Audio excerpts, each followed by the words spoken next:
Goedemorgen dames en heren. Ik zet heel even mijn geluid heel even aan om eventjes met jullie te gaan praten. Eventjes door te geven dat we live zijn. We are live at this moment with the Disney Lorcana CCQ in Turnhout. We're testing a little bit. We had some issues in the first round, so that's why we didn't have any commentary at this moment. There will be some people lined up to talk about the matches, so that will be done in a few seconds. If there are any questions, please let us know.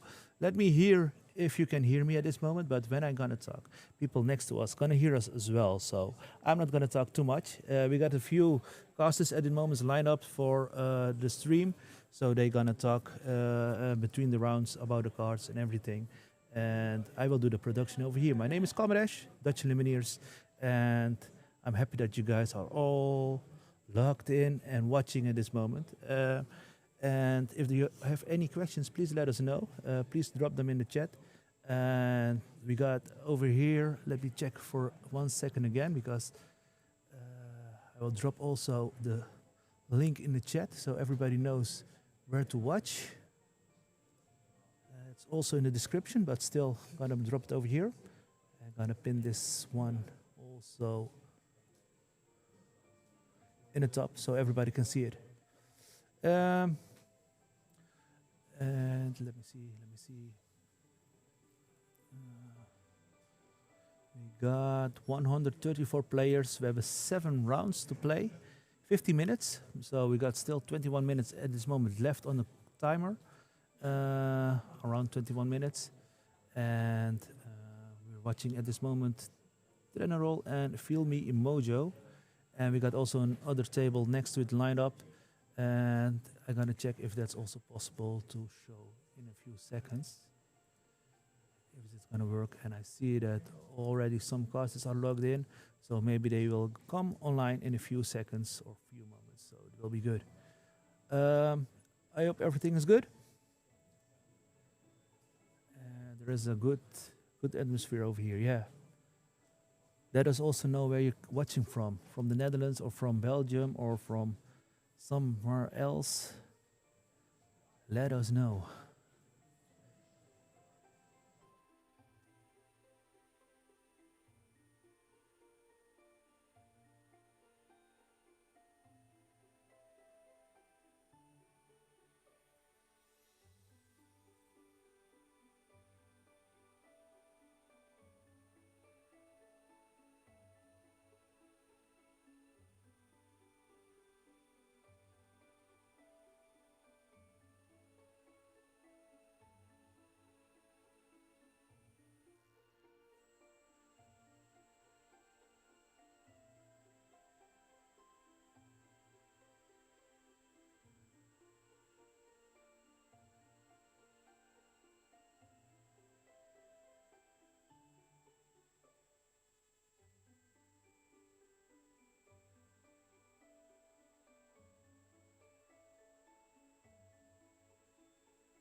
All right, Disney Lorcana players, I'm here again. We have some issues at this moment, but still everybody is watching at this moment. Germany, I see. All right, a lot of people over here. Good, good, good, good. This is the second table at this moment. They are playing at this moment. We see a ruby sapphire deck and purple amethyst ruby deck. This table is a little bit further away, so I can talk a little bit, but not much. I see the other guys are still checking with their microphones, and when I see a go from them, I will put them online. But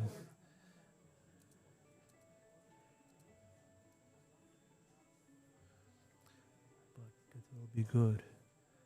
All right, good. If there are any questions, please let us know in the chat. Of course, thank you for watching today.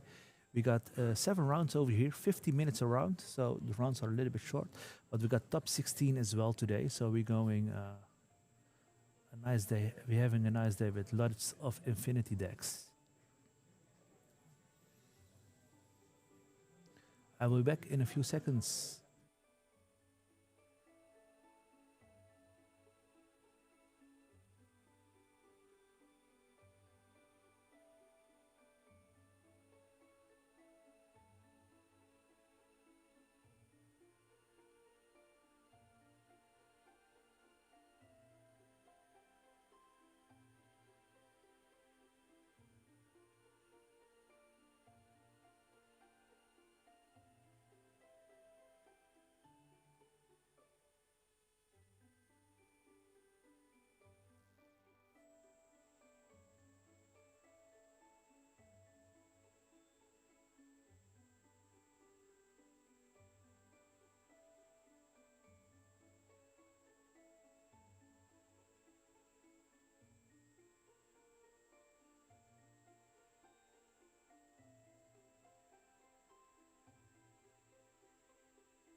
Yes, ladies and gentlemen, I'm going to talk right now in this moment. The other casters will be soon up as well.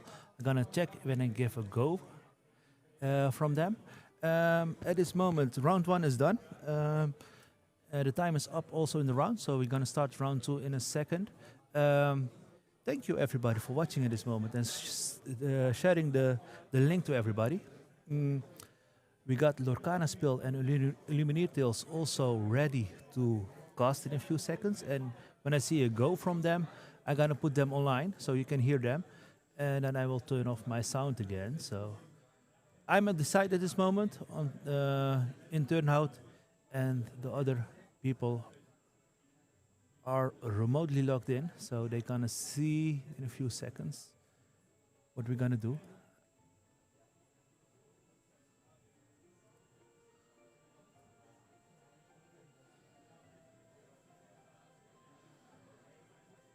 When I see a go, maybe from the other from LorcanaSpinz, I can put him also online. But let me see.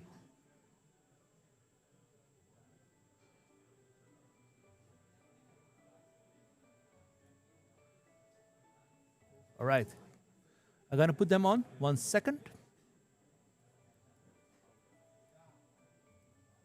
And at this moment, Mike and LorcanaSpinz is live. Is that correct? Can you talk? All right. Yes. Yes. Can you hear me? Yes, I can hear you. Thank you. Thank you. Good to go. Hello. Hello, Are we everybody. good to go? Yes, Hi. you're good to go. You're live. Cool. Nice. Thank you for joining. Thank you for asking us to join. Hello, Illumineers. Hope you're all having a good morning here or good evening wherever you are in the world. So I am checking in from beautiful California, and it is 1 o'clock in the morning over here. Very long day, but I'm here for some Lorcana. I don't know about you. Hey, I'm always up for some Lorcana. To be fair, I'm very much impressed with you doing this at 1 o'clock in the night. I'm here. It's a little bit better. It's 10 o'clock in the morning, same time zone as Belgium, as Turnhout. And I'm really curious to see what this day will bring. What are you expecting from this day? I'm expecting to see a lot of Steel Song. We just had the Enchanted Citrus Clash here in California, where Lord Gaines, one of our local California people, ended up taking it home and won the CCQ with Steel Song, showing the strength of that deck in Infinity with all the removal, all the heavy cards, and just showing the power behind the deck. Well, Steel Song, it feels really has so much songs to choose from these days, and of course so much other cards to choose from. You're even starting to see different variants, which is really really cool. I also hope we will be seeing a little bit of Ruby Amethyst, which I think is still a very powerful deck also in this Infinity meta. Ruby Amethyst is one of those decks that you want to play something fair across the board, and there's so many different versions and variants of this deck that we see floating around, from versions with the Flynn to the evasive versions and the newer versions. But as we saw in that last round, the power of just locations in general, Queen's Castle Library at 15 lore seems very good. Yeah, location should not be underestimated in decks like these. You have them down; they're not always that easy to remove. Uh, so yeah, it was very interesting to see the last round. I'm very curious what decks we'll be getting this round, and which players we'll see. Hopefully, we The will be getting those soon, and I'm super excited. Yeah, I'm hoping we begin soon. We're a little bit over time in the last round. I'm not sure everyone has finished up yet, but not on. Hopefully, we'll soon start next round and see an exciting new match. Yeah, definitely. And in the meantime, for the chat, if you guys are checking in from all over the world, what decks do you hope to see perform well?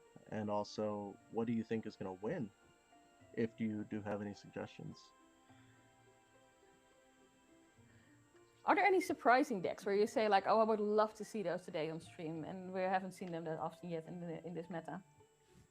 Personally, I want to see somebody go all in with that Ruby Emerald Buzz Lightyear Infinity Loop, to where you just play the Bibbidi Bobbidi Boo with the Hercules and Meg, and you just loop lore after lore, and I love to see stuff like that, and it is definitely possible. Tried it myself, couldn't quite get it down, but there is people out there who specialize in grabbing a deck and say, you know what, I'm going to learn this and I'm going to perfect this deck. Yeah, the funny thing is about new sets is they always bring so much new opportunities in core constructed, but now even in Infinity. This is also, I'm not sure if you're aware, this is the last weekend before we have Dortmund, the Dortmund DLC here in Europe. So it's also, you see a lot of people here on stream preparing for that next big weekend.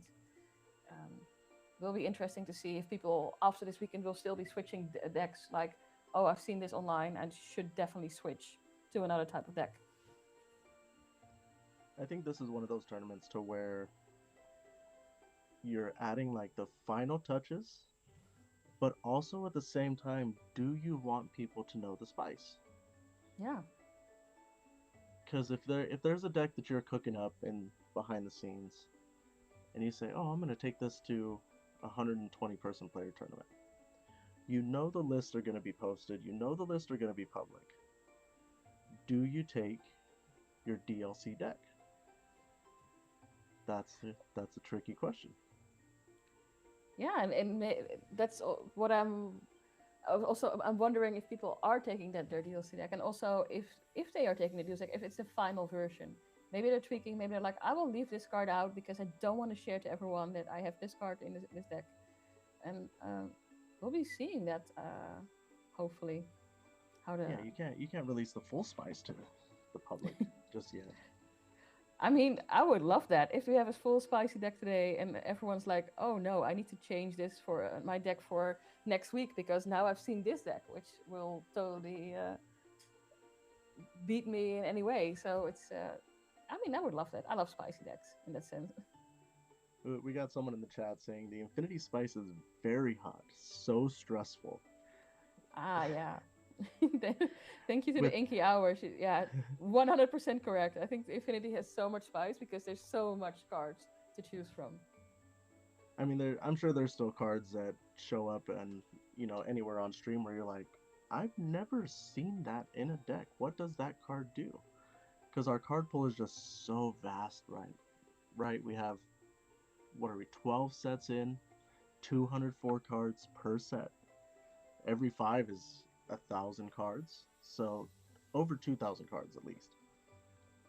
Yeah, I think there's an insane amount of cards, and let's be honest, not all cards are playable during a certain meta, but there are cards I think that we might not have checked out that are suddenly in Infinity could become very good because of the new cards.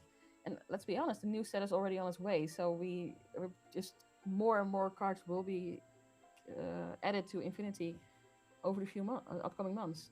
It's insane. Oh, definitely, and seeing the progression of these decks, the cards that people are adding and saying, hey, this is a toy deck in core, but what if I added the Lady and the Tramp spice to the toys? Yeah. And then you get these these combined synergies across the board. I know I ran into one.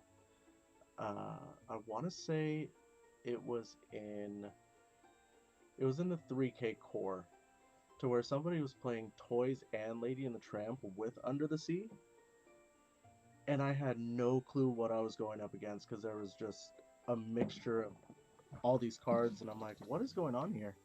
But also in Infinity, the aggressive strategies have gotten even more aggressive. So I played against an Amber Amethyst deck, and turn one it was Daisy. Turn 2 it was 2 of the princes, the 0-2 from the new set, the Quest for 2. Yeah. So they have Lilo, which is a 1/1 quest for 2. They have Maleficent, which is a 1/1 quest for 2. They have the Prince, which is a 0-2 quest for 2. All these little 2 questers that they can just throw on the board and make you deal with it. And if you can't deal with it, they win the game very fast. I believe I scooped on like turn 2 because Oh I wow. was playing Blurple at the time, and I saw no Bell with my Popsicle, and Yeah. I'm looking at this Daisy. I had no Tipo, no ramp in hand. It was just very bad, and I was like, there's nothing I can do against a deck this fast. So you have to build the decks to be balanced, to take on the aggressive decks, but to also be able to grind in the late game. Yeah. And that's where the deck building skills come into play, which you'll see a lot of today. Yeah, it'll be very interesting. And of course, let's not forget that the ban of Hiram has also impacted Infinity in a sense. Before that, when a lot of people were also opting in for Ruby Sapphire, um, and we see a little bit less of that right now. I mean, it's still a very popular color combination to play, but not as popular as it was before.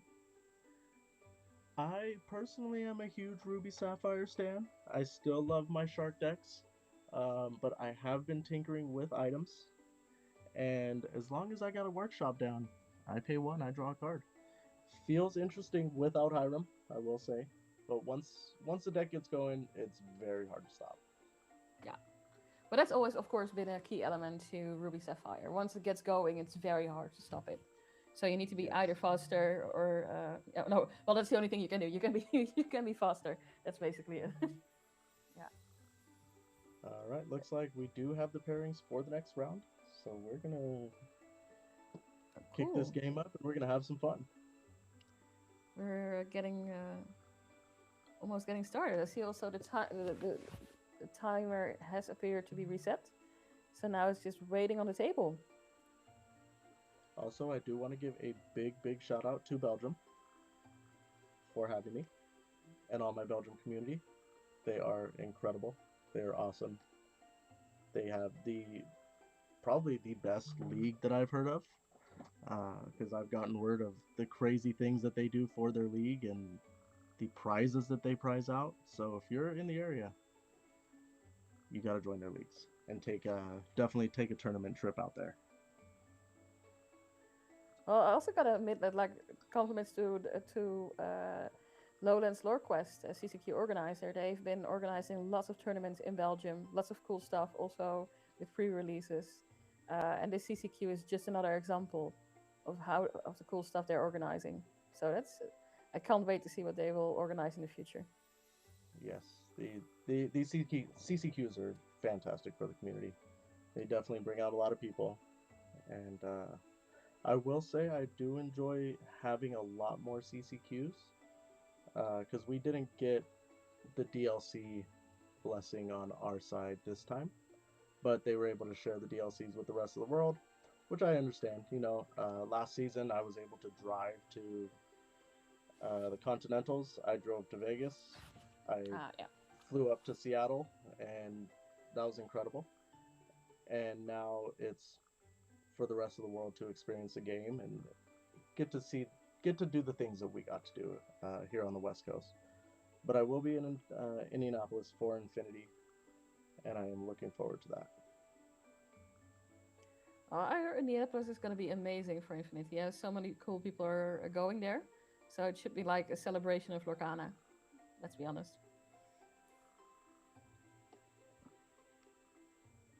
Let's see. And of course, we also have the European and North American championships coming up, which will be on the West Coast, right? In your case. Yeah, so we have it right here at pretty much Disneyland. It's like right outside of it, and I'm about an hour and a half drive from it. I'm gonna try my best to make it out there. I know I was there last year and I had a blast. So we have May. So we're just finishing up May, gonna go into June, and I believe that's in August. Yes, yours is first, which is quite funny because Dortmund, of course, DLC Dortmund is before DLC Indianapolis, but the North America Championship is before the European one. So it's and I think the European the Asian championships are also between those two, and we also have one in Brazil. So it's gonna be a busy period if you're a pro player and playing lots of championships. Yeah, some of these pro players, they are traveling left and right, seeing the world, playing Lorcana in every continent possible. And just to be able to keep that professional mindset of playing a TCG, working your brain, and having jet lag it's wild. But they do it and they surprise us every time. And I don't know if we have any big names at this tournament here. I didn't see the roster. I think we had some big Dutch and Belgian players, but I'm not 100% sure. Let me check quickly. Yeah, I'll have to check. See if we have any surprise players in there. It's always like the usernames on the TCG app. I understand 100% for privacy, but are sometimes very hard to decipher. Of course. I do recognize someone at table 9. We do have Rob de Haan playing, which I think he was top 4 in one of the North American DLCs. You say Rob? Rob de Haan? Yeah, Rob de Haan. Rob is fantastic, people. I love Rob.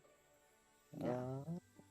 And let me check if Frank is there, because that would also make a lot of sense. But no, I'm not sure what his username is, because he might not be there.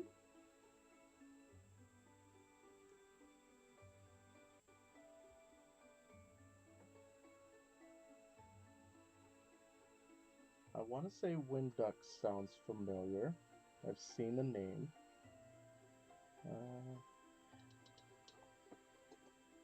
The Team PD. Why does that sound so familiar to me? Just have some IKO in there. Yeah, I definitely see some names. See some names of some well-known players.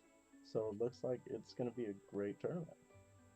Yeah, I mean, but it's going to be a great day for them anyway. I mean, it's here we're starting to with a new table.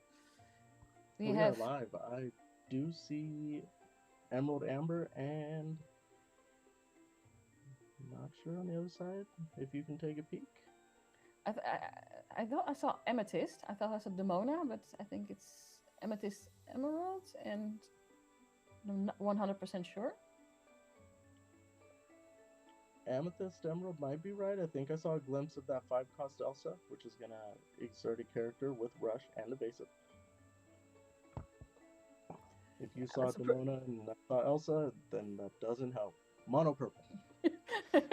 I mean, if somebody would show up with a mono purple deck, so much respect to them. I mean, I would love that. Yeah. I will say they have a lot of draw. Yeah, they will definitely have a lot of draw. Lots of cards in hand. Probably not too much removal, but lots of cards in hand. Yeah. They're still trying to get ready to get started. I'm curious to see who will begin. I see Sven. Yeah, I think that's Blurple. That's Blurple. Yeah, I was wrong. It's not Emerald. It's Blurple. But it's going to be an interesting round. There we go. All right. Wow! Thank you for showing the cards. That's always amazing. No, I mean, yeah, it's a nice gesture. I think I see two snow forts in the hand of our player on the right here. So if they can get those down, very powerful card. Yeah, Snowfort can add up quite quickly. I see at least one. You're probably right. Oh yeah, I see the second one also. It's curious to see what they will ink and what they will open with. Piglet is also such a nice card to have in your deck. And that Snowfort, keep in mind, is going to give us +1 strength to all of our characters. Yeah. Does make Lady trigger a lot faster, because all they have to do is play, if they get the 2 Snowforts down, all they have to play is 1 character, and that does activate Lady's ability, which is when Lady has 3 strength or more, Lady's going to quest for 3. There, here we see him quickly putting down more cards, inking the Mulan to play Grandmother Willow, and of course then Tramp on top of that, which makes so which gives a lot of cards on the board directly. Opposite him, we of course have the Churnabox, I think, and now Sail the Azerite Sea for ramping. Yeah, and with that tramp, they're gonna add the strength of however many characters they have on board. So Yeah. with the Grandmother Willow, going to the lady with the tramp, that does give it the 3 strength. And with lady on board, the tramp is going to cost 1 less, having it cost 1. Grandmother Willow makes us pay 1 less for the next character we play. So that tramp is free. Yeah, I mean that's of course the good thing about these dogs. Well, good depends on if you're playing against it, but I mean that's nice if you're playing Ember these days. I mean, there's so many ways to play characters for free or make them even cost less, and it's that can build you a very broad board very quickly. And there goes the first Snow Fort. That Snow Fort is a crazy card. I had a chance to play against it in the Infinity tournament.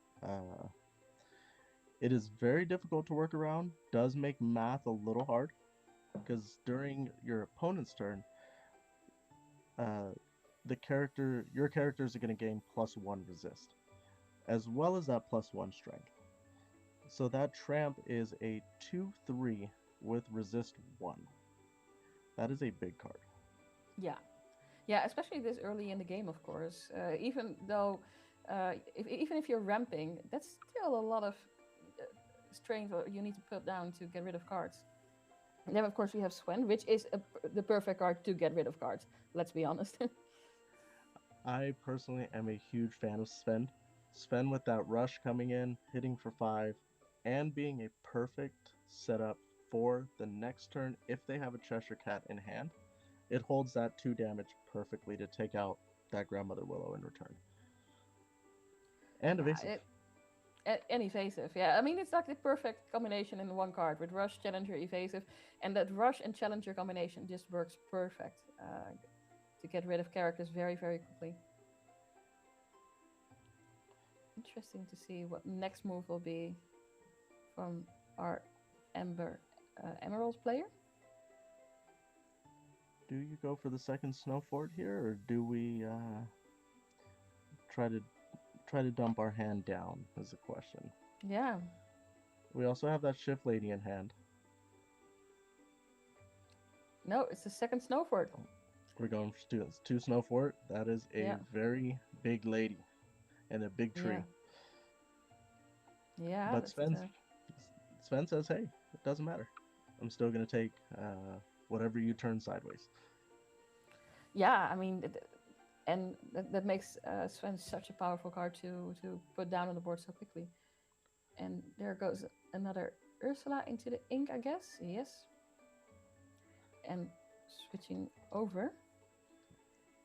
So we have a resist 2 on both of these characters. Yes. Vanish Chernobog. Is that a second? Another Sven. That's a good card to have in your hand as a backup. That is a card. That is a very good card. Yeah. Tipo goes into the ink. I've seen a lot of Blurple players, especially in Infinity, remove Genie from the deck, and in that 4-cost uninkable spot, they are putting Sven. Sven is a very powerful card. I think it makes a lot of sense. Like we talked about, you know, there's so much quick decks in the Infinity, and Genie is not equipped to deal with them at all. And Sven is the perfect card to deal with these decks that go wide very quickly because of the Rush, Challenger, Evasive combination. Yeah, and Sven being able to say, hey, I'm going to rush in, and that was where Ruby Sapphire was so strong, was because they had that Maui, and they were able to rush your characters down that 6/5. I'll take a 5/3 evasive. As long as it can answer something for me, it feels very nice. Now this lady, we're looking at a 6/4 resist 2 on the opponent's turn. That's a big dog. Yeah. Yeah, that's no longer a very sweet lady. That's a that's a dangerous dog you want to watch out for. That is Cujo. If for those who know Cujo, that is a very big aggressive dog. Or the dog from Sandlot. Well, the question is there an answer to that dog, or the We know Elsa Demona. just, yeah, the morning comes down, exerting, of course, lady, using Friends. Sven to sing. Yeah, that's also a very good way to use Sven, of course. And here you see really how much drawing power Amethyst has in these kind of decks. And it's not even, I mean, of course, he's shown his hand. We know there's also bounce cards. So this is just like drawing is no issue in those decks. Just insane amount of card draw. I want to say this deck looks very interesting because they do have 1-drops, but we haven't seen the more traditional style to where it's like the Popsicle Bell combination. This is a little more characters on the board early, which against these dog decks is very important. Yeah, because you see how quickly these dog decks can go. I mean, 2 turns ago the board was empty except for the snow forts, and now there's already 4 characters on board. That's how quickly they'll play. They'll play.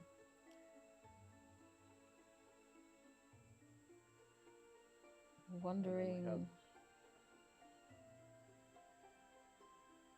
You go for the quest or do you challenge? That's a very interesting question. Like, can I imagine you might want to start getting rid? I mean, you have 2 resist, so you might want to start getting rid of cards. Oh. Well, No, I think it's a quest. The resist is only on your opponent's turn. It's not on your turn. So no, a fair point. Sorry. Yeah, correct. I think oh my goodness, is that a Monstro in hand with all that card draw? I did not spot it yet, but hopefully he holds his cards. Some damage. Yeah. That Monstro math is going to be definitely something.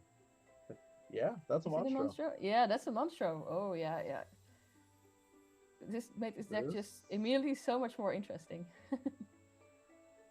I don't think Pascualito is a fan of aggro with Monstro in the deck. Just wants to clean up aggro and wipe these boards clean. Well, let's see if he can do that.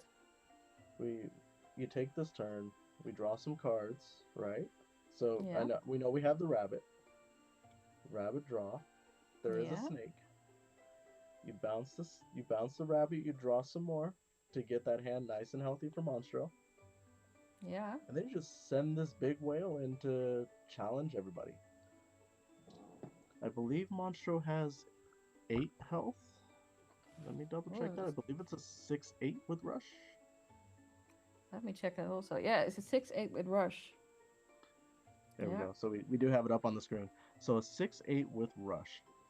So given we have 2 snow forts, we can do some math here and say Grandmother Willow is 3 health.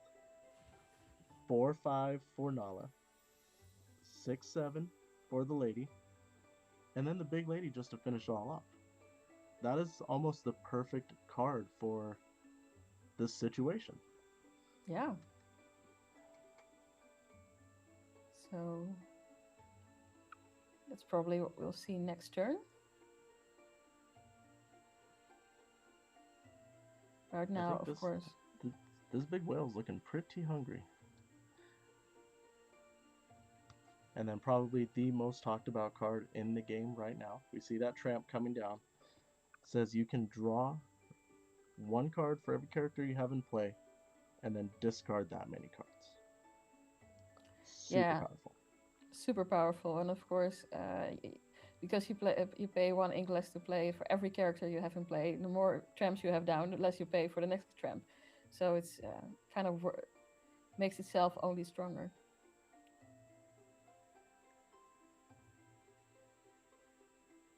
The question is, will he exert enough characters? The exert is definitely scary here. Yeah. Like, is he gonna exert or is he gonna wait till next turn and like, I'm gonna wait. Oh no, he's gonna take care enough of Louisa. Yes. So we're gonna go on a Easy. quest here. 514.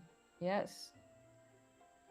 But now probably that big monstro comes down, so. We do need to remove one of these characters though, because Yeah. Woot is threatening game on board. Yeah. The Mulan's gonna quest for 3. Yeah. And then the Tramp is questing for 2. And here's Monstro. Monstro to clean up the board. Yes. Is that 3 Monstros in hand? I thought I saw at least still one. I think he pulled one. So, but yeah, it's still in hand. I think, yeah. Let's see. So we Yeah. have 3, 4, 5, 14. Oh no, that gets to 19. 1, Yeah. 2, 3, 4, 5. Yeah, that's gonna get us to 19.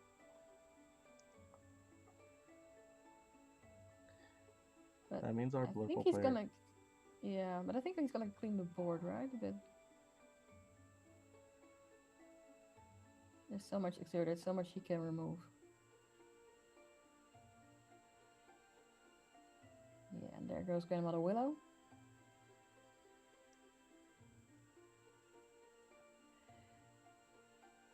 Grandmother Willow is also such a nice card. I mean, compared to Lantern, it's a really good improvement for decks like these.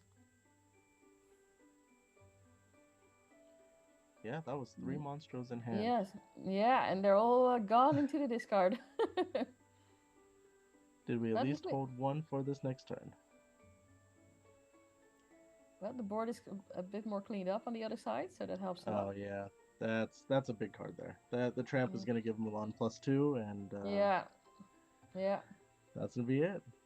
yeah. We're gonna That go was on to the next game. very interesting game, though. Really cool to watch.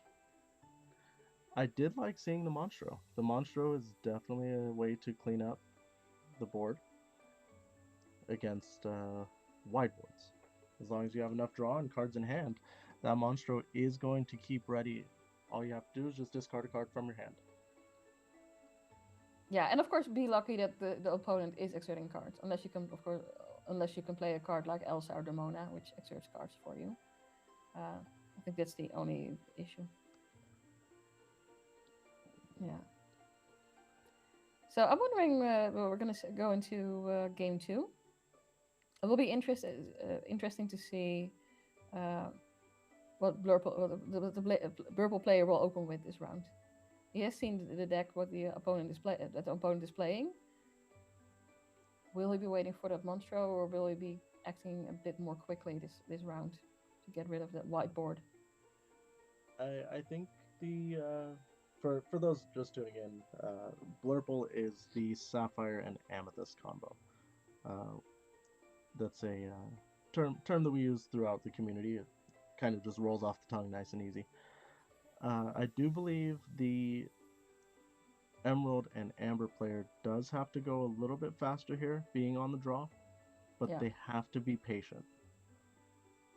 You can't just throw things sideways. Oh, we saw Daisy in there, which is always a nice opening, of course. Nice. Daisy's always nice. Yeah. Looks like we see an Ursula in hand. Yeah. I think I also saw Lilo's sister in hand. Oh, okay. Tipo. There's some ramp there. We got Tipo, we got Fox. Fox is also a great card in this matchup. Because with the Fox, you can bounce one of your characters back, 4/3 with Rush for the cost of 3. Ah, look, we get a glimpse of the tournament. That looks like very busy tables. That is very busy tables. I like the lighting setup right above there. That is very fancy. Yeah, also seeing some familiar faces from the Dutch community, which is always nice as a Dutch player. So, be a very long day for our players. Like, they started at 9. I think the plan is to do all Swiss rounds plus a top cut from 16. I think Top the cut end from time, 16. yeah, I think the suggested end time was around 10:30 at night. So yeah, That's gotta have a lot of 12 hour focus. day. Yeah, How many rounds of Swiss are we doing? Are we doing 7 rounds? it's a very good question. I'm not quite sure. 7 or 8, I think. Let's see. Looks like we are doing 7. You're We're doing correct. We're doing 7. 7 rounds of Swiss with a top cut to 16. Yes, and as Cameron told earlier, they're doing rounds of I think of 15 minutes instead of 60, which is a bit quicker. But I think if you want to, you know, you don't want to. 12 hours already is a long day. You don't want to make that long day even longer.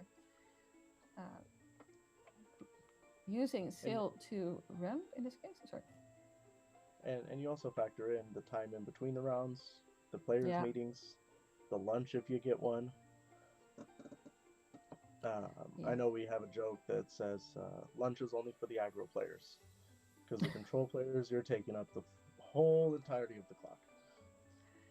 Yeah, it's. I mean, it's a joke, but there's a sort of, you know, a little bit of truth in there, I guess. It's almost want to makes you want to play aggro in that case. I think. Yeah. God.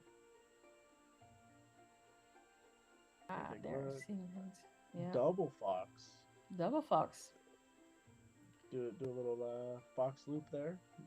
Yeah. Bounce fox, then replay fox. Bounce fox, replay fox. Bounce is still such. All the bounce cards are still so powerful, and it's great to see them again. I mean, I've seen core, of course, has been very popular for the last few months, but it's nice to see the bounce mims again. I miss the Amethyst bounce package. It was so good. Gaining lore on the on play and when it leaves play with Rabbit was Is that a very mim fun. elephant? Did he pulled? Yes. Okay. Awesome. Yeah, it was a lot of fun. I think that's the nice thing about Infinities. You see all these cards again, you know, that you've played with, that you're familiar with, and now suddenly they're back again. It's such a different game also than the core. That's 2 Grandmother Willows. That's those stack quite easily. And I believe we're going into 5 ink. If you're the Sapphire and Amethyst player, we have the Elsa in hand. I think I'm going for the tree. I'm gonna take out Grandmother Willow, because that's just gonna allow our opponent to pay not 1, but now 2 less for the next character that they play. So we're just playing cards for free at this point. Yeah, I mean, like if you ink next turn, that means you have 4 ink plus 2. Now you already can put on 6 ink characters, or total cost 6 ink, which is very, very quickly. It's quite funny how both these decks have their own form of ramp in that sense, you know, where one is putting more down in the inkwell, the other one is paying less for characters that they play. There goes Sail into the inkwell, and Elsa. Yes, gotta get rid of those Grandmother Willows. And Elsa works perfectly for that.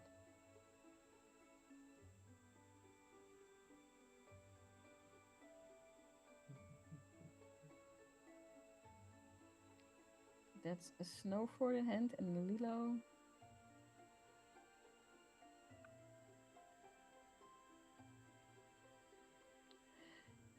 It's quite a wide board he's building. It's there's Mulan coming down for Nani. It's And, of definitely course- a scary board. Yeah. But on the other hand, it's also not that scary yet. I mean, there's no Snow Forts down. Now comes down a Nala. Daisy, of course, you can quest with, but it always has the drawback of giving your opponent a possible card. I And do since he's a- believe that is a Madam Elephant. Sorry. I do believe we see an elephant in hand. Oh. Yeah, we saw one being inked earlier, but now, of course, it's better position to play it.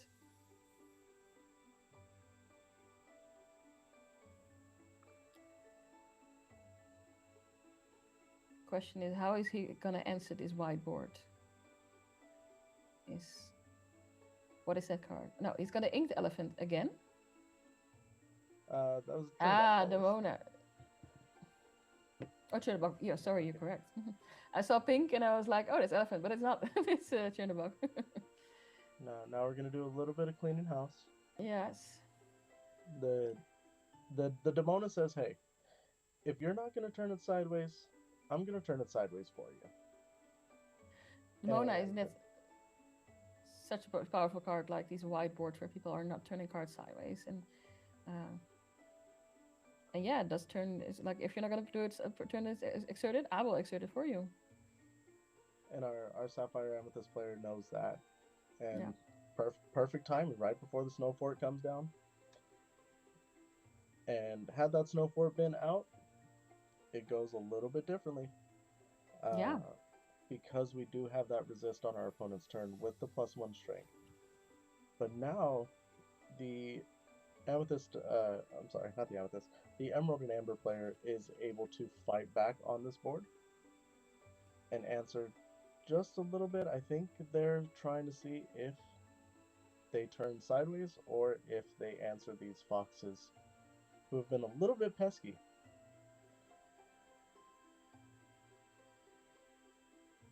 He's clearly considering it. He's thinking, well, what is my next move gonna be? I'm gonna just quest. No, he's not gonna quest or challenge. Just a pass. I like it. I like this play. A lot of, and that's a mistake that the less experienced players will make when it comes to these snow fort decks, and they will just play cards and turn them sideways and think, hey, this is how I win the game. But it's not. You have to build this board, establish your presence, and then just win the game in 2 turns.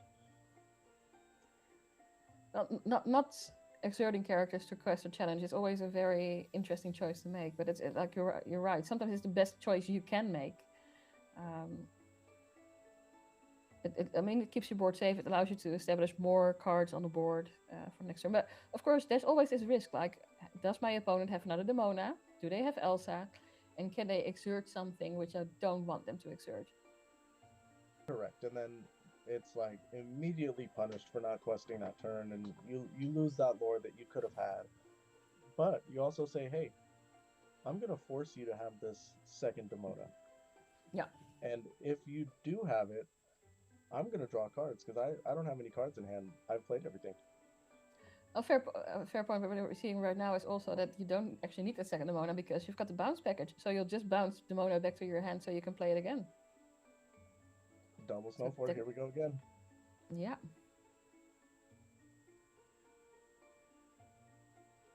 Yeah.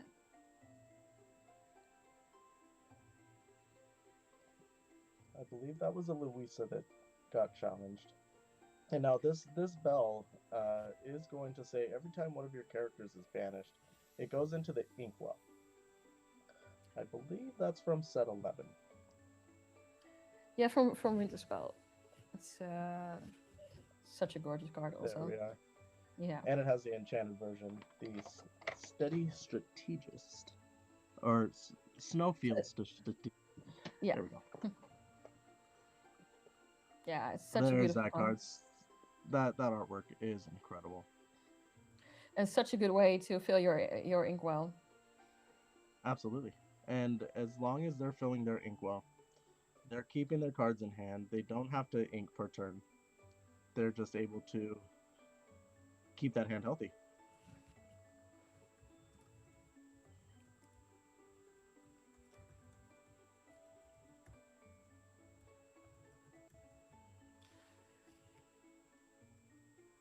There comes Nani, of course, checking the top of the deck to find a character. And there we see Dale in hand, also interesting. Dale's definitely a card. Yeah. No, going for the lady. Going for the lady, okay. Oh, we played the Nani, so we couldn't grab the Dale. Yeah. No.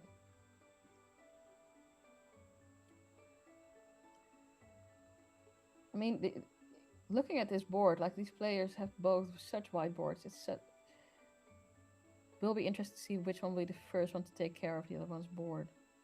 You can also see that how the power of Amethyst here with how quickly they can gain lore when they're a little bit further into the game. This inkwell is full. Yeah, it's question is not like if you want to play a card, like how many cards you want to play in each turn with an inkwell like this.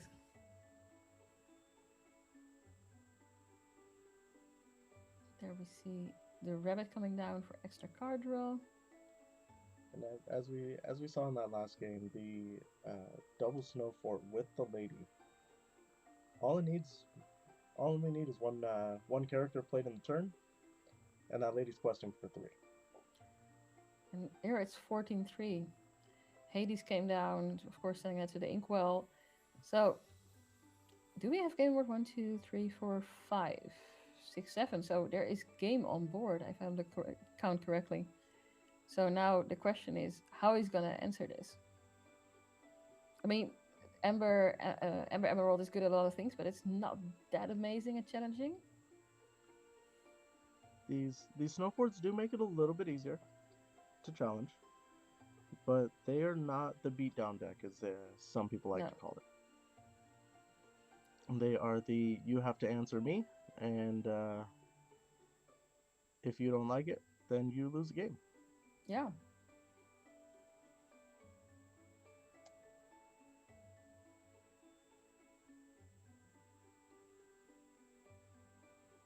I think there was a take back, if I see correctly. I believe we have a take back. Yeah. On just the challenge there. Yeah. There's like coming back on board. Possibly a missequence. Yeah. Realizing, hey, if I were to challenge here, I do have to pay that extra for the tram.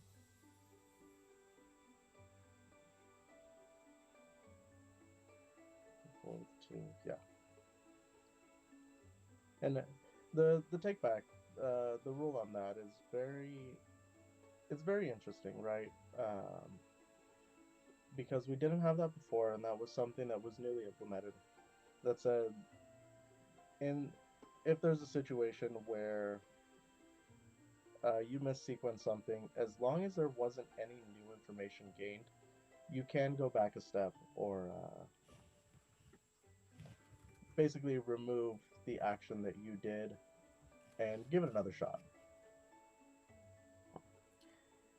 Yeah, it's good that the rules were formalized around this process. It made it at least clear for everyone and made sure that all tournaments were playing it in the same way. So that's always a good thing. So the board's been cleared up quite a bit. I think it's still 5 lore, so if he would quest with everything. So yeah, a bit of pressure there. Going to 19. Yeah, I mean, I would do the same. Surprise goat. There it is. Surprise goat. There it is, yeah. Goat for game. We are going these into goats game 3.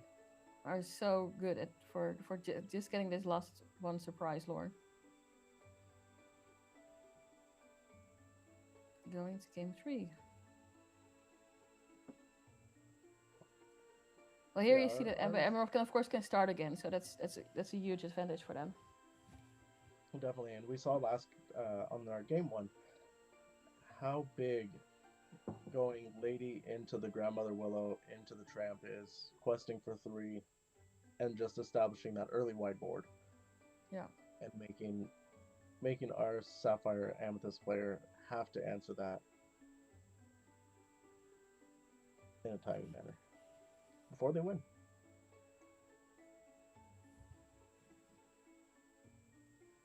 But this is definitely a very, very interesting list from the cards that we're seeing played. It's not your traditional Sapphire Amethyst, but I do enjoy it.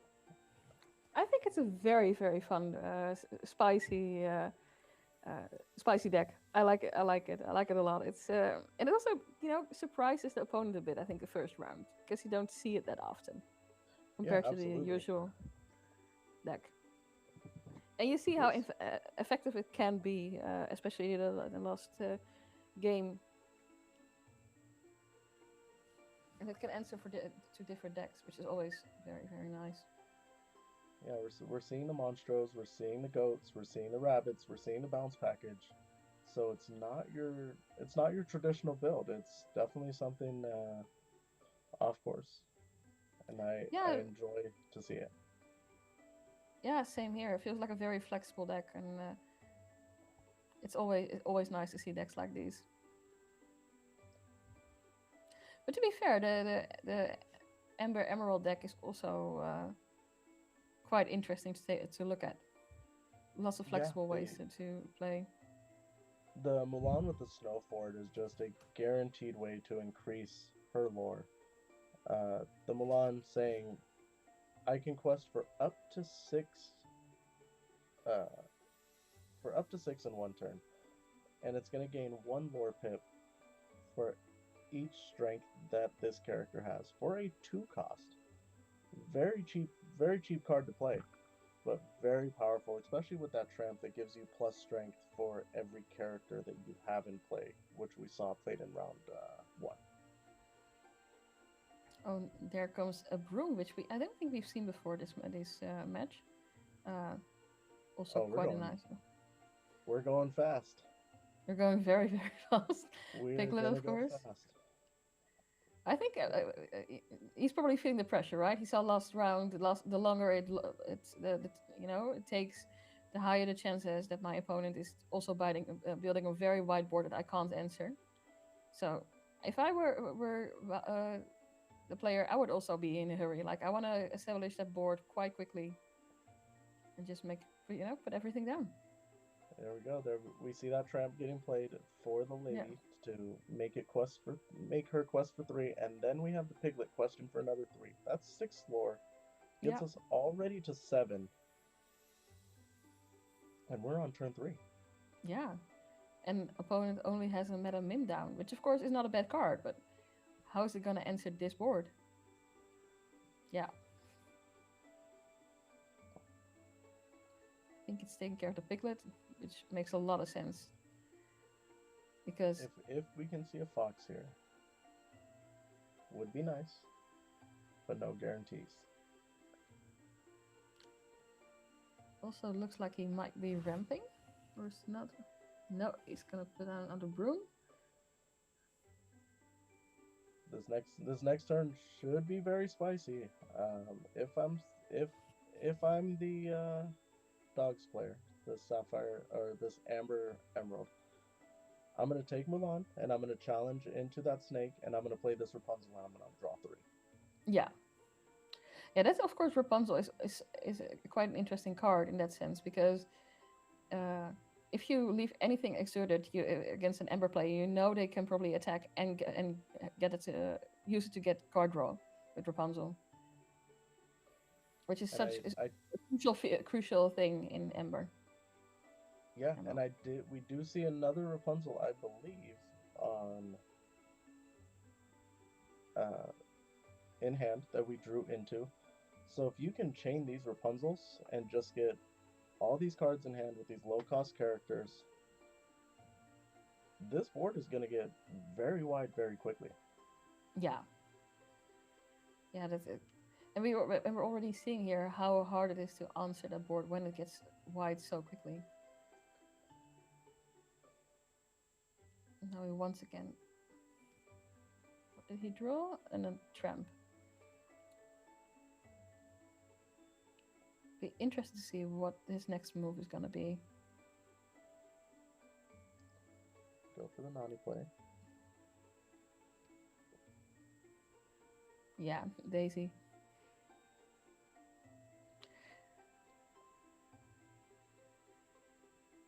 Yeah, you can see, you can really feel like the Amber Emerald player here really speeding up everything, right? And there, Mulan, yeah. That Mulan is going to quest for 1, 2, 3, 4, Yeah. 5, 6. Is that game? I think that's game. That's how quickly it can go. Oh my goodness, that tramp and that Mulan, I'm telling you, it's so strong. We just get wide and say, hey, that's it.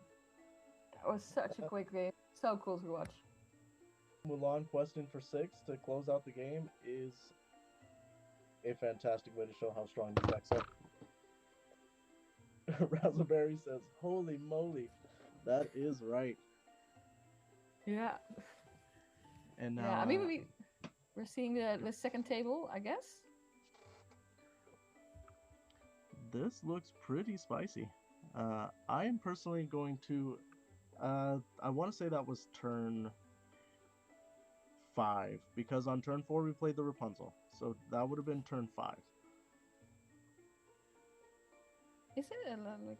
Yeah. Yeah, it's we're going to turn 6. Yeah. Beast on board. I will say, welcome to Infinity, aka Insanity. All it takes is the right draw, and anything can happen. Yeah, But I mean, do believe. God, shifting Cinderella,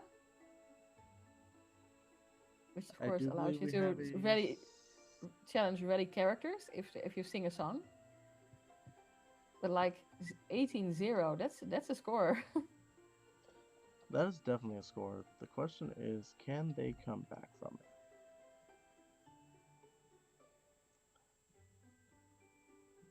But I do believe we are going. I'm going to check out here for this next game here. I do believe we have someone else joining in, which is. Let's see here. Looks like we have Benny joining us.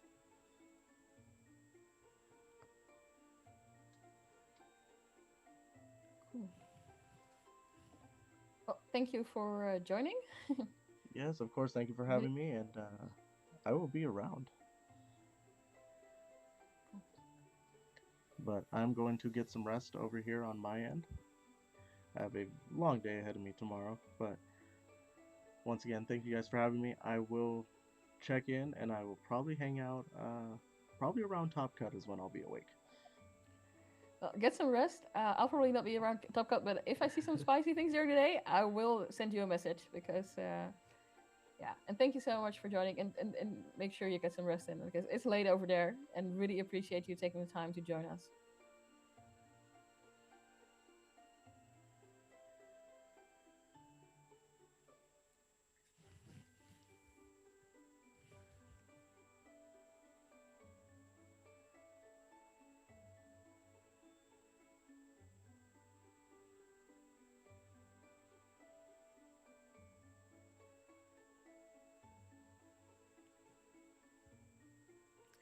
For those watching the stream, thank you for joining us today.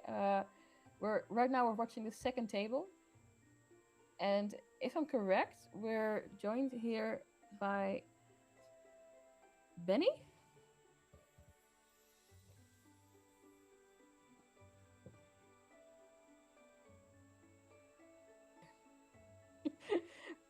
Yes, I can hear you. Welcome to the stream.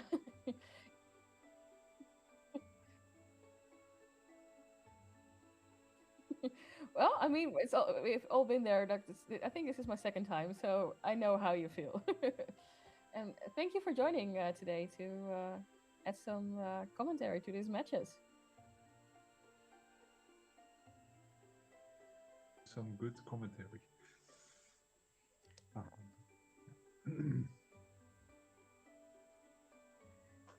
So right now we're looking at the second table. The score is 18-0.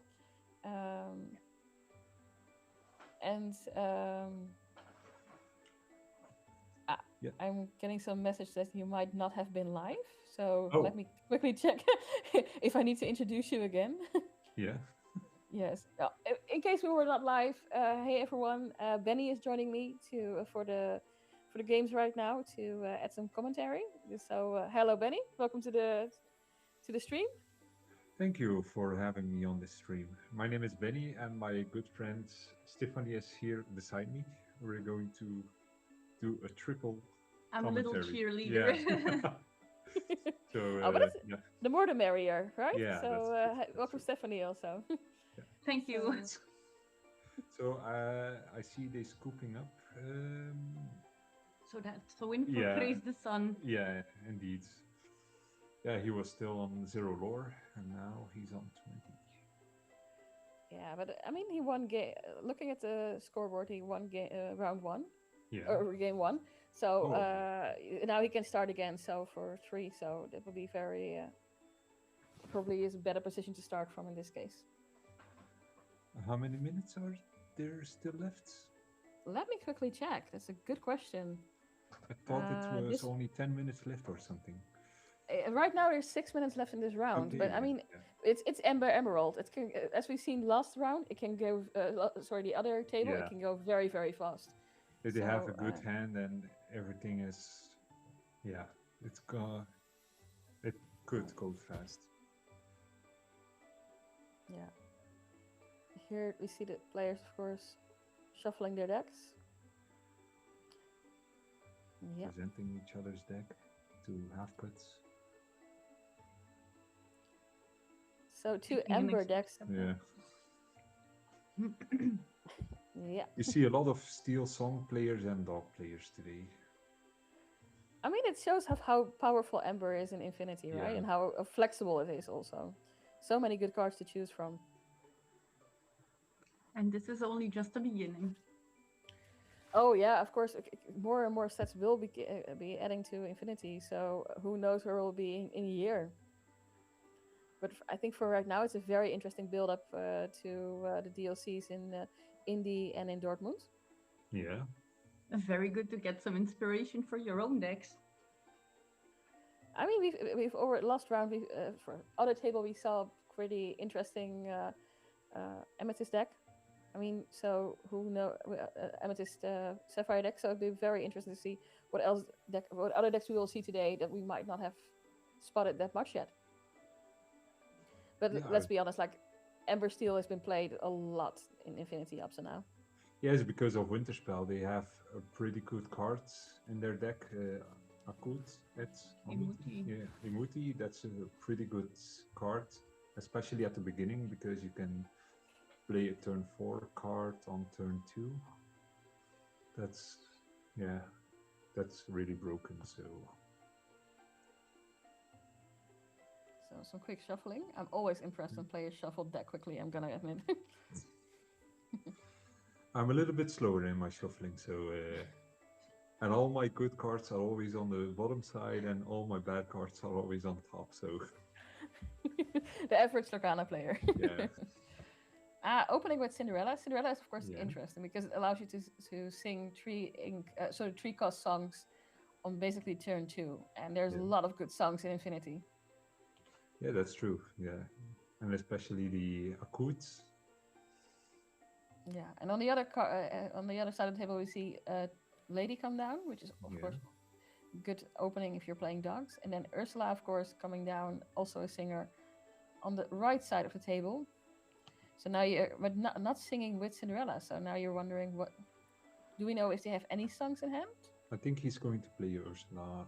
I cannot see his hands. But I think Ursula, the voice, will be a pretty good card against Steel Song. Yeah. Oh no, it's 3. It's 3, okay. Oh, and another card. Yeah, and Tramp, of course, giving 1 strength extra to the lady. I think he wants to go fast to the Under the Sea to get the singers on board.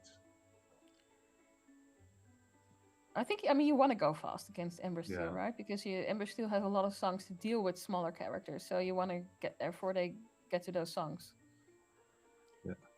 And as we've seen last round, like, you want to build a whiteboard and you don't want to give the opponent really the chance to have much answers for your deck. And the big thing is he can quest now because the Steel Song players doesn't have that much attack power. So he knows his lady is safe for now. So now it's interesting because he sung a good, I mean, and he has 3 ink. He means he can technically play a 5 cost character on this turn. It's going to be an Omari. Yeah, it's an Omari. Yeah. That's correct. I saw that almost the same deck in last week with Lore Games. Who won the Citrus Clash, I think? Yeah. I think so, yeah. He's a pretty good streamer too. So now is the question, what card are we going to see to answer this? because Namari is a big threat. She's a huge attacker. The more you have in your discard, let's not forget. Like each turn, at the start of your turn, you can draw a card, discard a card, and that grows your discard, and it gets +1 strain for every card you discard. Snowfort comes down, which of course adds some protection to your cards, with giving them resist during your opponent's turn, and they get +1 strain. But against Namari, that's the question if it helps enough. I don't think so, because now it's a 3/5, I think, and the more cards in the discard, the bigger she gets. So yeah. And I mean, you just took care of Cinderella, but it basically also adds a +1 to Namari for strength. So it's a 5/5 now. Yeah. And Amber Steel plays Rapunzel, so they can heal Namari even more. Get card draw from it. Yeah, that Rapunzel is a really good combination with Namari. I mean, you attack with Namari, you heal with Rapunzel, you fill your hand, and you keep doing that over and over again every time you draw a Rapunzel. Yeah, and there we see our first card attacked by Namari. Yeah. I mean, but Ariel also came down, which is always good because that means you can start looking for song cards. Yeah. Do we see an Ursula in the hands? I don't think so. Because you want, as an Emerald player, you do want to remove some of those songs, but he might just also choose to go wide and not focus as much on that. I don't think he plays Ursula.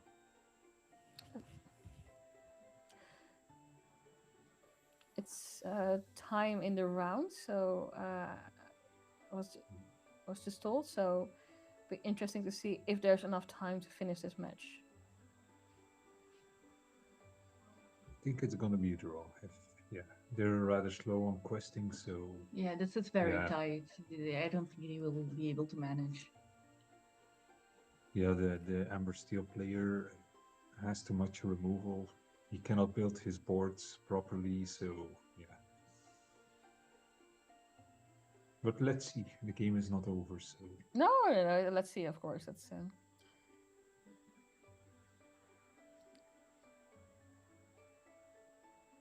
Yes, and there Amber Steel goes again.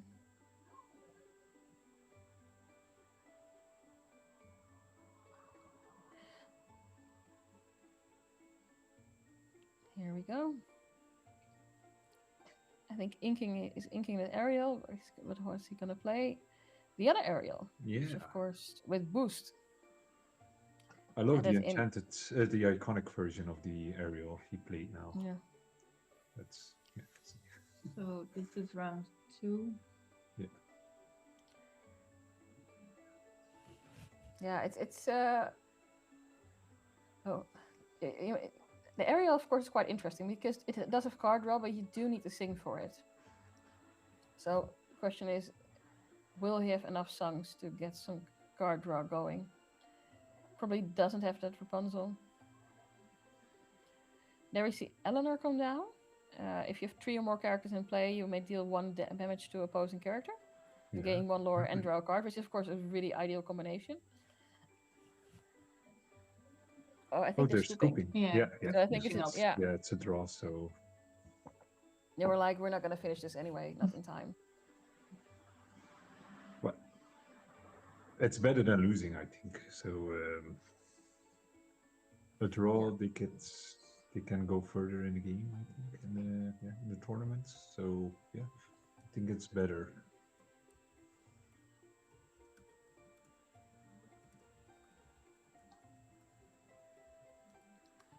So this was, of course, round 2 of the Lowlands Lore Quest CCQ. There are 7 Swiss rounds today, followed by a top cut of 16.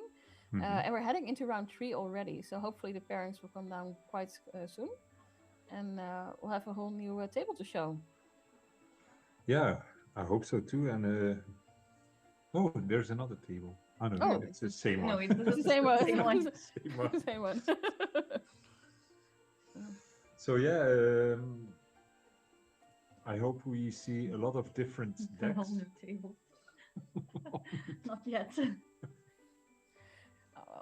I mean, there's lots of tables in the space. So earlier we were shown a little bit we're shown a live stream of the room where they're playing.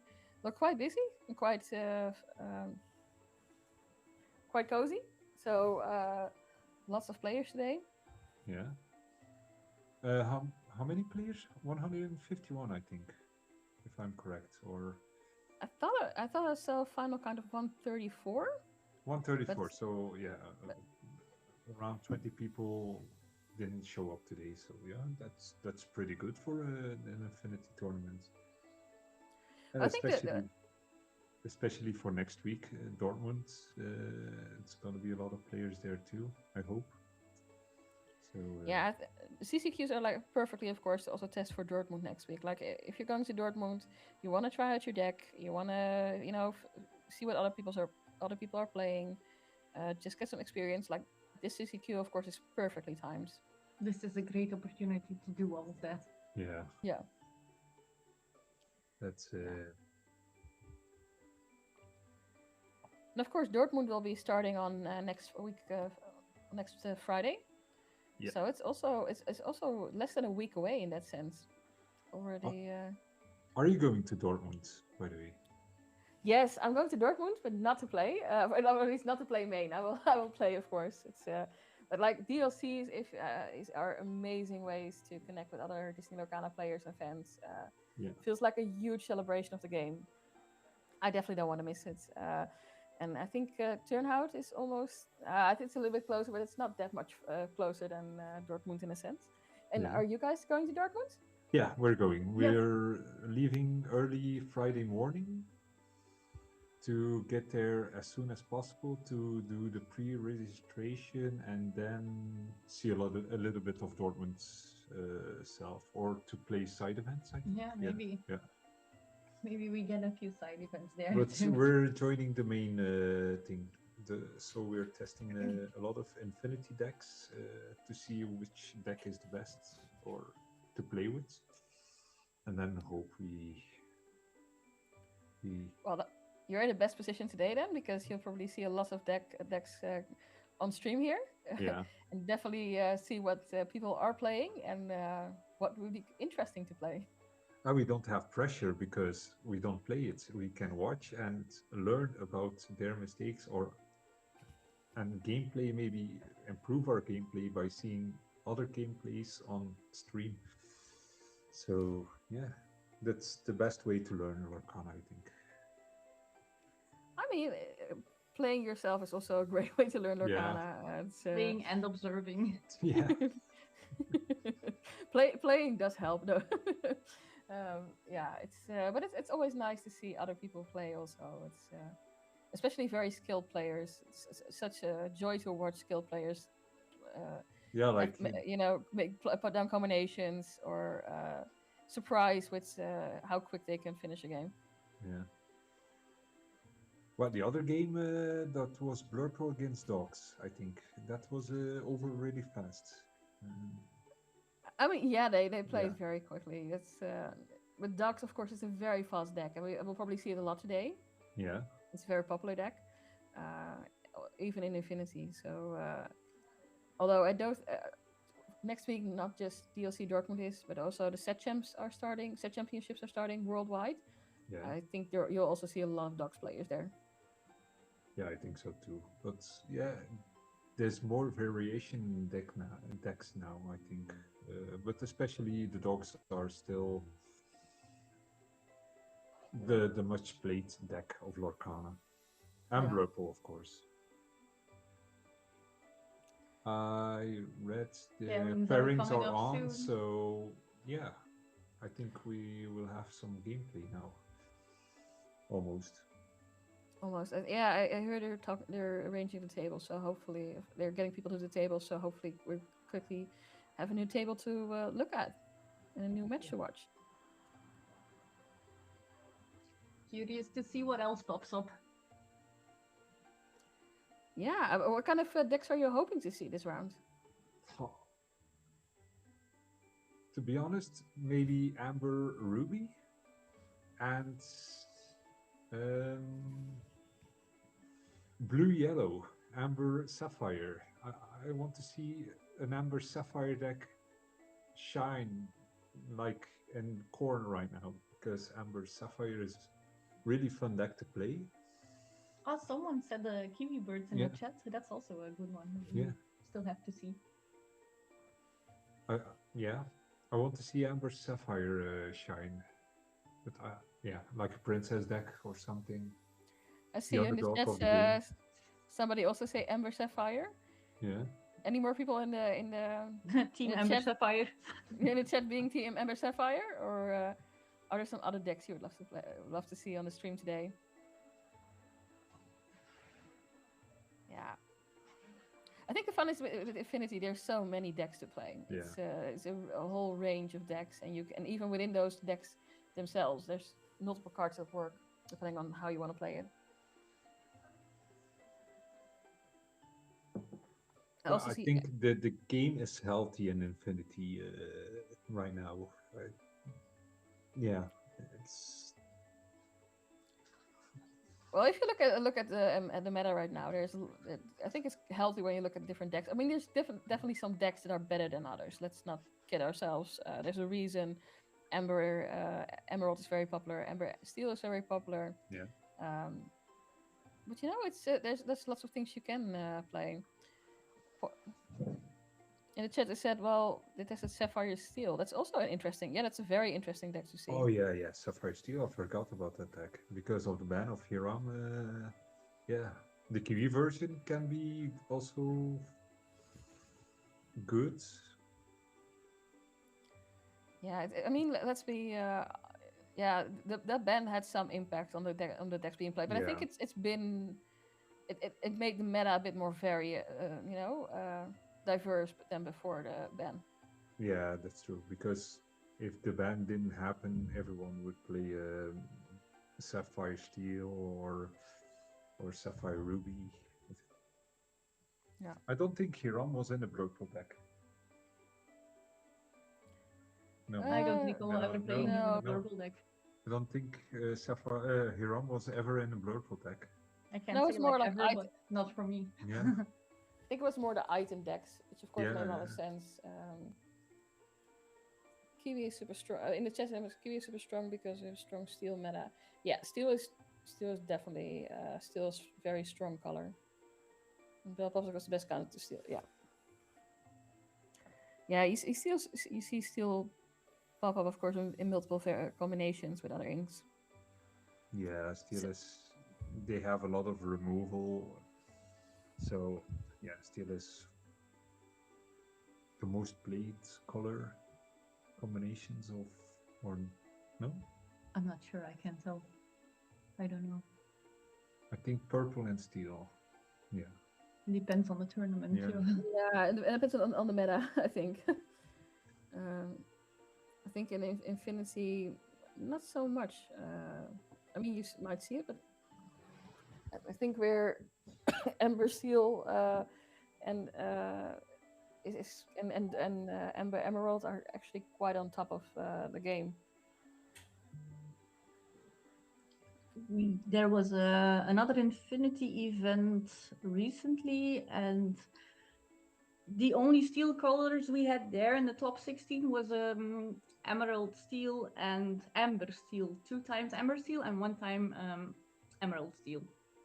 So not so much steel in that Infinity tournament.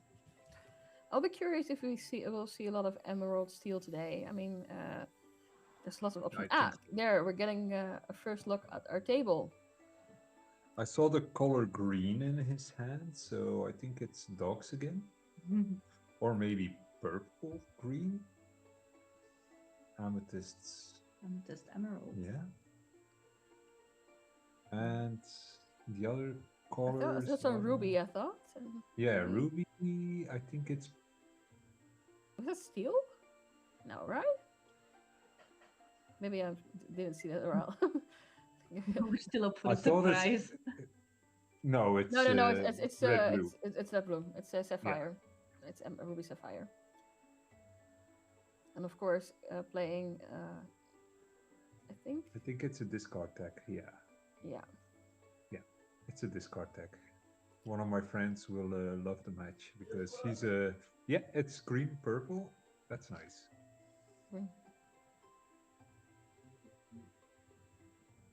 Yeah, and here we see Ramp on the other side, inking a Maleficent.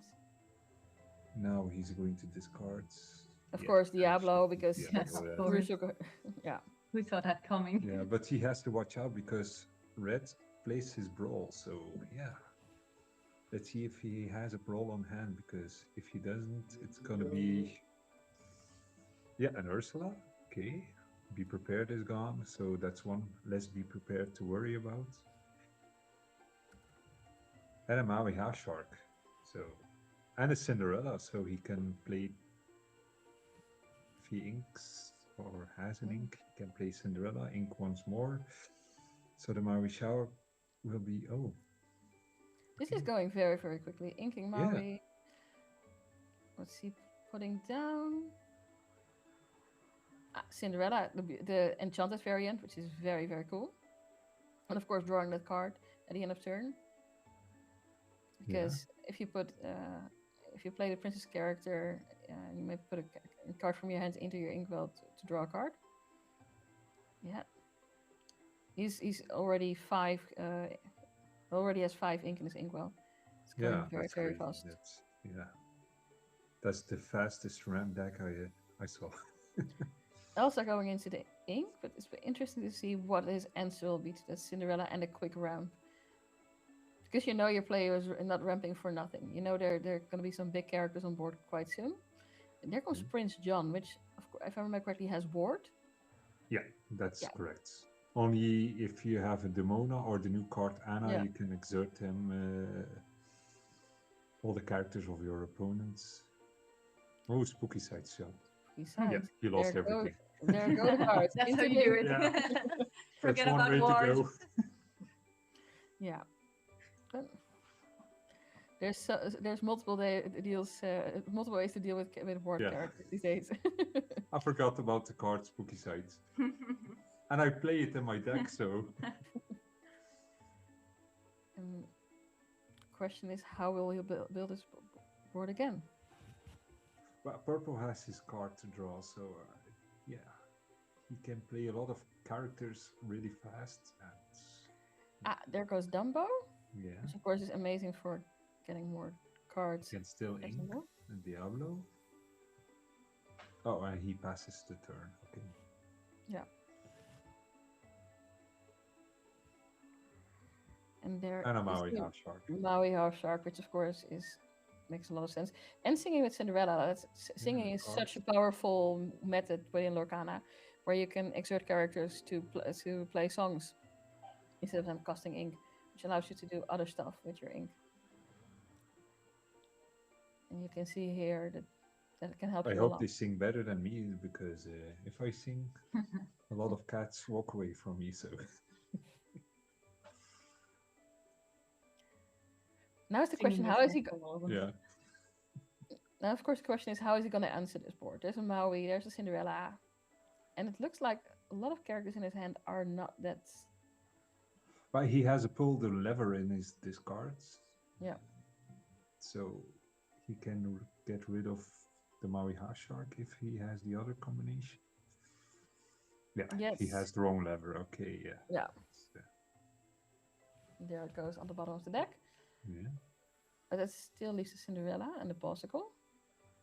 But the Cinderella cannot attack his Dumbo, so his Dumbo is safe once more. Fair point. Oh, and he has a vision of the future. Yeah. But I think at this point in time, you see that ramp and you can count the ink on the other side. Yeah. It's also a bit worrying in a sense. Yeah, because you can always top deck or be prepared or something. Yeah, so I mean... The opponent cannot go white with his board, because if he doesn't have a hands at all, it's going to be one-sided. It's not just be prepared. We also saw Maleficent earlier. Oh, well, as I was saying, Maleficent earlier and now again, which of course can banish characters when you play them. His Prince John is safe because the keyword wards, so... For now. Yeah, for now. Yeah. But that's of course the downside of having a character like Maleficent. You can't banish any ward characters. Yeah. But it's a pretty sweet deal. It's 9 ink, but you put down a very strong card and you may banish a character. And let's be honest, that's set champs version also looks really, really amazing. Yeah, I love the cards. And here you see how much draw Amethyst can give you in one turn. Especially if you have enough ink. Yeah. Oh, and there goes the Maleficent. It was Okay. very, very quick. It's funny, but before the previous rounds, we've seen mainly decks which rely on building very wide boards. Now we have a game which actually almost no very small boards. Not Oh, that much characters at all. he plays a Maurice workshop, so now he has the cards draw he needed. His engine is getting started. Yeah. Yeah. But that's when you play against Ruby Sapphire. That's what you know, right? If you let them start their engine, once they get running, you're in maybe often in deep trouble. Well, they have to play it now because because of the ban. So yeah. Or he plays a quickie. Yeah, quickie is always a good way to give some other characters a little bit of extra strain to get rid of characters on the other side, like the Cinderella. So when you play the quickie, of course, it gives +3 strain to one of your other characters. It's not Maurice's workshop. It's apparently Maurice's Carpenter's back. Yeah.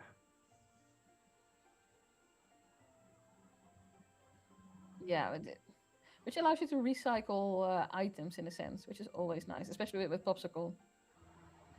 It still allows you to draw cards. I'm not sure which card was just put down. Oh, Diablo. Yeah. Sometimes the lighting throws me off a bit of which card I'm searching. Yes. Because Diablo does not look that green in real life. But that's okay. Then, of course, Ursula coming down. Is not that useful, I guess, for songs in this matchup. It's good to have a card on board. Might not be able to discard a song, but at least you have some knowledge about his hand. Oh no, there's again. Spooky Side again, and the enchanted version this time. Quickie, of course, surviving that. Here you see also our Amethyst Emerald player with a lot of ink in his inkwell. I didn't see what he discarded. He played a chip and the opponent discarded his card, but I didn't see which card it was. It's just outside our view. Yeah. So it is what it is. There goes Develop Your Brain, searching, I guess, for a card. He still has enough ink to... Oh, there goes Be Prepared. Prepared, yeah. The famous song, Be Prepared. It's, I think, maybe one of the most controversial cards in the sense that it's loved and hated by many at the same time. If you're not playing Ruby, you really hate that card. If you're playing Ruby, you're very happy with that card. I think there's more lovers than haters of Be Prepared, so...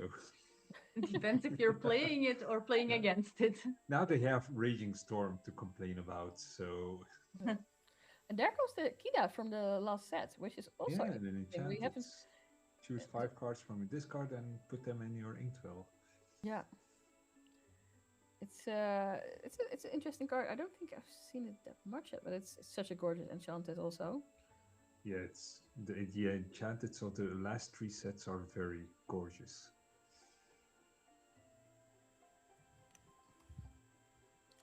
Kida, of course, also really relying on that huge inkwell. Yeah. And here we... What's her second effect again? If you pay 7 ink, so you really need a big inkwell, you can look at the top 2 cards of your deck, and then you can put one in your hand and the other on top of the bottom of your deck. So you can get this huge draw, but you need a huge inkwell because otherwise you can't look and play. So it's yeah. So I don't think I've ever.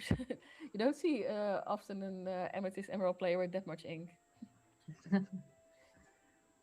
Thank you, Spooky Side. It'll be interesting to see how he will build back the board is still small. It's of course score is 411, sorry. And he remains to have his card draw. Ruby Sapphire. Yeah. Even with no cards in hand. Okay, Tamatoa. Tamatoa. Very beautiful enchanted. I mean, this deck has so many enchanted. Yeah. Is it Well, I also play enchanted because it's very shame to have them in your binder and not playing with it. Sometimes I let the sea show them the sunlight. I mean. Well, I mean, Tomato, of course, is also really great at recycling items. So you don't have to pay the way what you do with the Merlin's bag. So you can get some cards from this card and play them again. On the other side, there's only Elsa, and then Madame Medusa comes down, which is also an amazing way to get rid of some characters normally. So it's and here you see how scared that ramp is on the Sapphire Ruby side. The moment they start ramping and they hit that ramp and they are where they are, it can go very, very quickly. Yeah, that's a lot of board state right now. I think it will be very hard to come back from this one. I mean, we've seen it happen before, but it's definitely looking at the board. He has quite some control of it. Yeah, be interested to see what he will play. Another popsicle, searching for cards, questing, and then we're at 9-12. And it will be interesting to see. Sudden chill? Yeah. And he discarded to be prepared, I think. Yeah, at this point in time, you don't want to play the be prepared and draw your own board. No. Because his board is greater than his opponent, so... Yeah. You see that Elsa and you're like, that's not worth it. No, definitely not. Also quite interesting to see is you see how these more control decks take so much more time than the previous rounds. I mean, with we've seen emeralds like finish around very quickly, and here we see how long it takes to build a control. But once you have that control, you really have control of the board. I think he's going to play a Maui Half Shark. Yeah, just drew it. Yeah, Maui Half Shark is such a classic card in that sense with evasive. That's such a beautiful card too. Yeah, scooping. I think that makes a lot of sense. Yeah. I think purple green has to quest really fast, but yeah, once the engine is on for Ruby Sapphire, it's hard to come back from. In the chat, somebody says, "Well, I've never seen purple-green top deck for 4 turns." No, I think it's a very good point. Like, you don't see a lot of Amethyst deck where you have people top deck. Amethyst is basically the color, the draw color, and you don't expect to see top decking there. But yeah, so much ink, but nothing to play. What a loss. Yeah, but that's like you don't want to give that Ruby Sapphire player the chance to build that ramp and build that board. Be interesting to see what his answer is. Of course, this round, Dave Song can start, so it'll be interesting to see if he might do things differently. To see if he can answer Ruby Sapphire.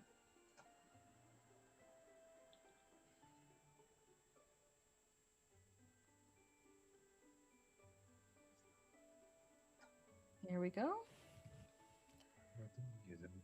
Cutting the decks for the opponents and starting to draw.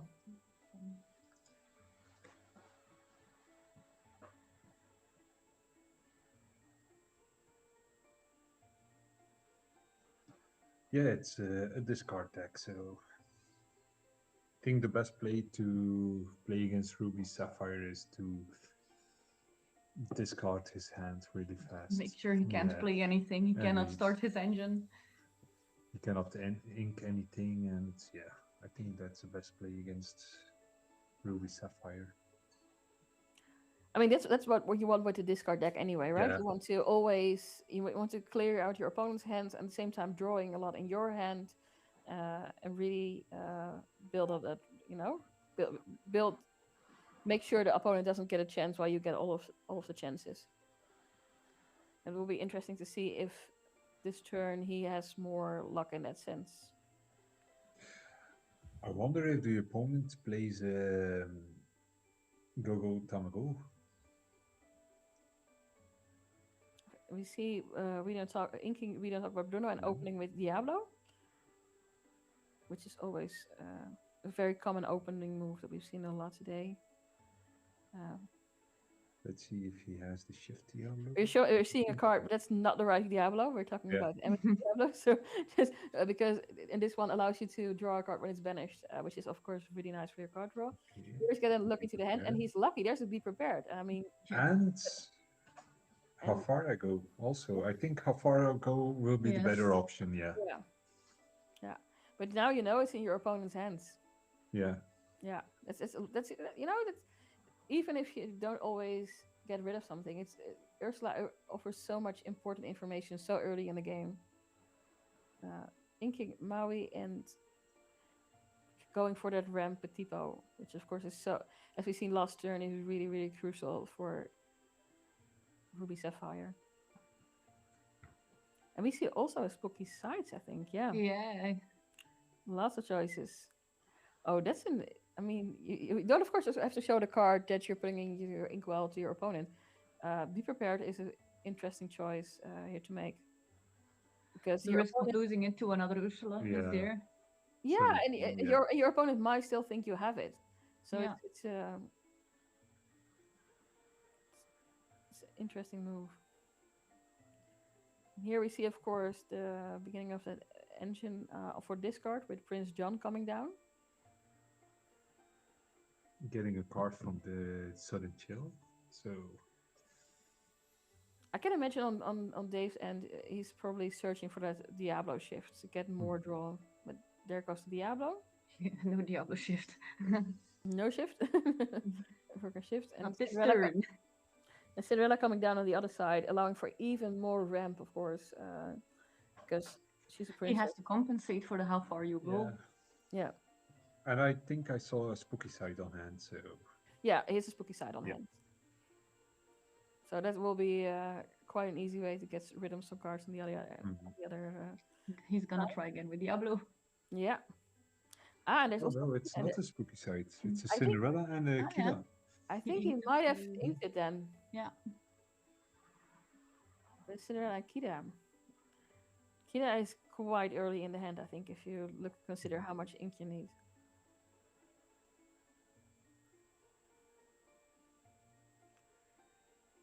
And there comes Popsicle. Popsicle goes for the draw.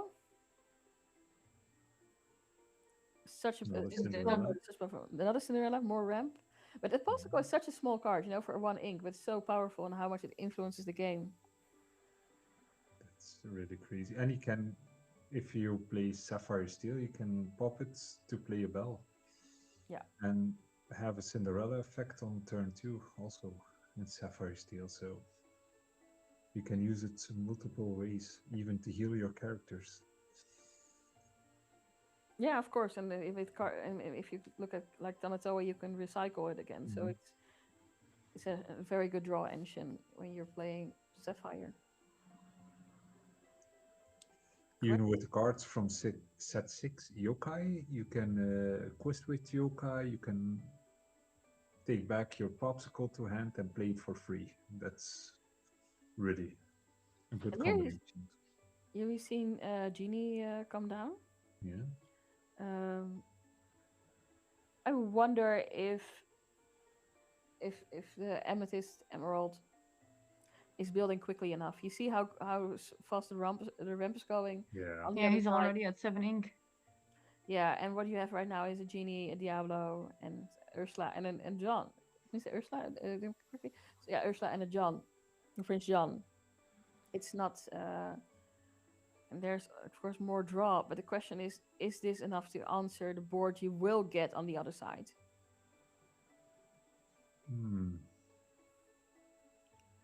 because Yeah. you already had 7 ink on the other side. It's only 2 ink less than an Amethyst, and the Kida is coming down. Yeah. Yeah. Well, the Yeah, thing is, against control deck, the longer the game Last. lasts, the harder it will get for the purple-green player. Finish, so, yes. yeah. Yeah, you see. I think you see that happening here, where it's very hard for the purple-green player to answer that control, and it's being established quite quickly.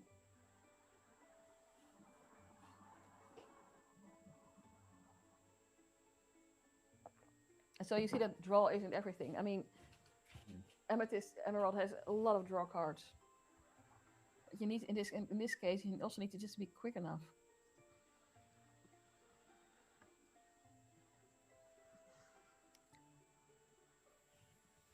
And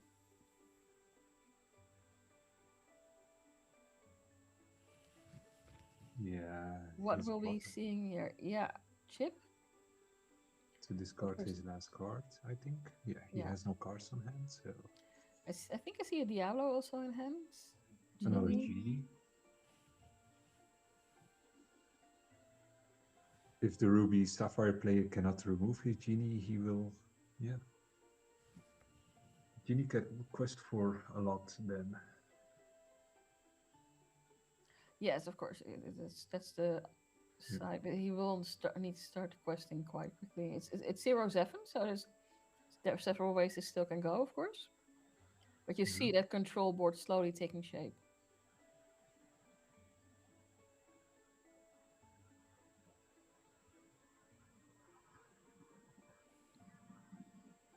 And here, some thinking by our player. Can't quite see what he has in hand, but No, too bad. and So he's Cinderella, of taking course, out the into Diablo. and of course drawing another card. Diablo is a nice card where you give your opponents a choice. Like, okay, you can either banish me and I draw a card, or you can not banish it and I will get a lore. You pick one. Pick your poison. Pick your poison. Couscous poison. I mean, this is like what you also see with cards like Hades. You know, it's like these deals. Like, do whatever you want. I benefit either way. Here we see a pull the lever going into the discard. So that means he has his other card on hand, wrong lever. Yeah, Yeah. he has it. There goes Kida, of course.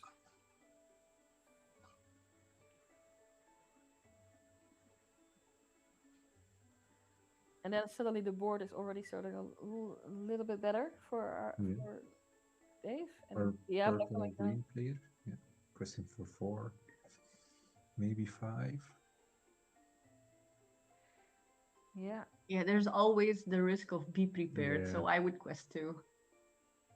Maybe yeah. Maybe took out his Cinderella. But yeah, especially be prepared. If Yeah, there we go. Hey, there we go. Be prepared. Yeah. I mean, be prepared is in that sense such a powerful way to just clear the board. Peter Pan, Rush, Abyss, yeah. And Ah, murder, crap.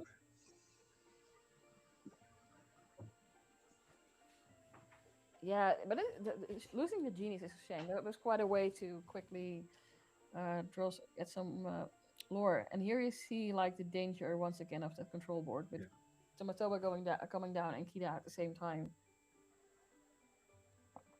Another Kida. Okay. That's the second one, I think. Yeah. Yeah.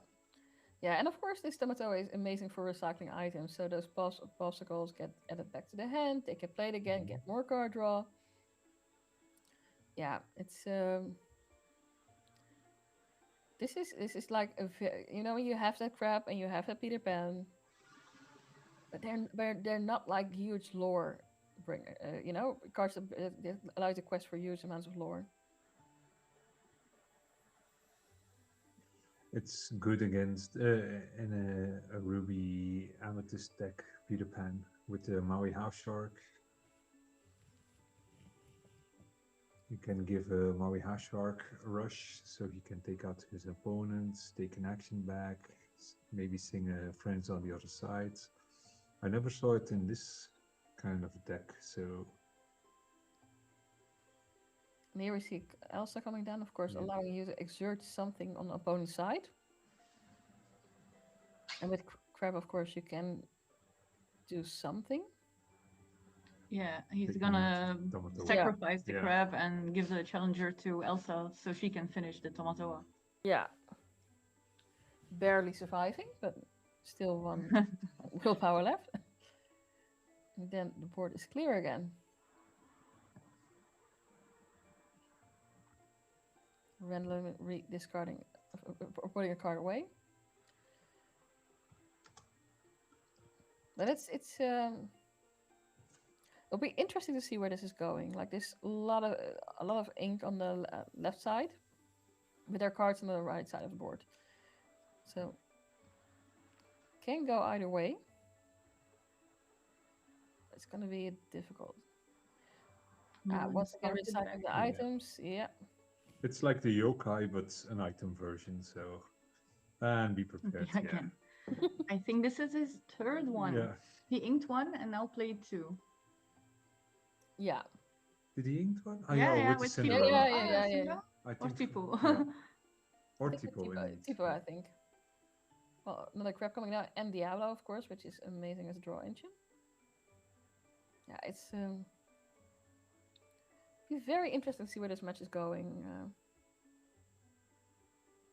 Couldn't possibly predict if we get a third round or not. There's also 20 minutes about left in this round, so 20 minutes. Okay. we're over halfway. There comes Maleficent taking care of that Diablo. Another Kida. Another Kida. okay. I think he plays a lot for Enchanted. So Oh, far. he has the fourth Be Prepared. Yeah. Oh. What was the thing?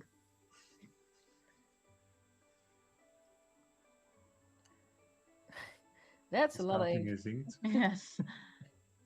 They're both counting their ink. It's inkwell. That's a lot of ink, yeah. And here's once again top decking. It's Chip and Shard, Discus. discarded. Yeah, Chip is good with the combination of Prinjan, but if there's no Prinjan on board, yeah.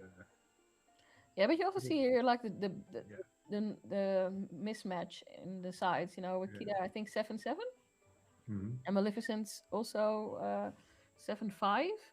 And then on the other side, you have a crab, which is a 3-3, of course, with ability, and of course Chip, but not that easy. You know, not the characters that you need to get rid of all the characters on the other side of the board. There's another Enchanted Tamatua coming out. Yeah, he has too much control right now. I think the Emerald Yeah. Amethyst deck is in a tough position right now, Yeah. considering he's also top decking. Another Tamatua. They're both really good players. It's fascinating to watch. I think in this matchup, just Ruby Sapphire might just have a little bit more of a. Oh, I think are they scooping? No, they're not scooping. Counting. It's like are they scooping? Like no, wait, okay, they're counting. I will scoop on this moment. Sapphire Ruby player has too much high bodies on field, so Yeah, he can And here- sacrifice his crab and take someone out with his chip, but yeah. But there's still so Yeah. much left. yeah, but here you see once again, like we're talking about also previous matches. The moment this control decks hit their ramp and hit those high characters, Mhm. it's really hard to gain back control. Just because of how quickly it goes. He's about thinking to take someone out, I think.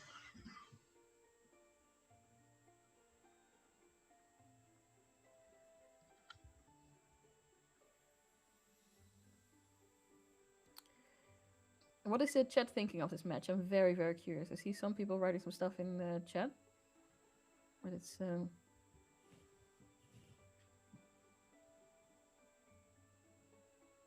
this once again also proves that we shouldn't discount Ruby Sapphire in as a deck. I mean, it's Yeah. Even with the ban of Hiram, it's still a pretty good and strong deck. yeah, and a huge advantage right now, as somebody in the chat also points out. A third enchanted Tamatoa. Okay, he's going out big. Yeah, and suddenly the score is 13-13. Yeah. I wonder if he plays Leviathan in his deck. Leviathan from the new sets. Yeah, it could be. I mean, Maleficent is also quite a good card to play.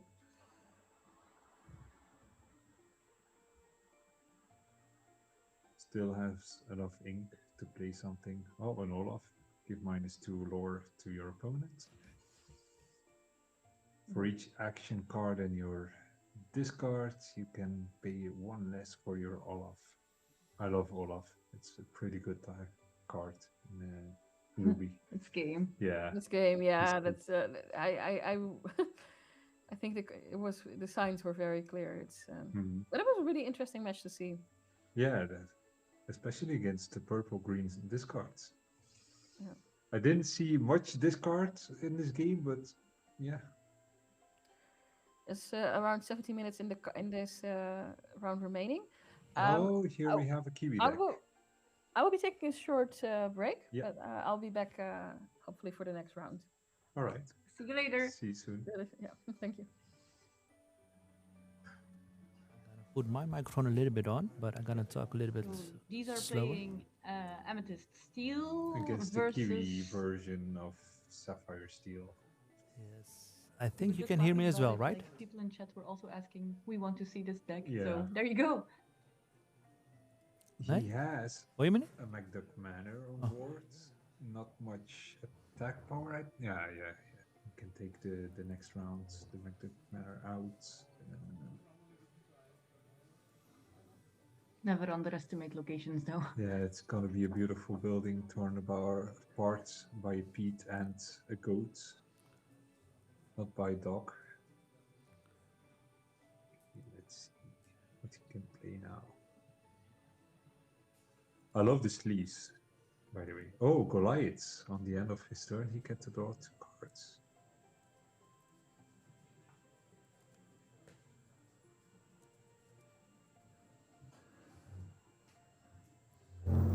Can you hear me, Benny? I don't think so. You can hear me. Oh, can you hear me? Possible? You turned on my mic. I think people can hear me at home.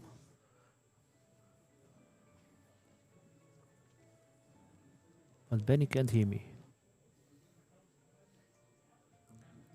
Ah, yeah.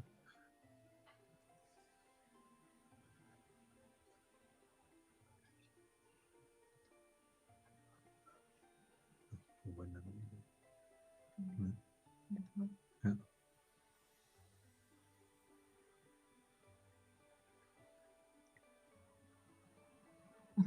Okay, let's see what's happening. He's making a lot of space to play more characters. Yeah. He definitely has board control right now. His MacDuck Manor is gone, so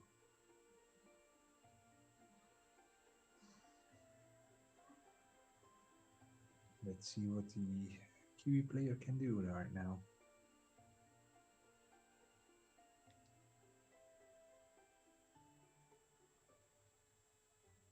I don't think there's instant lore in Sapphire Steel. Yeah, he's definitely gonna have to do Yeah. something about that board.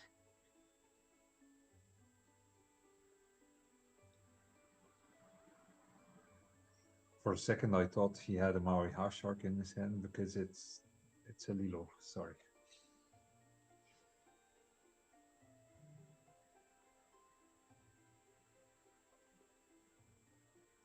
I cannot see how much lore he has on board.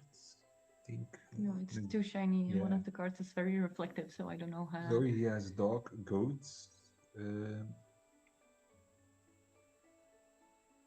So 1, 2, 3, 4, 5, 6, 7. 7. At least 7. 7, yeah.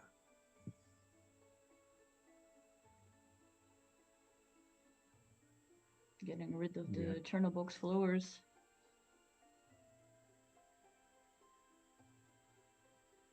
So taking away his card draw too. Fortisphere, yeah. Now he has all his items. I didn't see the early game, but yeah. Would play the little if I were him. Yeah, there we go.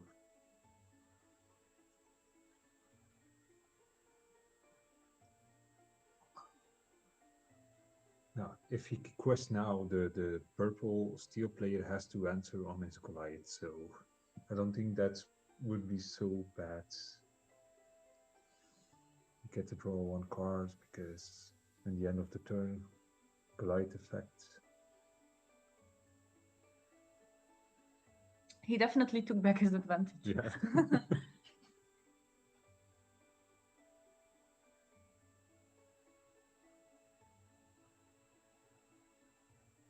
Love to see Kiwi in action.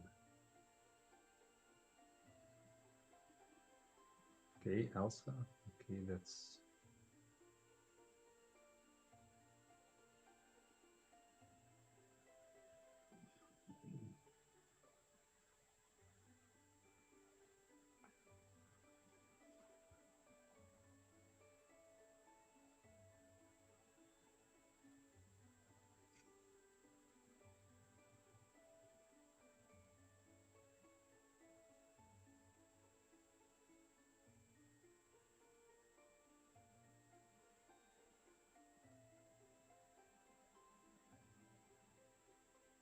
He's thinking about it too. Which character he will use to attack his Lilo and Goliath, because he has to sacrifice against Goliath, I think. So Elsa is going to attack Lilo, so that's 0 damage, but the second time he attacks, Lilo will be banished.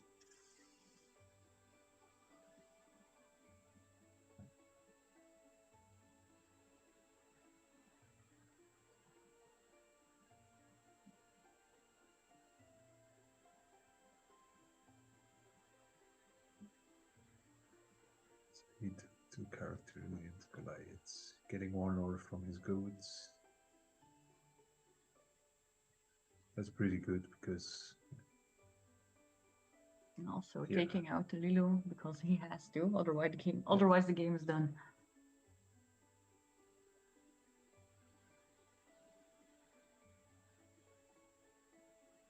Let's see if he has another Elsa on board, because I think the Kiwi player will play now his board full of... Oh, hello.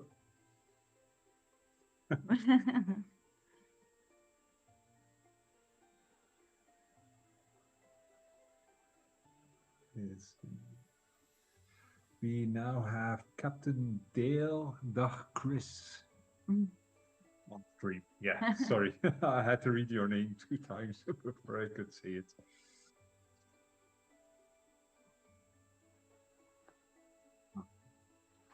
Yeah.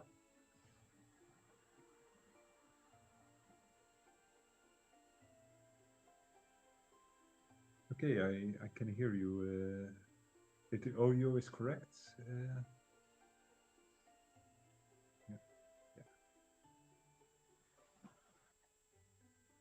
Yeah. And where are you from, Captain? Okay. Yeah.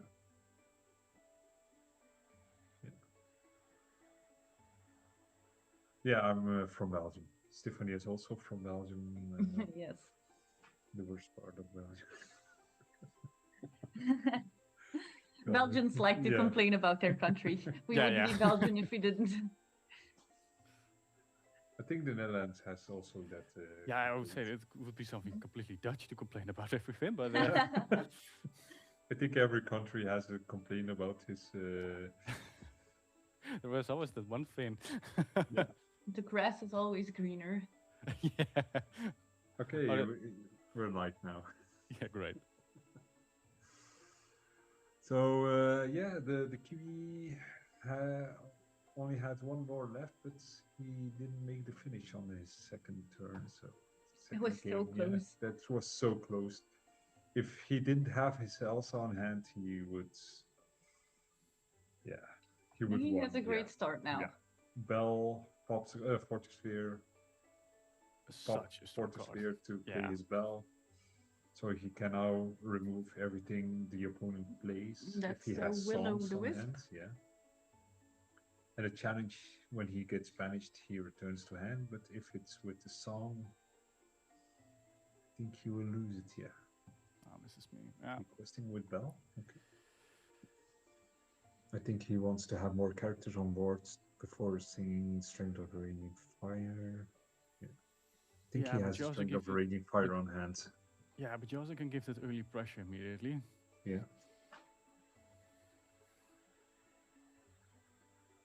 And especially with the... Okay, I would take out his Calhoun with the Strength of Raging Fire, to be honest. That's a bigger threat. Yeah, sure. Playing a beat? No. Also no smart. actions. Yeah, that's...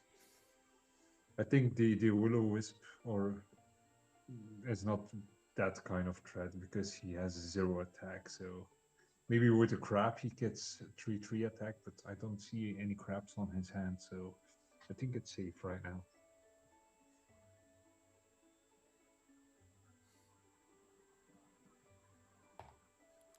Oh, I see a crab on hand. Sorry. Yeah, there's a crab. Okay. That's great because Yeah. he can bounce back the Will-O the Wisp to his hand. Because when he is banished in a challenge, you can return it to your hand. It's...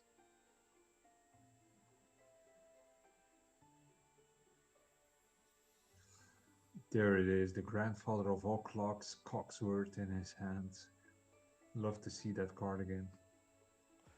Yeah, the resist one. Good old memories. Yeah. Hail for the card draw, of course. Getting the damage done. Okay, and now playing Bodyguard. The Headless Horseman.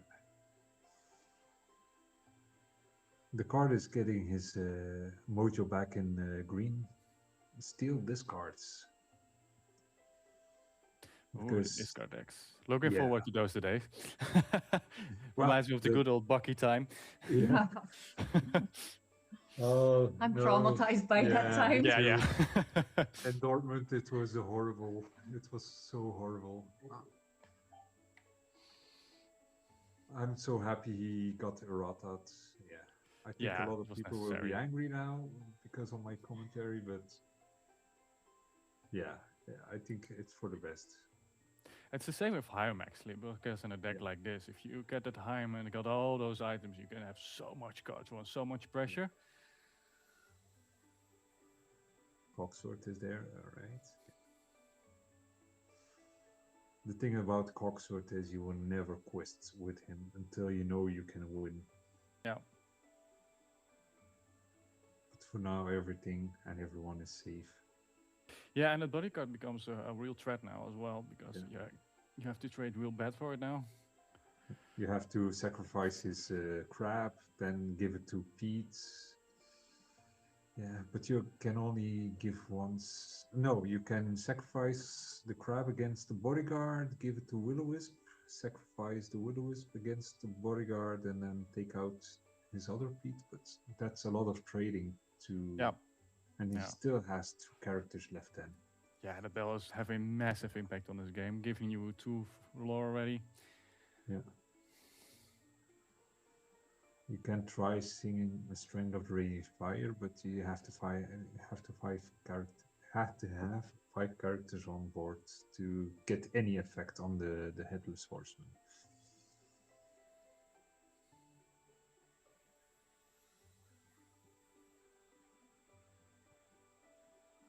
Tough call.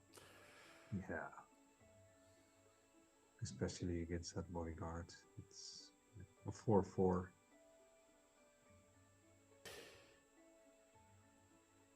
What would I do?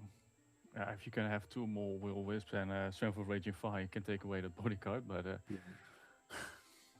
I don't think he has any low cost characters on hand. I go for the Genie.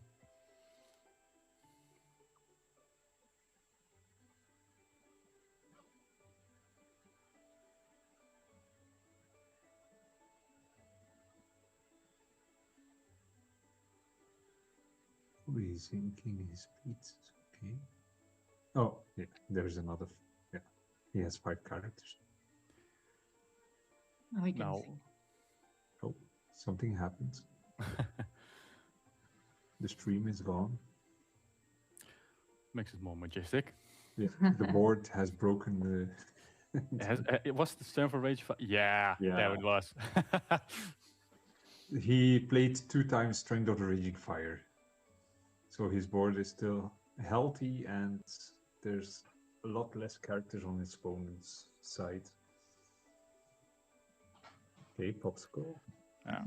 Upside down.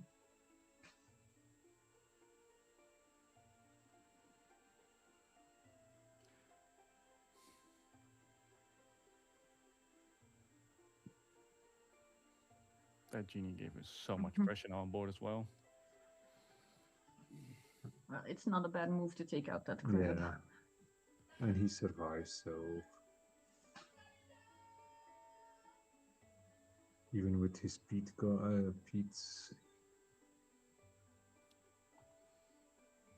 He still will survive because of that 1 resist. Elsa. Yeah. He Yeah. could have also quested with Chernobog followers first, draw a card of that, and then decide what to play. He's going to do it right now.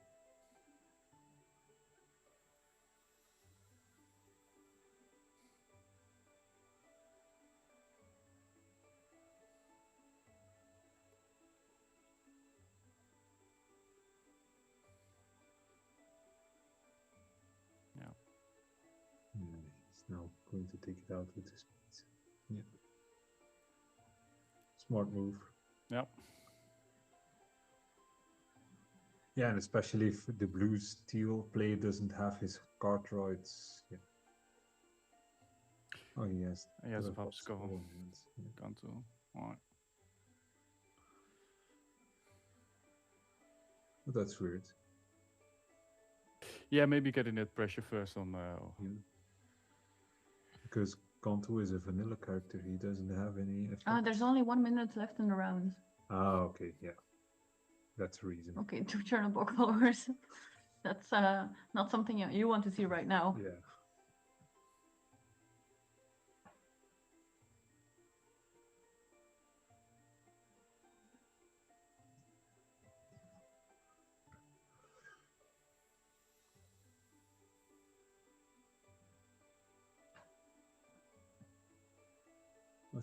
He's going to Quest with everything. Yeah.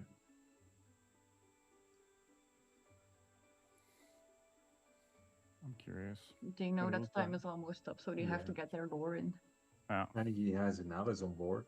That's pretty good also. Yeah, that Alice is massive. Yeah.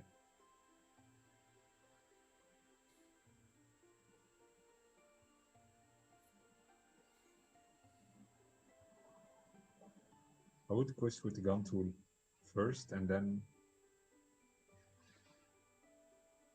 15. Story on board, as they call it. yeah. How much is the gun tool again? 4/4 or? For free. So this is turn 1, this is the Yeah. end of the round. Turn 1? Yes, right. Yeah.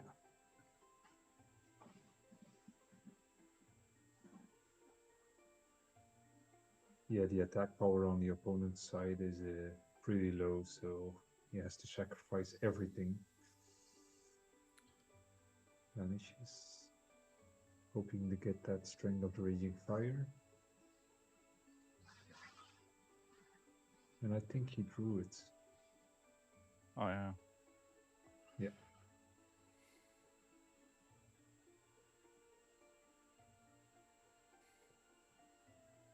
Yeah, there we Yeah. go. Yeah. Yeah. I gone to. Yeah.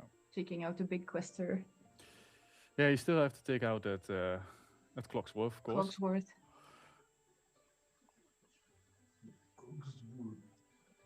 Which means also Genie, basically every character has to go into that one.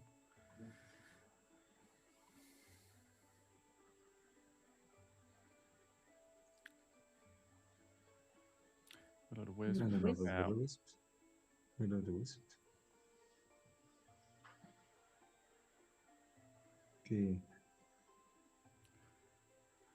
That's now turn 3, I think. Yeah. Or turn 2. I think 2. Yeah. What's it? Card draw.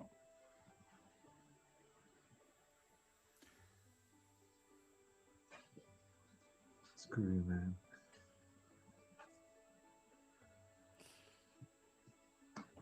If I Oh, want to and other gun too.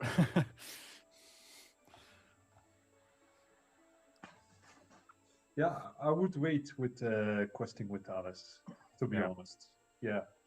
Or if he has an Elsa on hand, yeah, but still.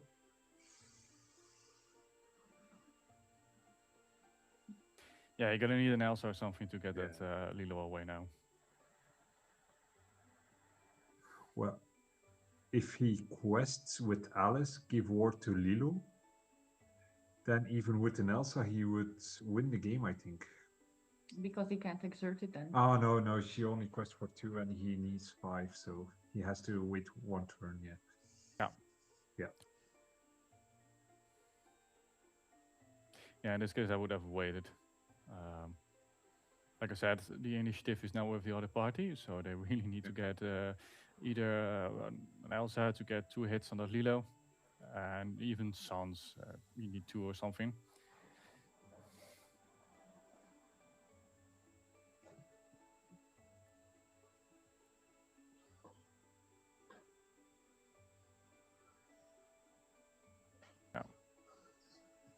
Passing the turn. So we go to turn 3 now. Let's see if he has the answer to, or else it's a win for the Sapphire Steel player. It's gonna be.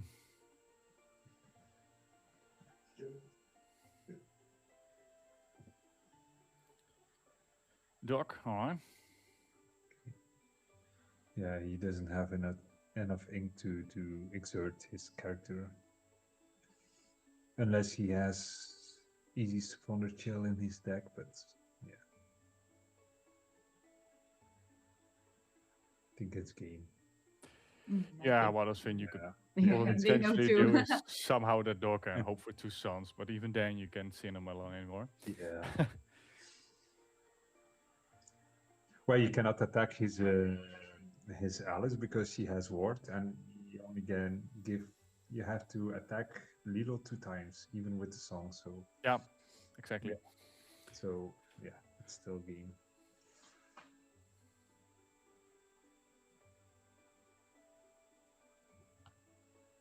So yeah, I Exciting think game in the end. yeah, it's a 40-minute break, I think, right now. I also believe they Yeah. will be doing a raffle too. Ooh, Oh, raffles, raffle always too, good. okay, yeah. Yeah, because one of the nicest players I know got his deck stolen in Brussels, I think. Yeah, right from Yeah. his car. Yeah, right from his car. So Oh, really? yeah, it's 3 decks or something. So the raffle is yeah. like some kind of a charity Yeah, thing for that him. we are that the Kolonisten have organized to collect some shout money out and to help Seb, him Yeah, to get some cards back. that's 3 really decks, awesome. yeah, from that's Seb to- awesome that there's such a community doing that. Yeah, and especially in Lorcana. Yeah. Everyone gets along in Lorcana with each other, so it's pretty cool that Seb did this for that person. So, and especially I would be heartbroken if my decks got stolen from me, because you put a lot of time into your deck, and that's just crazy that happens. Yeah, no, first of all, getting your call stolen is one thing, and then your decks, of course, which you spend indeed that much time on, it's horrible. It's just horrible. Yeah. And especially he goes to every event in Belgium and Not even in Belgium. Yeah. Also, we Over, met him in yeah. Bologna. over entire Europe. So that person, yeah.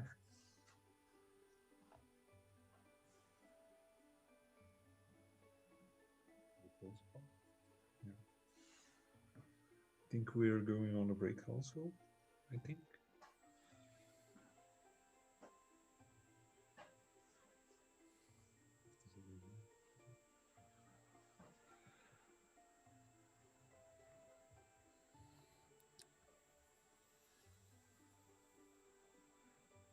And a shout out to Camrish to do this awesome stream. Dutch Yeah. Illumineers. Oh, okay, that's nice. Emma is going to draw. Oh. So, She has a lot of her on her hands. yeah.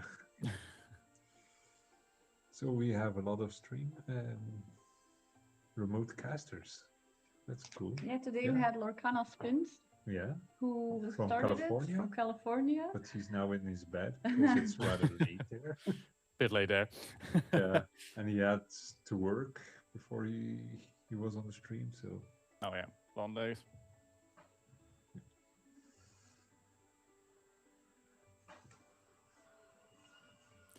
and then So we what had, decks are you looking forward to see more today of?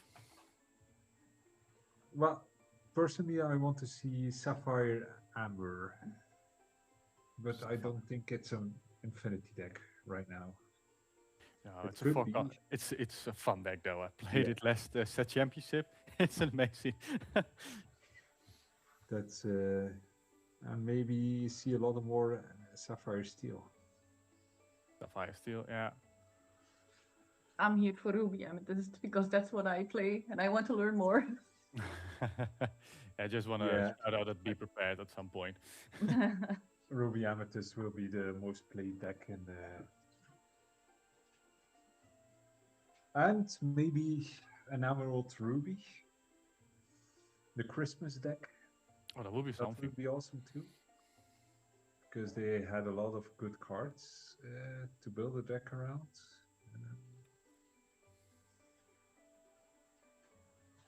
Yeah, and Amber Ruby. But Amber is so great right now because they got a lot of good cards. Of course, with the recent update of, for example, Dale, making it even a bit stronger. Yeah. Yeah, but Dale, you can remove him with Brawl now in Infinity, so I don't think Dale will see a lot of sunlight in Infinity. But against other decks, it will be great. Okay, so the event is having a 30-minute break right now, so I Yeah. think we are going to also take a little break. Yeah. Yep. And then we'll be back to announce the next players. And I don't know when the raffle will start. Maybe we will have to do that too. And otherwise, yeah, we will see what will happen. We still have quite a few matches ahead of us. Yeah. How many rounds? 7, I think. And then top 16. Yeah, and then top 16, yeah. So let's hope we get to see a lot of different decks.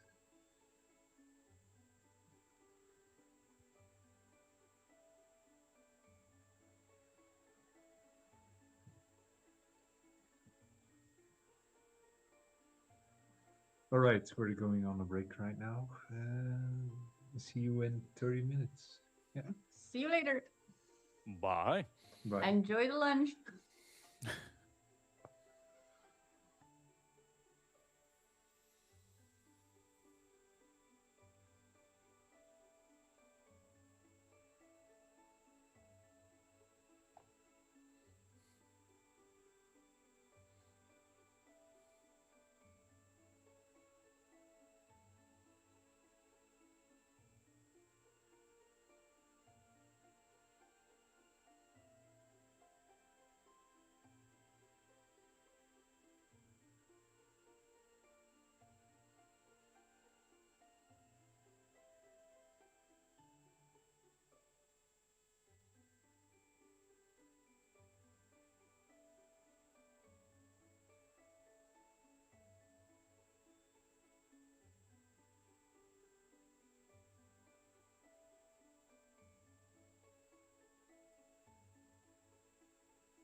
Okay, raffle time. Okay, if I can have your attention for just 1 second. The sales of tickets has officially closed now, and I am glad and actually quite emotional at the moment to tell all of you that I will have to put in the random number generator. The first number is 1, of course, but the high number is 2005. Nice. So standing right next to me here is Vladimir. He's the person in question. He saw his decks stolen about 1.5 weeks ago, I think. And he called me, he told what happened, and he asked if I could find some cards. I thought by myself, yeah, I can find some cards, but I think that with more shoulders to bear the burden, we can make a difference. And I try to pull the community together, and I cannot start telling you how glad, emotional I am that we have such a very nice community. Also because I immediately announced that if we went higher than the amount necessary for Vlad's decks, there is a second charity which is very dear to me because I have an adoptive son from Ethiopia and his family is still very struggling in life, very hard. They are extremely poor, even to Ethiopian standards. And the youngest sister is going to leave, how you call that, secondary school. She wants to become a nurse, but that was impossible. And I can actually tell you that we all made that possible. So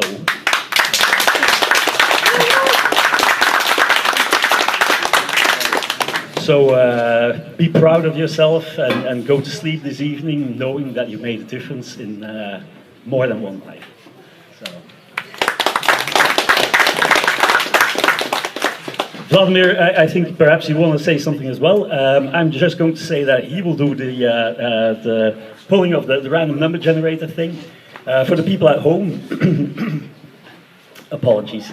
For the people at home, everything is in an Excel sheet like I promised, so every ticket that was bought now corresponds to a line in that Excel sheet. Vladimir will just do the random number generator thing, and whoever lines up with that number will be declared a winner.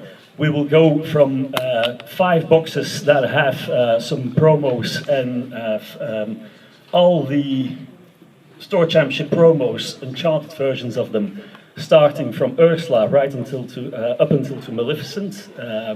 Those will be the first 5 boxes. The 4 boxes afterwards will have an Expo 2024 playmat and Ursula sleeves. And the big one is a case of Wilds Unknown. I want to thank Ravensburger as well, because they make this kind of stuff possible by really supporting the organized play stores, the organized play locations. So please also keep supporting the organized play locations so that we can really keep on making this a very, very, very nice game with such a wonderful community. Thank you.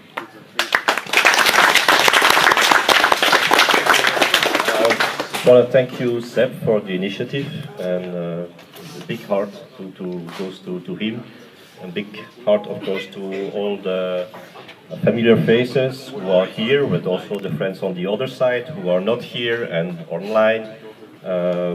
It was a this was a big success, overwhelming success. So I'm very happy through this action also to support the project in Ethiopia. Yes, this is a human thing, so I'm so happy this can help out also on that side. So thanks to everybody. Wish lucky fingers to a few of you.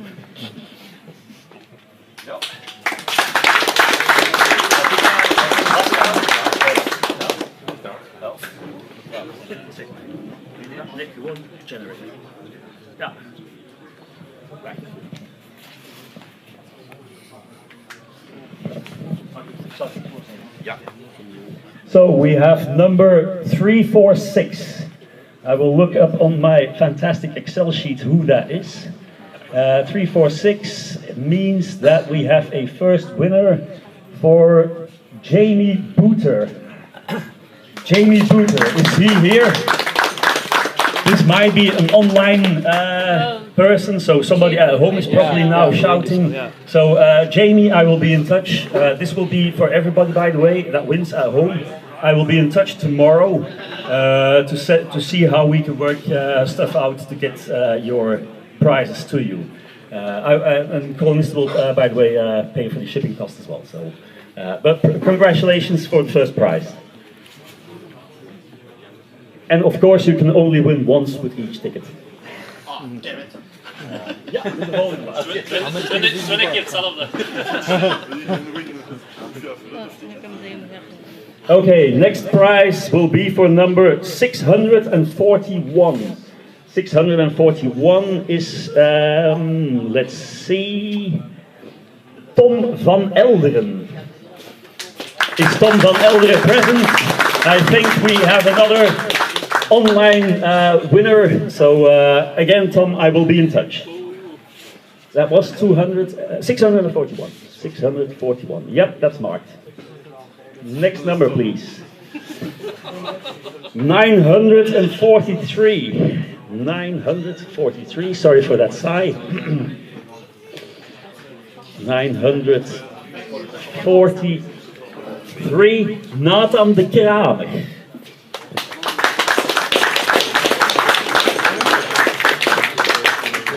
I don't see anybody coming to the front, so again, an online winner. I'll be in touch. Next number, please.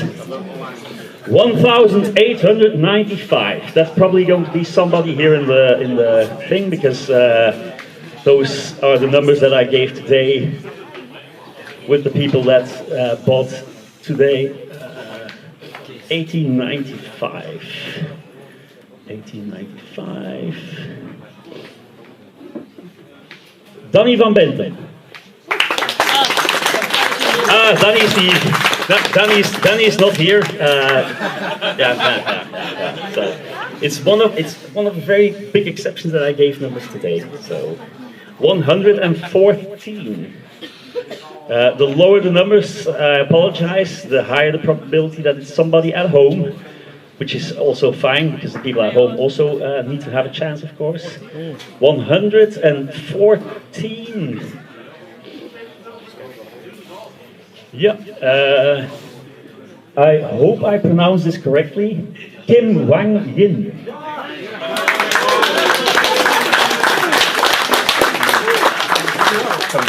Congratulations. Dat was het. Eerder met alle. Dankjewel. Dank u. So that one has been given away. Okay. We are out of numbers for the smaller boxes, so we go on to the bigger boxes, the ones with the Expo playmat and the Ursula sleeves. And we go to 1825 again, so that is very close to Danny's number. Denzel. Is Denzel here? Denzel is not here. How come? Okay, so sorry guys, Denzel, I'll be in touch again. So the next playmat and sleeves 876.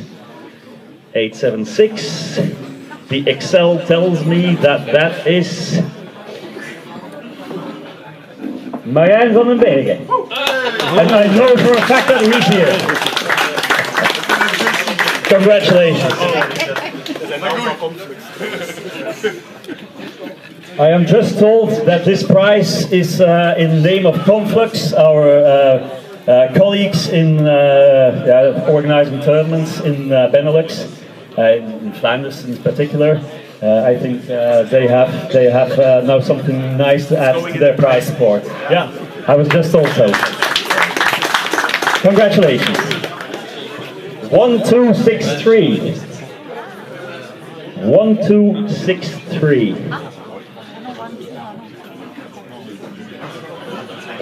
1263 is Danny Cullen. Of Danny Cullen. Is Danny Cullen here? No. I lost count. How many did we give away? I think we still have one of those, Ursula, and yeah. So the next number for the last box with the Ursula sleeves and the Expo playmat is 733. 733 corresponds to, we need a drum thing, Joren Boots.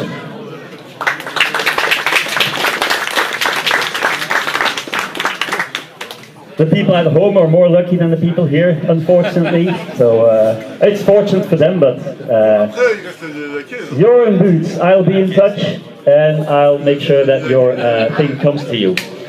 We have one more prize to give, which is the case of Wilds Unknown. So, yeah, I'd say draw a number. Big number. 1418. 1418 means that we can give a case of Wilds Unknown to Brian Brooks.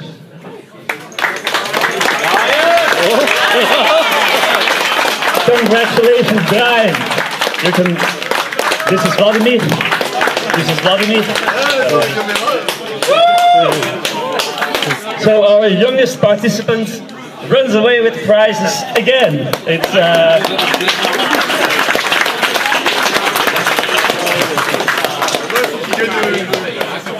congratulations with your winnings and have fun with them.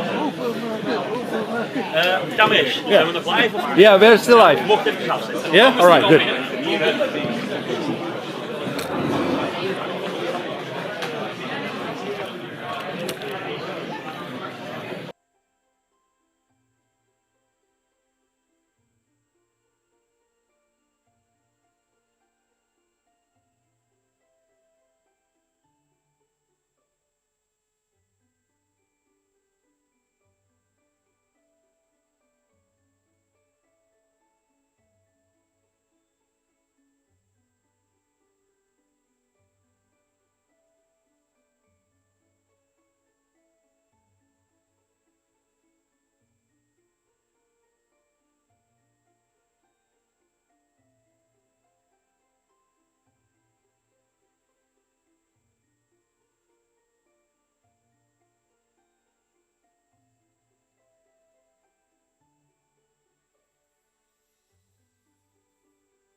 Hey everyone, and we're back for the next round in the CCQ, the Lowlands Lore Cost CCQ.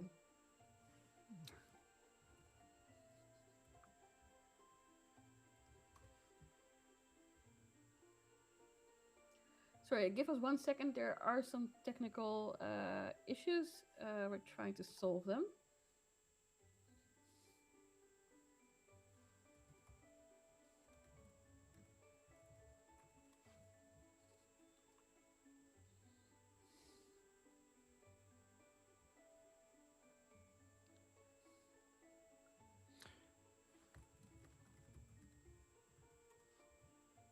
All right.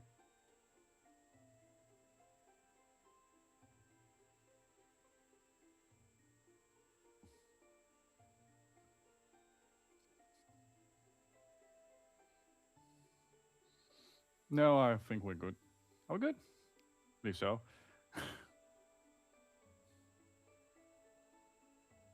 Let me test again if I'm also good.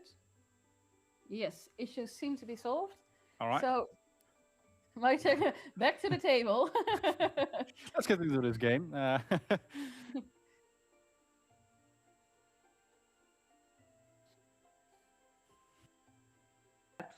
So, a small side note about Marijn, he is actually one of the organizers of the Conflux tournament. Oh, damn.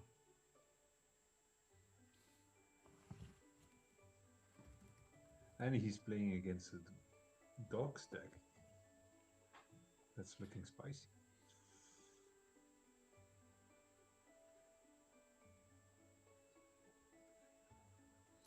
All right. Okay. We didn't see any colors of Marines until... Marijn brought his own homemade deck.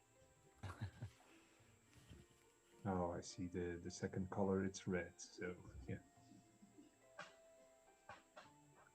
So we have both players playing Emerald, but one is Ember and the one is Ruby.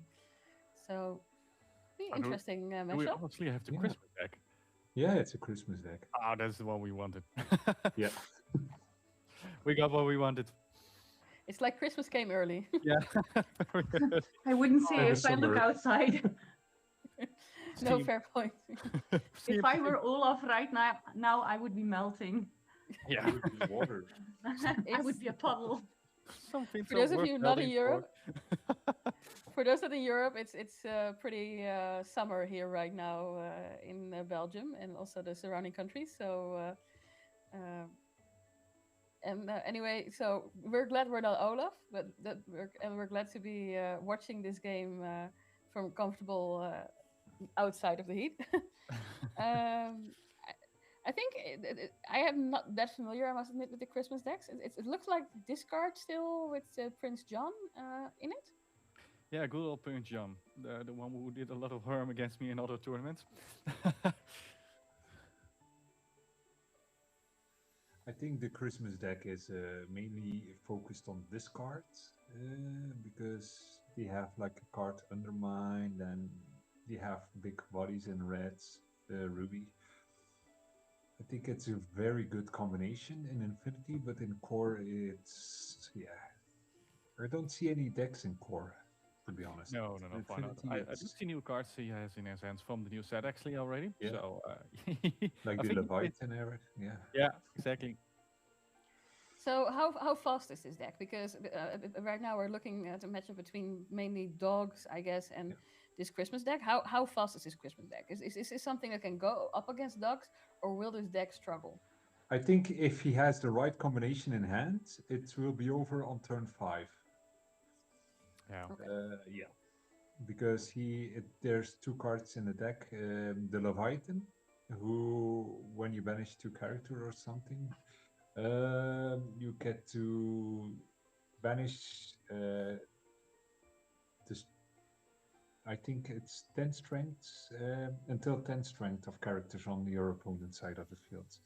And there's a lot of low characters on your opponent's side of the field, like 1 or 2 strength. So I think on turn 5 he can board wipe your opponents.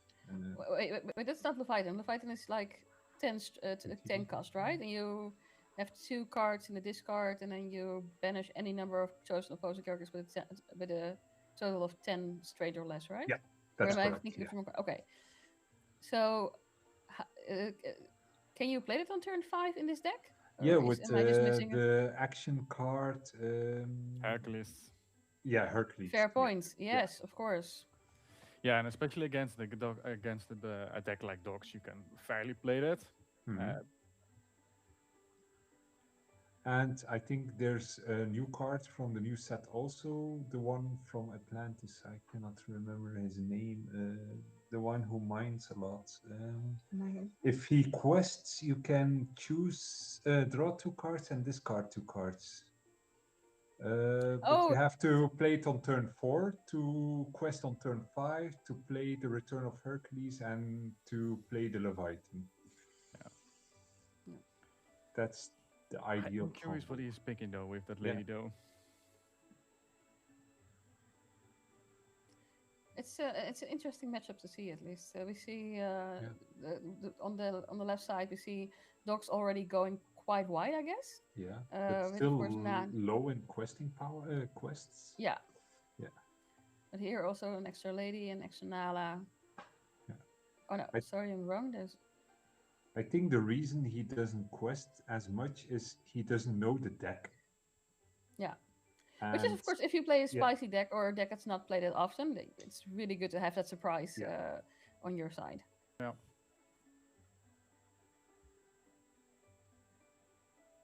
And here we see Strike a Good Match, of course, coming down.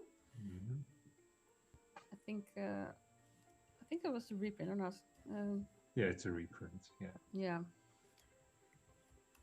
It's draw 2 cards, of course. And there's a Hercules card. Yeah, And there there it is. it is. There's the play. And Leviathan, yeah. And of course, 10 strength. And if you have Nalas with 0, that goes very, very quickly. Yeah, that will be a problem. But he can also play a card from his hand, so I'm curious what he's going to play. Yeah. What would you play in this case? Would you play any card? I mean, I think but it doesn't matter because Moraine, the other player, has a choice to go. Yeah, see. Yeah. I think you play a card you would rather lose than the other cards you wouldn't rather lose. So, yeah. So that was turn 5 of the red-green player, and now he. It's going. You also see Snowfort coming down, of course, to protect the characters a little bit. Is there any way to... Good luck. I just want to say, like, can you actually protect from Leviathan? I mean, it's a 10-10. That's insane. It's bollocks. It's bollocks. It's a scary monster. Yeah, I'm wondering what can you do with dogs against Leviathan? Unless you have a very broad board somehow, and then use Tramp to get it out of the way. Yeah, I mean, I guess you gotta be quicker. I mean, turn 5, dogs can do a lot by turn 5. Yeah. But yeah, you gotta know the deck that you're up against and know what you're doing, I guess. And if this is the first time you're seeing that deck, then yeah, it's not that easy. Now I'm curious for his next mulligan, the next game, what he's gonna do. I think the dog player will be going fast. Now he knows how the deck works, and he's going to try to go fast. And another Leviathan. Do we know who started this match? I actually don't know. I'm gonna be fair. I don't know. No, that's fair. I mean, I thought maybe I missed it, but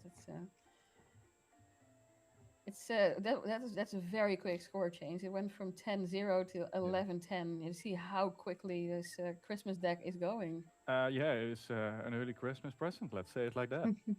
I mean, how much lore is there on board? Like 2, 3, plus 6. Oh, so you're 9 lore in one turn. Yeah, that's crazy. But Mulan can also be very dangerous. I don't think he has instant lore in his deck. No. Like a Go-Go Tamago or no. Yeah. 90 lore, yeah. I'm curious what he's gonna do his next play. I saw a Maui Shark, so I think he's going to play another Olaf.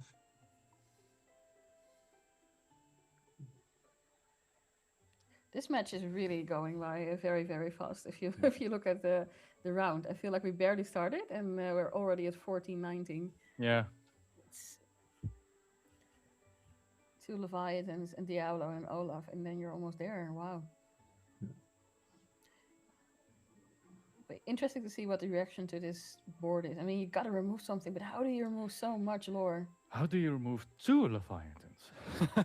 Yeah. Be prepared. Yeah, be prepared. Exactly. in Ember, I mean the Raging Storm. Yeah, Raging Storm. Yeah, let's go for that one. Yeah, That's the better option for his deck. Yeah. Yeah, interesting But- to see this game. Interesting to see this game. How many Ember players right now have that card in their Dog's deck? I don't think a lot. Yeah, and he's going to play an Yeah. Olaf, like I thought. And Yeah. so the opponent loses again to lore, and yeah. Yeah, this is. Yeah. To be honest, it's kind of cool to see a deck, the underdog deck, moving so fast in a game. Yeah. And that's the card I was talking about, Gaetan. yeah. If he the mole. quests, yeah. If you quest, you draw 2 cards, discard 2 cards, and on turn 5, you can play the Return of Hercules and play the Leviathan. I mean, I never heard about I didn't see this deck before today, and I think it's amazing to see. So interesting. Yeah, The Marijn special homebrew. Yeah. Yeah. Wow. 15 minutes into the round, and it's game That's a one. game. Yeah. And I didn't see who was on the play. Yeah, me neither. Nope. But that's. Yeah, we'll see now who starts. I mean, we know who starts, The but dog we'll player see. will start right now. The dog play will start. So Yeah. the question is, will he have an answer to this deck? Yeah, what will be your best answer? That will absolutely be running. Running. Yeah. Yeah. I mean, that's So- what I would do if I was him. Like, just quest like crazy and just try to get there before turn 5. Yeah, that will be Knowing always my one luck, Daisy I would- Duck and then turn to Gould Old Piglet and then just go white with 2 other Daisy Ducks and just run. Yeah. That's something I would go for, but I'm curious to see what happens. Yeah.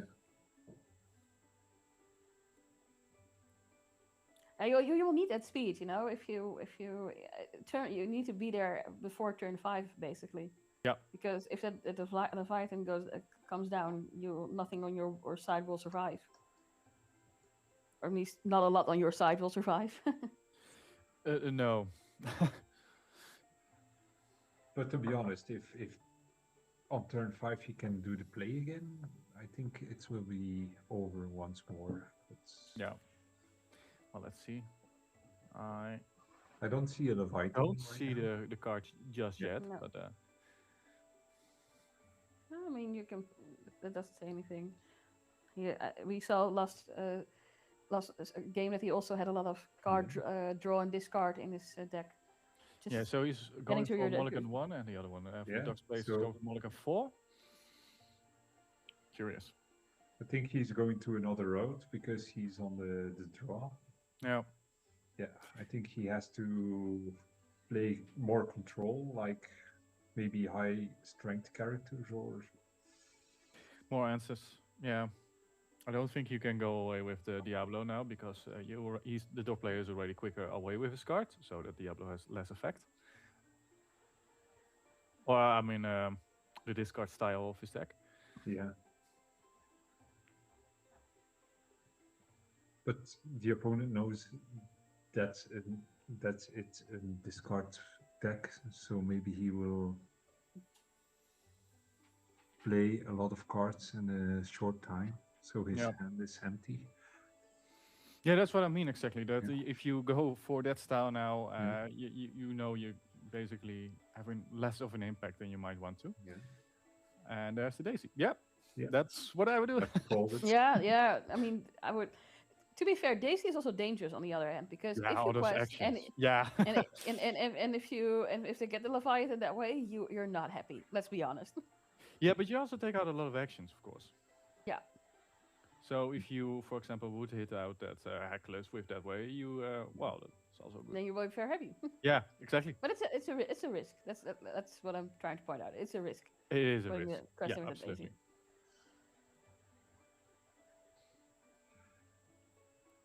Yeah, Oh, here turn one, we nothing to see play. grandmother Willow Going into and the- ramping yeah, into a going lady. broad. Yeah. Brought very quickly.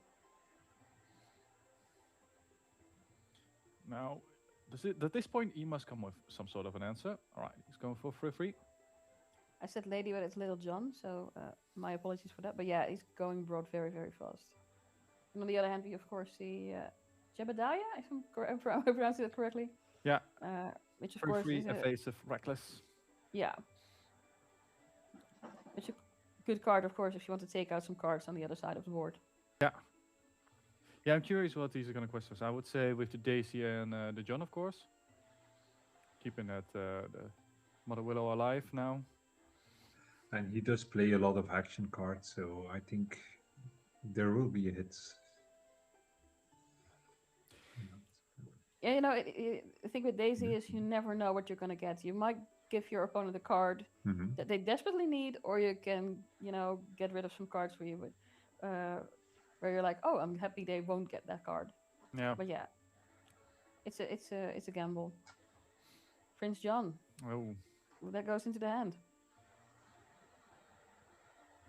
Yeah. Yeah, what would he do this turn? You can also just play, yeah, start the match. Yeah, I think he's just digging. He's digging through his deck, trying to find that combination. Yeah. Cards, yeah. Yeah. And I mean, that's also the best thing he can do, right? Just dig for those Leviathans. That's his play. Well, what would you think of playing Prince John right now and sitting Southern Chill with a Jebediah? Getting a 1 card draw as well, the opponent losing 1 card. I mean, it's an option. It's not discounting it. Let me put it that way. Yeah. Prince John. It's just, are you gonna slow down the dog player enough with that? Right? For me, it's a question between speed and like which is it? It's a question between, does the dog player get the lore first, or does the other player find the Leviathan first? It's an interesting race, actually. Yeah. digging for lore versus digging for a card combination. I think dog play didn't go fast enough at the beginning. The ideal play will be 3 daisies. Yeah, something like that. Yeah, Daisy. But it's now 1. And yeah. Well, I do I agree understand with that you there. Willow though, because in that way you can go a little bit broader and then go into the way you can search the cards, of course, with Tramp. Yeah, but are you fast enough? I mean, we're right back where we were last round with 10-0. Yeah. Almost in round, I think round 4 or 5, almost round 5, still round 4. Yeah. But yeah, I saw he had a brawl on hand, so he could take out the tramp or the daisy duck. Now the thing, of course, is the Leviathan is how many copies would he have in his deck? Maybe 2 to 3 or something like that. Yeah. So you have to search so hard for that one particular card. I mean, he has the cards to search for it, so I think that also. I mean, look how many cards he has in his hand. Yeah, but do you have the time? Do you have the time? That's the question. Yeah, that's always like that's the question. That's the question the players are trying to answer right now. Like, does the duck player have enough time to play all those cards and yeah, he goes to Sun Chill and quest enough? And I didn't see any Lilos also in his discard last round. I think I saw a little. Yeah, first yeah, exactly. First round he inked one. Yeah. And then again, those, I don't think those Lilos are particularly effective against the Leviathan play. Yeah. He has like 10 strength and 10 willpower, so. Now Leviathan is a big boy. Kind of like game in this kind of matchup. Yeah. It's like the Mickey Mouse bodyguard 10-10 quest for 5. Yeah. Yeah, it's an insane card. I'm curious if he is going all white next turn, going to that 18 lore. Yes, I mean, he's got it right. He knows he's on a timer.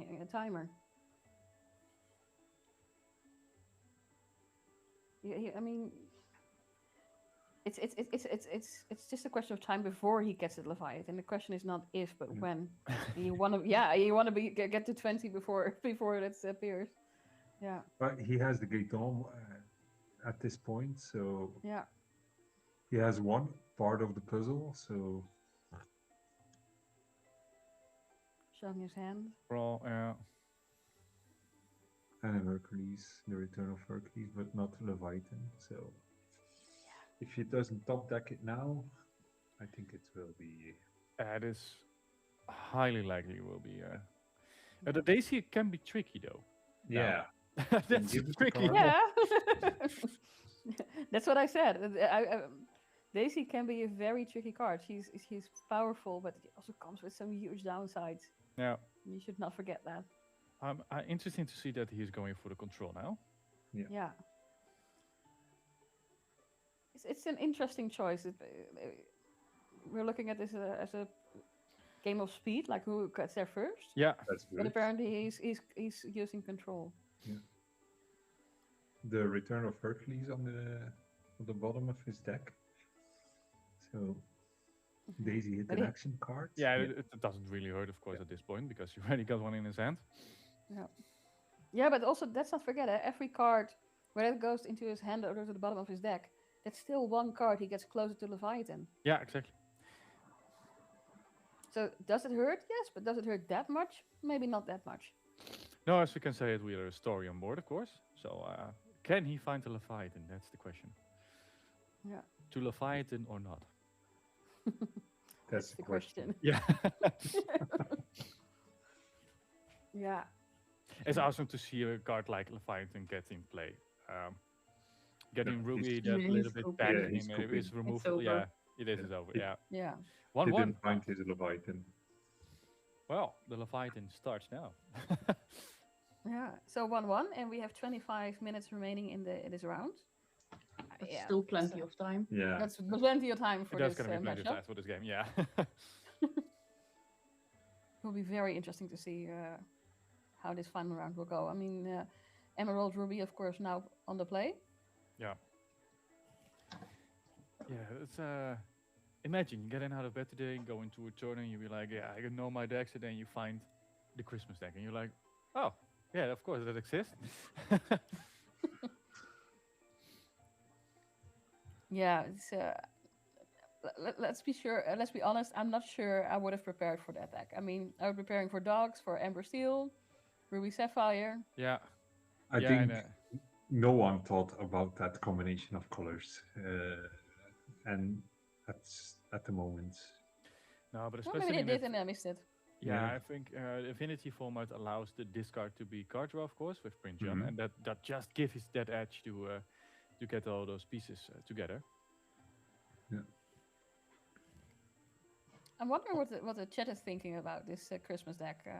Yeah, Not me too. seeing a lot of reactions on it, but I think it's quite interesting. Also wondering if we will see it in Dortmund next week. I hope so. I honestly hope so. Yeah. I'm low-key rooting for this deck now, just because. Yeah, me too. It's such an I'm like, underdog deck. yeah, Yeah. It's that says a lot because like I'm a huge Ember Steel fan, so for me to root for this deck, yeah, gotta be spicy and gotta be fun. And let's I remind played. the Leviathan played- has it enchanted. Nothing. Yeah. You go first, sorry.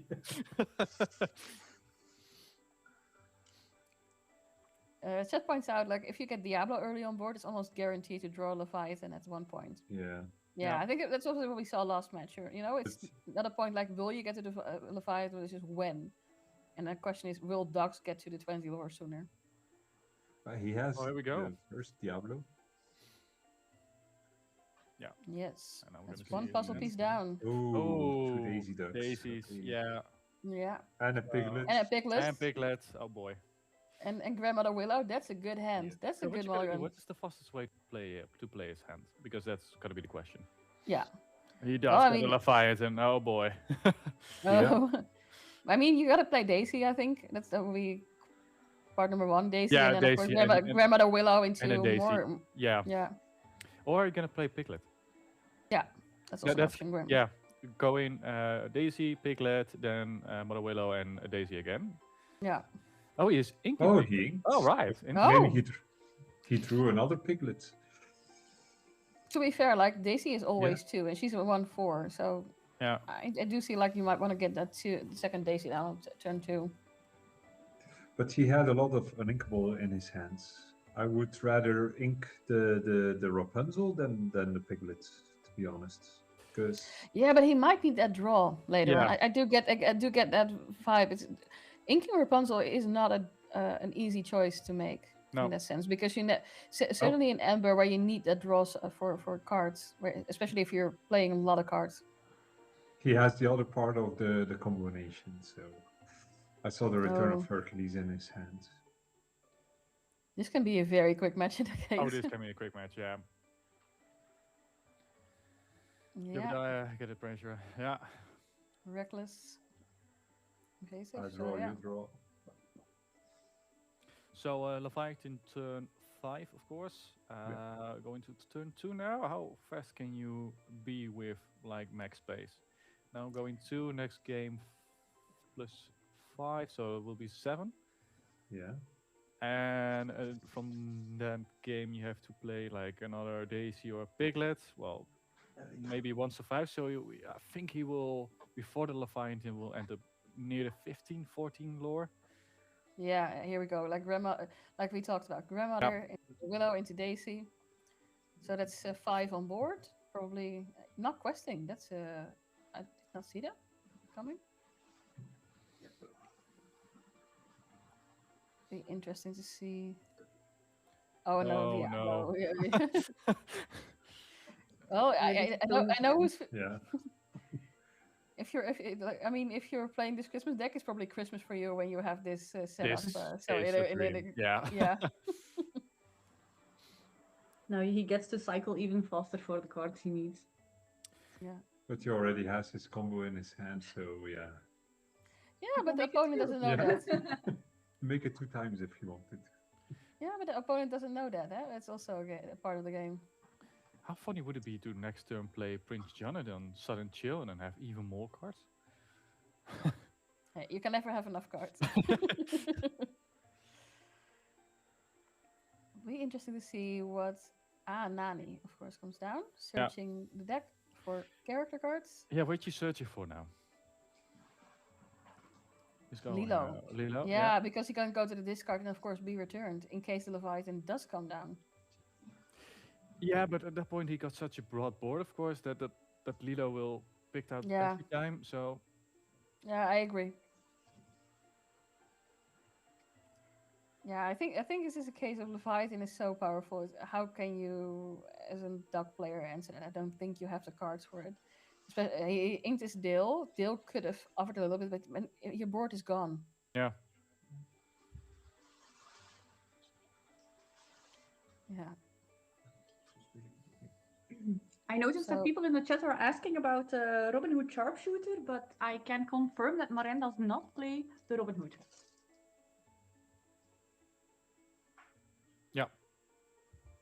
Yeah, of Oh. course, I understand. It's interesting, the sharpshooter, of course, because that way you can easily get all those actions live.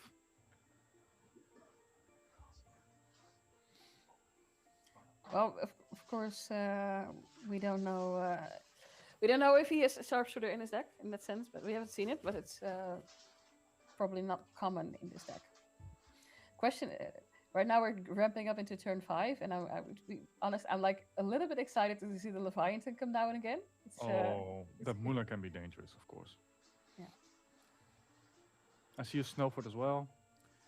Can it a little bit difficult more to get those daisies out, of course. well, almost there.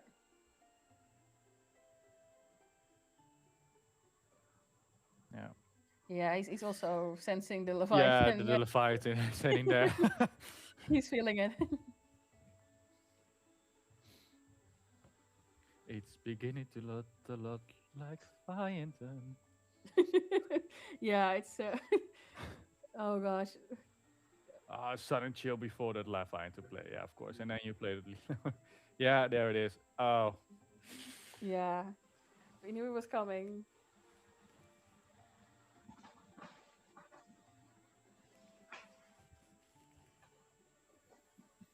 Yeah. Now, what are you gonna send back? I mean, you can send probably everything, or does he have enough? I should have enough, right?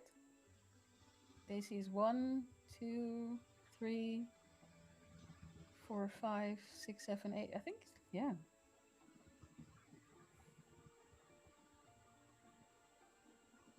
Seems to be some.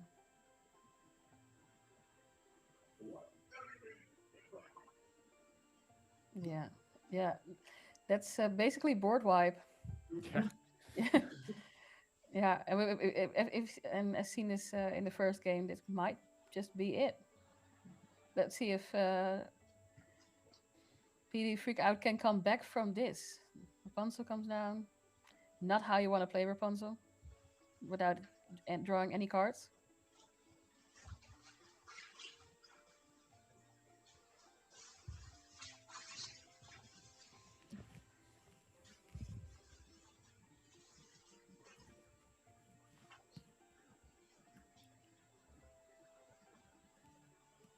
Tree lives. The chat says tree lives, and nope.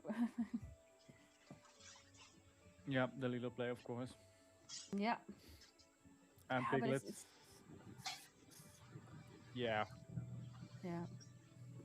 Yeah, but it's basically like game 1 all over again. We know how this. We've seen this playbook before. Yeah. I also think those Olafs are devastating for a deck like this. Oh, yeah. Yeah. And you can remove your card, of course. Yeah. No, it's very hard to come as a dog player to come back from such a board wipe and then have so many high characters on board. Another Leviathan, of course. Yeah. They always come in pairs, don't they? Well, you get a Leviathan and you get a Leviathan. It's like Christmas. Yeah, this is the game. Yeah, this is fair. game. Yeah. Yeah. It's awesome to see such a deck, though. I would love to see an interview with that player. It's such a cool deck. Yeah. Love watching Christmas is coming early for him. Yeah. It definitely did.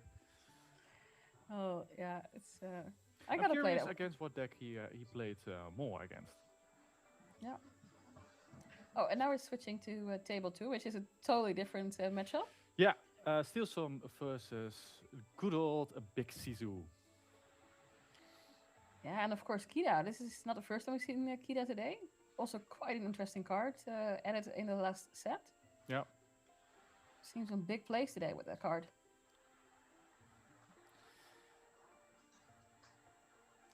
We're also in the chat like reacting to the last table, or the previous table, watching like that was an insane game to watch. Yeah, I think all of us here agree that was an insane game to watch.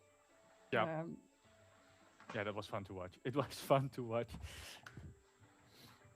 Yeah, really enjoyed that one. Steel against.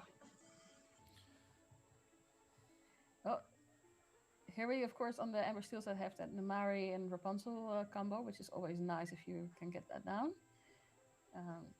Namari, of course, getting +1 strength for each card in this card, and this card looks pretty full. Yeah. So, Yeah, that Namari is hitting Little Leviathan, I guess. Yeah. Fair point. 5 turn, almost Leviathan, but you don't banish characters, so it's not quite the same. Yeah. Interesting to see where it looks like the first game here went to Ruby Sapphire, so that would mean Amber Steel started this match. I assume it's right now it's 5-6. Be interesting to see where it's going. There's already, we can see that a lot of ramp has taken place. Be prepared. Be prepared. I'm playing another Kida. Yeah, insane. Yeah. And so many cards to ink. Well, yeah. Would you like some ink? And the question would be yes. I'm sure at the point in time that you want even one more ink as the Ember Steel. Yeah. Danger might be deck outs with this deck? Curious? You mean for Ember Steel that you could deck out? No, I mean for Ruby Sapphire deck outs. I've not seen it happen yet, but yeah, everything is possible, of course. Oh yeah, good old Beast, good old Cindy. Love the Infinity format for those cards.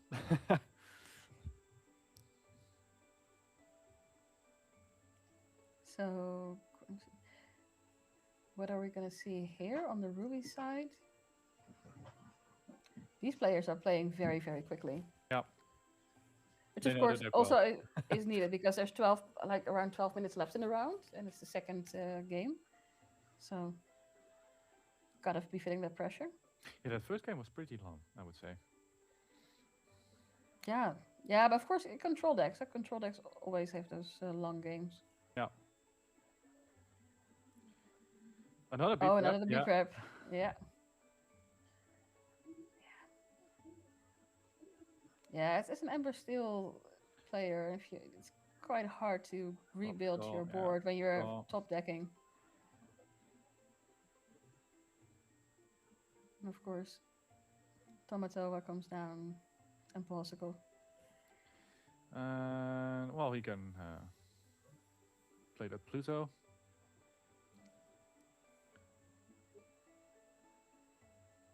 Well, he has enough ink for it. That's the good news. Yeah. You actually want another steel character to come along with that, of course. Yeah, no. There's a use out of it, but it's not the ideal card. But like I said, I think it's for Ember Steel. If you're in this situation and you're top decking, it's quite hard to make a comeback. yeah, I don't know if he plays Goliath or something like that. Yeah, I mean you're if it's I saw Ariel, so I assume there's quite an element of songs in it. Yeah, with an empty board and no songs. Yeah. Another Kida, yeah. Yeah. Discard into ink. Yeah, here you see how Ruby Sapphire at its full strength, having lots of ink, having lots of opportunities. Having that full control now over the board. Full control, over the board. Yeah. Interesting to see that Olaf also in playing in decks like this.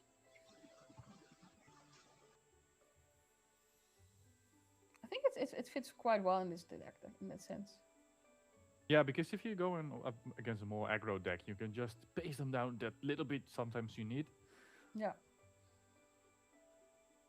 Yeah, because that's of course the risk you take as a Ruby Sapphire player. You need to build that control, and if the other player gets to 20 before you, Yeah, that was game. 2 more lives and that was dragon. game. Good game. Good game. Good game. I would have done the same. Sometimes you're like, I'm gonna take that break.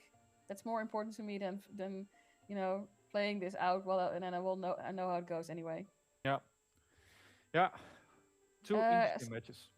In the chat, somebody asked, isn't this sped up? As far as I know, this is not sped up. This is just live streamed. But the players were playing very, very quickly. Yeah. Which, of course, can always happen. So, yeah, that Leviathan deck, I would say out of these decks that we have seen, I would say it's the most interesting this round. For me, it's the most interesting I've seen like this whole day. But that's also maybe because I didn't really see it before. No. And it felt very spicy to me. Yeah, yeah. I'm curious how many people are inspired now. I mean, I'm like, I want to try this out. It's cool enough that I was like, yeah, this is I want to try this. This is cool. It's certainly unique. It's something like we haven't really seen before in the meta. And I think what's also cool is I remember the return of Hercules, I think, being announced and being shown, and everyone was like, oh, lots of opportunities, and then it wasn't really played a lot. So to also see that card get a chance to shine, that's also quite a sweet moment. Yeah, interesting. I've checked up the matrix actually, how the deck would perform, Jules. And Green-Red has a 36% win rate against dogs. Oh, wow. but I don't know what version, of course. Mainly is getting played on duos, so that's interesting to see. So yeah, I'm interested to see if those numbers go up now or something like that. Yeah, I mean, it's interesting to see if how this will, if more people will try this out, because it's also, yeah, like you said, you can't say which green red deck this is. So on a number, so will be interesting to see if this specific deck maybe changes that number. Yeah, I'm curious to see. Yeah. Here we have a quick look at the room in Turnhouse. So this round is still being played. There's like, I think 7 minutes remaining in the round, and of course there's always some tables that go a bit over time. Yeah, especially control versus control. Yeah, control versus control is like you could take another 15 minutes and probably still not be finished. Let's be honest. Yep. So yeah, it's looking like they're having fun there. Lots of people also looking at other tables, what is being played. Yeah. I'm wondering if we can get some statistics in for today. Do we know how the decks, what kind of decks are being played today? That would be really nice if we could get that. Yeah, I'm interested to see how many decks there will be played and how many of what version. Yeah, because I mean there are 134 people playing today. So yeah, what did they bring? I assume a lot of them have brought like Ember Steel and Dogs and Ruby Sapphire and Ruby Amethyst. Yeah. But it's always nice to see like those small percentages, like 2 people brought an Ember Sapphire deck or something like that. Yeah, of course. You also have Amethyst green, which is a color combination you might see today. Yeah. So I need to take a short break. So I'm not sure if. Yes, Chris, can you hear me? Can you guys hear me? Yeah, all right, good. I'm also here at this point. The players are done, so I can talk now also a little bit. How are you doing, guys? Yeah, we just watched, I think, a very fun match on table one. That was Great. Amazing. Yes, all right, good to hear, good to hear. Okay, Mike, if you want, you can take a break, that's no problem. Then maybe Chris, I can talk a little bit about what's happening over here, and then maybe we can get back in a few seconds. But at this moment, we have still some time in the round, I think.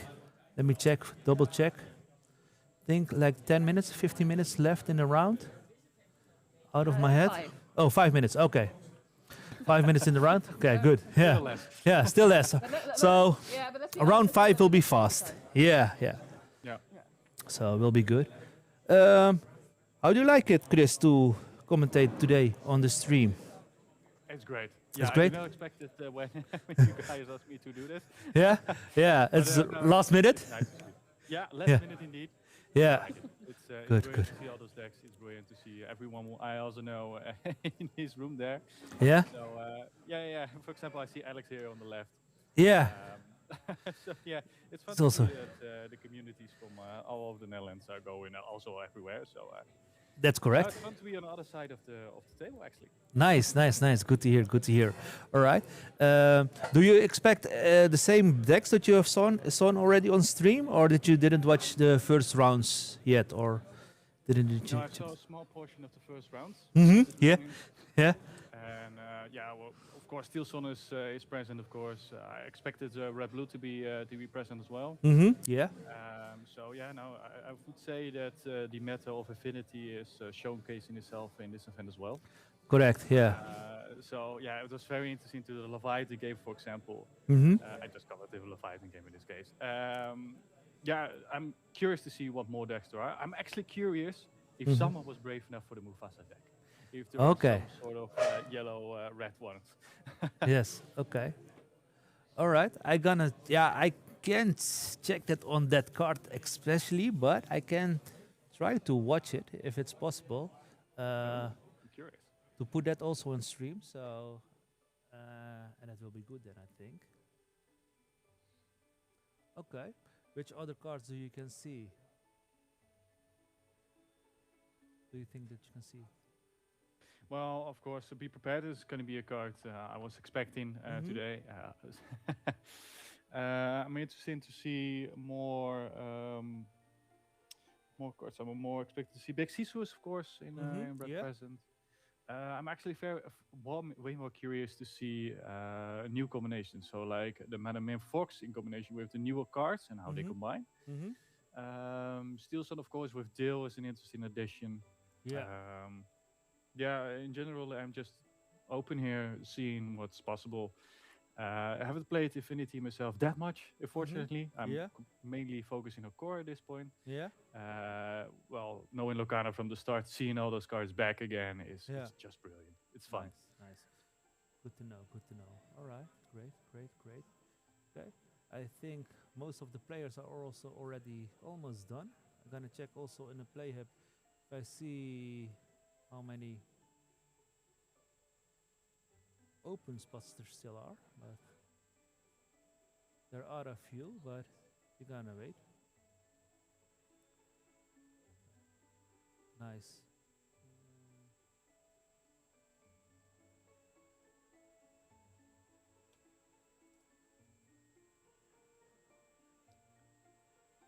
But it's a good day over here. I see a lot of nice people, nice players, also recognizing each other, so it's always good to see. Yeah, it looks like a fun event. Yeah. Absolutely.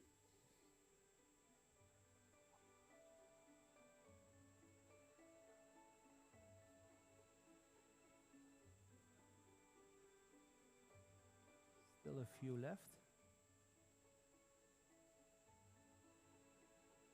21 matches remaining. So, oh yeah, we'll be good. We'll be good. Some matches. Don't forget to always put your scores in. yeah, that's also true. So maybe there are also a few of those that need to be checked.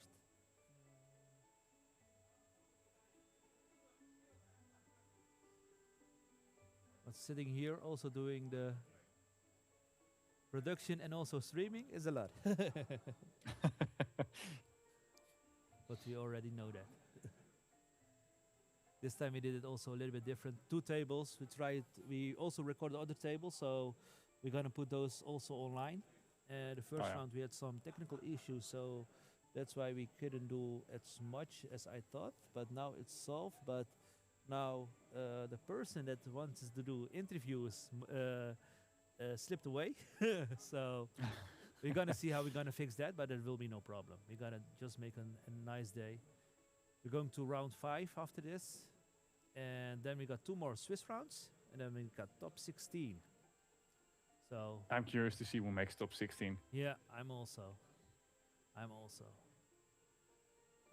Deck lists are not going to be published today already, so we must wait for that. But we're going to see what's going to happen. Yeah. Of course, for next week, for Dortmund. And there's an announcement. Yes, this time around. So this close, we are sitting next to the speakers.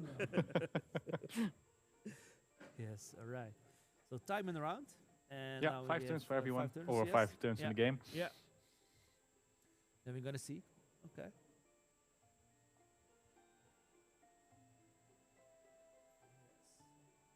Good to see some people brought merchandise from Ghent as well. Seen those hats. Yeah, correct. Are you going to play in Dortmund? No, unfortunately, I won't attend to Dortmund. Okay. No. But if I could, I would have played the Lefine deck. Yeah, I'm not gonna lie about that. Okay. Yeah. Yeah, it's a nice deck. So maybe who knows? Yeah, it's. I'm hoping to see it again. I would love to see that on the DLC stream. Yeah, that would be awesome. Yeah.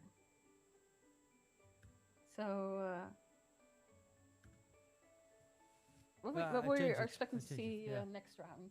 Ken, do you have any numbers about what is being played today? I can't share that at this moment. We got Sorry. some we got some numbers, but we can't share it at this moment. After the Swiss rounds, maybe we can. I'm gonna check that also with the TO if it's possible, and otherwise it will be displayed after this. So it will be No, good.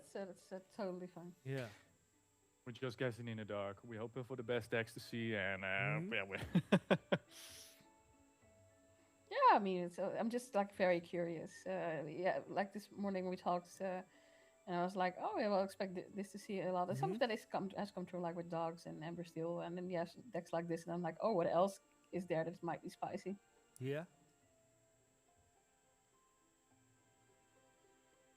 I know you can't say anything about the general decks, but can you say if you've seen anything spicy there at all, Cam? Or Yes, we saw some spicy decks over here. So also another player we are looking to put also on stream. So I'm watching him also, and I'm gonna walk after this round also one time to the player area to check if I can see somebody that's playing the Mufasa card.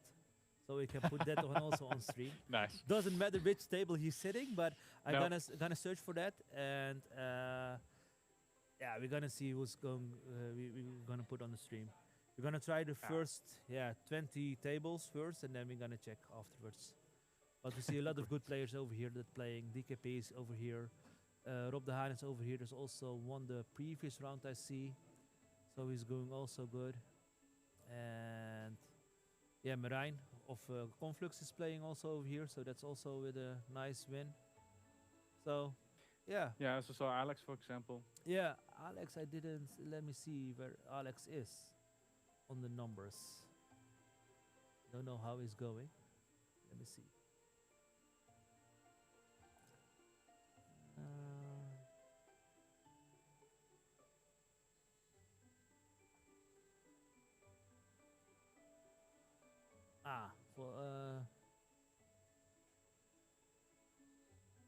He is at this moment, as I see, 130. So Yeah, and also interesting deck to see today would be Amethyst Sapphire. I fully agree on that one. yeah, yeah. Seeing that ramp going to the Raging Storm, getting that control back. Yeah. That's the fun thing about Infinity, right? There's so many possibilities to, and so many cards you can play, so many possibilities to put. How many cards for are out decks. there in total now? I believe we got 12 sets, right? 12 cents. Yeah, Yeah, I think more correct. than 2,400, more than that. So yeah. Well, maybe we must ask Francaster for possibilities, how many decks there are possible, but... A lot, a lot. No, that's nice. Okay. Okay. Still 12 matches remaining, so we'll be good. 12 out of 21.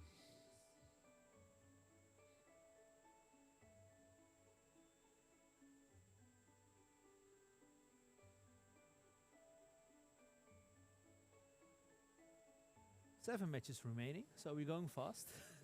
Oh, that's going quickly.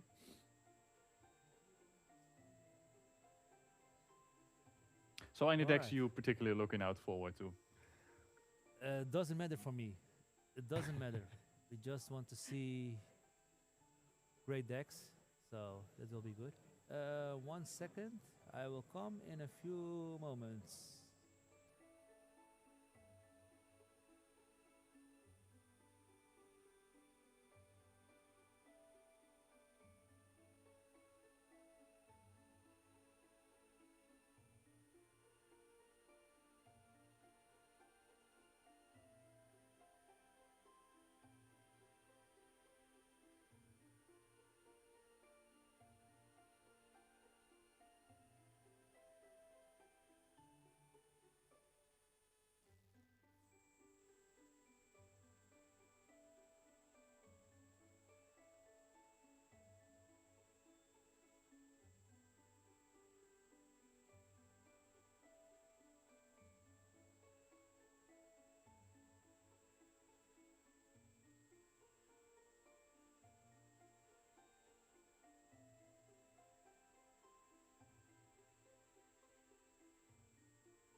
I guess it's Ruby. Yeah, absolutely. Oh, maybe not. Maybe it's also. He's going so quickly through his cards. I can't really see. All right, let me. I see a shark, so that would be red, and the other one. Yeah, yeah, that's red. Yep. So Christmas colors against Sapphire Emerald. Yeah. Be interesting matchup. So, what do you think we can expect from this match? This will be interesting. I see already some ward characters, so Sons and actions will be a lot more difficult to play, of course. Yeah. Yeah, there goes Maui Shark. Painful watch. Yeah. That's bye Maui Shark. It's not what you want at this point in time. No. Let me see what is going to happen here. Like we missed the beginning a bit. I'm not sure if. Oh yeah, I see. We got a blurple situation here. Yeah, blurple. Yeah. Blurple. Yep. Now we know. The camera on orange is a little bit like that. Merryweather almost looks green to me. So. Yeah, no, I understand. Yeah. All right, so we got blurple against Sapphire Ruby. Yeah. Both quite some ramp decks, of course. And good to see Merryweather already in blurple. So a core has affinity. Yeah, so it's always nice to see new cards being added to decks like these. You know, you could of course play the old one, but it's always nice. Oh, they're improving and they're adding this and removing this. It's always quite interesting to see what gets added and what gets removed. Same with Scuttle, I would say. I expect Scuttle also in this game, maybe. It could be both sides that Scuttle will be in. Also be interesting to see, like, these are two pretty control decks going up against each other. Oh yeah, it's gonna be a long game. I'm gonna tell you that. Yeah, that's round. Of course, it just started, so we shall see how long this will take. Yeah, we can have who makes the best setup. That's gonna be the question here. Yeah, yeah. It's so I'm wondering. Yeah, all the cards roll, everything you need. Don't be worried about bend to my will or something like that. I think it's always quite funny to compare these to like the earlier matches we saw today, and where the board like on turn 3 or 2 or 3 like is just full of characters, and now we're looking at a board with just a Merryweather. Yep. and a Popsicle. That's basically it. Yeah. Yeah. So what's the game plan gonna be here? I mean, you're gonna go for Merryweather. We can sing for you. We can quest for you. He's going to 5 now. Next turn, he's going for maybe Tamatoa. So using Popsicle, Tamatoa. I'm really interested to see. Like, are they gonna ramp further? Oh, Olaf comes down. Yeah, we've seen Olaf a lot more today. Like, stable. Do you want to play an Olaf now? I mean, there's no. Yeah. I mean, probably it's maybe you just want to play something. Yeah. Also to get rid of the maybe in the future get rid of the Merryweather in some way. I don't know. It's it's too lore. It's too lore. So I mean, it's also not a bad card. And it makes your opponents also lose to lore. Yeah, you gotta make choices now. I mean, if you're gonna go wide with the Merryweather, you don't have to fear immediately, of course. Yeah. And then a Merryweather, exactly. Yeah, 4 damage on that one, healing for 2. Yeah, it was. I would have also done that trade-off. I mean, your Merryweather still here, just take some damage. Yeah, probably getting more value out of the Tamatoa. Yeah, it's such an empty board. Yeah. Curious to see what they will do now. It's also quite interesting to see the Demona used against such an empty board. Like, just exert this one card, please, that you have. Yeah.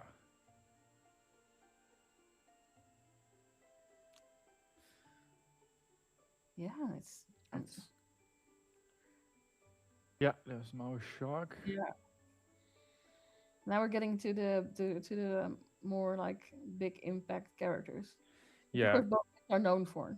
Yeah, keep in mind he already got a lot of actions in his discards, so that Maui Shark is going to be useful for that. Yeah, to of course gain some lore, recycle some actions, play again. Yeah. It's still 0-0, of course, but we shall see. Both players having quite a lot of ink already. Monstro. We've seen that version earlier today, which also was quite interesting to be able to clean, like almost board wipe some of the other opponents' boards. Yeah. But I don't think Monstro will be your biggest card in this No. matchup. Definitely not. But Agreed. for example, against dogs, yeah, it's brilliant. Yeah, but I think that's the reason he's inking it. And playing cards like Tamatoa instead. He's going for the 2 lore. Now, I'm curious to see what he uses the Maui for. Is he gonna do it? I don't think so, actually. It's not worth the trade. No, I don't think so either. You never know. Can't quite see what he has in his hand, so maybe he has something in his hand that's like, oh, it's worth a trade. Yeah, based on his hand movements, I can only say he's thinking as hard as he can how to solve this puzzle. Yeah. Yeah. Another Olaf. Yeah. He takes care of the 2 lore. That was game. There goes your 2 lore.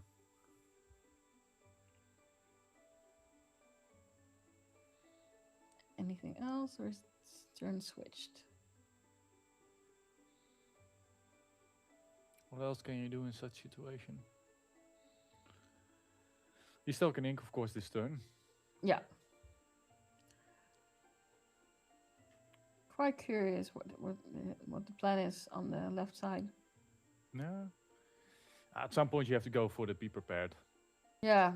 I think it's also the consideration from the Blurple side, not to play too many characters at once. No. No, you slowly just want to increase and increasing. Oh, I see Belfox sample. That's not a bad play now. Yeah. Yes. Question is like, what is he searching for in a sense?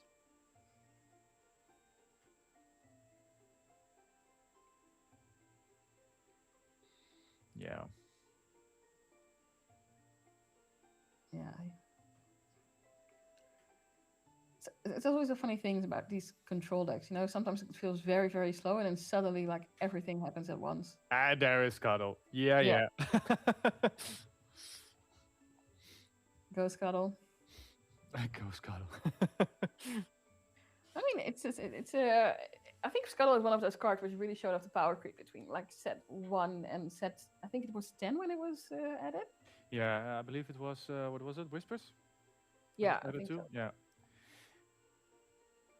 Just like suddenly getting ward, being inkable, 2 lore, 5/5. Yeah, good luck with that. Good luck with your Hades. Yeah, and here we have Dig a Little Deeper, sing together song. Now, searching for, I would say, be prepared at this point or something. Of course, gains a law with that, with the Maui ability. Be quite interesting to see what his next move is.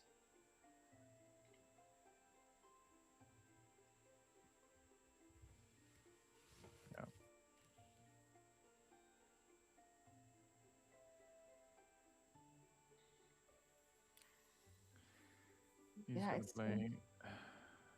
Yeah. Can't really see the card well because of the reflection, but it's already Merlin's carpet bag. Yes. It's both players having quite a lot of cards in their hand. Cool.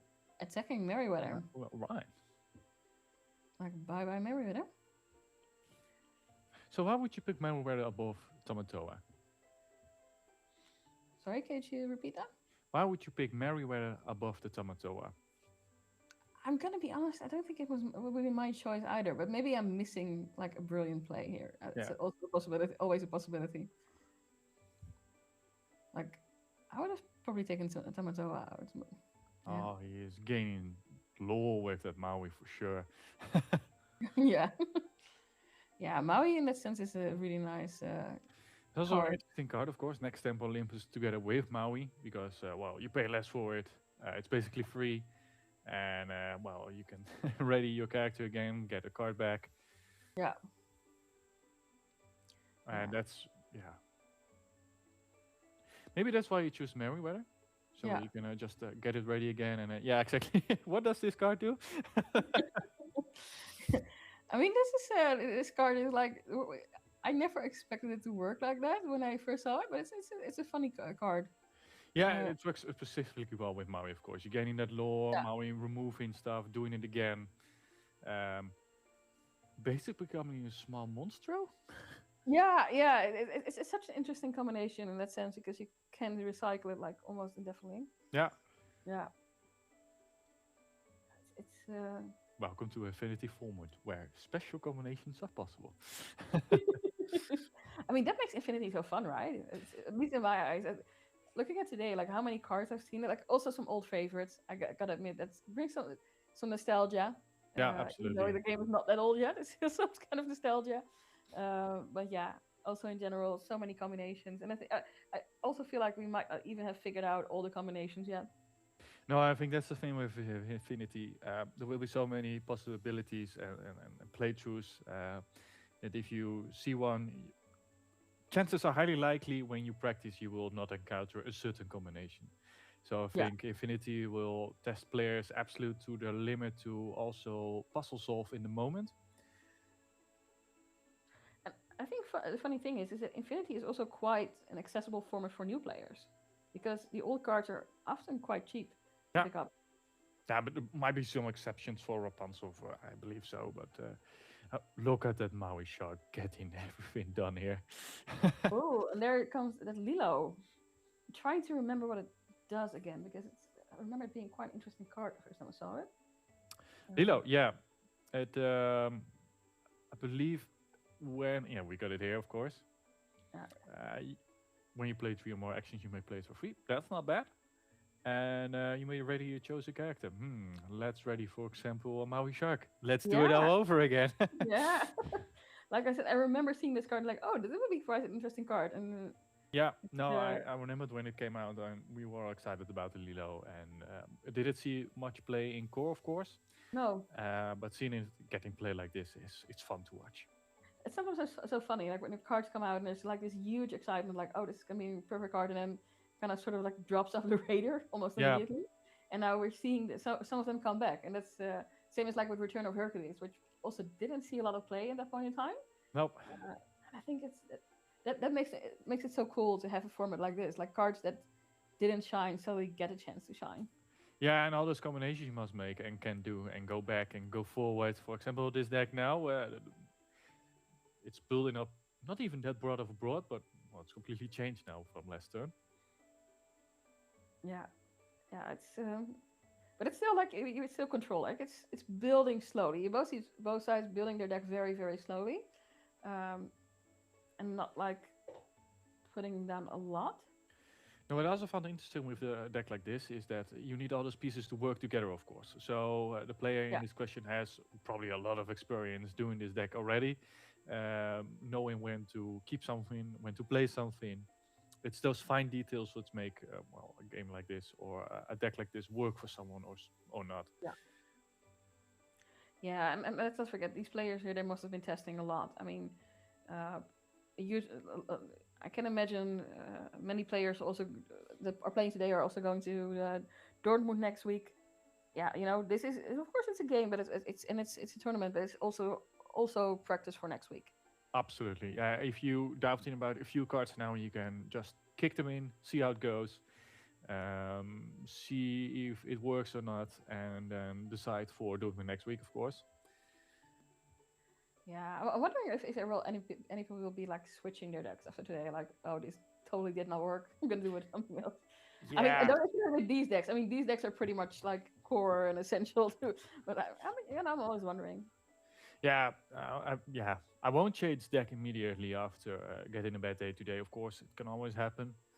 And if somehow we are not hoping, but we are hoping Leviathan wins today, you will see a complete meta shift maybe.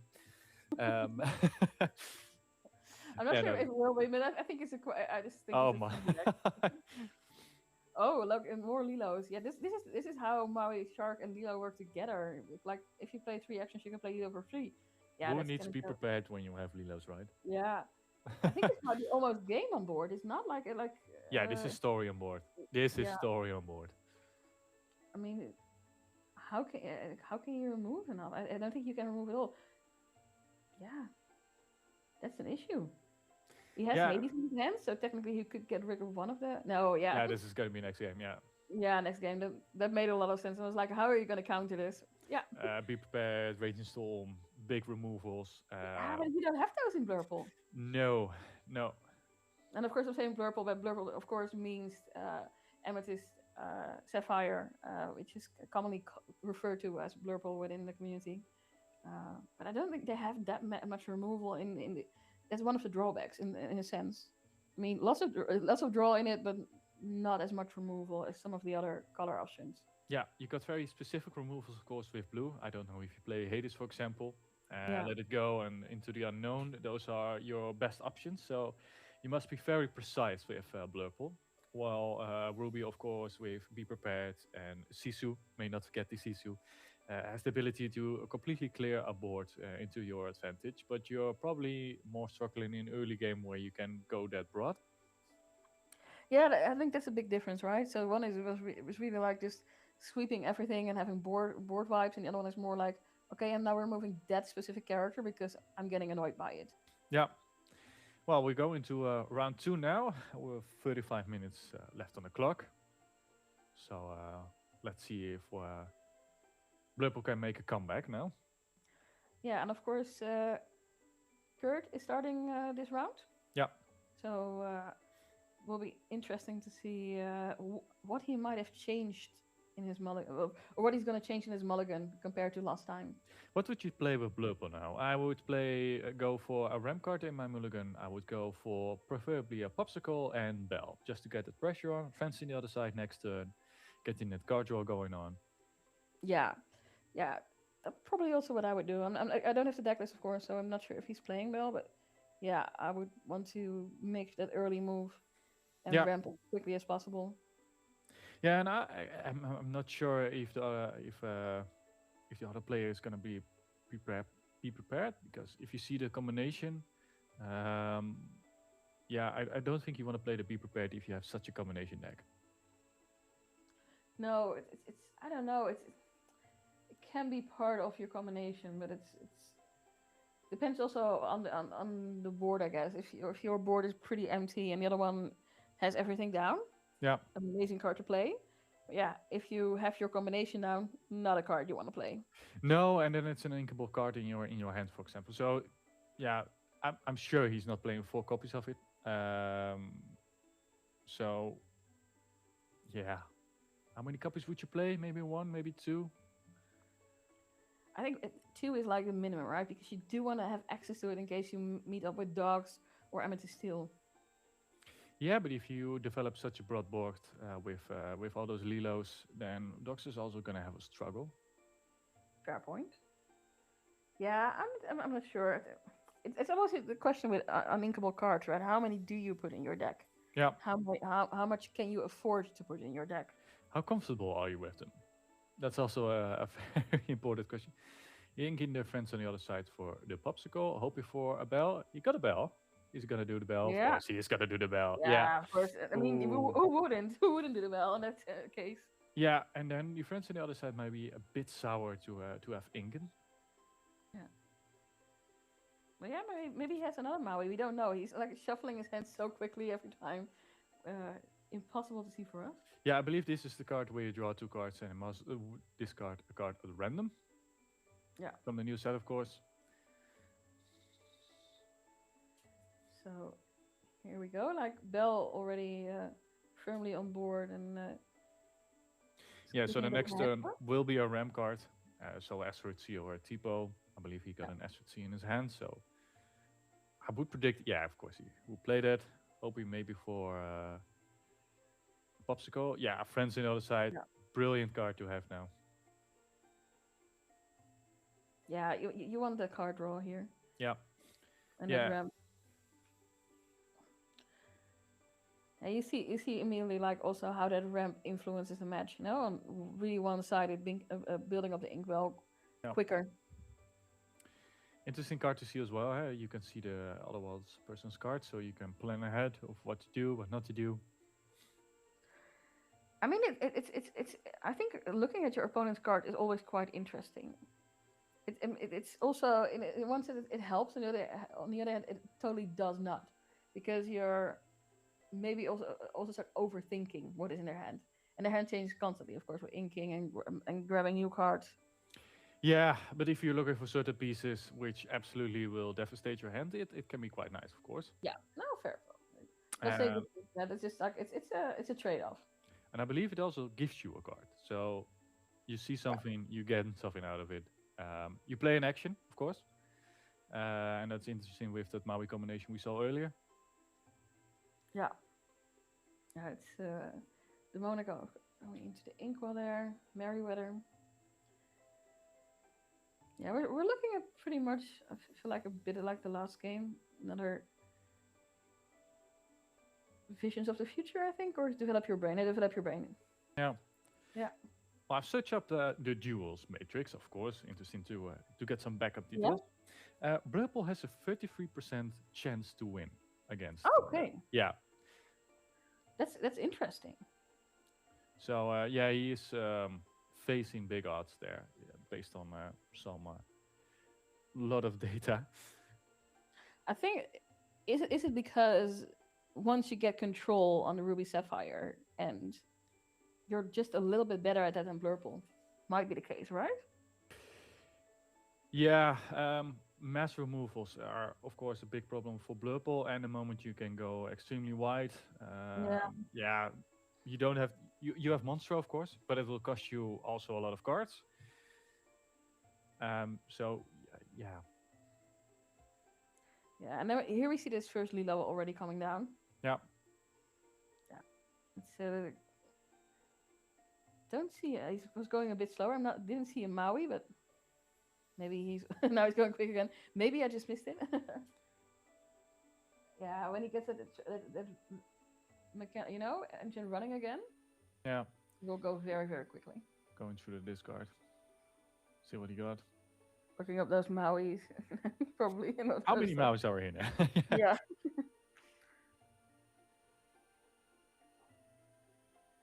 Yeah, it's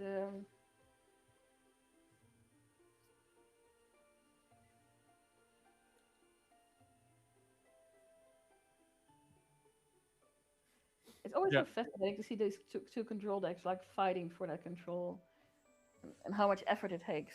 This is actually an interesting play he did. They're using the Terran, of course, to get some cards back into your deck. So when that Maui does enter, you get some cards he needs out of that pile again.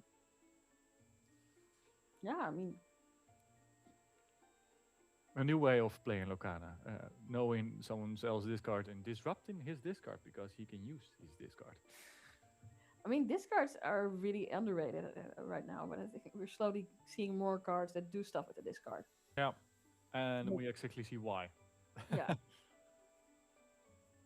Yeah, discards is an interesting place for cards to be.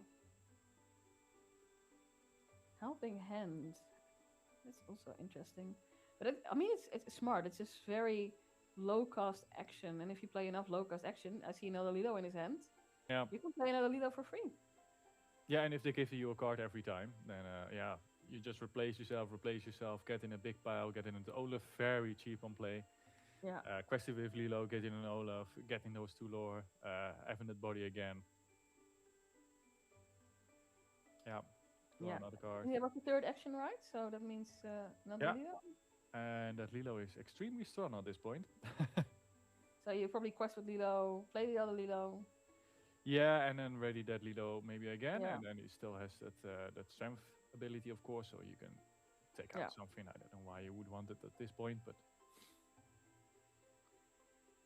yeah, there goes that other Lilo. Yeah, getting that one ready. Getting that one ready. Yeah, that's a good deal. Getting your card ready. Yeah, and here we have that Olaf combination. Yeah. Losing all his lore. Yeah. Losing lore is also a very interesting mechanic in a sense, you know? Yeah, And this is the point where Blurple will have a struggle because they're all quite strong bodies. You got 8 lore pressure now on board as well, and you don't have mass removals. No, that's of course what Lorple always runs into with the wide board. Yeah. You just don't have enough removal, and I mean technically the cards that he has help a little with that, so you can remove some stuff, but they need to be exerted for that. So right now they're not exerted, so that means you're very there you go, Elsa. Yeah, and you can use a Merryweather, of course, to take one out, and you can maybe use Terran to get another one out and still keep it on the board. Let it go, of course, also works. Yeah, but still, just well, it's card for card removal. That makes it's always a trade-off if you're playing purple. Yeah, I'm curious to see what happened now because Elsa is hard to reach, I guess, for this deck. Develop your brain. Getting 2 cards, getting your favorite. Yeah. Do the other one on the bottom of your deck.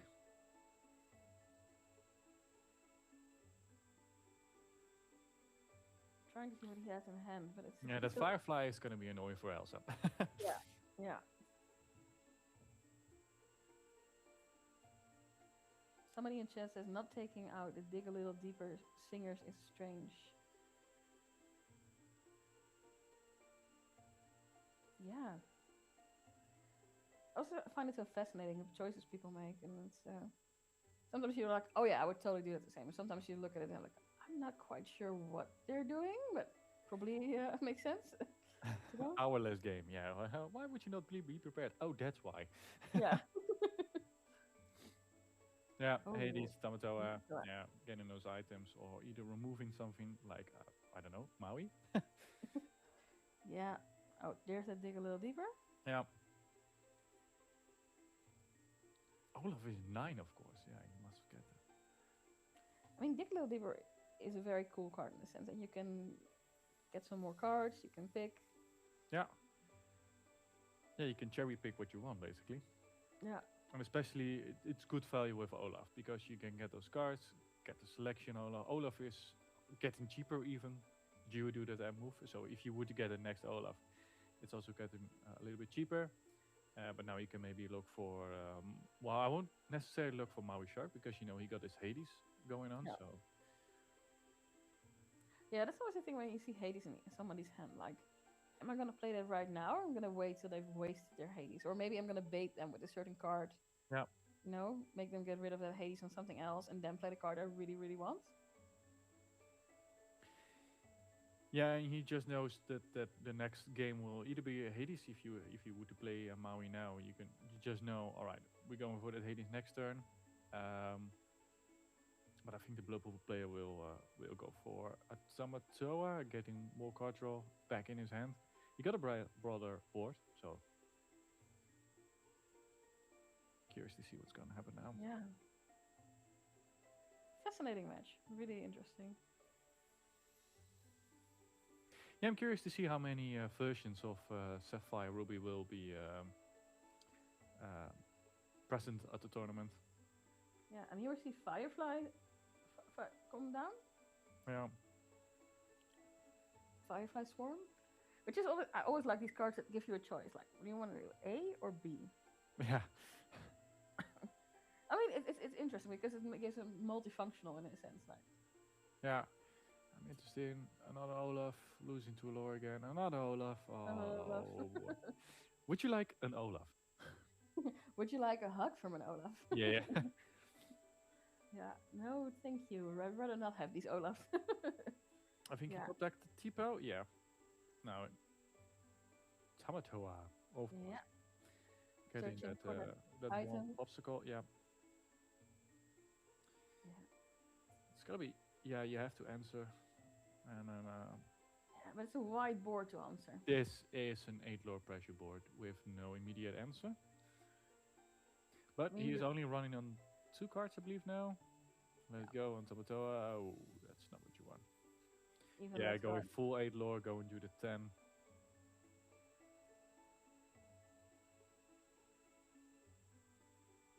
Yeah, it's quite interesting to see how this is, you know, took quite some time, but suddenly there's board presence, and you see how difficult it is to deal with, in a sense. Yeah, yeah, and this is a thing where Blurple will struggle. Yeah. In essential, I think it will be a 2-turn game, unless something really spectacular happens. Let's hope so. Yeah, it's probably a 2-turn game. Getting rid of the Lilo, of course. I mean, he's trying his best. That's very clear. Like, Yeah. He's trying to clean up the board. The question is, will it be enough? Yeah, it's not done yet, of course. I mean, you only No, got it's this- not done. It's not done, but that's why I'm like, will it be enough? But it's a difficult position to be in. that's for sure. I mean, we're watching round 4. You're almost in round 5. It is better positions you want to be in. And it's also like how matches sometimes also decide how far you'll go in a tournament. Yeah, exactly. I believe this is round 5, if I'm not forgetting. Right? Oh yeah, you're sorry. It's round 5. You're totally right. The day does fly by. Yeah, I can imagine. It's fun to see those games evolve. Yeah. And for once, we don't have to think about our own game, so we can just see what other people do. And Oh, this is my second time casting, and I must admit, I really love it. I really enjoy watching other people play, especially people who are really, so practiced and know what they're doing all the time. yeah, Such a joy. yeah, It's always- a lot of- I also like streams from DLCs are so fun to play, to watch. yeah, 3 damage on Olaf, of course. Yeah, Yeah. yeah. So- What's gonna be happening now? Suddenly it's Hades versus Olaf. And 2 actions. Yeah, Yeah. Yeah. That was Thievery, right? So yeah. If we gain 1 yeah. lore, you won't lose 1 lore. Yeah. Such a nice little card. It's a card you must not underestimate. No, I think it's quite fun. We often see these big cards that have huge impacts, and then you suddenly have Thievery, which is a one cost, and yeah, that can just make or break your game in the end suddenly. No, interested to see those games. Interested to see how Ruby Sapphire ends up defeating Blurple. Yeah. Now I'm Huh? curious if we are going to the different table. Yes, I hope so. I think we're getting some signals. We will switch over. Well, we're not in control of the slides, but thank you for for the one who put Oh those in. yeah, we're completely somewhere else now. Let me see. We got item deck, I believe. Seeing that. And we have an old familiar, Dave Song, once again. Yeah. But, And we got green purple, the one I hoped for. it's green. But we saw this deck earlier in the day, and also quite interesting. Yeah. So like- we see in Bell again. We see in good old Scottish friend again. I think the funny thing is when you see Scrooge McDuck, you immediately know this is more like item-like deck instead of an actions deck. Yep. You didn't know that if you see him, like, oh yeah, that's an item deck. Yeah, so basically with blue you got 2 flavors now. You go in actions, Yeah. you go in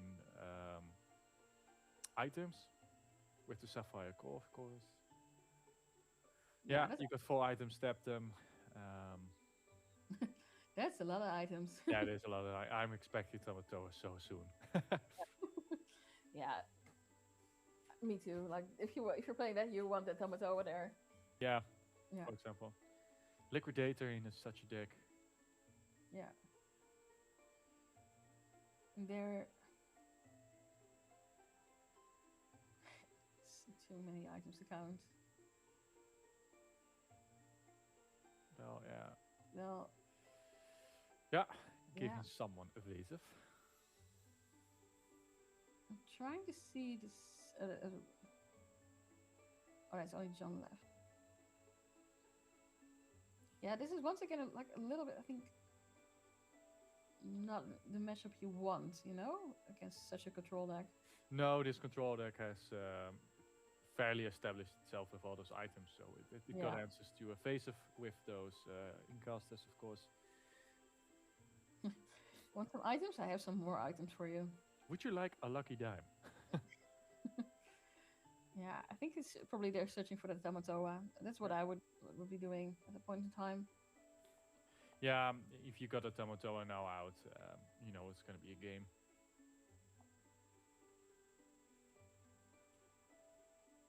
Wondering what the play is on the Emerald Amethyst side. What is Dave's son trying to do? Yeah, curious. You don't have mass removals once again, so that's going to be an issue. You can't really do much against those items, so Tamatoa will be scary for you. He got still quite a few cards in his hand, so getting him completely out will also be difficult. He has a small advantage up until this point with lore, but that is gone now. I am putting my money this time on the steel blue deck. Yeah. Looking at the board, yeah. Yeah, considering this all this. It's a steel blue, right? It's ruby sapphire. Yeah, sorry, steel blue. Yeah, ruby sapphire. Yeah. With liquidator and. Yeah. Sorry. Yeah. I mean, Sapphire still is always very nice, but unfortunately, while watching, it would be interesting to watch today if we.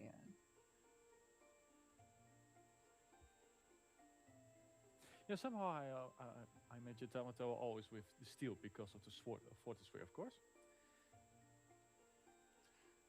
Yeah, I mean, it probably will work with steel, and Fortesphere is of course no longer banned, so could use that. I think it also matches quite nicely with Ruby. Let's see what's going on here. And there's Sisu. I believe we have seen all the removals in a few matches. Yeah, Sisu is. So, what removals did we see? We saw Leviathan, which in my book is a big removal.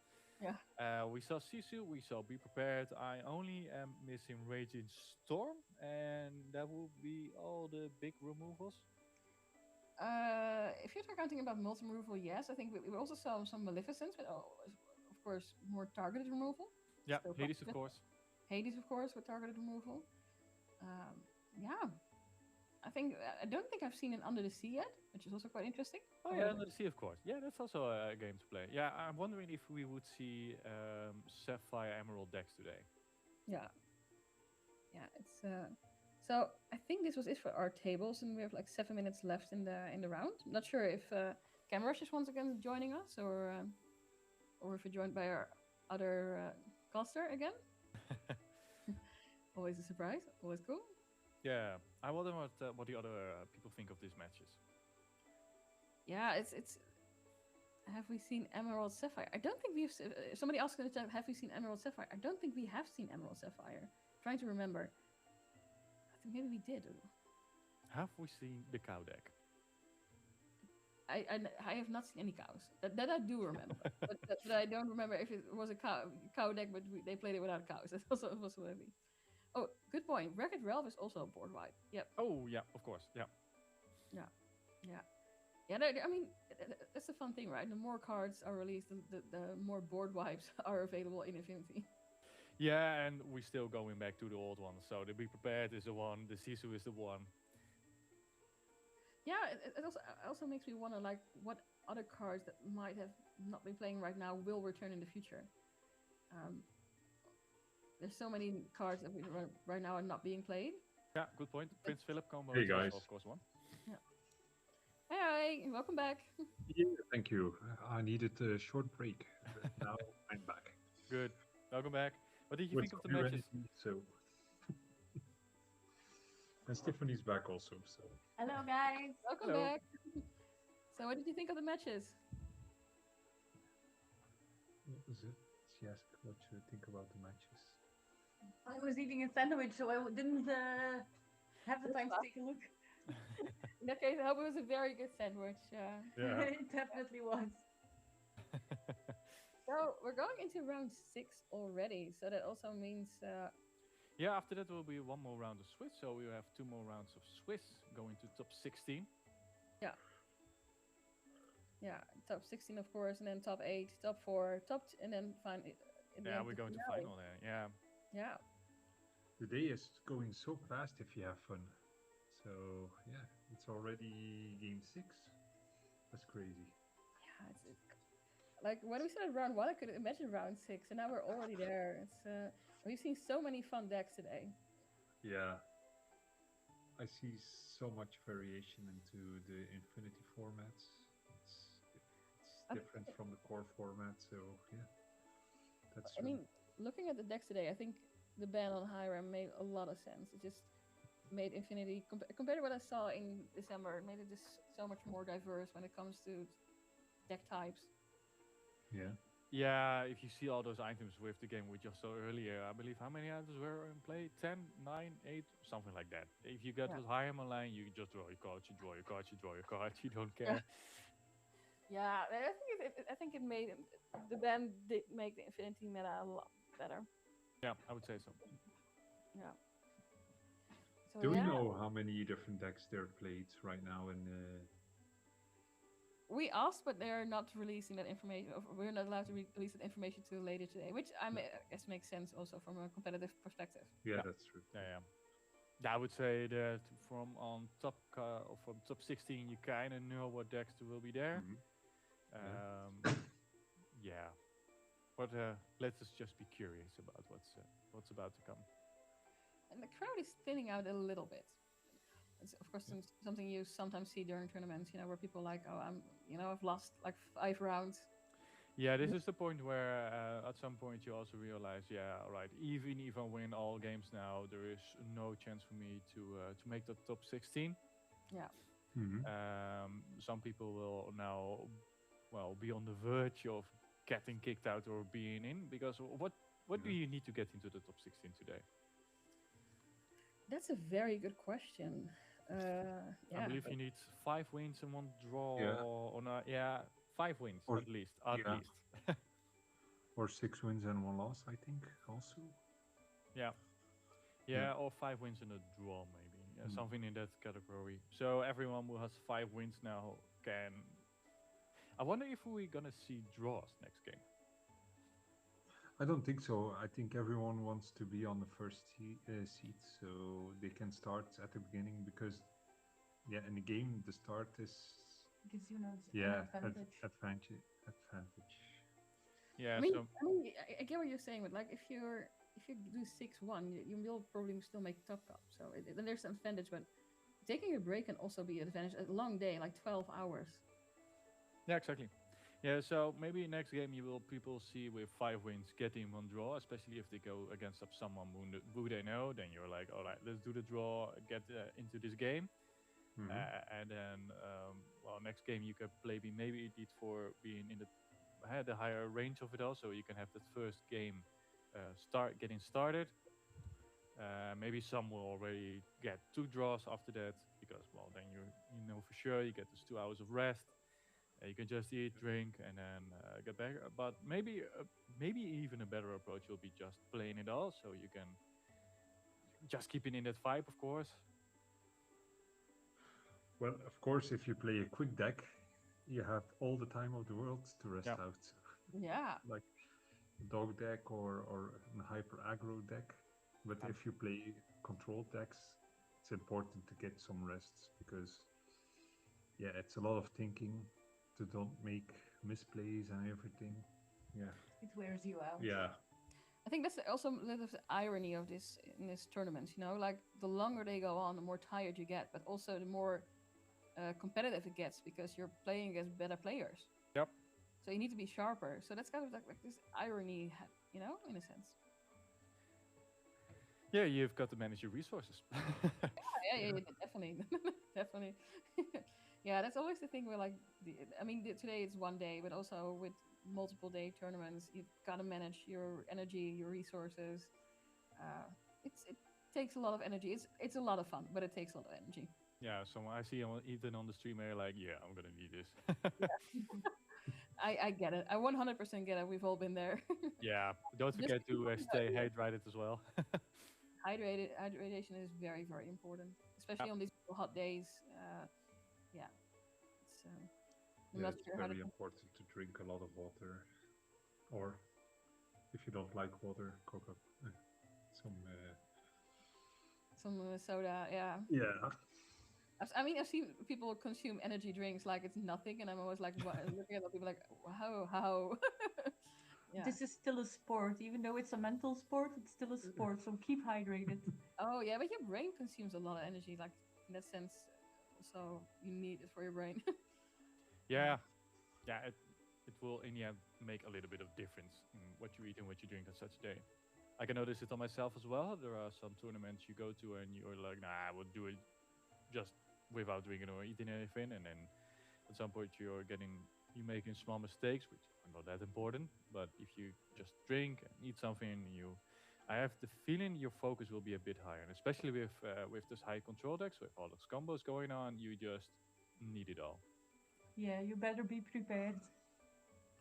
Also, good to know for people in chat, like this, the round was just called. It's time. So people who are still playing have 5 turns left. So probably see them finishing up the last matches quite quickly. Yeah, and then we will go to round 6, and I will be there with round 6. I believe you will have a small break. I have a small break Yeah. planned. Yeah. And I think Benny and Stephanie will also there be for round 6. Yeah, we're here. We're here, fresh with new energy to. Yeah, I'm gonna break and get some more energy. Not energy drinks though, but Benny, Stephanie, I'm also wondering. You guys are from Belgium, right? So how is the community in Belgium? Can you tell a bit about that? As you can see, it's a very close community considering what happened with Vladimir. Yeah. If you see how everyone is chipping in to help a player in need, I think that tells you enough about what our community is like. Yeah, for people just joining the stream, could you explain a bit more about what happened to Vladimir? Because I don't think everyone knows. I think about a week and a half ago, there was a break-in his car while he was parked in Brussels, and unfortunately they took his entire backpack, which contained his 3 decks. Almost every card he played, loved playing it, was taken from him. Sorry.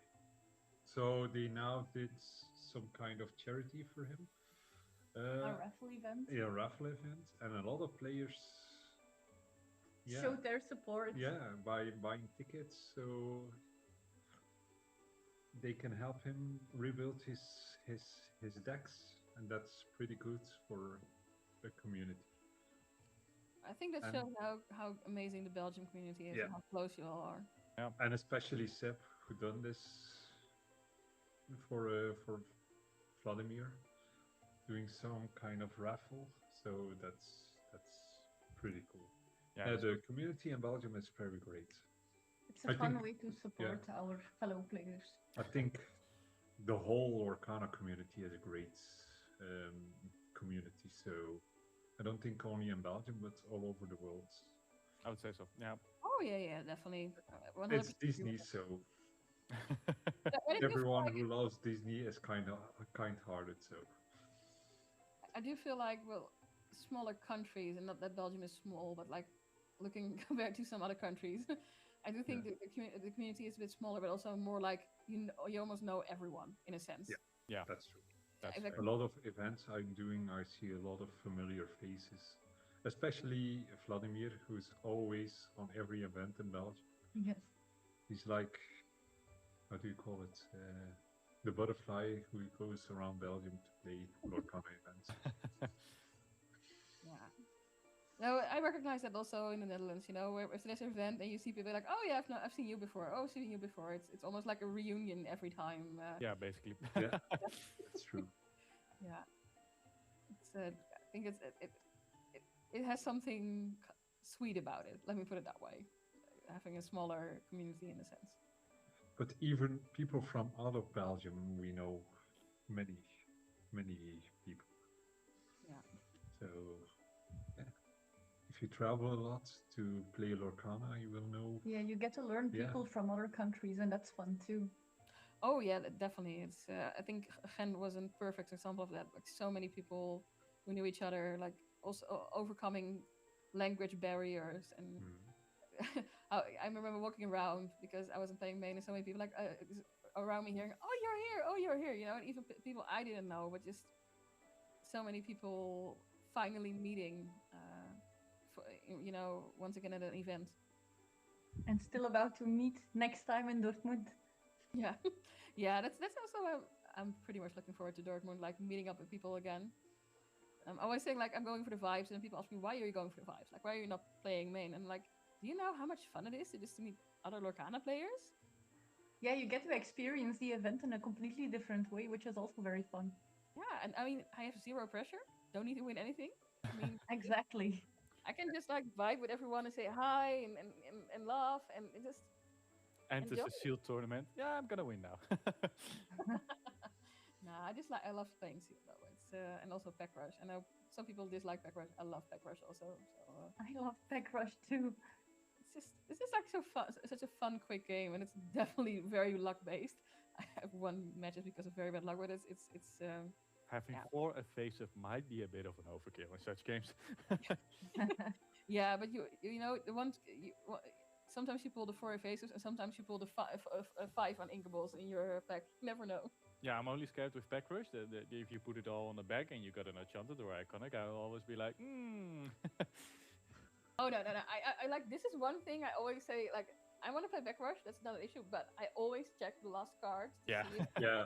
We do that too. I think everyone who plays Pack Rush, because they don't want to shuffle the iconic or enchanted cards with We the other don't cards. look at our own last card, but we show the card to the opponent. Oh, that can also be true. Yeah, Yeah, that's also good. Yeah. Sometimes And he has to warn us if it's an enchanted or not. sometimes also just sleeve all the cards, like without looking. That is Yeah, also backward sleeving is interesting. yeah, it's not something you're used to. The first time I did it, I was like, this just feels very, very weird. But yeah, and then you do it next time, and like, okay, let's just do this. Well, maybe next time, if we do this kind of streaming again, we can play Pack Rush On stream. on stream. Hey, I'm up to it. Oh yeah, absolutely in for it. Yeah. We weren't this lucky. We just opened 3 packs and we had no hits. Ah. I went to the store, bought some 3 packs to just pack, open packs. You could have opened them on stream. Maybe you would have gotten more lucky. Yeah, I think so too. I think that went wrong. Yeah. I got nothing from it, not even a single legendary, so I was not lucky. Not even a Not super. this time. Not this time. I'm wondering from the chat if people also love Back Rush or Sealed, or if they're more into like this core and Infinity. Yeah, I agree. We're missing face cams. Next time we'll have to do that. We'll Yeah, we talk have to. I'll talk to Cam Rush about it. Like next time we need face cams. Yeah. Here, I love Sealed. Yeah, Sealed is also. I love Pack Rush and Sealed is also like this weird in between, right? Between Pack Rush and core for me. What do you think about draft? But I've never actually played Draft? I never played drafts. No. Because I'm gonna be honest, like if I open cards, I want to keep them. Yeah. Yeah. And if what I love to play was each pack from each set, like first chapter until the 6th Azerite, I think. Yeah. That was a cool format. That was pretty awesome. That was like blast from the past, the first chapter again, opening a pack from the first chapter. The first chapter, awesome. when it was all innocent. I remember him actually pulling an enchanted Elsa from the first set. I was like, oh my god. I never Well, pulled you're it one of the before lucky and then ones. did the Yeah. first chapter. But Yeah. Stephanie has also an enchanted Elsa, I think. Yeah. Yeah. We got lucky. Yeah. Oh no! And then, to be fair, like the first chapter when my sister dragged me to Lorcana, which is like I'm eternally grateful to her for doing that. So, but then by that time, like it was all the pre-orders were pretty much already sold out for the first chapter, and like what you could still buy was like €200. I'm like, I'm not gonna do this. So I never opened that much from the first chapter, and I think in Ghent, somebody brought the first chapter for me from the Costco bundle, and I opened it. And I still didn't pull Enchanted, but it was like it felt like such an experience just opening the first chapter. Yeah, Yeah. it really was. Also having those starter decks and you be going through all those cards like, oh yeah. How do I play this game properly? Yeah. I think we started At on the end on the of release of Floodborne, Yeah. literally, yeah. we accidentally stepped into a TCG store, and they had it, but the only thing they had left were the starter decks, and we each got one, and that's how we started. Yeah, there is still a pack in it. Yeah, I mean, okay, that was the only pack I opened. First I still have 6 starter decks, so I'm happy. Oh yeah. Closed. I remember opening the first starter pack, having it back, and pulling legendary, and it was the legendary Bell from the first set. Oh, yeah, it was good in the first set. Special. Yeah, but it also gives you that special feeling like, oh yeah, what does this logo mean? It's golden. Is it special? I mean, but the new stickers for legendaries these days are very, very cool. I feel like with they're actually shiny. Absolutely.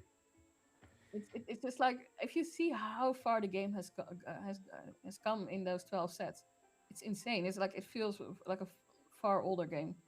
Yeah, seeing Infinity today with all those cards, Madam Snake or something like that, Madam Foxy, you'd be like, oh yeah, good old days. yeah. I feel a bit old in the same time. Yeah. I feel old right now. Yeah. Like back in my days, Maleficent was a really good card and everyone played it. Yeah. Yeah. And also fun how things change like afterwards. I remember one of the cards I did pull in my first chapter starter decks was Tamatoa. Oh, yeah. That Tamatoa. Oh, the 8 cost. The one with oh god. The one who gains lore equal to the items on the field. Yeah. And so it was like not that popular in set 1. So I was like, oh, why did I pull this one? And then suddenly later on 2 sets later, Lucky only time. opponent against Bucky. Yeah. Yeah. The horror of Bucky. No. Turn on Diablo. Turn to Bucky. Shift Diablo. Discard. Hoppa. I'm happy. I only saw one deck of Bucky into Dortmund, so I was very happy. A lot of Sapphire Ruby players, but one discard deck. So. Oh, I think they're starting because I see people walking around. But I think the fun thing about Bucky is it's actually quite similar to how he is in the movie, right? I remember him with the balloon and like the needle and just popping it to wake all the hyenas. So it fits his personality. Yeah. And I saw the winner of the last entire community. I saw the winner of the last Lowlands championship. So the big one. Nando was taking his seat. And a friend also in the stream taking his seat. So that's pretty good. A lot of players still attending the game. That's always good, when people attending, and it's and I see a lot of familiar faces, like we said before, and I will leave you to this round. I will take you for a break, and but I hope it's an amazing round, and I'm very curious to see what will be played from the corner of my eye, and I will catch up to you guys later. Sit back Enjoy and relax. See.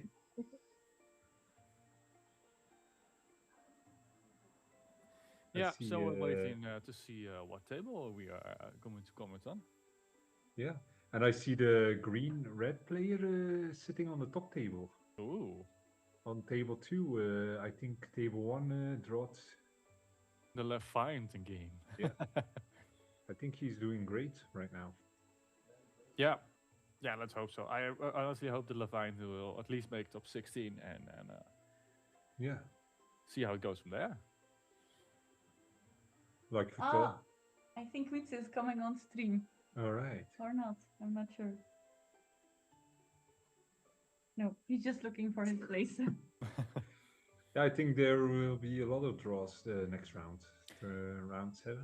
Yeah, I believe this will still be quite a lot of play, and the next round there will be a lot of draws, especially if you got like 6 wins. At that point you can draw, unless you really, really want to know you're going to be at first place. Like a Dutch saying, je broodje is gebakken. Sorry, what? I don't think it's a Dutch saying. Yeah, no, it's it's a Belgian saying. Dutch phrase. It's like your, how do you call it in English?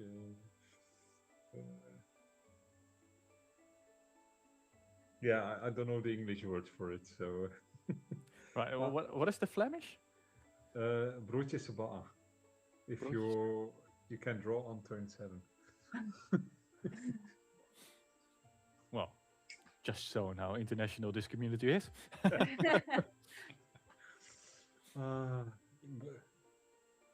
How do you say it? I'm not sure what you're trying to say. Je broodje is gebakken. Broodje kebab.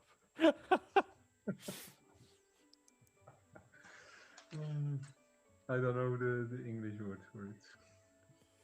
I think we're getting ready to get our match in a few moments. Oh, I know that player who's coming on stream. They're a team. Oh. Yeah, the Clem Mortel and the one sitting behind him is the same team as... yeah, they're guys from Brussels, I think. One team, one law. Yeah. Well, you're going to need 20 team members then. Yeah, it's... they're pretty good. I believe so. Yeah. Getting 5 wins now. I don't know exactly how many wins, what matches we gotta see, but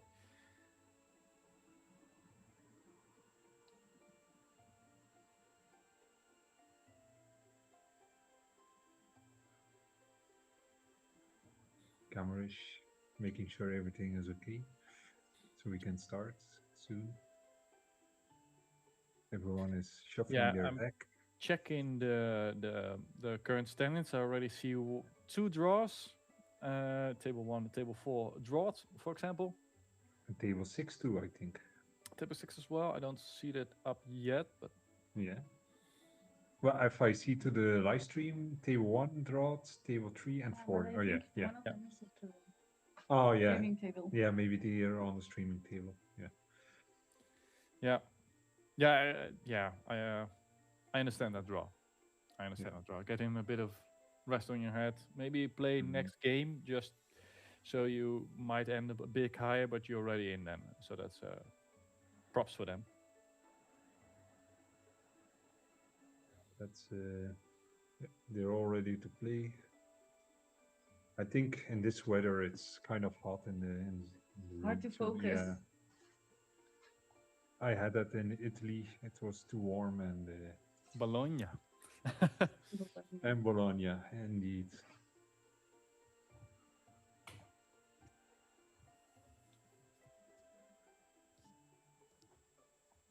It's when you do DLC, you know, you have a big community at Lorcana, so.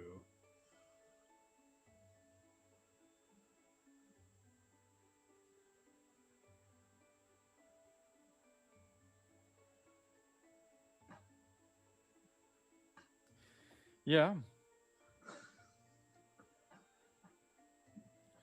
Let me see if we can get switched.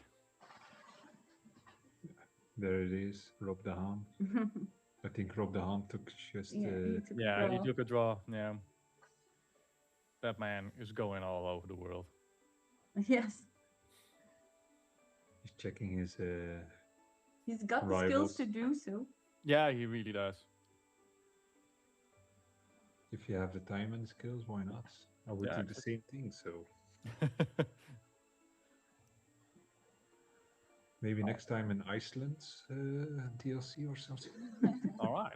Well, let's see what we have here. I think they're still preparing this game. Yeah. I don't know. A lot of players of a whole new world. One lord. Yeah, and one lord. Well, welcome to round 6, CCQ turnout. Curious to see what they're gonna play. So we got 4 wins, 1 loss, and 4 wins and a draw. So this game really matters for them. I'm curious to see what they got. All right. Going for yellow. I can see his other color actually. Maybe you can. No, it's just yellow. The horseman strikes, and then Daisy Duck. Yeah. I think it's aggro, but I can be wrong. Yellow, And purple. Yeah, maybe. Yeah. Green. All right, green. Yeah. Oh, I Yeah. think we got a duck player. Yeah. Let's go on what we can see. It's a green steel, I think. Isn't it the yellow Nala? Yeah, that's the yellow Nala. Yep.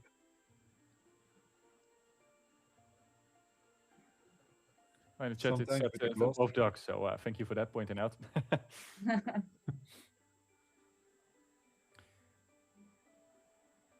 Oh, Yeah. it's Yeah, a dog. those are both ducks. Yeah. So it's curious to see who got first into the sea.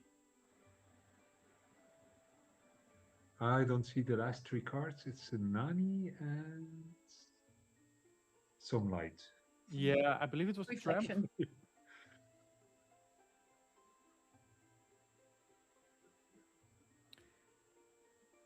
But the Nala is a very good card because he has some big resilience, 0-4. Yeah, you're not gonna get it away immediately. You can get a Especially with piglet. Ursula and Daisy Duck. Yeah. All right. Now he's going probably broader. No. All right.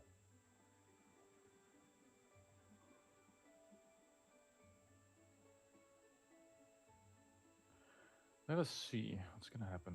What would I do now? So if it's gonna be a game of Under the Sea, then you wanna go. I would say, 3 Daisy again. yeah. Want a willow? Get another one out maybe. Yes. Or nothing. Or nothing. Yeah. I'm curious about the Daisy. I mean, like, yeah, I understand that you give someone a card draw, but getting it in the sea away also maybe might be a factor. Small factor, of course, but you get a 2 lore. Can't be taken out. Maybe Tramp. Tramp could be annoying now. It's very dangerous to play Daisy against a dog player because they play a lot of characters and That is true. So where would you search for now? Piglet? Different card? yeah, I think the Piglet is a right answer. Unless you want to shift targets, the pre-shift targets. Maybe you want to go for Lilo, for when it gets kicked out, you'll be like, all right, let me play it again.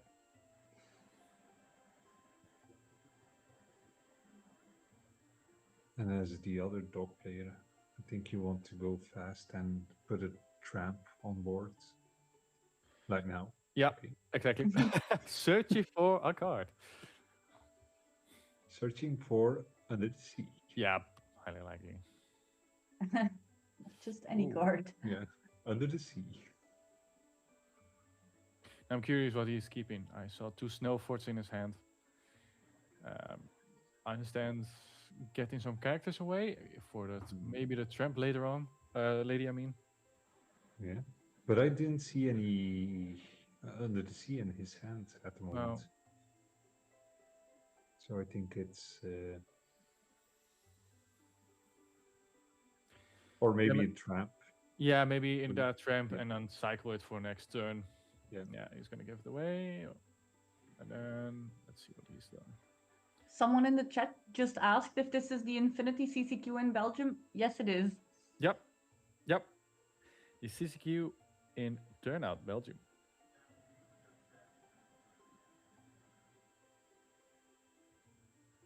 One Round week 6. before this One more round DLC. after this, and then we go to top 16. Yeah. 1 week until Dortmund. Everyone is preparing themselves for the chance at the Golden Mickey. Yeah, you gotta be prepared. Or in some cases, just lucky, I guess. I hope. Sometimes that helps. I know my game in Ghent that I also played with dogs, and I got 2 ladies in my hand, and it was 3 ink. Yeah, that was a sad game. Are you a dog player or? No. I played in Ghent. I played dog because I got the cards. I got a good feeling with it. But normally I play a lot more control. So in core I play yellow blue. Yeah. And yeah, yellow blue. Yeah, I'm such a player. I want to make an affinity deck about it, but yeah. Yeah, it's missing some mid-range control, I believe. Yeah. Now we see he also played a trap. Yeah. Did he Trap hit was the under the sea? I don't think so, actually. No, I didn't see any under the sea also. He discarded Lilos, 2 of them. Yeah. Logical choice, I would say. Yeah. He has a Dale on hand. Getting a Dale is one of the best cards. Challenger is spicy.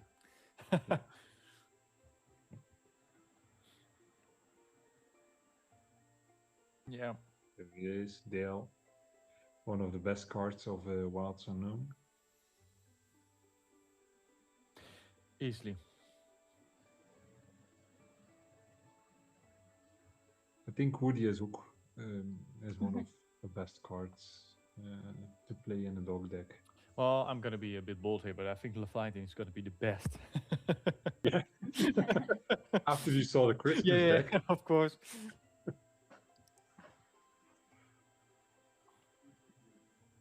And especially against dogs, you can play. You can take out like 10 characters at once. Yeah, it's it's like insane. one-sided board wipe. Who wants to eat some dogs? Yeah. The machine of Atlantis. We're gonna see a Snowfort in play now. Getting those characters, of course, resist 1 and 1 attack value extra. Yeah. Another Daisy Duck. I think they're both playing a risky strategy here. The moment the one under the sea will hit, it will change the game. Yeah. But he got, of course, Rapunzel in his hand, so he's waiting for a perfect opportunity to get some more cards right away. He's playing a Snowfort, I think.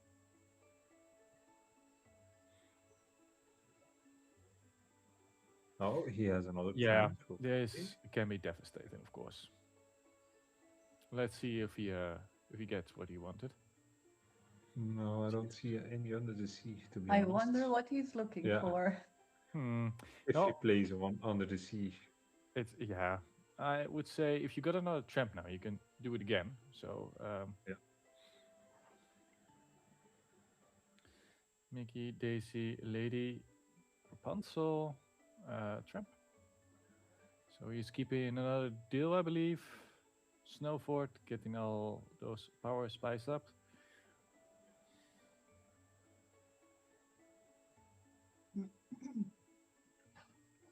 If you have another Snowfort in play, under the sea will not work anymore. Oh, he's going for it. Yeah. Someone has to do it. Yeah. Yeah, at this point you do. Before the other one draws an under the sea. So he's clocking in those 7 lore? Yeah.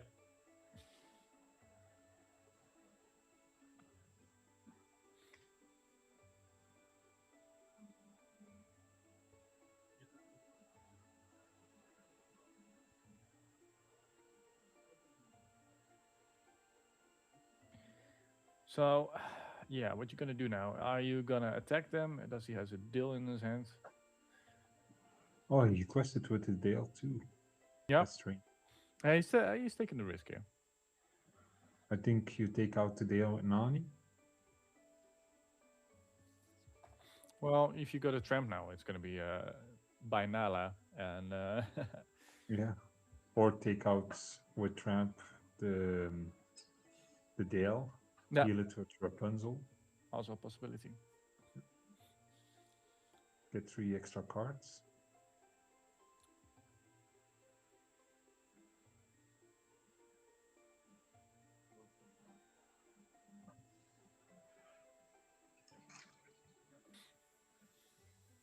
So So he's going to play. I saw Rapunzel. I think he is considering something with Rapunzel, which of course can also do in this game. I would say because he also got a Snowford is just use your tramp for that card drop. So hit the tramp with Dale, getting 5 damage on your card, healing it all up, getting 5 cards, and then you still to heal your Daisy Duck. Yeah. All right, just gonna do it like this.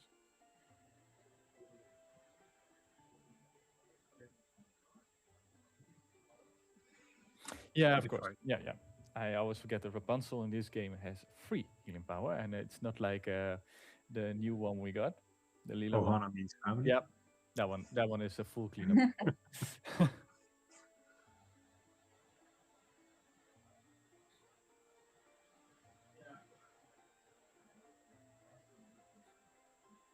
And Ursula attacks for 3 because of the Dale.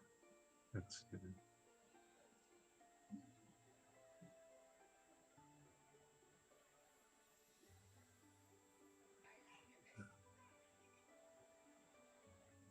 he doesn't have a Dale in play. One nor.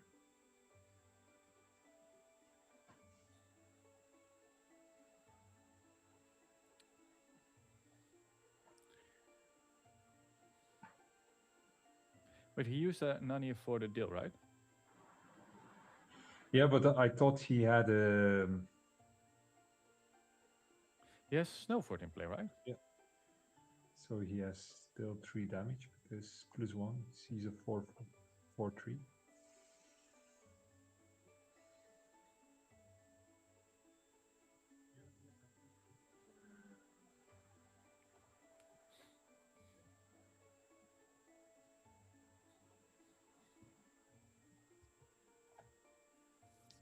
Yep, getting it all out. Yeah.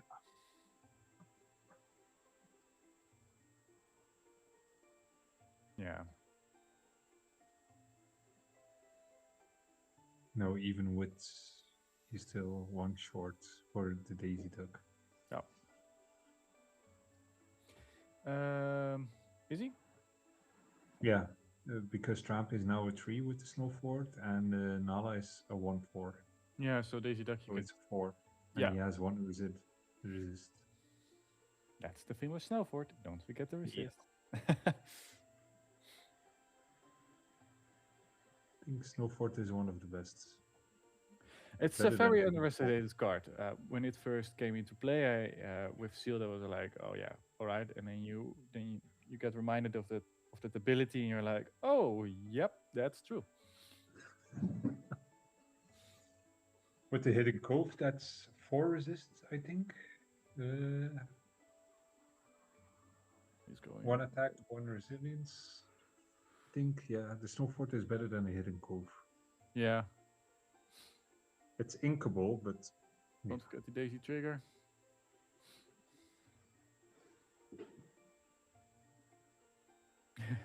Indeed, it's Emerald Scroll on over again.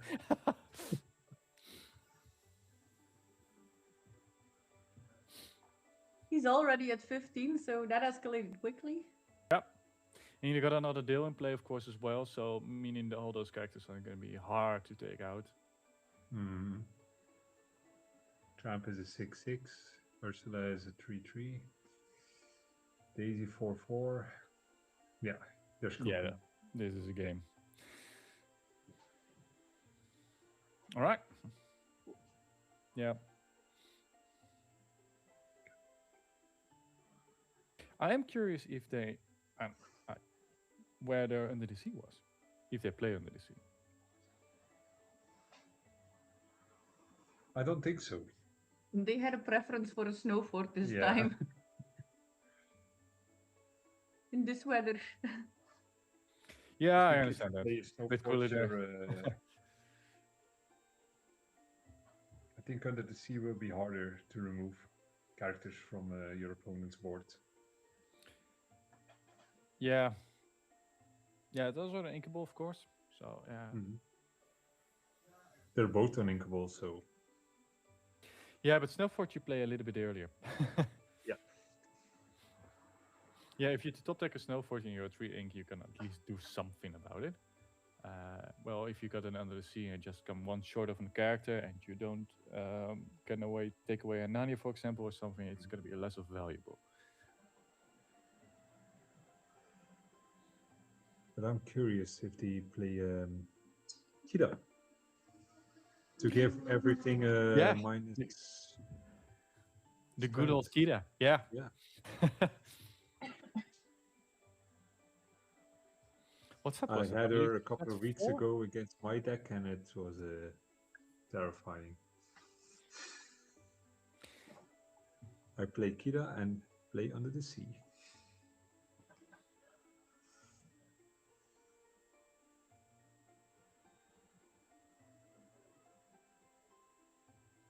Still no Under the Sea in their hands, so I don't think they play it. No, I don't think so. Maybe one copy, just to make sure somehow. But and otherwise, if you are a dark player, where would you use Under the Sea against another dark player in this format? I would Not say. anymore. Under the Sea Dogs.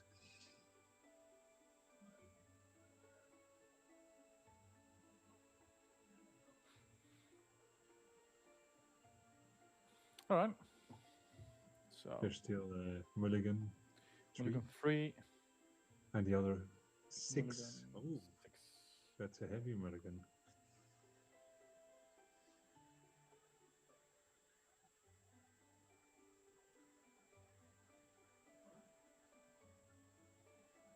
Let's see what's in their hands.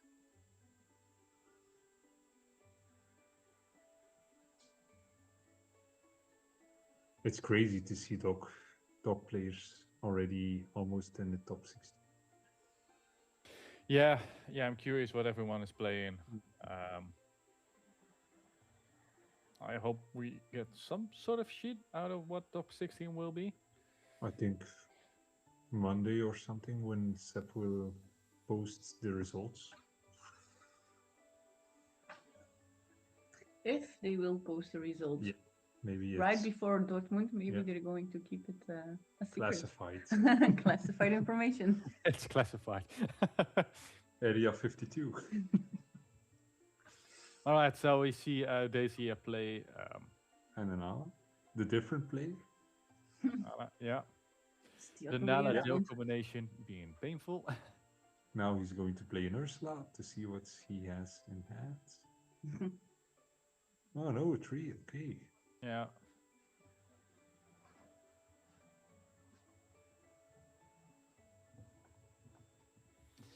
Yeah. All right. Again, Rapunzel. Tramp giving, Nala the power, of course. Passing over turn.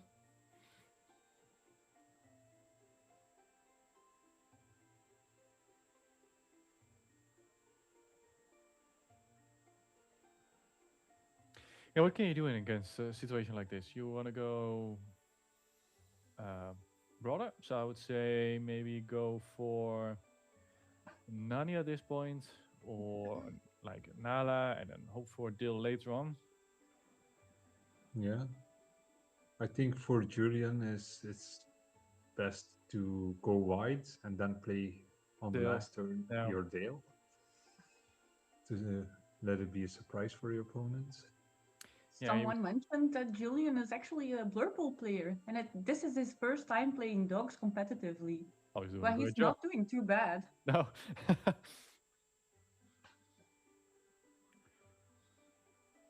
But it's weird to seeing a dog player without Under the Sea. It feels off, yeah. Yeah.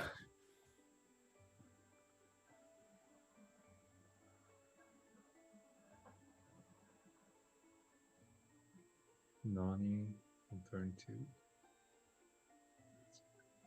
The 3 is really a broken card. Normally you have to tap the cards to pay 1 less. but Well, we'll with see it in the three- next set. Ham, of course, for example, is such a card. Pluto is such a card. You have to tap to pay less. Yeah, but you Ham- have to tap them. Yeah, You him have to being exert them, inkable, so that's a Yeah. win and a 2-3 stat line. But otherwise, I would say Willow is better. Yeah, because you don't have to turn him. You Yeah. can keep him right. Snow fort, okay. Yeah. Yeah, I understand playing that snow fort, knowing that he, of course, has that Mowgli.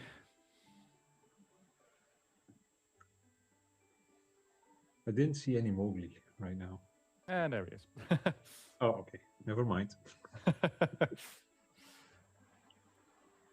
No things to snipe away from his hand. No. He's also got a bit of tough hand, I would say. That was a really good play to play his snow forts. Yeah. Yeah, you can't also quest with Nani now, because in the moment you did it, you can just easily use Nala to get that card from Rapunzel next turn. Mm-hmm.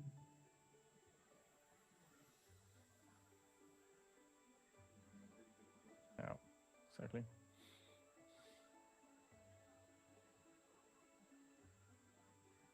I think for the dog player, it's best to quest when you know you would win the next round. Yeah. Like the That is- last round, he quested for like 15 or something. Yeah, Yes. it wasn't 15 in one turn, but it went pretty Yeah, fast. It yeah. was like 7 and 8 or something. Mm-hmm. Oh, he But played Rapunzel not Rapunzel. having any card draw is painful.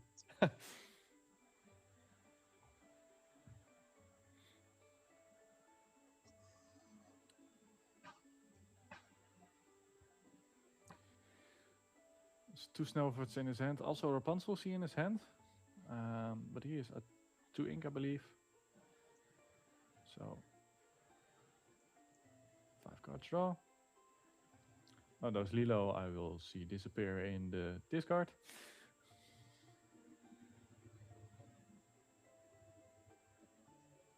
Would you like a snow fort? Yeah, at this moment with this weather, yeah, I would like it. I would sleep in it too.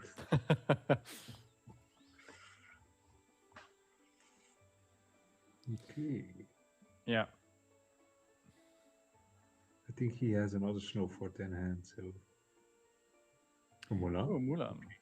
Yeah. Yeah, Mulan is fun, of course, with Tramp, because you can take away a big leap, especially in a situation like this. But you can only quest until 6, I think. Yeah. Yeah. Yeah. That's correct. It will be broken if she has like 15 attack or something. Yeah, but even in the current meta, there is, of course, that support deck. You see the impact of it with Zipper, for example, how quick it works then. It's scary. And with you came back, you can quest a second time, so. Yeah, yeah. Yeah, that's 12 lore in one game. Good luck. Yeah.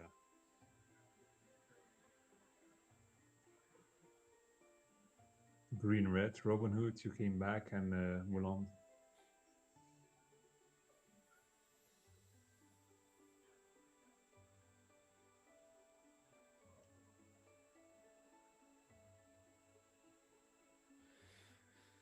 That's a whiteboard. That's a whiteboard indeed. Yeah, so what case would you do? You want to maybe cycle with Tramp at this point, so you know you can keep even and then go for deal? That's a bit of a... Well, I'm not a dog player, but I would... But I don't know if they play Under the Sea. But I would play to get the Under the Sea as fast as I can. Even now, if there's a snow fort? Yeah. Yeah, it's hard to to say how to play the dog stack, because I never played the dog stack before. I saw a lot of streams, but Well, if someone has an Under the Sea in their deck now and they're searching for it and they hit it, it will be game. Having so much resource put it into such a game, setting up your board state and then get it removed the hard way is... the Daisy would be gone, the Grandmother's Willow, the Nani will stay. Yeah, the Nani would stay and that will be it.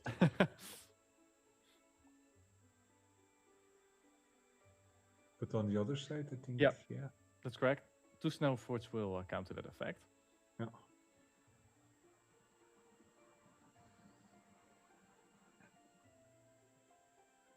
But I only see one snow fort, so.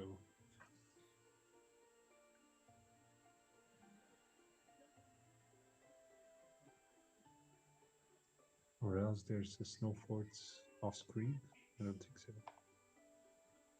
No, I don't think so.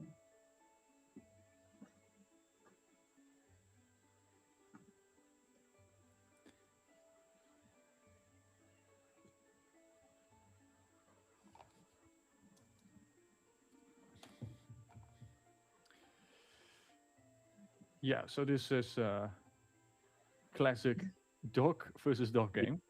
I'm wondering how the other table is doing. Hoping better than the Mexican standoff here.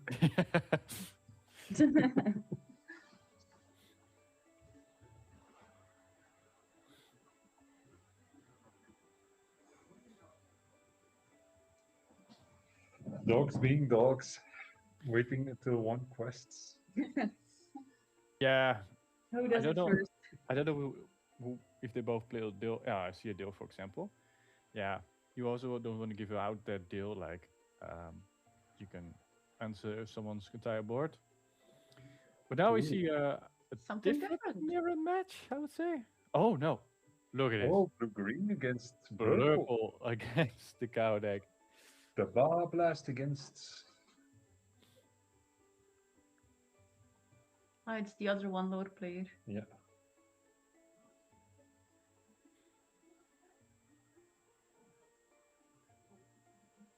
Now you come back to the dogs.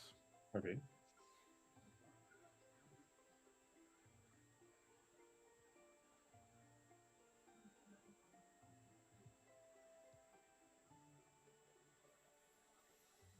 They're still building their decks.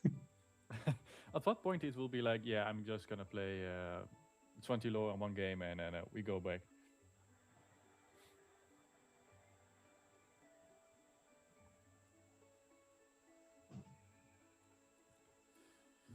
All right, now we go back to the Blurple versus, yeah, the. Oh wait, we have been fooled. Yeah, it's red-blue.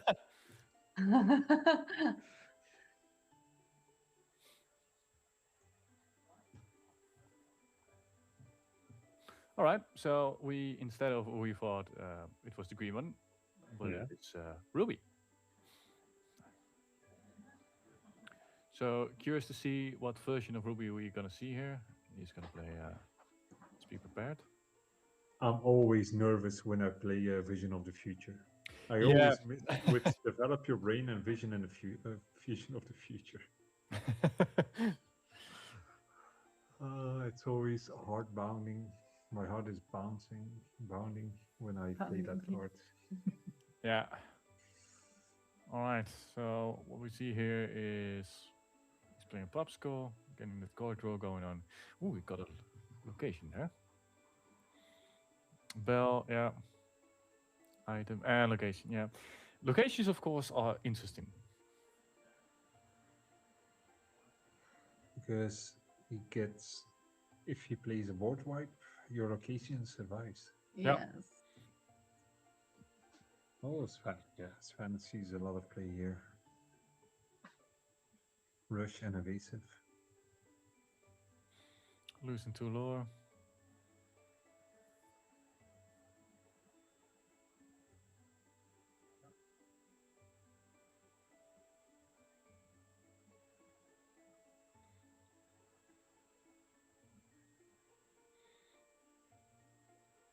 All right. He has an 80s on hand, so. And then he playing that one, tap them for 1, draw 2 cards.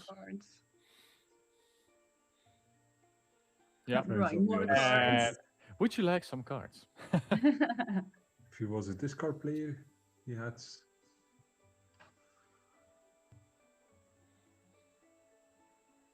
I wonder how many cards the other player has in his hand.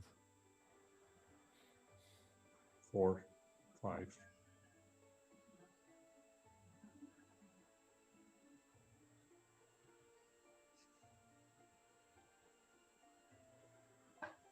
Small discussion going on here. All right. Hey, this will solve the problems. Yeah. The board. Another one.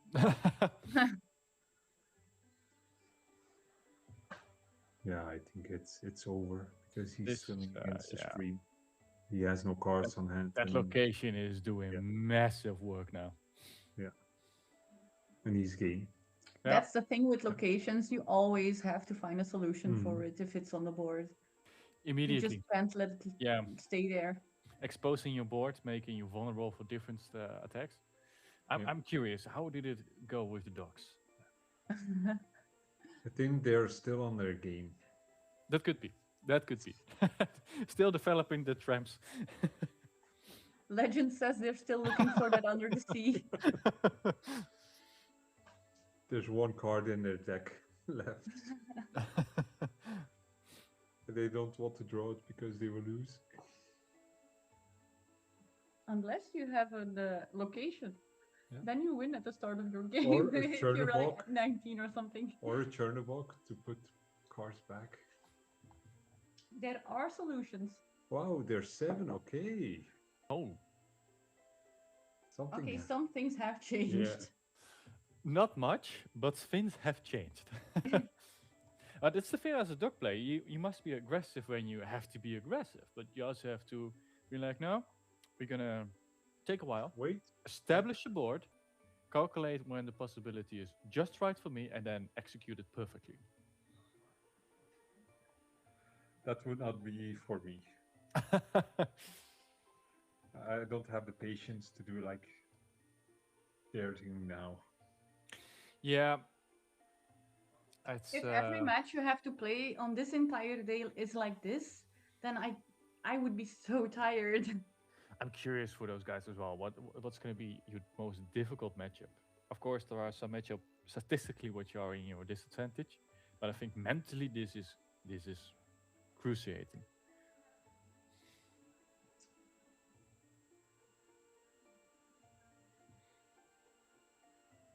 So they have 14 minutes left to resolve this problem. And boy, it's a pickle.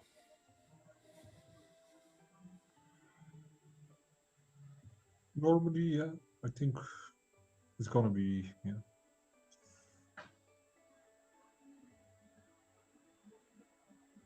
I think the other playing Julian has to find his Dale so he can start removing. No. But now the other He's, person has Dale on boards. Gonna be hard, I think. Yeah, I think he is just, yeah.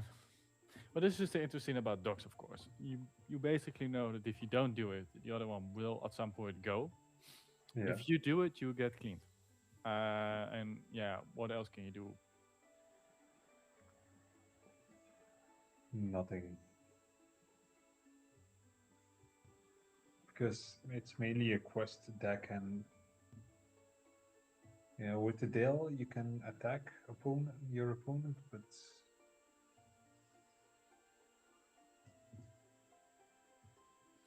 Yeah, must not forget those tramps are now 6/6 hitters now. So they will take out a tramp for a tramp, not a problem.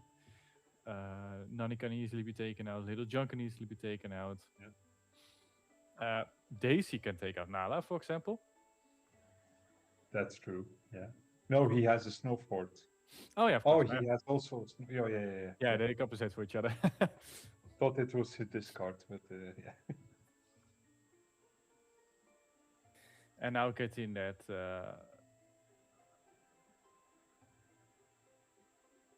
Mulan in play is can be massive, of course.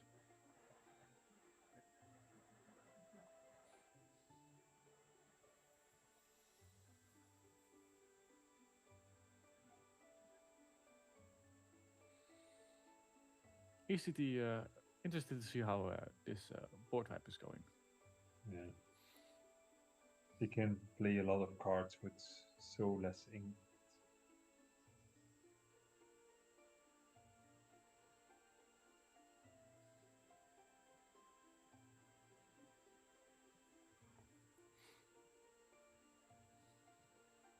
Yeah.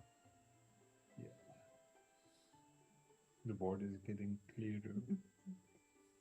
Trying to gain Yeah. control. Yeah.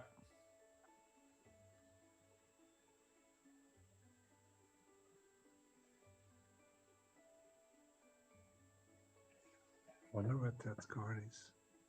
Is that a Little John in front of the Nala? Yeah, I think so.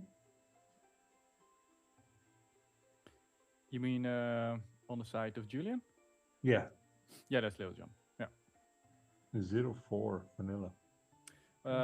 Yeah, 0 for vanilla, and at the moment, 1 for resist 1. Yeah.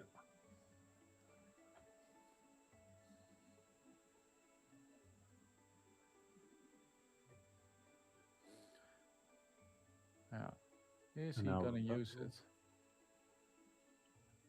Or He's gonna Ohana use needs them to quest. All right, he's gonna pick up the pace from there. He's not going for full clear. Yeah. I would take out the Nala, to be honest. Yeah. On the other hand, you gain 4 lore by it, and you remove 1, or yeah, you gain 4 lore now, and otherwise you could have removed like 2 lore from him. So, but at some point you also need to pick up the pace. And I think he did the calculation. I don't know what he is in his hand. I see, for example, has a tramp with that Mulan. It's gonna be a quick game still.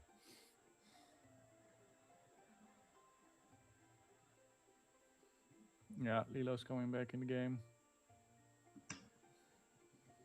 Yeah, I think that's the standard play of a dog player, putting back your Lilo Yeah. in the game to build that pressure. Let me calculate. 6. And he has still another Lilo left. So. 8, 10. Yeah, if he got a tramp, then it will be game. If the other man doesn't reply to it. And then we got, I believe, 10 minutes left in a game. Yeah. Well, we will see 2 minutes of play with the dog stack. I would And say 8 minutes of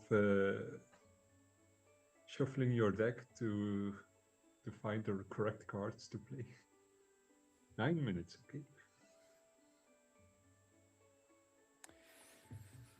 9 minutes in this Mexican stand-up game. Yeah. I think it's so interesting to see all those different combinations, how they all work out. Yep. But I think they're the same deck. Almost the same. Maybe a few differences in amounts of how many Ursulas you play. The other one might play a Mowgli, but I think that will be the difference. Or maybe Julian didn't find his Mowgli yet. Could be, yeah. Or he played it while we were watching the other stream. And he's going, yeah. Going It's for weird 6. they don't play Chernobog. Oh, yeah. That's the card I forgot. Because Chernobog, you get to recycle your characters and shuffle your deck again, and have a free lore massive body on the that. field. Yeah. With the Snow Fort is really... He's even more massive. Yeah. Does he have a tramp in his hand? Yep. Chernobog. Yeah, that's the one. 9/9. He can even take out a Leviathan if you want. Well, the reason why you might not want to play Chernobog is because you want to use your ladies more permanent. And it also takes out Lilos, which you might just want having. Yeah. But of course, if you have a Chernobog on board, they don't, or they have to sacrifice everything on their side of the field to get rid of the Chernobog. Yeah, but if you have like 3 Lilos in game and you could just always go top, then yeah. I don't know if you want that. Yeah. But they filter their decks so much with Tramp, they will have a lot more cards than Chernobog, I think, can handle. So they even can keep their Lilos in the discard.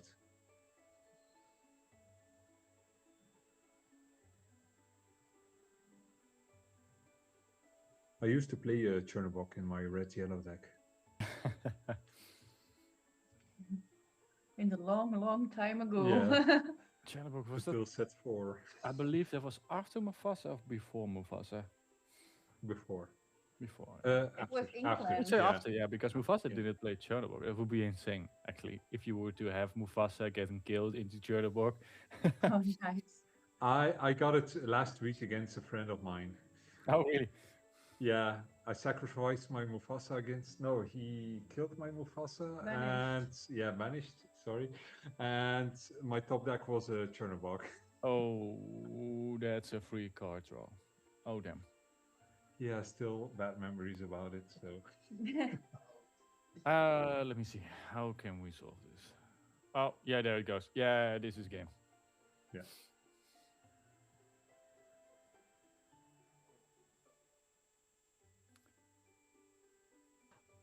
Yeah, the tramp for Mulan was insane. Giving it +6, so going for 6 lore with the rest. oh, yeah. he has Mulan on field.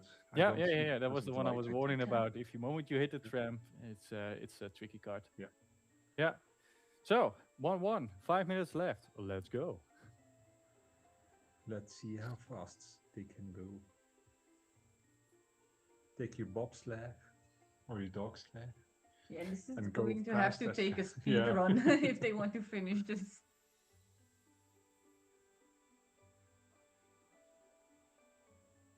Santa's little helper in the deck. I think Simpsons is from Disney too. It would be funny if they both Oh, got like a draw for the rest of the tournament, because it means they Yeah. both have to win next game, and they can still make it actually then.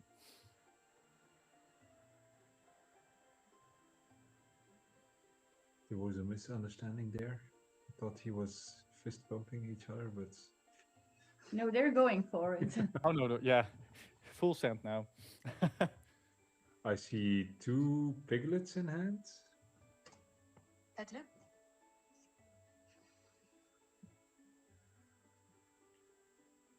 Okay, Daisy, a tramp. So Oh, what is the really? quickest play you can do? I would say Lady, Turn 1 Daisy. Willow, and then Tramp. Yeah. And then you can quest for free. And then play another Tramp, do it again. And make a broad board. That way you can actually win in 4 turns. I would play on turn 2 a piglet, on turn 3 a willow and a tramp, and then quest with a piglet and a daisy. For Yeah, 5. that's turn 3. Yeah, then you use 6. Yeah. Yeah. I saw a piglet in his hand, but I think he mulliganed it. Now let's No, see it's if I see a lady. Let's see what's getting out of it. I see a piglet in the opponent's hand. Oh, a daisy, okay. Yeah, it's currently 0-0 lore, so don't look at the scoreboard at the moment. Yeah, here he goes, and then free lore. That's crazy. Yeah, he's And the going next in. game, he's gonna play another tramp. I hope he Yeah. has another tramp.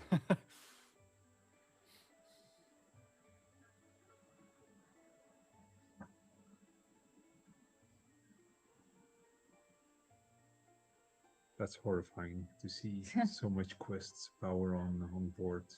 Yeah, turn 2. Let's go for how many lore? 5, 6. 6 lore in 1 turn. Yeah. I don't see any tramp in his hand, so Well, that would have made it extremely fast if we had. But I still would assume he would. Yeah, all right. I see the shift line is in his hand. Doesn't do much for you, I would say. Oh, Genie. Genie, okay, evasive, gives +2 when he's exerted to everyone. Yeah, that's a pickle. Yeah.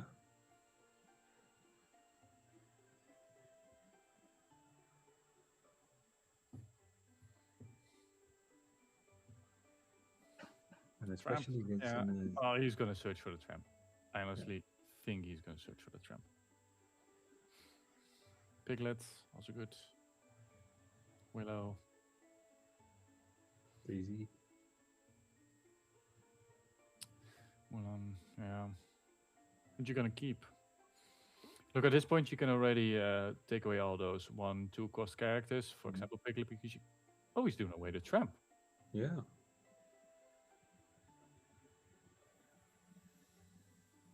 Maybe he has another one in his hands.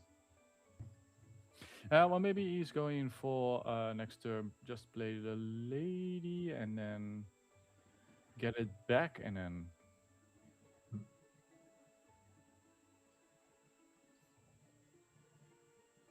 Yeah. Sing for 4.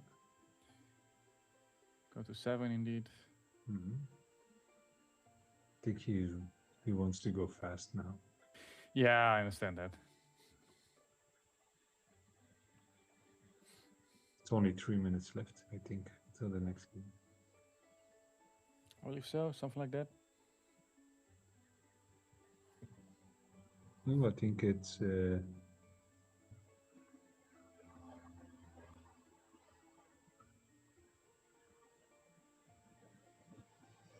there it is, tramp.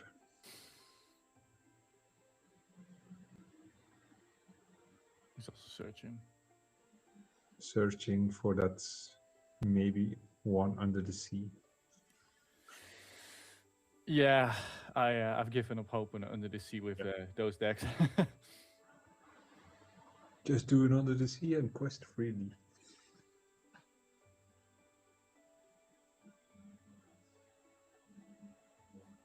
Time. All right, so they got like 5 turns left. Yeah.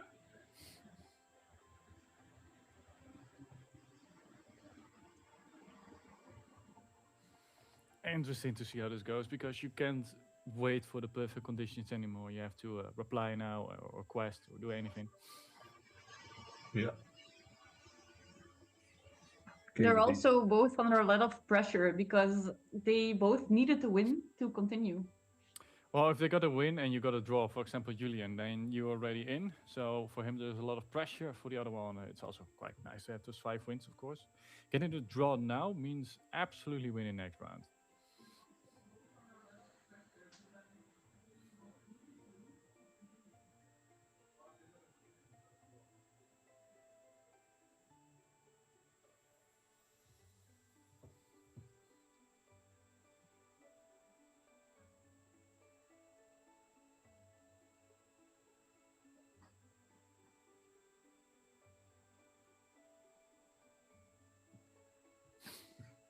Yeah, I wonder what he's going to. Oh, he's going to shift. All right.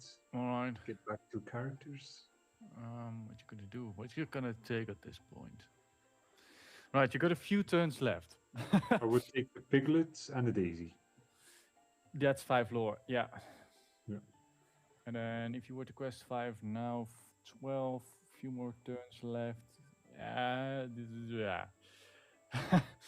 Ooh. Yeah. It may be a reason he took back his tramp. Oh yeah.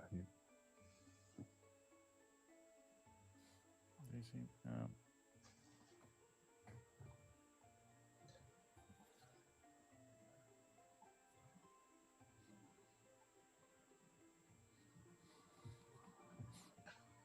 It's a pretty good rule to keep your ink up in the game. Yeah. It's also a new tournament rule, I believe, right? That you must always keep your inked face up during the turn. Because there was a lot of misplays or cheating. I am also as guilty. I have also forgotten that I have inked my turn. It connects with if you play ramp decks, for example, so as with C, you go 2 cards and then go wider and wider, and then, yeah.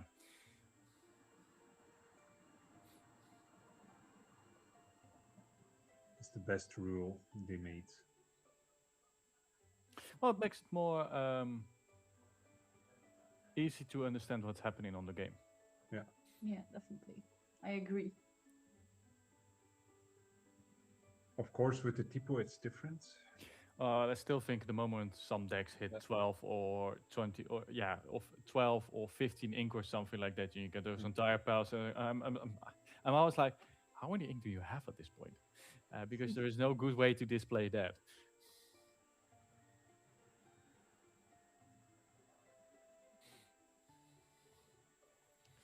So,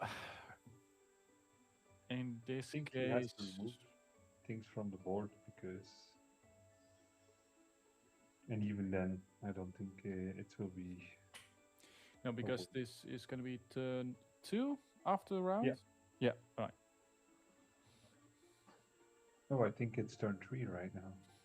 Yeah, and that's turn 2, 3. That could be. Yeah. I don't see it. Camerish put the dice on the one lore mat, but I don't see the numbers.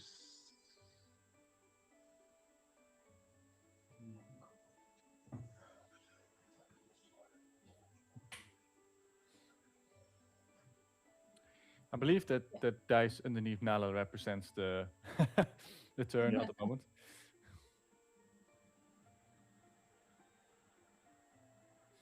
So it's turn 2 now. He will have turn 3. Then he has turn 4. So he has to do it this game.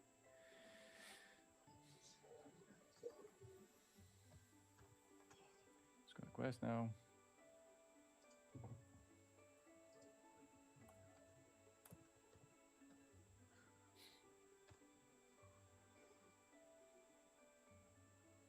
All right. He's gonna play. Genie is really a powerhouse. Yeah. 2 strength. 2 strength. And then card draw. Yeah.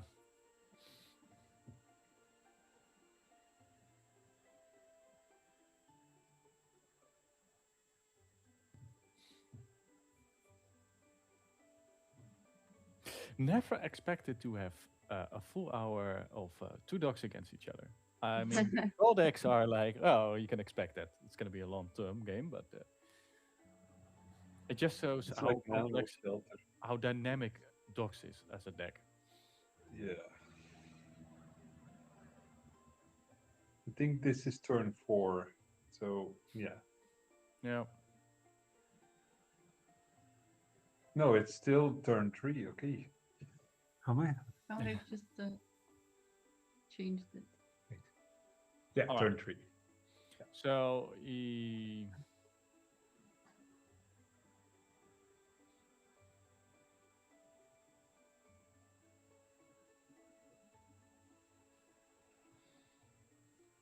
What can you do to get to the 20 lore now? You have like 2 turns left. Yeah. So this one and the next one. I wonder if he plays his shift tramp.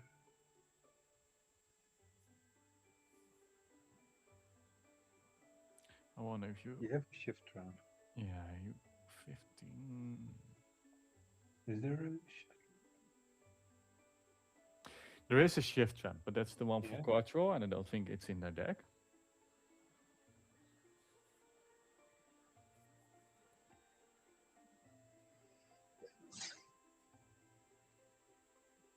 Yeah.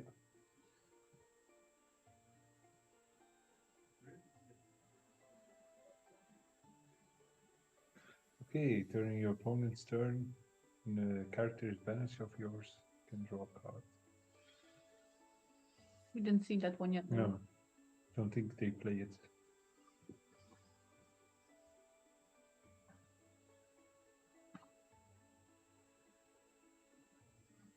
Okay, they have a Mulan.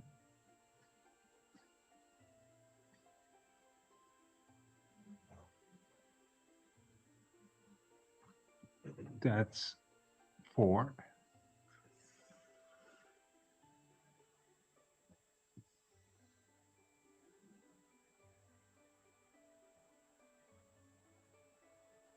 The Mula can be game changing. Again, with the tramp.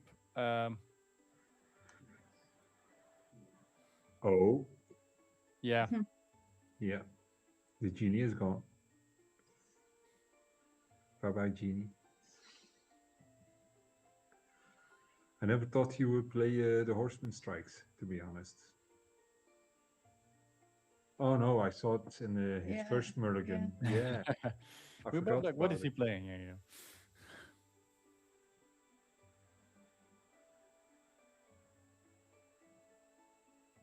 Okay. Missing for 2. I think that Mulan is going to be a big one, of course, because, well, if he got a, I don't know if he has a tramp in his hand, but if he has, it will be, Okay. yeah, well, He has a Daisy, Tramp, and Mulan. Is for each character on play you get 1 strength, yeah, or you can give 1 strength to but chosen character. I don't think he will make that 20. No. He will just not make it. He needed that Lilo. Well, if it's Julian's turn, it's already round 5, so Yeah.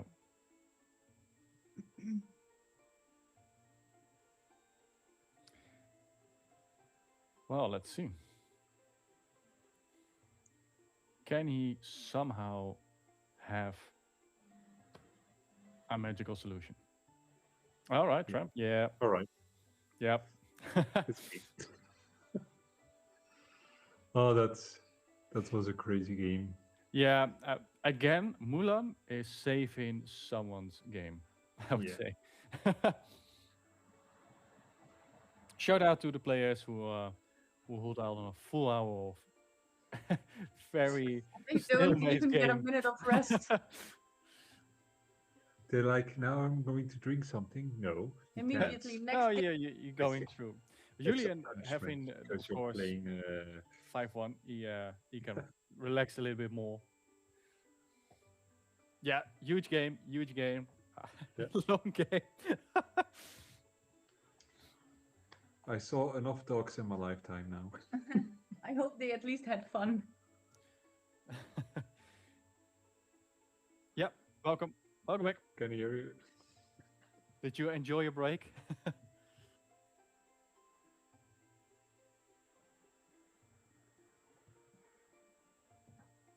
I see Vladimir passing through the camera. Yeah.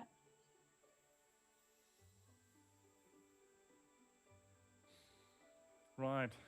Dogs versus dogs. Yes, you're alive. I can. Oof. Yeah. I think the longest game I ever played was Yeah. That was really the full hour of game. So yeah.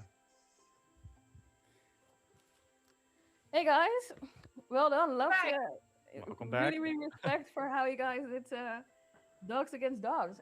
And I must admit that I did not expect you to do the full hour. We got a little present from the dogs. Dangerous, these dogs. So It's like- did you like the match? Yeah. It was tight. Every single moment was tight. So There were a lot of boring moments. they Yeah, tried their best. But they tried their best with the cards They they did had what in they hands. could. Yeah. I think it shows how powerful some small cards can be in this Yeah. format as well. I mean, the Tramp is, in combination with Mulan, is so powerful. Yeah, that's true. But it's a shame they don't play Illinois. Support gives 2 attack to another character. Yeah. Quite got wonder the table here. If you have a genie in play and he's exerted, does your Mulan also get 2, or is it challenging plus 2 from the genie? Oh, let me search the genie up for a moment. I think it's no, it's standard plus 2 attack. It's no challenging. Oh, then it's indeed a very good card for Mulan. Yeah, that card can go, especially if you have multiple of the cards, a card down on board, can add up quite quickly. It's set 9 as well, so it's interesting that it's not being used actually at the moment in core. I think it's more to do with that it's a 2-3 strength and willpower. Yeah, it's a forecast as well, so it's Yeah. slow. Yeah, it's a nice card. I've seen it in more like casual team nights, Yeah. but I think it's too slow for the current meta. Like, and too vulnerable in the current meta. I think so. Yeah, consider especially if you consider like Zipper with a shift line 2 giving someone 6 power. Yeah. That's quick though. Yeah, but Yes, I think Zipper it's is- ideal combination for Mulan indeed. Like +2/+2. Yeah, we're already at 5 lore. Yeah, it goes quick. Yeah, I think Mulan and the Zipper and the blue-green deck would be, and especially in core. Zipper is a really amazing card. Like, had him in sealed. Love that Yeah. player card. It's such an annoying card. You can't go wide because the moment that one quest, you lose it. Yeah. And the enchanted version of Zipper is also a pretty beautiful card. Oh, Yeah. it's so pretty. Yeah. I must say the enchantments from this set are all pretty, and I have extra kudos for the Leviathan now. I feel like I didn't buy it, but now like maybe I should buy it before. Yeah, maybe you we know, should also, before it goes nuts. yeah. The first Yeah. enchanted I got from the new set was You Got a Friend in Me. Oh yeah. And the second one too, or something. And the second one too. Yeah, it's, And I got Mrs. Incredible and Mr. Incredible, and now I want to have the son. Jack. Oh, Yeah. To have the family in my binder. The full family binder. it's there were some pretty cool enchantments this last set, but I'm honest, Winterspell enchanted, like those just, yeah, those were just it for me. Like, love those. Winterspell. Yeah.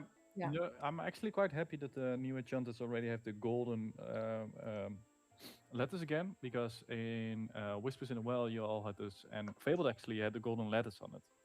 And then you got Winterspell. Winterspell still had the sparkle stuff in the cards, but not the golden letters. And I did like those golden letters. I know Winterspell was very decisive for some people, like for the enchanted. And Yeah. I love them. I must say Angel is one of the prettiest. It's such a cartoony way of enchanted though. Yeah, I love them. I know it's a style not everyone loves it, but I think that's the thing with enchantments. Like there's this amazing style every time, and Yeah. either you like it or you don't like it. There's no like. yeah. I love the Scrooge McDuck from Winterspell. Oh yeah. yeah. Yeah. That one has beautiful art. Yeah. I also That's like the iconic Moana. Yeah. Yeah, of course. Yeah, that That's- one was also quite pretty. Yeah. And what's the other iconic again? Pocahontas. Pocahontas. Yeah. Pocahontas. That's the first time Pocahontas was introduced in Winterspell, I think. Or no? Yes, the Yeah, Pokemon it was. introduced with Winterspell. Yeah. I love the other iconic Ariel. Oh yeah, the Maybe, one in the yeah. Whispers. Yeah, it's pretty. I got that on Christmas Eve, I think. Oh, you did. I bought some packs from a store here in Belgium, and I bought 5 of them. Mhm. I opened one in my car, and there was an Ariel and iconic in it. Oh, that's Plastic very card lucky. pack. Keep calm, breathe. And the other 4 packs were for the, I think, dinner. Yeah, Party, sure. yeah, We had so- a dinner party. But he got the best present Yeah. out of it. So But I mean, you say just breathe, but that's literally quite the reaction you have when you get when you get an iconic. Oh At yeah. least I remember when I put my Mickey, I was like, you're like, oh my god, and it's a moment of not quite sure that what you're seeing is correct. Yeah, I had it with the Oh. Elsa in the first set actually. That at that point it was quite an expensive card, of course, and I was like, did I have Elsa? I was like sitting in my car with the Snickers in my mouth. My cell phone was in the trunk. I jumped out of my car to pick up my cell phone to take a picture from it because no one would believe me. Yeah. I And actually I still opened have my Snicker in my mouth. I did the same. I like immediately like made a photo. I sent to people like, you won't ever believe what I just pulled. It's yeah. Or Fable is a very, very good set for those cards, of course. I very much looked out because I only ordered one booster box for Fable. Oh, really? I opened Nice. only one booster box, and that that contained the Mickey. So, yeah, I pretty much looked out. I would say upgrade. And then I bought the mini because I was like, well, they're the iconic deal. You need to have Yeah, both. you need to have both at some point. If you Yeah. have one, you need the other. Yeah, it was very smart of them. Like, it was like I had the Mickey, and I was like, yeah, okay. And then I think a month later I bought a mini because I wanted it. Yeah. I also like the new ones. The Buzz Lightyear feels a bit off somehow, but I do absolutely love the what's she called? Merida. Merida. Sorry. Yeah. Yeah. Oh my god, you know how Judge. happy I am to hear this because Merida is my fave of the two. Yeah. And everyone I talk to is like, no, Buzz is that much better. And I'm like, no, Merida is way cooler. But it feels off, Buzz. I don't know why, but it feels just off somehow. It's still an amazing art. Like, don't get me wrong. It's an It's an amazing art, card. amazing art. Yeah, absolutely. But like, The if I had to pick colours- my favorite, it's Merida. The colors of Buzz Lightyear is pretty, but the artwork of Merida is much better. Yeah, I would say so. It's a great card, but I love the artwork of Merida. It's Maybe it's more. I felt like the Merida card was so dynamic in a sense. Yeah. Like Buzz is more like I felt like he's like It's- posing for the card. It's a very cool enchanted. It just doesn't feel right as an as an iconic. They're both gorgeous to look at, of course. But it's like sometimes you have a fave, and like Dale from this new set.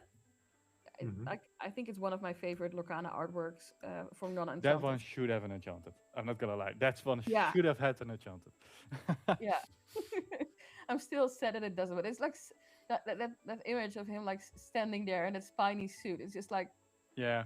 so. That felt really iconic to me, to be honest. I was like, when I saw that in the first time in Japanese, I was like, you know, I want this card. I don't care what it does. I need that card for my collection because it just looks awesome. All right, we go into next Yeah. variants, round 7. Meanwhile, Benny is sending us photos of the actual aerial, and I must say, yeah, that's a pretty good It's a pull. pretty card, yeah.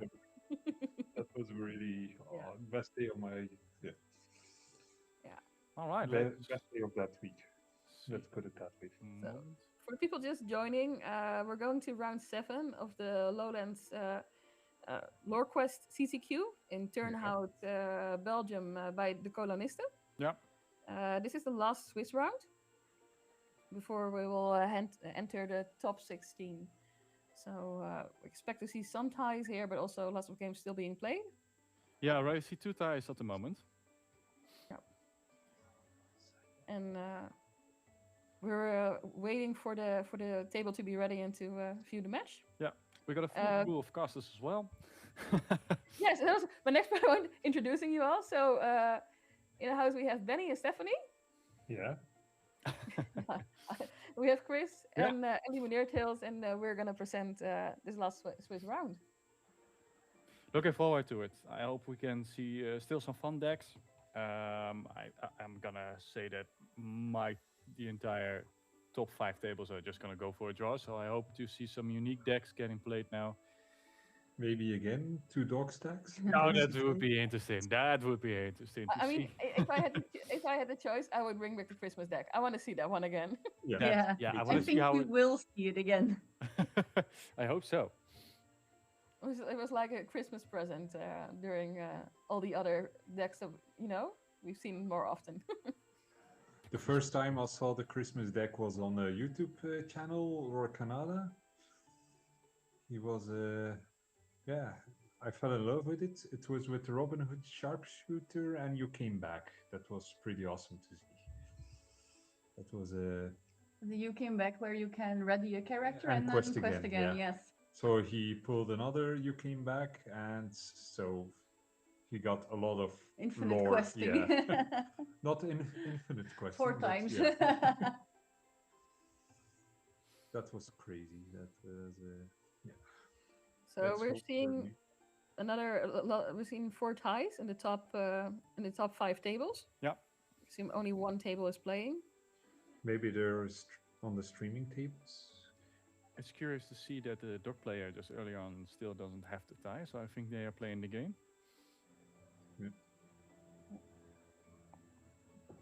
Yeah. Hopefully we'll I get the see. I see Rob de Haan still playing on the top table. Oh yeah. yeah. Yeah. Well, I mean, Well, this is curious, of course. In Rob's position, if everyone makes a tie and he wins this game, he is first place. Yeah.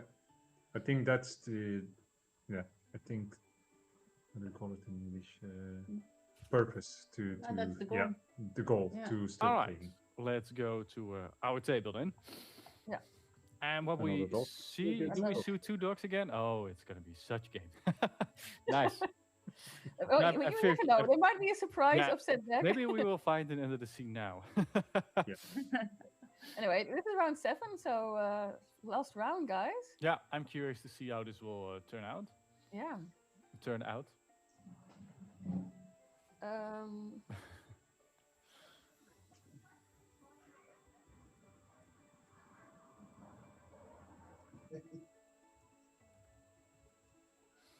All right.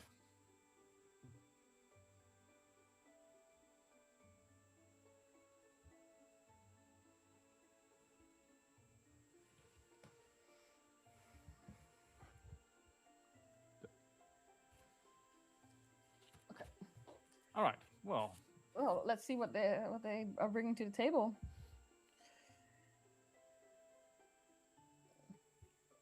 Player on the left is Mulligan, and I think two cards more. No, more. 5.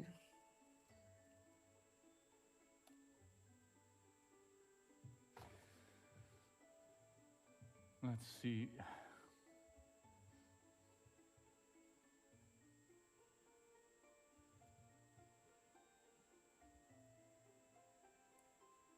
You know, when I see this, I'm almost like so jealous of people who shuffle like effortless.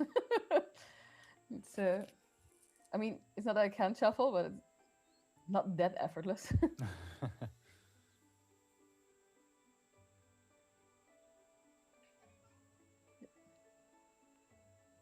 All right, let's see. There we go. We'll see. So what will be ideal play? And I think we don't see two dogs against each other because No, I it's think still I see Will the Amethyst, Wisp, right? Yeah. which is turning well. And Curse Murfolk, is this going to be a burn deck? And the other player is playing Develop, all right. Sapphire. And Popsicle. Sapphire Emerald, which was asked about in the chat. Like, have we seen a Sapphire? Oh no, it's not Emerald. It's the color again of the image. Throw me off. It's Sapphire. He is going on very strongly, very aggressive against the ramp deck. I mean, that makes a lot of sense, right? That You wanna makes a beat it lot of before they sense. ramp. Yeah, of course. Now what we see is an Asset C.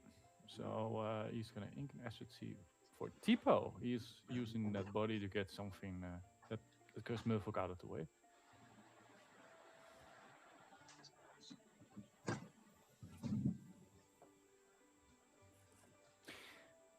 Of course, giving you a discard disadvantage. 2-card disadvantage with Tipo. And oh, that's Hit not what you want. counter That's down. a perfect counter. Going to 6 lore immediately.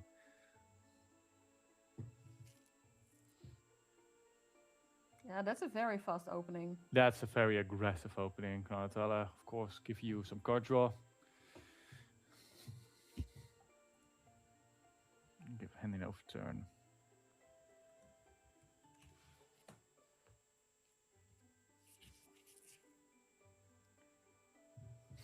All right. I mean, I do love these quick emeralds, amethyst decks. They look so much fun to play. Oh yeah, yeah. I still hope that at some point there will be a burn deck in Infinity as well. Yeah. Was that Merlin Goat or a totally different card? No, it's Merlin Goat, instant Okay. lore. This is going so rapidly. Yeah. Like, I think, how many minutes are we into the match? It can't be more than 5. A few minutes tops. That Maui will answer something. I Yeah. think it will answer the Christopher Robin. Yeah, that would be probably best. Oh, The hey, Leviathan. Leviathan. Oh, now we're seeing a Sapphire Leviathan deck. This is also... All right. Yeah. I can imagine if you read the card. It's not a card you see that often still. No, I'm gonna say that Leviathan is gonna be more. We will see more Leviathans.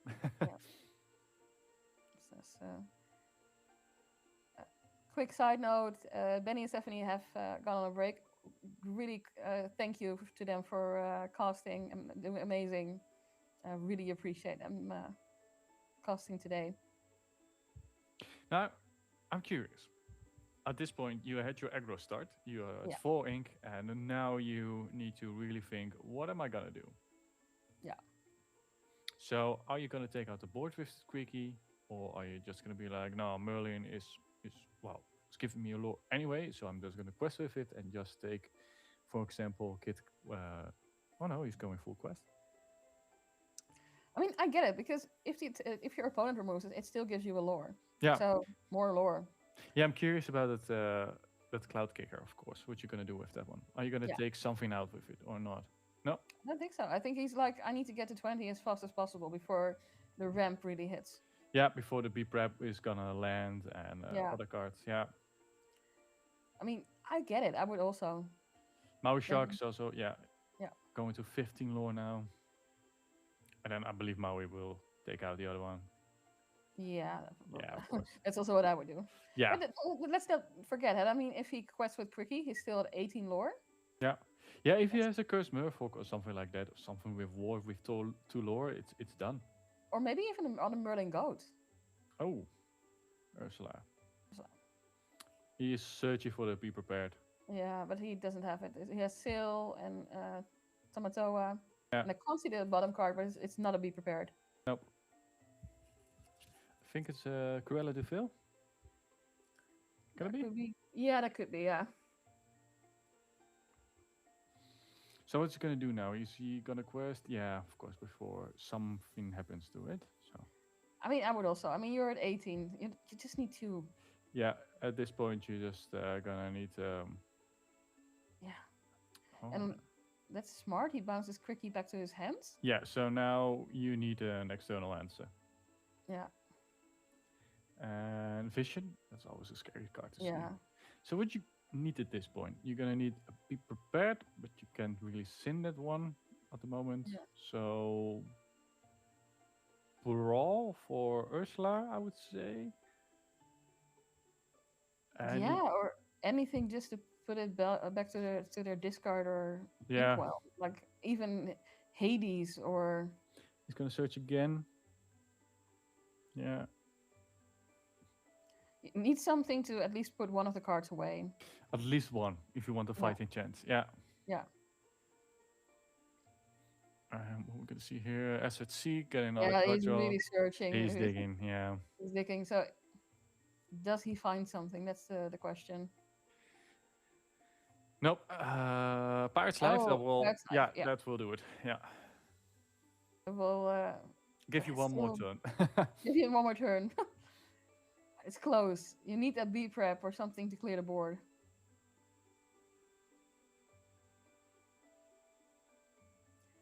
Yeah. What else is he gonna play? That's a good question.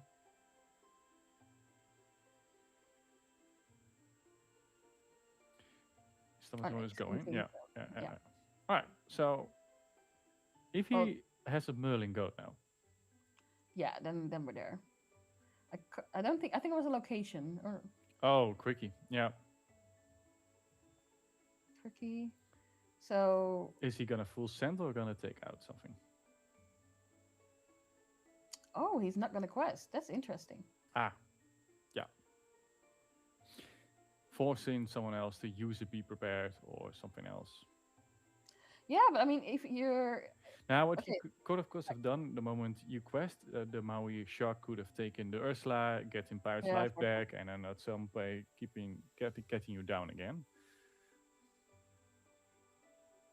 yeah, but there's a chance he'll get a B prep, and then everything's gone. Yeah. Yeah, but also his Maui and also his other Maui now. Fair point. Yeah.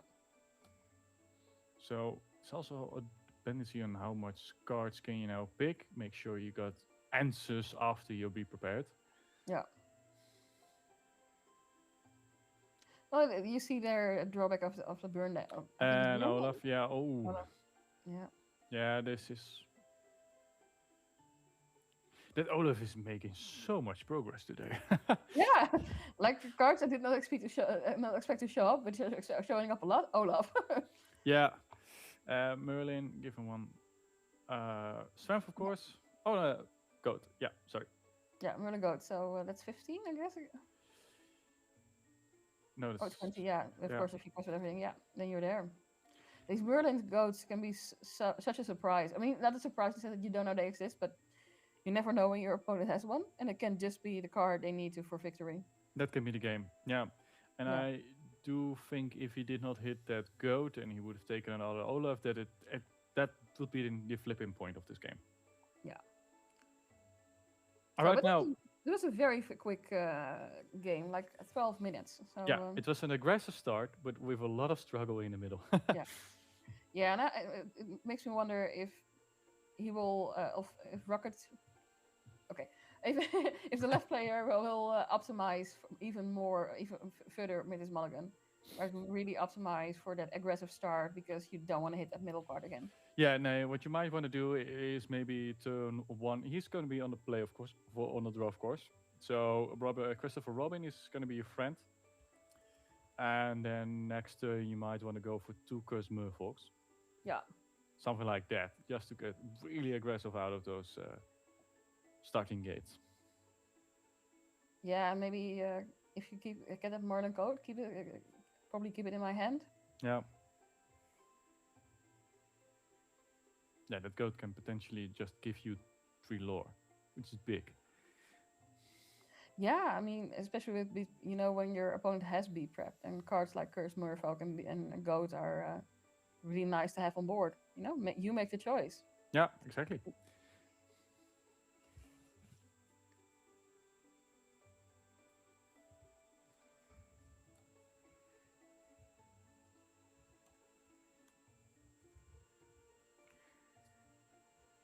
It's sometimes funny how quick these games go. Like from 20-0, It's a massive game. Yeah. yeah. No, but I think that's what's amazing with this in Lorcana. Sometimes it's like you fight for every lore, and sometimes it's just like it goes there and you're gone. Yeah.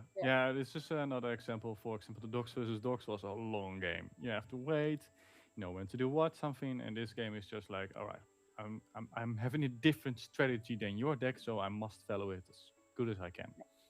I think 4 cards mulligan on the left, so pretty. I would say so. Yeah. Yeah. I didn't check on the right. Probably did mulligan since he's shuffling again. Yeah, of course. In the chat we have a fan. We said go for it, Flo. So I would say with a mulligan with a ramp like mulligan 6 is not weird. No, not if you want that ramp.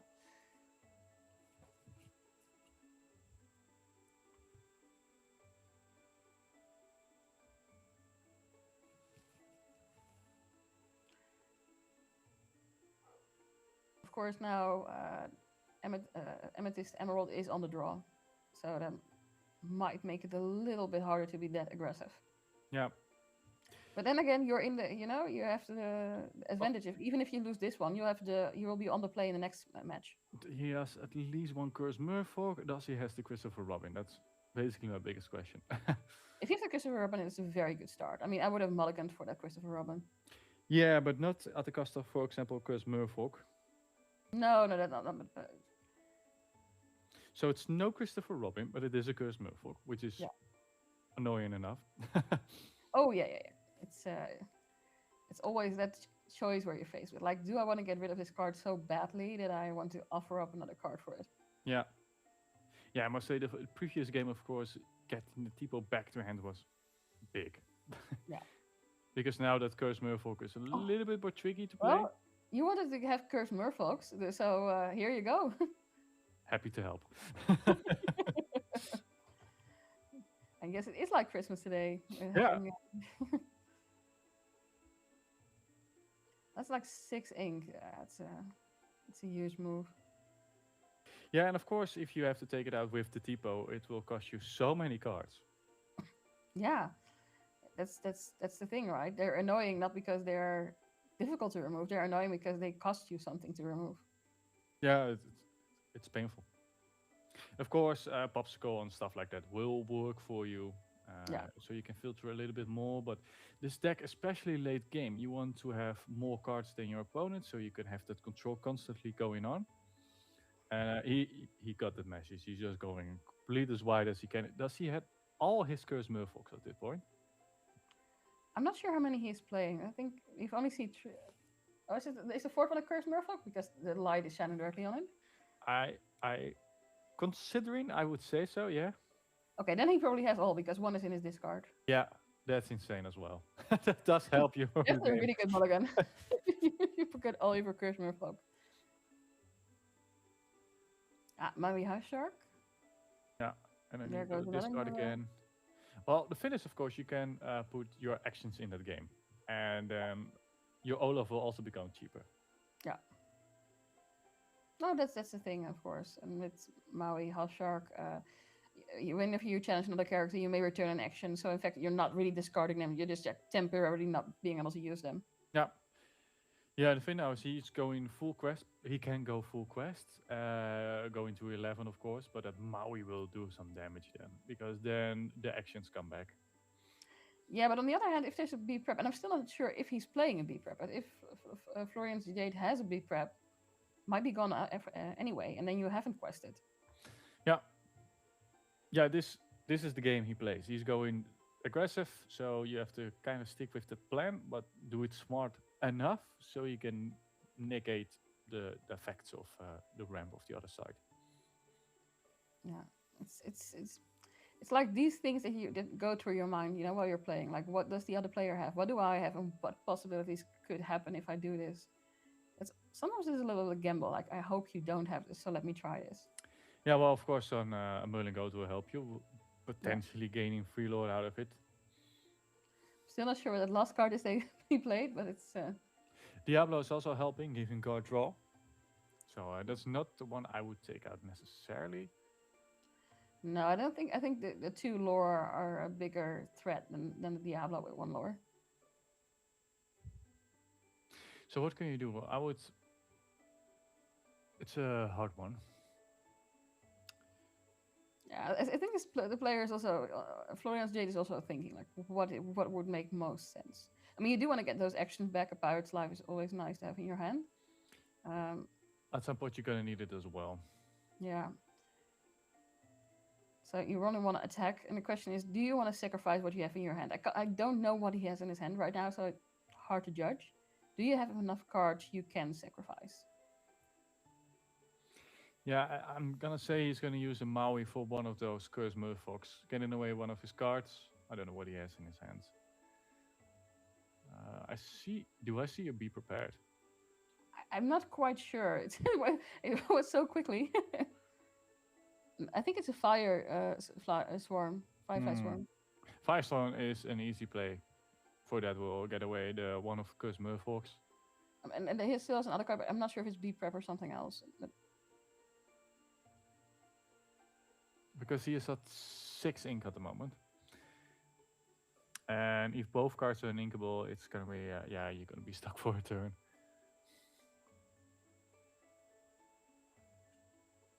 Yeah, it's...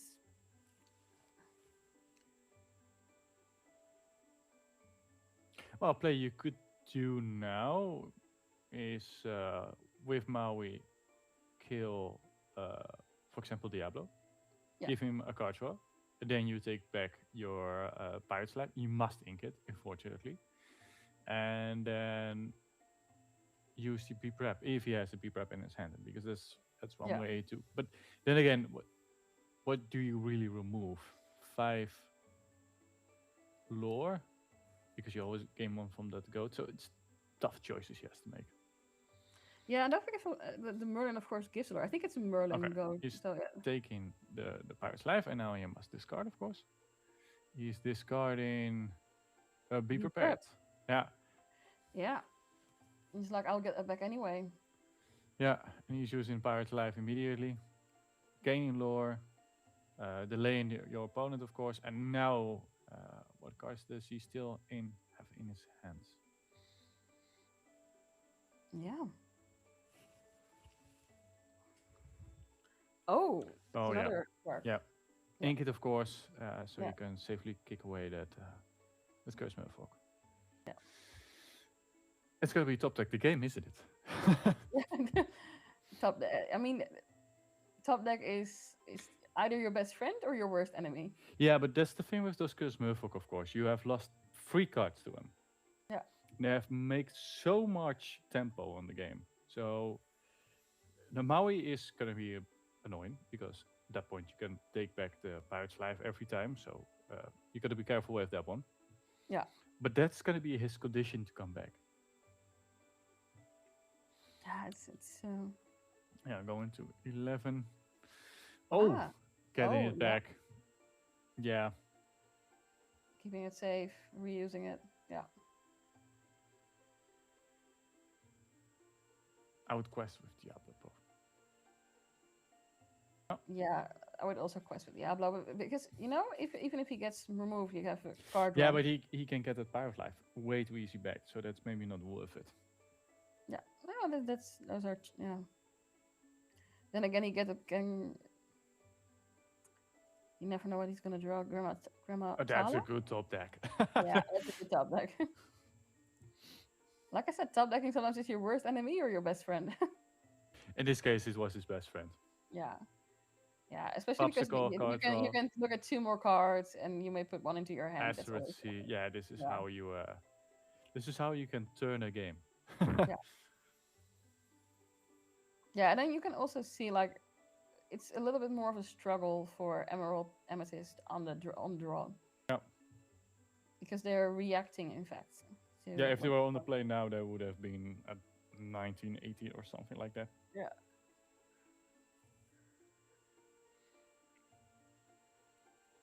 Yeah. Merlin goes, of course.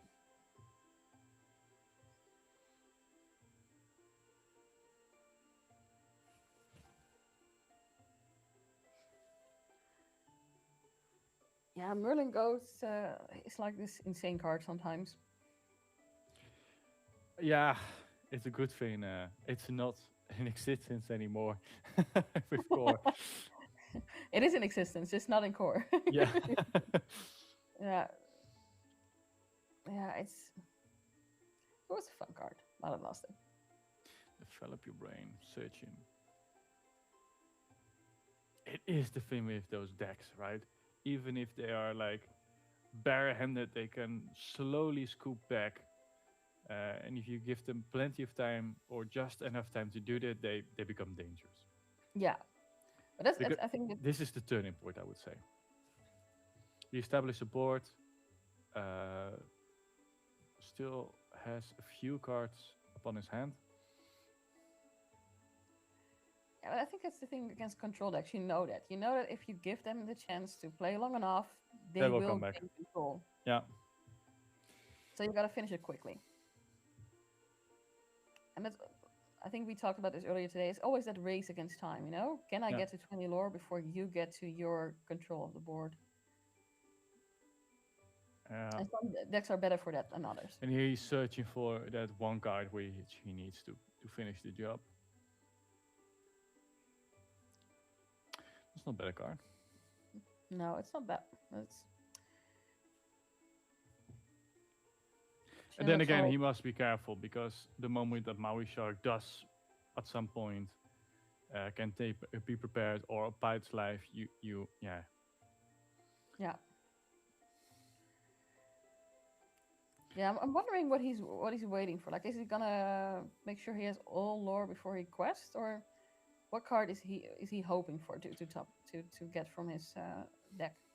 I don't know, maybe, I don't know if he plays an Elsa, but if you could play an Elsa and kick Merlin into something, giving that Elsa just that edge to take out that Maui, that could be a way. It's a very costly way, of course, of doing that. So you don't want to do that. I think you could, like with Merlin Crab, and yeah, of course, yeah, it's cost, but it's you should. Yeah, you should, because that Maui is a gateway to all his action he got into his discard now. Yeah, and he's inked another Maui, so that's out of his reach. Can't see what he has in hand, but or sorry, what he has to choose between.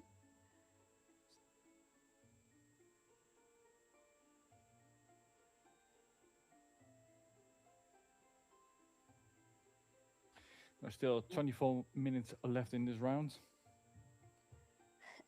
Yeah, it's always funny sometimes how quick matches go and games go, and then the next game takes a way longer. Yeah, I expected this match to be quick as well, and then well, Florian found an answer to delay him. Good enough.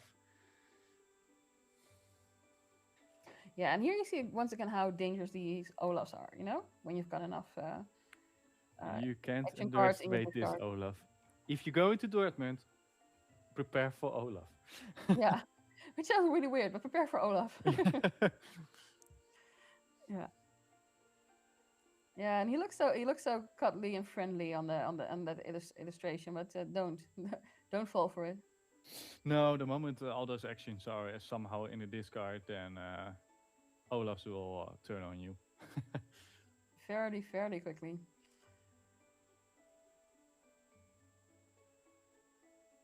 Be interesting to see what Flo's answer will be to this. Questing with no, not questing.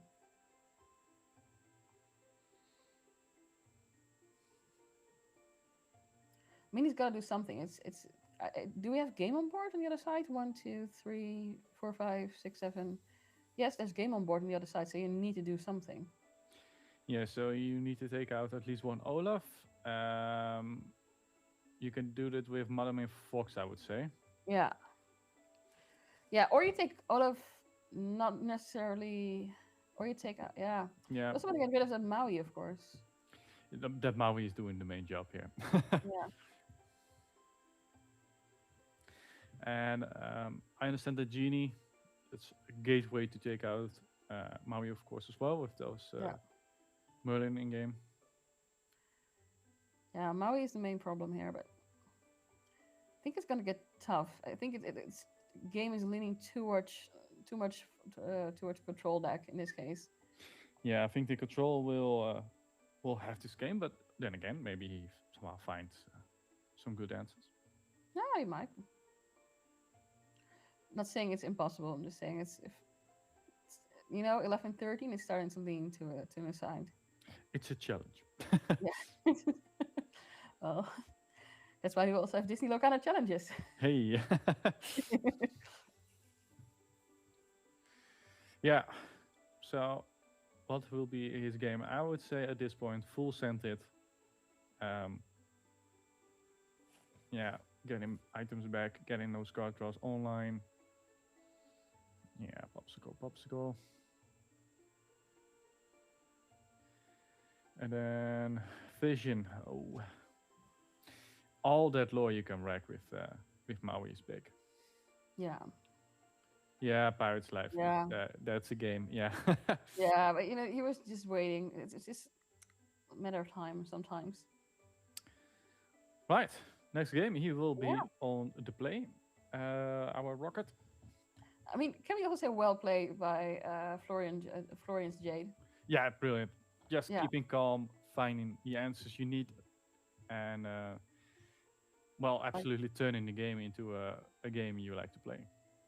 Like digging into the deck and just delaying your opponent long enough to take control of that board. And also finding that Pirate's Life in the last turn. Really, really well done. So MVP in his deck, I would say Olaf. Yeah, absolutely. Yeah. I mean, if we would give a award, I'd give Olaf the MVP of the day, probably. Olaf have done a lot of stuff in matches, yeah. Yeah. Good to see that everyone is still playing this last round. Yeah, that's a lot of tables still playing. That's good to see. I see still Rob and Julian still playing their game for top position. Yeah.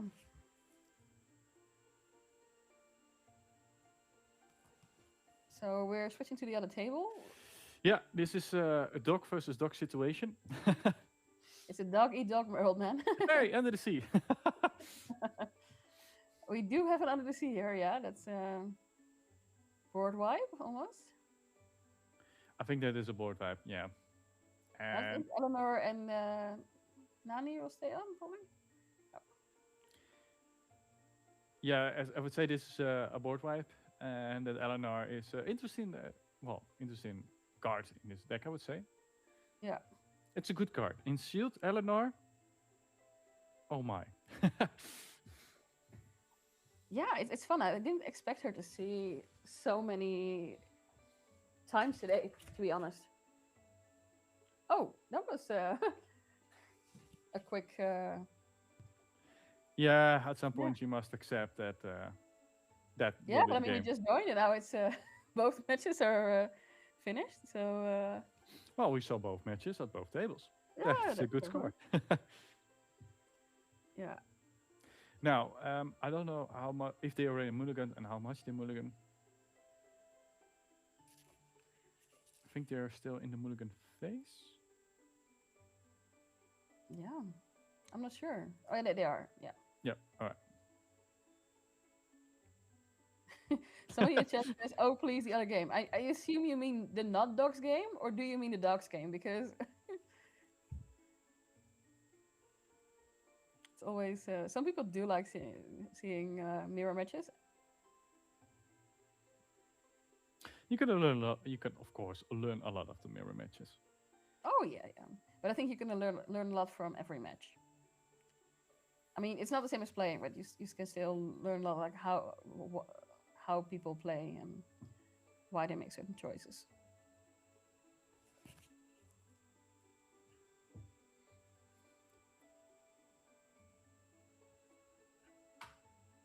Yeah, it's I'm very curious to see which one of the two will able to get this match. Good to see the fist bump. Yeah. Both ready for the final match. Let's get started. I would say Curse Merfolk, turn 1, get it early pressure on again. Yeah, yeah. You're 100% right. I did spot an Ursula, I think, in his hand, so he's probably saving that to remove some of the actions. Yeah, you might want to save it for later on, because the people paired might be an issue. No, I would also save it for maybe turn 5 or 6 or something. Turn 4, the how far will I go is also a big one to hit. Yeah. I said turn 4, but of course mean ramp basically, so like when he saw 5 or 6 ink. Yeah. Yeah. I wonder what he'll play this second turn. I can't see his hand very well. Diablo goes into the ink, and he's Pocahontas. Oh, yeah, that will absolutely put some pressure on the board. Yeah. Yeah. That's a good choice. Yeah, next turn he will go +5, so that will be 7. Yeah, that's insanely quick. And of course, Tipo on the other side to ramp up to 3 ink. I'm curious what his next play will be. If he uses again the Cloud Kicker, because that way you can save that that Curse Merfolk, of course, and the Pocahontas. And Pocahontas, yeah. Yeah, yeah. Or unless you have something with Rush, of course, on turn 3, but that's. Cloud Kicker would be amazing right now, but that would be the insane does play. He have it? I don't think so, actually. No. But he does have another card. Ah, yeah. There's the Pirate's Life and Be Prep. Oh yeah, this is what I mean. How far will I go? Yeah, that's the play I would have done as well. Stalling his ramp now is massive. Oh, replacing that Curse Merfolk with it. Yeah, going to 7 lore now. Yeah. So that means next turn, like Tipo can't remove Pocahontas, so unless you have something to remove. Next turn also 7 again. Yeah. At least 8 probably with Ursula. Yeah, go into 15 then probably. Yeah. Yeah, but we have seen this before, you know, where he's very quickly up to 15 and then gets stalled by the control deck. Now, what would you ideally play? This is the moment where how far I will go will help you. I'm curious. If you were to put a Cindy in a deck like this, would that help against such matchup? It's I don't know. It's this Ursula, of course, but how many times have we actually seen this Ursula today? Oh, he top decked one. Hmm. Well, I guess there's your answer. You can always stop deck and how far I'll go. If you lose one, just get another one. If you lose one, just get another one. Yeah. Yeah. Yeah. There goes one of the cursed merfolks. He still has to discard, of course, but I think he will discard not the Pirate's Life, not the Be Prepared. No, those I would- are the cards he needs. He's at 5 ink now, so next turn he will probably ink something and play Pirate's Life and hope that he doesn't go so wide now that he has story on board next game. Yeah. I mean, I would probably do the same. So. Because then he goes back to 11. Yeah, Yeah. I'm curious what to do. If you have an Ursula now, would you play it? I actually might get rid of the B prep. I would play it and get rid of that Pirate's Life. I mean, Because Pirate's Life will just make sure you just don't hit that 20 lore. fair point. But then B prep will destroy your board. So it's like Pirate's Life is just 2 lore you can easily get back. No, if he can't take out more of your board, okay, that typo is of course a problem. Yeah, but it's not so far from. It can only take. Yeah, okay, it can take out. Curse Curse Merfolk. Merfolk. Yeah. So the next game you will +3. Yeah, that will just be short.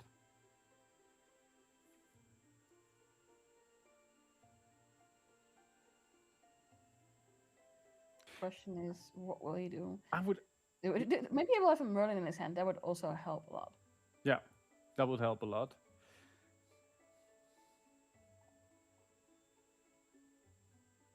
What's he gonna play?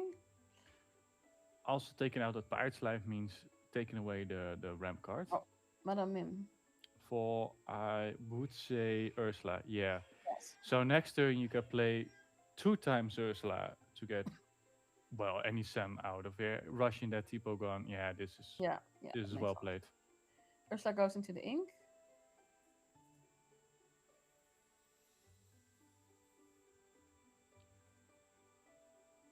Yeah, and I would say that he is gonna play the Curse of the Pirate's Life now.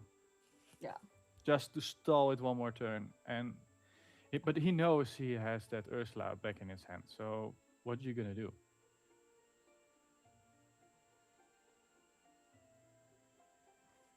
Yeah. You have not seen him play Brawl, right? Because that would also be an amazing card to have right now. Maui- Oh, Rush. Maui Rush. Yeah, Pocahontas is a bad one now, so you have to take one out. That's also giving yourself an extra turn to solve the solution. But now I'm almost sure that we will see an Ursula. That'll be interesting to see. Yeah. Now, what would you pick? I would say be prepared in this case. I would also go for B prep. But then again, I also said at the last turn. I mean, it's always because you have less ink on board, lore on board. Like if you quest everything now, that's 17. But Oh I no, do it's believe, Pirate's Life. yeah, because I believe he had another Ursula still in his hands. So, well, Might be an option if he still has one. I thought he inked that one, but maybe. what does he have in his hands? It We was don't too know. bad. You should have like those cameras which you have on poker tables where you can Yeah, see yeah. the cards underneath.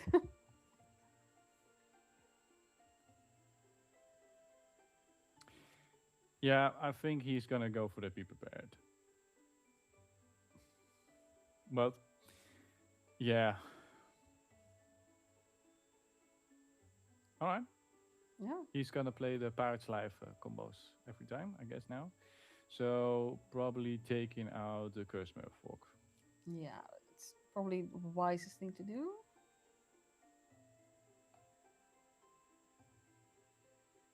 Because you can take out Melon Min, but then he's also gone himself. Yeah. Yeah. And the Be Prep will come back anyway. Sorry. Oh, yeah. Ooh. That's Dash. That's game. That's game. That is brilliant play. I Brilliant must say, brilliant plays from both players during this round. We did Really not well. see that card earlier in his deck, so you can prepare for that. So, No. But you can, of course, you probably know in this sort of deck it will get played. Dash. Yeah. Yeah. Also, interesting new addition to Lorcana. I think Dash is the perfect card for decks like these. Yeah, exactly. And I mean, it's even faster than than Merlin. Yeah, I think so. So, yeah, those are all the Swiss rounds, I believe. There are still some games going on. Yeah, let me check out. Still 8 minutes also left on the timer. I believe so, yeah. Maybe cameras will also join us again, or but it's been quite a day, has it not been? Yeah, it quite has, yeah. Since I joined, I only watched the beautiful matches. Yeah. Well, I've been here since round 1. I think lots of cool matches today. Very interesting to see. Well, I can say that Rob has top spot. Yeah, I saw. It's congrats to Rob for starting the top cut with the top spot. That's, I mean, quite nice. That means you play against the 16th player. Yeah. Could be worse positions to be in. Yeah, of course. I don't know what deck he plays. Rob can play so many decks, of course. Yeah. Yeah, it's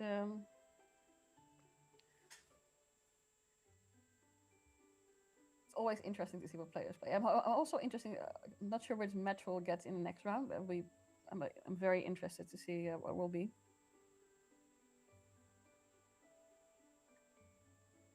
So many players still active. Being I'm active, wondering yeah.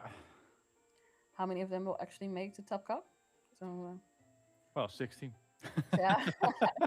Oh, okay. Let me reformulate. From all those players playing, how many of those will still make the top cut? Yeah, interesting. Let me see with the knowledge I have if I can make a small prediction. Because we of course have a lot of ties, and I think most of them will make the top cut. Yeah, so 60 people will make it through, so 8 tables will go on.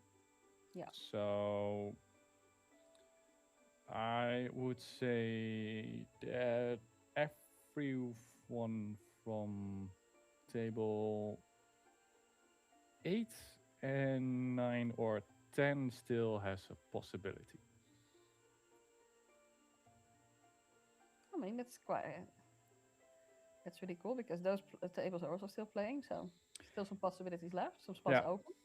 I also see table 6 is still also on the game, so yeah, it's I'm curious to see how it will turn out. Yeah, and the subcard will also be Colorislaw will also join us, if I remember correctly. So hopefully she'll also join us for the top cup soon. That would be interesting. Sorry? That is interesting. That is interesting. Sorry. I find it interesting. Maybe not others. Yeah. So yeah, that was the Swiss rounds of the Lowlands Lore Quest CCQ. How quick that went by. Imagine I mean, it's playing also nice 7 rounds. Yeah. It's always nice to have CCQs, so, you know, in the community and being played by a lot of people. Yeah. Yeah. Of course you want to win this one. Yeah, I mean, of course you want to win a CCQ. That's like lots of tournaments which are not a CCQ you want to win. I don't think there are a lot of people who start playing a game of Lorcana to think, like, I want to lose today.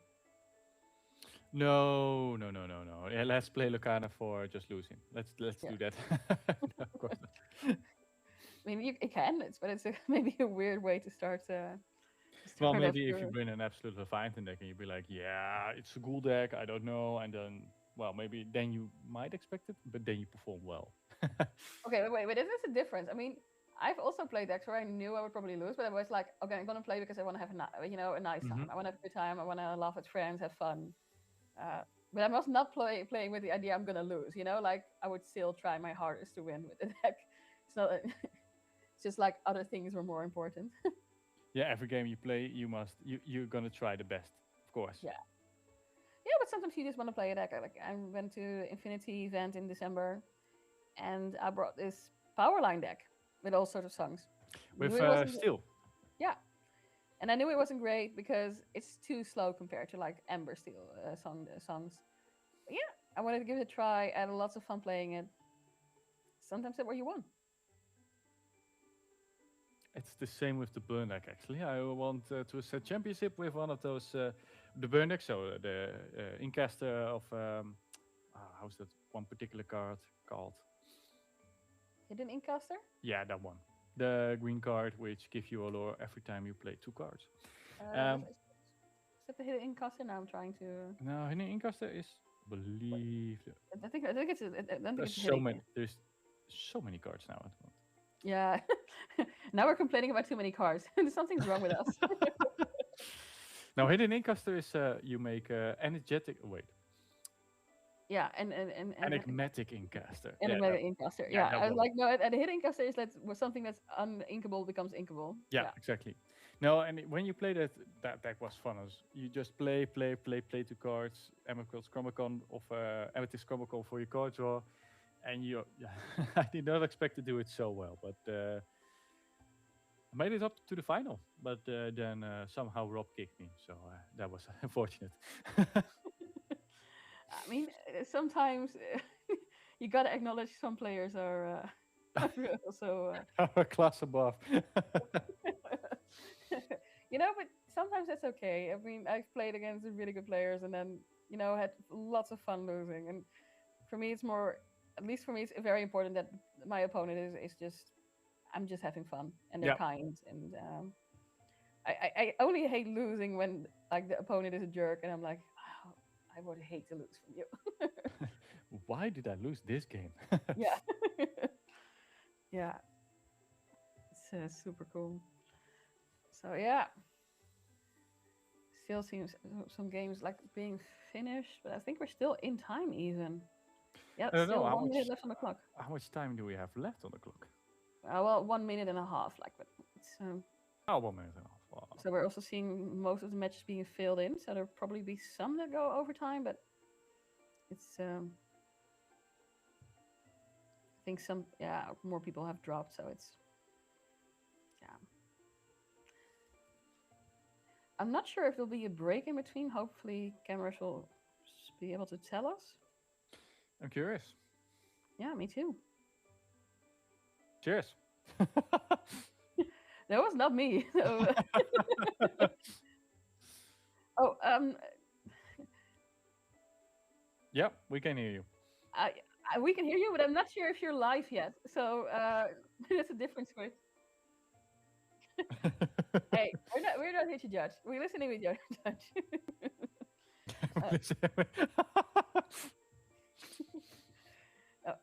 Sorry. So for us, for people at home wondering why we're talking to somebody you can't hear Colorislaw, but she's slowly joining us, and hopefully she'll be live soon and joining in on the top card. Yeah, we're not going crazy just yet. Yeah. So many team shirts also still playing. It's so curious to see it all.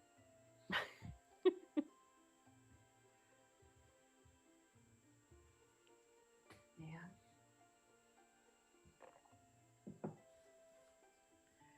And it sounds weird, but I always like when so many women are also playing. And I see a lot of women in the room. On the image is also quite nice. I think it's good that a community like this is it's more balanced. Of course, Disney being a more broader topic than, for example, Yu-Gi-Oh! Or Magic or Pokemon, for example. But I still think it's good that we see so many diversity. Yeah. It's it's always so fun. Like you see here where the most exciting matches are happening, because that's where people are like slowly walking to and like watching the table to see what's going on. Yeah, I'm still curious if there is somehow a Mufasa player today. That would be so fun if there is. You keep hoping for that Mufasa. I get it. Of course. Yeah. I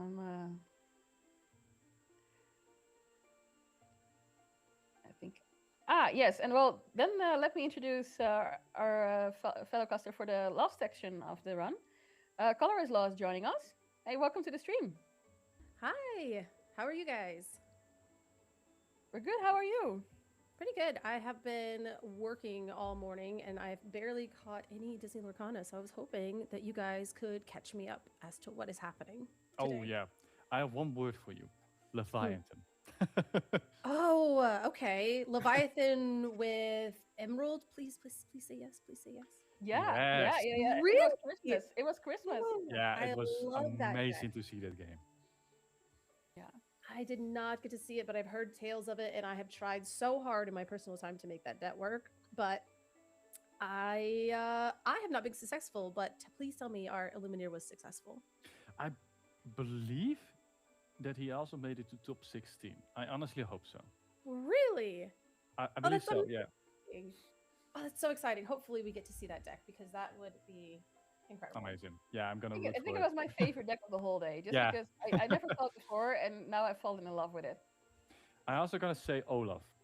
Yeah. Oh yeah, Olaf is such an incredible catch-up mechanic. Like that is something that I have been trying to get people to do, but everybody's like, I'm stuck in my ways. But the lore drain thing is so incredibly powerful as a catch-up mechanic in this game that it's interesting to me that like Pirate's Life and Olaf are really the first ones that people have kind of leaned into. And maybe because they're very efficient, because one's a song and one you can play for free. But I'm like, get some thievery in there. Let's do that. Well, that's a fun fact that you say that, because today we saw a matchup with Sapphire Ruby using the combos of Thievery, playing 3 Thieves, for example, then go to Lilo, getting an Olaf ready, almost playing Olaf for free again, your opponent losing 2 lore, play another character, draw a card for that.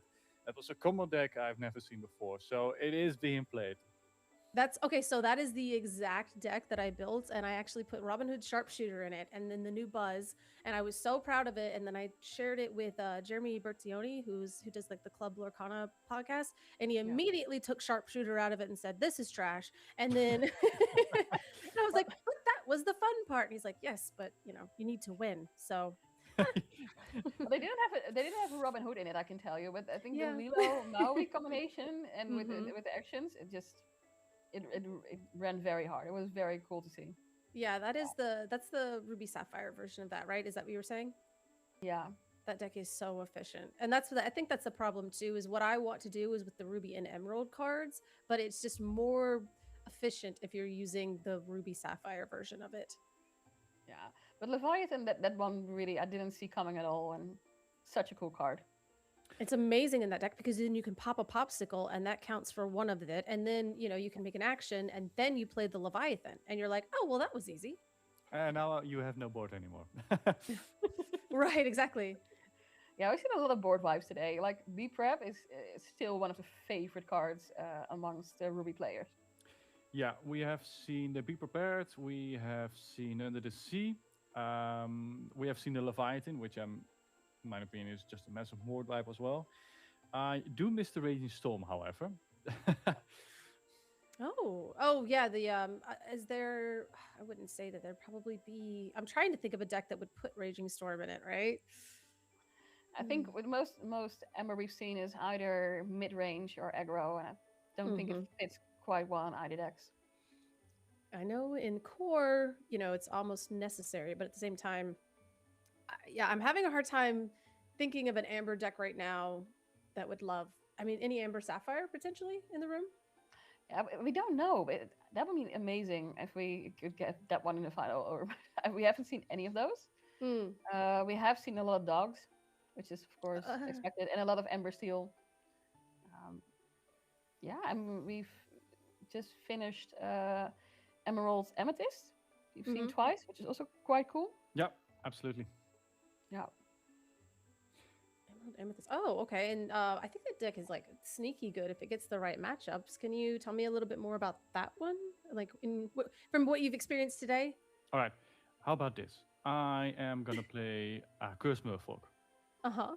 Let me do it again, but Oh, no. twice now. Oh no, not that. I was hoping you would say anything other than that, but okay. Wait. You haven't heard the best part. Your opponent just removed one Curse Merfolk. Mm, You'll just play another. yes, okay. Because ever since set 3, that's what we do, right? We find them in like, little triplets to quadruplets, right? That's Yeah. at least that's what my opponent has always done with me, which is Yeah, no, that's basically what their game. But the match was quite interesting because they both made very smart plays, and it was really that struggle between like that, pushing very hard for lore quite quickly, also with Pocahontas later on, or that control. And in the end, the aggro was just a bit faster. yeah. I did see, now this isn't core, this is not, now, but I did see basically a deck that had Kronk in it, the one with Ward that says that if you were to discard a card, don't. Have you seen this yet?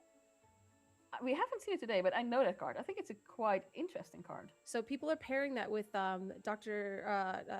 Moliere, the new one that says every time you quest. Get done. Oh, is it Gaten? It's get done, I think. I can't speak, but obviously it's not a. I was like, it's get done. That's how I would pronounce it, but my French is very, very bad. So my French is worse than yours, I promise. That's why I was was like, I didn't make any people angry with that.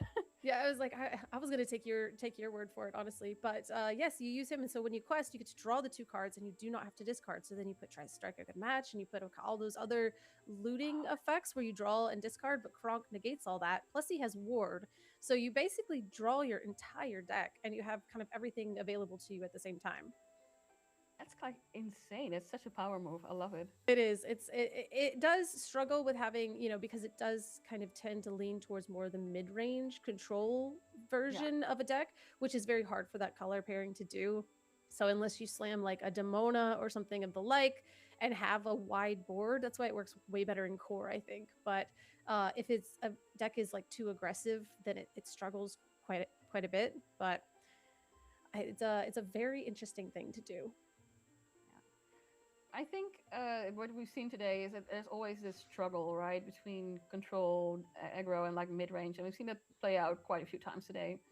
I haven't seen that many mid-range today, actually. Oh, really? Ember's not technically mid-range, right? Is that Steel Song? Yeah, we saw a few Steel Songs. Yeah. Steel Song can be mid-range. Amber Steel also can be very, very aggro-y, I think. And then what the other one would be Emerald Sapphire's control, Ruby Sapphire's control, Emerald and Ruby. That's a deck. I don't know what we can consider that yet. I guess maybe control then. So yeah, it's always interesting to see so many decks on a day. And next week is DLC Dortmund, so lots of people here today are also preparing for Dortmund in a sense. So it's so incredibly crazy to think of. Will you be going to Dortmund?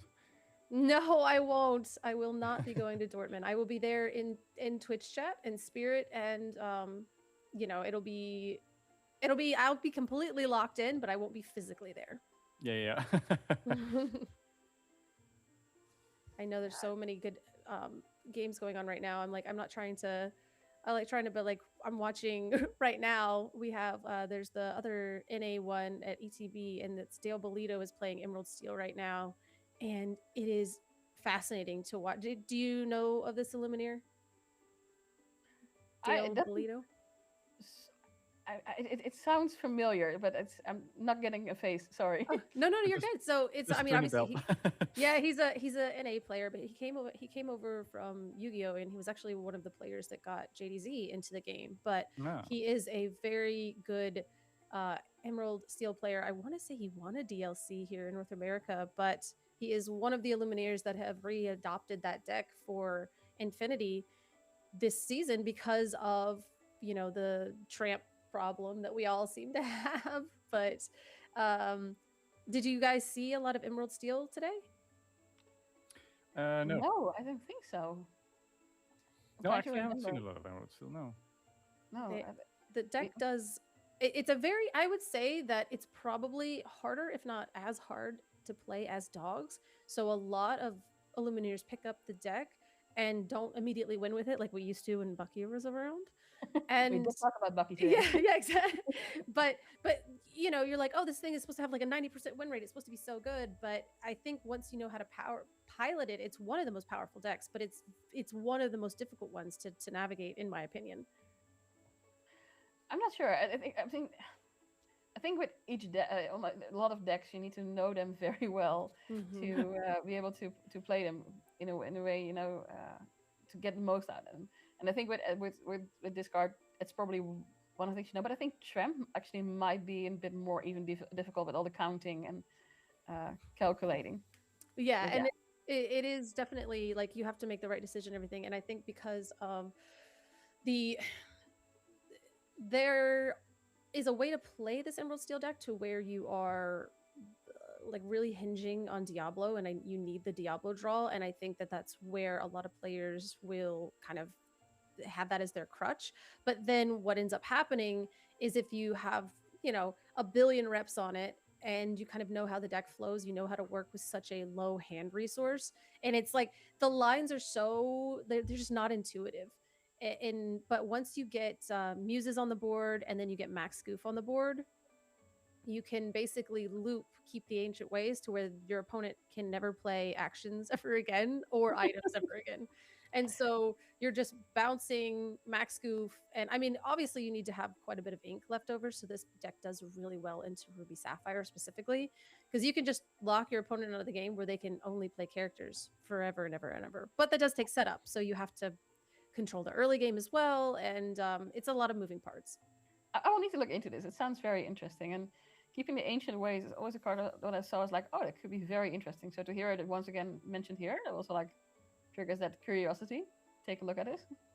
Oh yeah, I mean there was we were watching, or I was casting the ICL, which like is on another North American thing, but we watched an Illumineer just basically their opponent played Tipo passed, and they had a full hand of cards, but they were all actions and items. And because Dale was like they're just able to bounce, they spent 5 turns doing nothing. Oh my god. Absolutely nothing. Oh, that's horrendous. Yeah, it was yeah. It gives And so what side of the table you're on? Low-key, it gives Bucky vibes.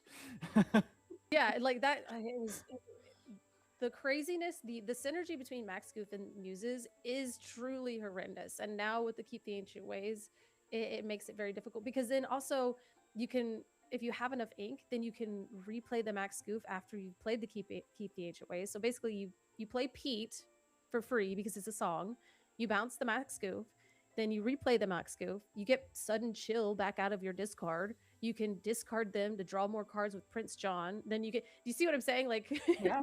Welcome to the Infinity Loop. Yes, exactly. I mean, let's be honest, it's just a matter of time before we have more Infinity Loops in Infinity. I think that's the most fascinating part for me. I truly love the idea of a format where we have complex things. I know that that's not going to be as fun for newer players, but for players that have been playing since, you know, the very beginning, they need like a little playground to stretch their legs and be insane. The funny thing about today was, we also mentioned, is like, there's also a bit of nostalgia attached. Like, I've been playing since the first chapter, and just seeing some old cards again is just like, it feels so nice, you know? Mm-hmm. Seeing those Be Prepared coming back, Prince John, Maleficent, having all those feeling of all those discard what has been played, all those items, of course. I mean, Popsicle, Fortiswear, all those good old stuff you see back today. It's brilliant. Yeah, it is. And it's funny to me too, because I think there's 3 different players, I think, that are going into this Infinity format. There's the ones that are just like, hey, like you said, like, let's just like do nostalgic things, because I know that these things they work well and they do good. And then you have the player that's like, I'm going to try to, you know, get in here and do something about it, maybe switch up some of my old decks and update them. And then there's the player that's like, really in the weeds and they're really trying to find the new things and then grinding and deck building. And I think that like it seems like the format is just so wide open. Especially in Infinity, I would say. I mean, core is a little bit more restricted. Mm-hmm. But I would say Infinity, there are we talked about this earlier as well. There are 12 sets now at the moment. And we got, what was it, 265 cards this set? Something like that? 204 cards per set. Yeah. And 207 from the next set on, which is very interesting. But let's not get into that right now. So you got like so many combinations, of course. Mm-hmm. And I believe the synergy between older sets and newer sets are also visible. So yeah, I think considering it all and considering what we saw today is that there are still so many more rare cards which never seen the place they should have played. And maybe with addition with the next set, it will become even wilder. Oh yeah, but I think that's the fun part, right? So we keep getting new cards, and we see cards that, like the Return of Hercules, which was when it was revealed, it was not that like people were enthusiastic, but like really can we play this? And then it wasn't really played, and now suddenly today with Leviathan, it's like this amazing card for getting that on board on turn 5. Yeah, absolutely. Insanity. Yeah. It's also all people like waving at the camera and wondering if they're getting messages from home like, you're on camera. You're on camera, smile and wave. You know how it is. Yeah. I think one match is still going on there. I just saw a lore guide next to them, but now it's gone. Maybe the match has been finished. Yeah, we're 70 minutes over time, but I think we're slowly finishing this up. Don't see a score, so I think table 8 is still playing. Ah, there's another wave. Can you identify any of the players there? I know that they're all waving, but like, are these locals or I don't know. But again, I'm from the NA environment, so I have seen a lot of Dutch players today. So the Dutch community is quite small, or not small, but the Netherlands is quite small. So you know a lot of players. Like if you walk into a random tournament, it's often more like a reunion where you know all the faces. Let me put it that way. Yeah, that's true. And we also had the Belgian casters today, and they also recognized a lot of their community. So yeah, it's quite cool. Yeah, it's yeah. I'm also curious to see which. Can we actually see it will make it to top 16? Shall we do? Table 8 is still busy, so I think they probably have a chance. Oh. It's Windax versus Flesje Water. It would be so fun to make an announcement of who's going top 16. I mean, we know at least who's taking the top spot. So yeah. Sure, the man here on the right on the stream. Good job, man. Good job. Yeah, good job. Sit down and relax for a while. Rob de Haan is first in probably in the next round. So yeah, I'm curious. And then there's a lot of people who tied this round, so they'll also probably join. Yeah, it's gonna be your resistance party, of course, depending on who you have beaten today, how they performed, and what your final sequence will be due to that. So yeah. Hello. I'm also back in this booth. Hello. Hey, Kemresh, welcome back to the stream. How are you? I'm fine. I was a little bit behind the scenes and also talking with Sep and everything.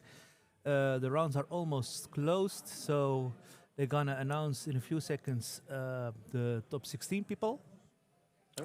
And maybe I can put that also live, then I'm gonna switch the camera, but I'm gonna check if I can do that. Yes? Okay, well, hopefully that will work out. Yeah. Otherwise, we will simply announce them. Yeah, that's also true. That's also true. Yes. How are you guys doing? How do you like the stream at this far? I love it, but you know that I've talked about it before. I want to stream more. It's such a fun experience. Oh yeah, it's brilliant. It's brilliant to the Lorcana in a completely different way. Yeah.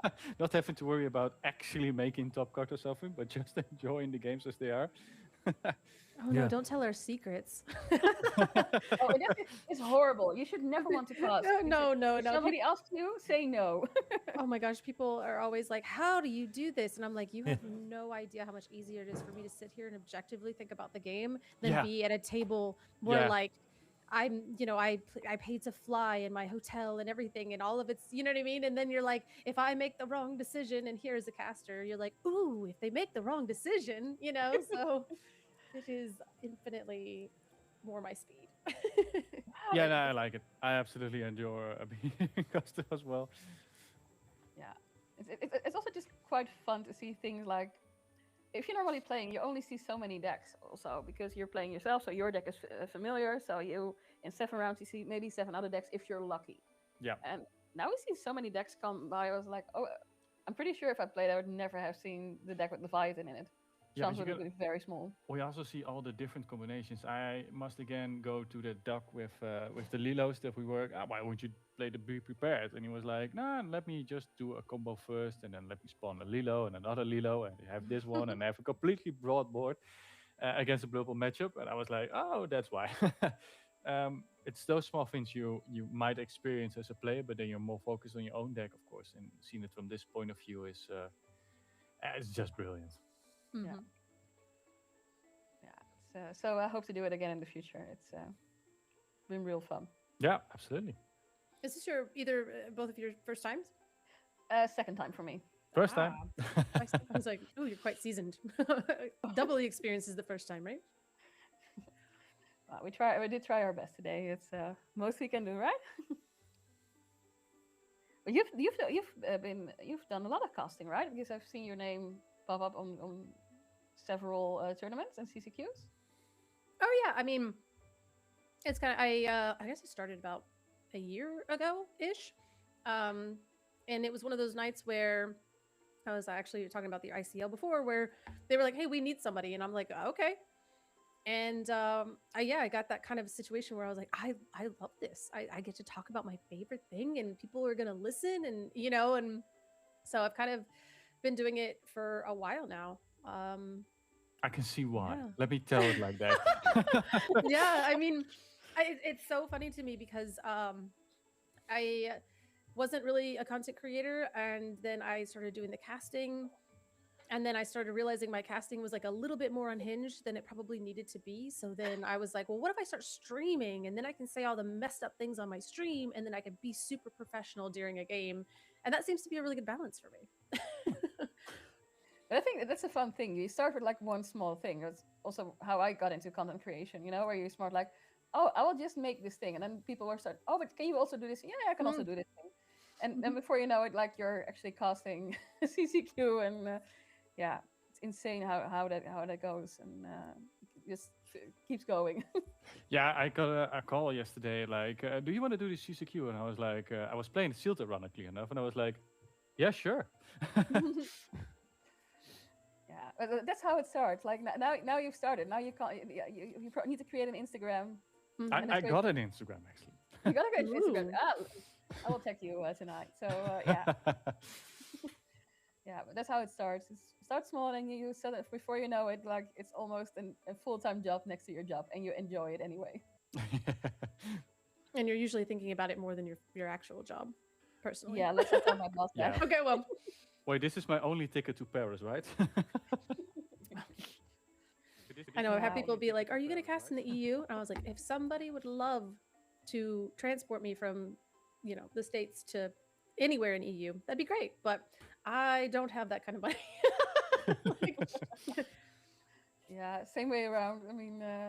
Yeah, you're like, if anybody in North America needs me, like, I think somebody actually asked me, they're like, what would it take for you to cast an Italian CCQ? And I was like, well, a plane ticket and a place to stay, and then somebody that also speaks Italian as a friend, and they're like, oh, is that it? I'm like, oh yeah, sure. Yeah, exactly. Okay. just a beautiful Italian vacation. That's all I think. And for me, that's like a dream. But I mean, you guys live in Europe, so that's a train ride mostly. I think No, for no, us, it's not a train ride. I can tell you. no, it's far. It's far. Okay, cool. Well, okay, wait. How far? Because I know that like I've talked to say- Baker and everything. He's like, "Oh, that's really, really far away. It's like an 8-hour drive." And I'm like, "Well, At yeah, that's fine." Oh yeah. 8 hours is 8-hour drive is normal like time. a long vacation. Yeah. Okay. Yeah. So no, like the train. I'm going to the European Championships by train, Mhm. and I'm getting on a train in Amsterdam, and that's on the way back because then it's a direct train. It's a 3-hour. So but that's a high-speed train, and the problem is there are no high-speed Oh, trains to to Paris. Italy. Yeah, of course. Yeah. Oh So- my gosh. So I like, believe driving to Paris is a 13 hours or something like that. no. If I drive to Paris, I did that. I went back and forth for the Fable playmat on one day. Mhm. Oh yeah. It was a 6-hour drive from 6 Amsterdam. hours. Oh yeah, from That's Amsterdam so- exactly. Oh Yeah. my gosh. So it takes me 8 hours to get out of my state. If I want to be in a place that is not my state that I'm in currently, it takes me an 8-hour drive to get out of it. So what state do you Yeah, live but in? it depends on also the country, right? So France Florida. is quite Florida. large. Yeah. Yeah. So, and I'm in the middle. So if I drive 6 hours, I'm still not to the tip of Florida. And then if I drive 8 hours up, I'm still not in Georgia, which is the next state. So, But and that's so, okay, but the Netherlands is really like an exception to this because like I if think I 3 drive hours. an hour, I can be in the neighboring country. We're so small. oh my Yeah. gosh. Well, so- yeah. Florida, I remember being in LA. I went to LA one time and I drove there and I was like going to Disneyland and just driving 2 hours and I'm like, I'm still not at Disneyland. No, yeah. Well, that's traffic for you. That's the LA No, traffic. it was not the traffic. It was just like how far you need to drive before you get somewhere and you're still in LA technically. It was like mind blowing to me. Yeah. Yeah. That was, yeah, I recently moved a little bit to like a smaller area, so the traffic isn't as bad. But where I lived before, I used to drive 45 minutes to work every day and then 45 minutes back. And that was just my normal drive. Just living my life. Are you going to a DLC Indie then? Because that is of course in the USA. Is it? Yes. I assume it's a plane ride, but Yep, I will be there. I will be flying, and I found a direct flight. Unfortunately, I had a flight with Spirit Airlines, which I don't know if you guys heard about that debacle. yeah, I Airlines. did. Yeah. So they went out of business, and they'll give me back my money eventually. Apparently, probably. Yeah, someday. eventually. We know Yeah. that You one. hope. Yeah. So Yeah. I spent about an amount of money on a plane ticket for Indy, and then I spent that same amount of money again. So then so basically I ended up spending the amount I tried to save by getting Spirit. So that's what I get. Ah, that's rough. Yeah, when airlines go out of business, it's always the worst in that sense when you book tickets. I have never experienced anything like that before. I hope not to experience it again. I know, no, don't say that. But yeah. But Yeah. and Indy I would say is not it's really not a easy place for us to get to. I know I have a lot of friends that either are flying into Chicago and driving from Chicago to Indianapolis, which is like I think like a 2 or 3 hour drive, but it also saves you hundreds of dollars. But again, you're flying to the city and then driving further to another city. So Indianapolis is a weird one. We're hoping maybe the next DLC season is a little, Pay for it. I'm gonna be honest. I hope we'll get announcements for the next DLC season soon. I would love to know more, and I hope, and I hope to also this time I was very lucky. Like with Ghent being driving distance, Dortmund being driving distance, Paris technically also being driving distance. I hope next time I will be as lucky as again because.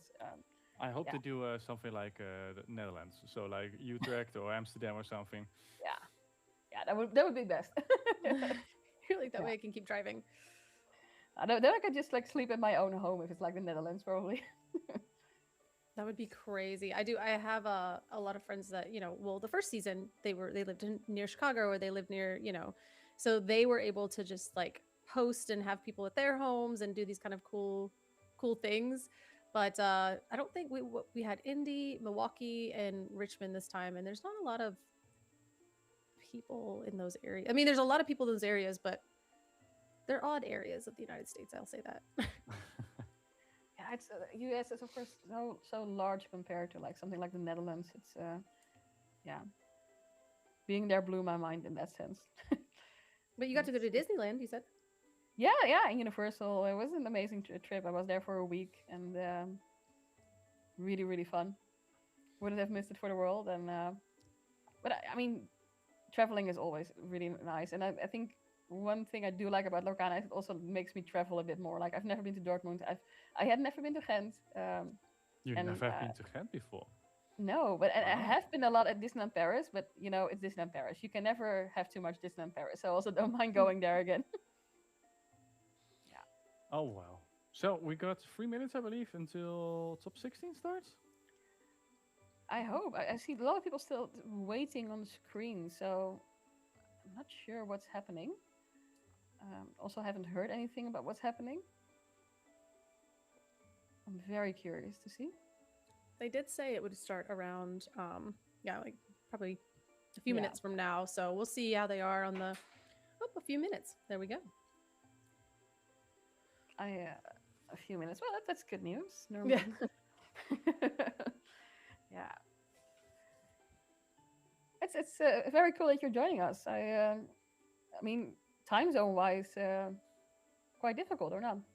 No, this one's a little bit easier. I know they were like, oh, did you want to be with us all day? And I was like, well, it starts at 3 a.m. my time, and it's now 1 a.m. and I haven't gone to bed yet. So it's gonna be a late one. yeah. I was like, I might need to take a nap. So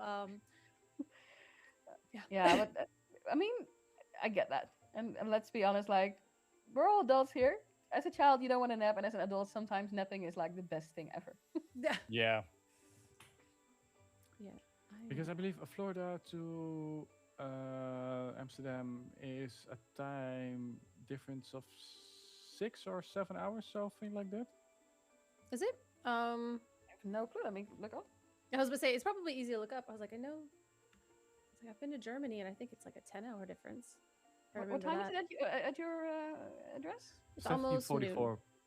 Oh, and it's then it's a 5-hour time difference. 5 6 hours, or yeah, 6, because 6. winter and then 6 summer. hour, 6 hour time difference. It's almost 6 in Oh, okay. So that's that's a really good point of for me. I'm like, well, it's the afternoon. I'm gonna make a sandwich, and everybody else is here is like, you're saying it's time for dinner. Yeah, everybody's like, nah. I mean, starting into the gauntlet part of it, where you're like, okay, lock it, and this much space in between. I'll tell you, like, I'd rather just be like, okay, your next match. Okay, your next match, because it just keeps me rolling. But if I sit down and I'm not thinking about something, then my brain just starts to like slow down and remember that it's hungry and that it's been up since 6 a.m. You know what I mean? Yeah, no, I don't know exactly what you mean. If you keep going, it's it just you don't think about it, and when you sit down, you're suddenly like thinking on, oh, I'm feel tired and I'm hungry and I want to take a break. And yeah, but when you're in like this rush and it all goes automatically. Absolutely. I know there's a lot of people that they'll actually play different formats of like they'll do pack rush or they'll do some kind of like other thing in the middle between rounds just because it'll keep them in the zone, I guess is what they've said. That way you're not just like sitting there doing nothing, not using your brain. Yeah, but I mean, like in the zone is such a powerful thing. When I'm coding or designing and you're in the zone, it's like you don't even notice time in a sense. Yeah, because you're so focused on what you're doing. Yeah. Yeah, you're absolutely just hyper focused on what you're doing, and you're like, in this weird, like it's like a flow state, right? And you're like just moving and grooving, but then, oh man, like you said, you sit down and you're like, I miss my dog, and then you're like, oh no. Well, in that case, Lorcana can be pretty distracting, and as I tell you, when you're doing other stuff. So when I'm not in the flow, it's like, oh, there's a message from Lorcana. Mm-hmm. What is it saying? Yeah. But it's fun. Lorcana has an amazing community worldwide, and I wouldn't miss it for anything.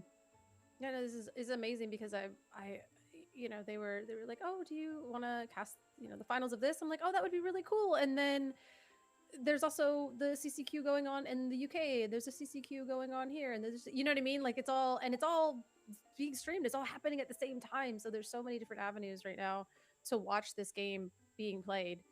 It's incredible. Yeah, Yeah, it's incredible.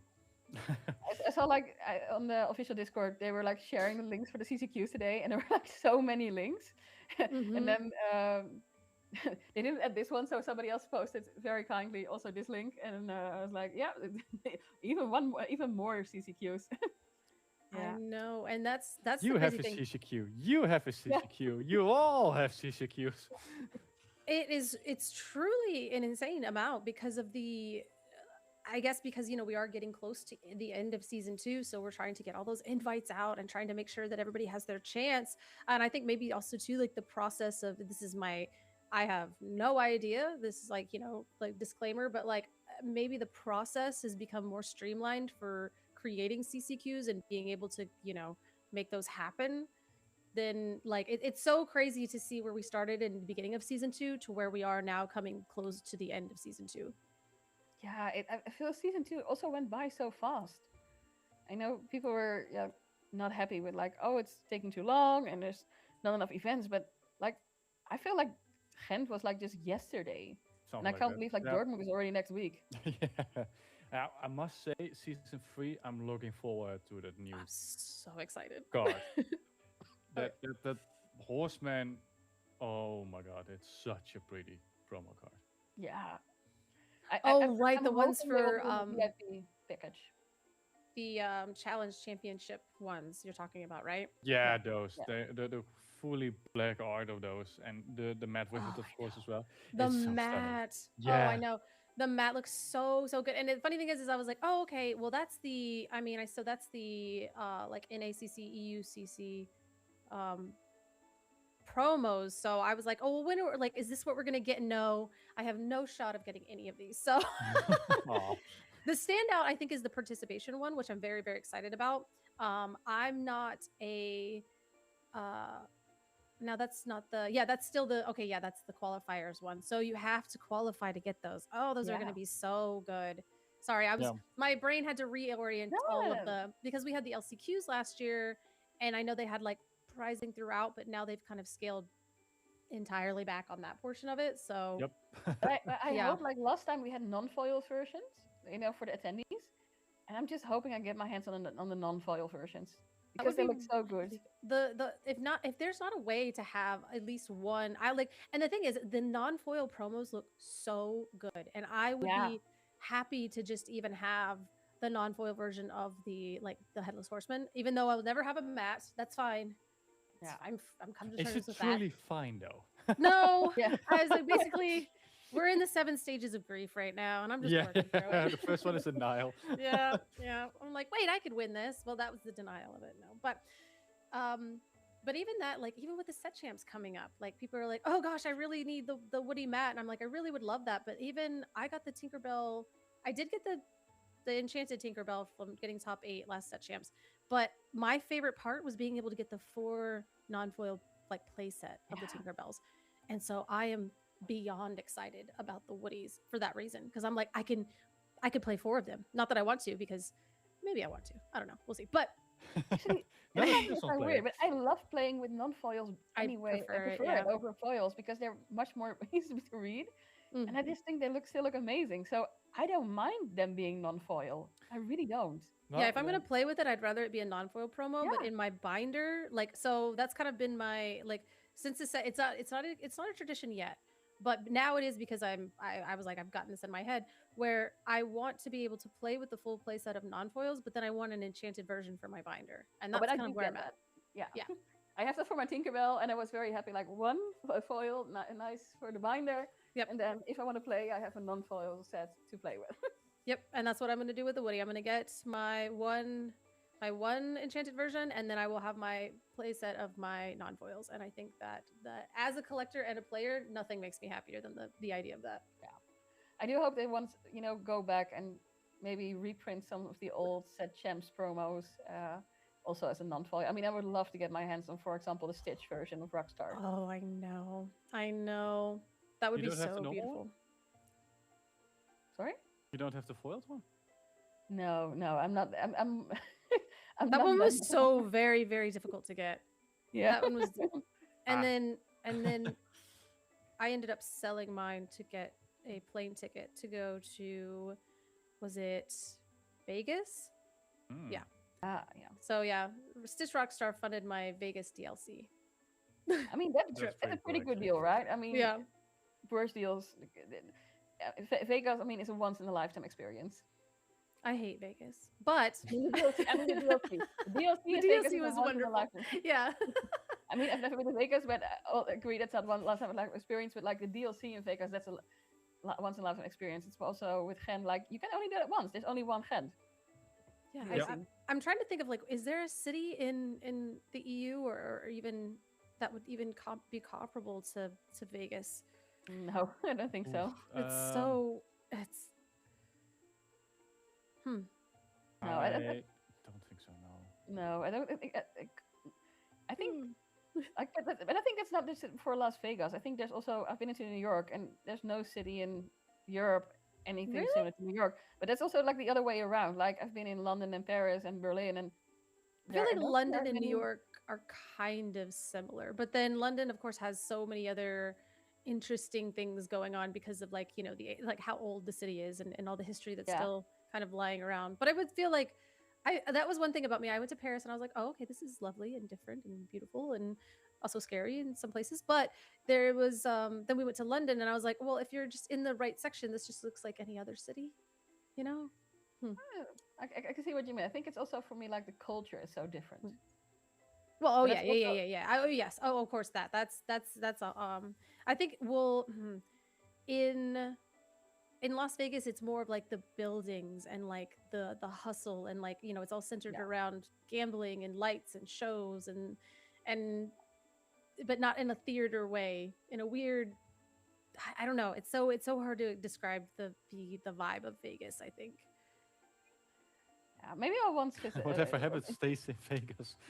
Yeah, right. I mean, it's just like, I mean, well, because I think that, so we have other towns, like there's like Savannah, Georgia, or even like New Orleans, where it's centered around the cultures like music and food. And it's like, it's like that. And I feel like there's probably lots of places in Europe that are quite similar to that. But like Vegas is like, it's like lights and gambling and shows and glitz and glamour and in such a curated way that I'm like, I wonder if there's like a city like that. I think what happens here is it also has to do with every country's culture is quite different. So even though like Rome and Paris are both old, like they're old in different ways, and the culture there is also quite different. And even cities within like countries can be quite different in that sense, Yeah, depending on what's happened to them and how the culture and the country culture might be similar, but it's not always the same, like how the city itself grew. And it's, I think, yeah, I don't know. It's always fun to travel and see new cities and experience new things in that sense. But so Las Vegas, I'll probably hope to visit one time, maybe during the DLC. Like this is how I now plan my schedule. Like, is there a DLC? I'll probably go.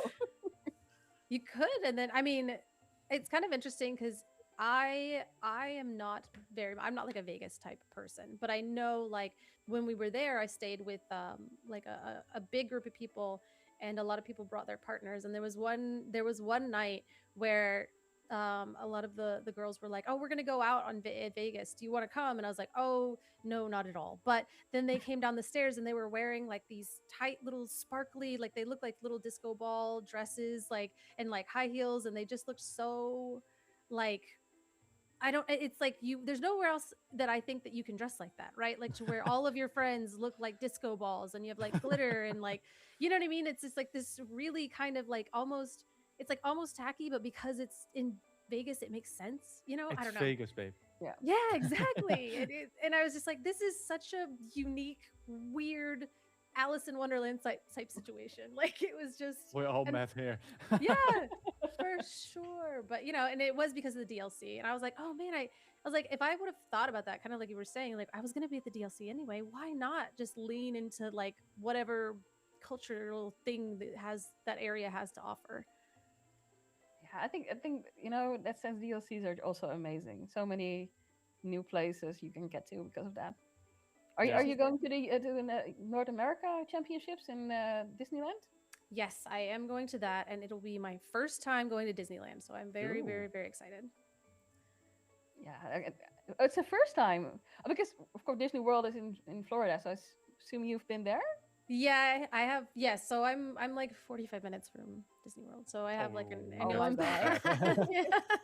Yeah. Excuse me while I drown in jealousy for a second. Well, and it's so funny because like I used to be like 2 hours away, and now I'm 45 minutes away, and I go even less because my life is so hectic. So it's so funny. People are like, you must go all the time, and I'm like, oh, I mean, I guess it's again like the driving, right? It's all I go like once a month. That's not all the time but that's because I have friends that go every weekend, and I'm jealous of them. So But you it's got so to funny. meet Gaston there. Oh, Gaston is so funny. Oh, he's Yeah? so Yeah, and like weird? I love watching. I get weird and nervous and I don't meet the characters, but like I love there's this little place in the dream not dream, but it's like where LeFou's little tavern, Gaston's tavern is. It's like right there by Belle's Castle, and people will line up and meet Gaston, and he is so incredibly funny, and and he's mean to people, but like in a Gaston type of way, Yeah. and people will line up to be berated by Gaston. Insult me. Do it. It's so good. You're not even worthy of 4 dozen eggs.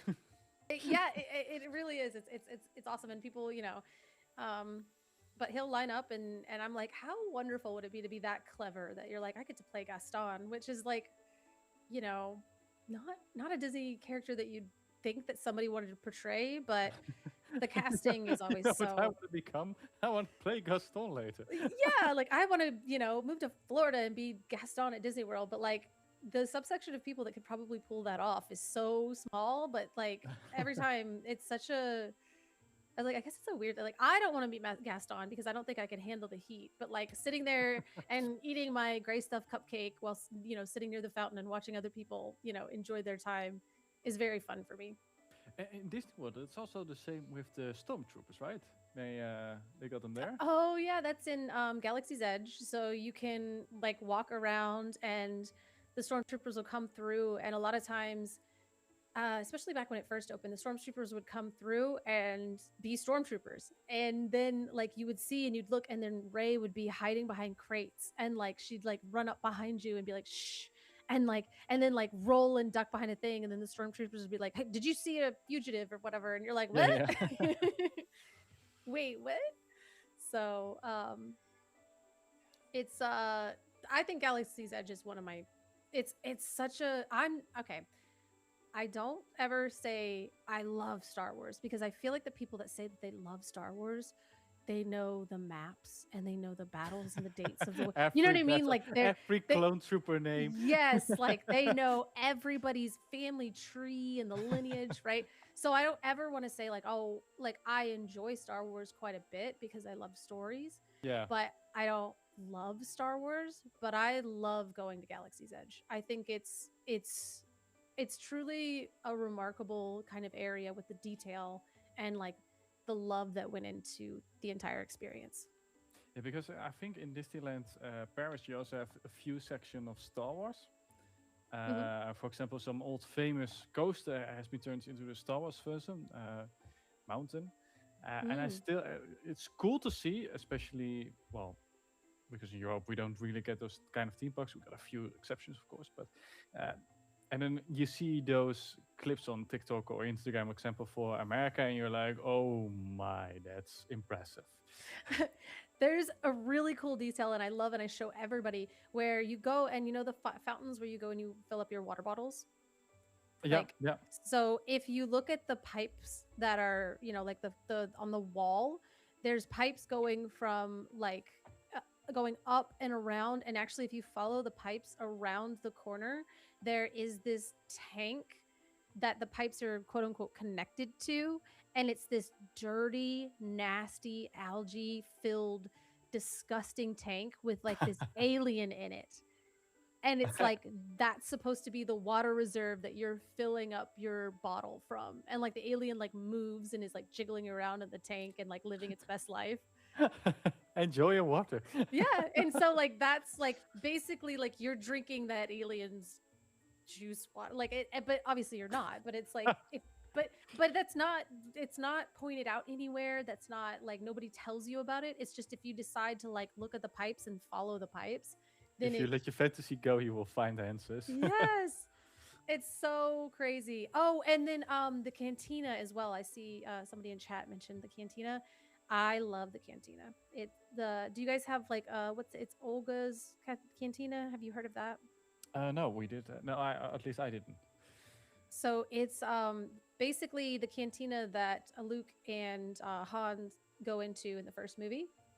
First movie. Okay, like I don't know the numberings. This is why I'm not an actual Star Wars fan. I'm so sorry. What is it? It's actually the seventh movie, I believe. No, 7. No, yeah, you're right. You're right. Wait, no, is it 4? I don't know. You got the first 3, so that's the Anakin Skywalker. Then you got no, it's actually 4 because 4. Yeah, no, okay, 4. okay. Yeah, sorry, yeah, 4. We got there, but yeah, so you go in and you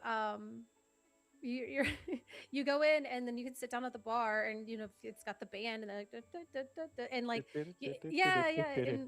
and they treat it like you're in this like kind of dark seedy like space bar, and so then there's like the alien animatronics everywhere, and the bar itself is really cool, and then the drinks are all very unique. Like they have like a non-alcoholic section as well, and like my friend, he got one and it had like boba with like dry ice and like sparkles, so when he got handed the drink, it was this really alien looking bubbly concoction, and he took a sip of it. He's like, this is the best thing I've ever had. And I looked at the menu, I was like, that's Powerade. Like, it was just Powerade with like the presentation of like the popping boba and like the dry ice at the bottom. Yeah. And then I got this other drink that was some kind of like quote unquote beer, and it was like a mango mixture, but it had this foam on the top of it, and the foam, when you drink it, makes your lips numb. Oh, really? Yes. So it was like, and then there was another like a dessert you could have, and it was basically like a petri dish with it was like a gelatin type thing, and it had like goji berries, and so it also presented itself as being like this alien food that you're like, oh god, delicious, nice. Yeah. The whole experience is incredible. You also got in Disneyland Paris, you got Pimp's Kitchen, and that's based on Ant-Man. So you got food which is extremely small, and for example bagels which are extremely big, and everything in between.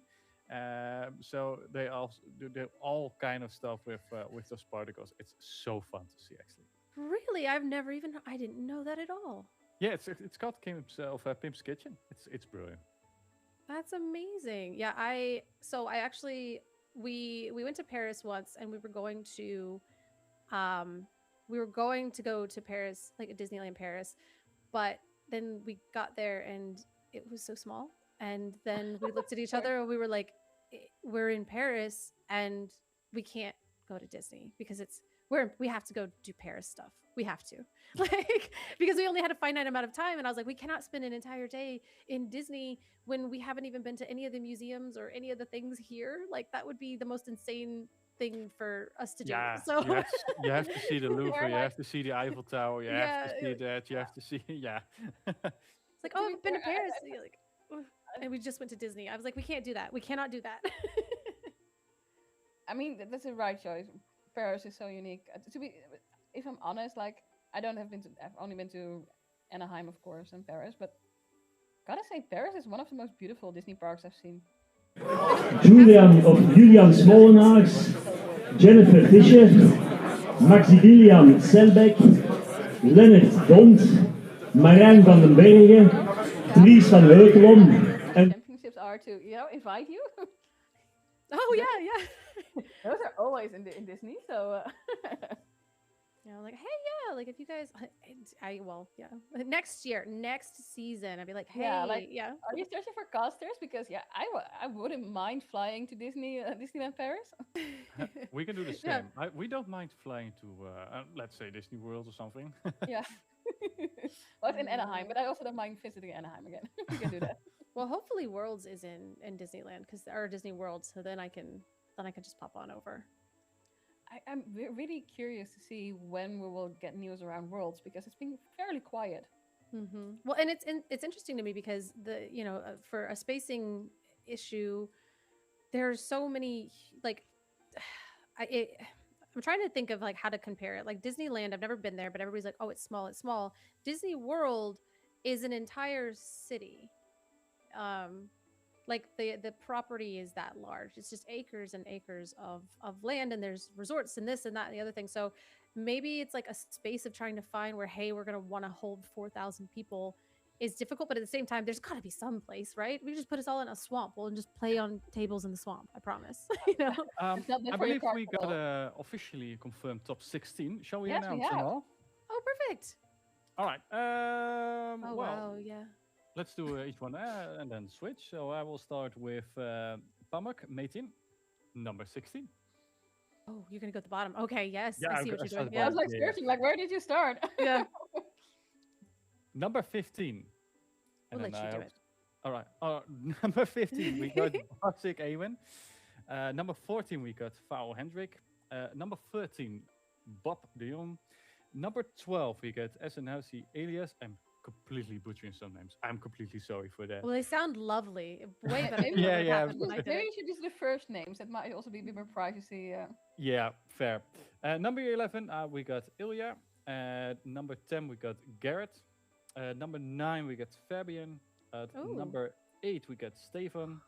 Number 7, Julian. Number 6, Jennifer. Number 5, Ooh. Maximilian. Number 4, Leonard. Number 3, Marijn. Number 2, Fries. And at number 1, Rob. Isn't that Yeah. world class cards, Rob DeHaan? Yeah. Yeah. Okay, I was like, I know that name, and then I know him name. It was, oh And god, then now I need to say number- right, top 4 in DLC everything. I'm just kidding. Yeah, Rob is in North every- America. Rob is Now I'm everywhere, forgetting it basically. now, and I feel very Yeah. bad.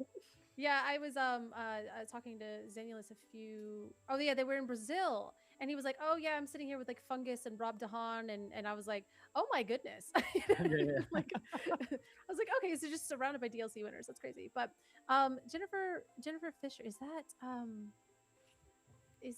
that name is very familiar. I just am having a hard time. Maybe it's not, but I also like how you said her name, Yennefer, because Jennifer. Yeah. yeah, I like that. Sounded nice. Sorry, I'm sorry. No, it's My accent is not as fun as yours. All right. Anyway, but this is- Spicy. yeah. this is I spicy like- game. I love it. So I was like, oh, yeah. But yes, I mean, again, like there's a lot of normally if I'm like looking at a roster, I'm like, oh, I have like a story about everybody here, but I'm like, oh, tell me, like, do you guys recognize these names? Is there any cool things or little tidbits about the people here other than Rob up here doing legendary things? Rob. To be fair, that's like sometimes a bit hard because from some people you only know like the nickname they have. On the Oh PC right, yeah, player. yeah. So, but Rob, I immediately recognize because he's a Dutch player. So for me, that's like immediately stands out. The rest, not like immediately, but maybe when I see their faces, because that's also a thing. Like the community is small, but for some Yes. people you only Yeah, you see know their their faces. faces. Yeah, exactly. Yeah. Yeah, Yeah. so be exciting. But we are getting into the top 16 today. So we're just waiting for potentially pairings are up. It seems like everybody is sitting down. So I think we're probably going to be getting our stream match coming up soon. These are all guesses that I'm making. But I Let's keep feel guessing. That's fun. yeah, it's like I feel pretty confident about this. I do see, some people maybe either playing for fun or anything, or okay, everybody seems to be moving in a direction. So that's at least that's a good move. There's, Yeah, there's yeah. going in the right direction instead of like Waiting. just waiting. yeah, it's all clumped up. That's usually a good sign. Yeah. So top 16. Oh, we're gonna do a top 16 picture. All right. All right. I was just distracted. There was a dog over there. It looked fairly cute. Maybe we can recognize some people now. Oh, we have a picture? Wait. I'm always missing this kind of stuff. Oh, no, they're going to make a picture. We don't have the picture yet. No, yeah, they're gonna Hopefully, do the picture. cameras will put it on screen once we have a picture. That'll be really nice.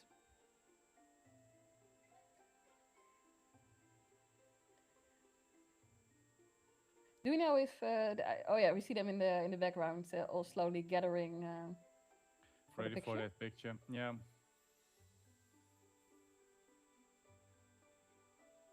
Top 16. Congratulations. Yeah, Congratulations. yelling. I'm curious to see what they play. Yeah. I know I'm very excited about it. Again, I've been kind of monitoring the other games going on, and there's like so many like there's so many things going on. So I know that this will be the first. Now, do we know if ETB I think is going to be all in one day, but they're on like round 2, and I think that Disney Lorcana or no, the UK Games Expo, is that going to be 1 or 2 days? I thought it was 2, wasn't it? Maybe Okay. I'm wrong. Or no, Paris is in the 2 days, I believe so. Yeah. Oh, so the Birmingham one, the UK Games Expo in Birmingham is the one I was talking. So there's a lot of CCQs going on right now, and I was trying to figure out who is. I've made a post about this. Give me 1 second. I'll search Yes. it on my Okay. channel. Yes. Perfect. I make these month posts every day with like, oh, when are CCQs happening? All right. I think so my the point picture has been done. So everything was 2 days, except this one was first 2 days and it went back to 1 day. Okay, so that was my point. Is now we're going to get to do top 16 all in one day. So this will be the first tournament that we actually get to kind of hammer out what meta is sort of happening, because then the top 16s aren't going to happen until tomorrow. So this will give us a really good idea of this weekend's kind of. Basically, we're going to get our data here today before everybody else is going to get their data. So I'm actually kind of really excited. I'm so curious to see how many dogs went through. I honestly believe so. The Leviathan deck also went through. I hope so. I mean, we low-key rooted for Leviathan here. Yeah. It was so fun. They definitely I'm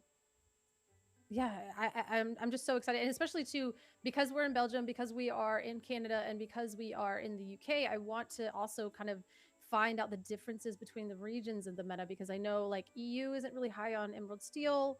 That's normally like a North American thing, I would think, and then like Amber Steel is like, you know what I mean, like each region has like their kind of decks that they gravitate towards. That's so interesting, actually. You Because you never won't think about expect it.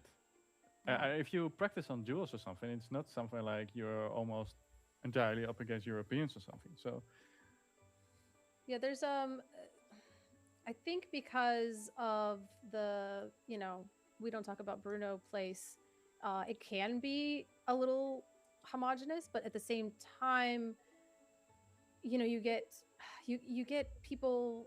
The metagaming is really wild, right? Like you get that place, and that's a place for you to get data, but then you can metagame against that. But then also too, if you know your region really well, like I know that ETB is very heavily Amber, so then you can kind of tech your deck that way.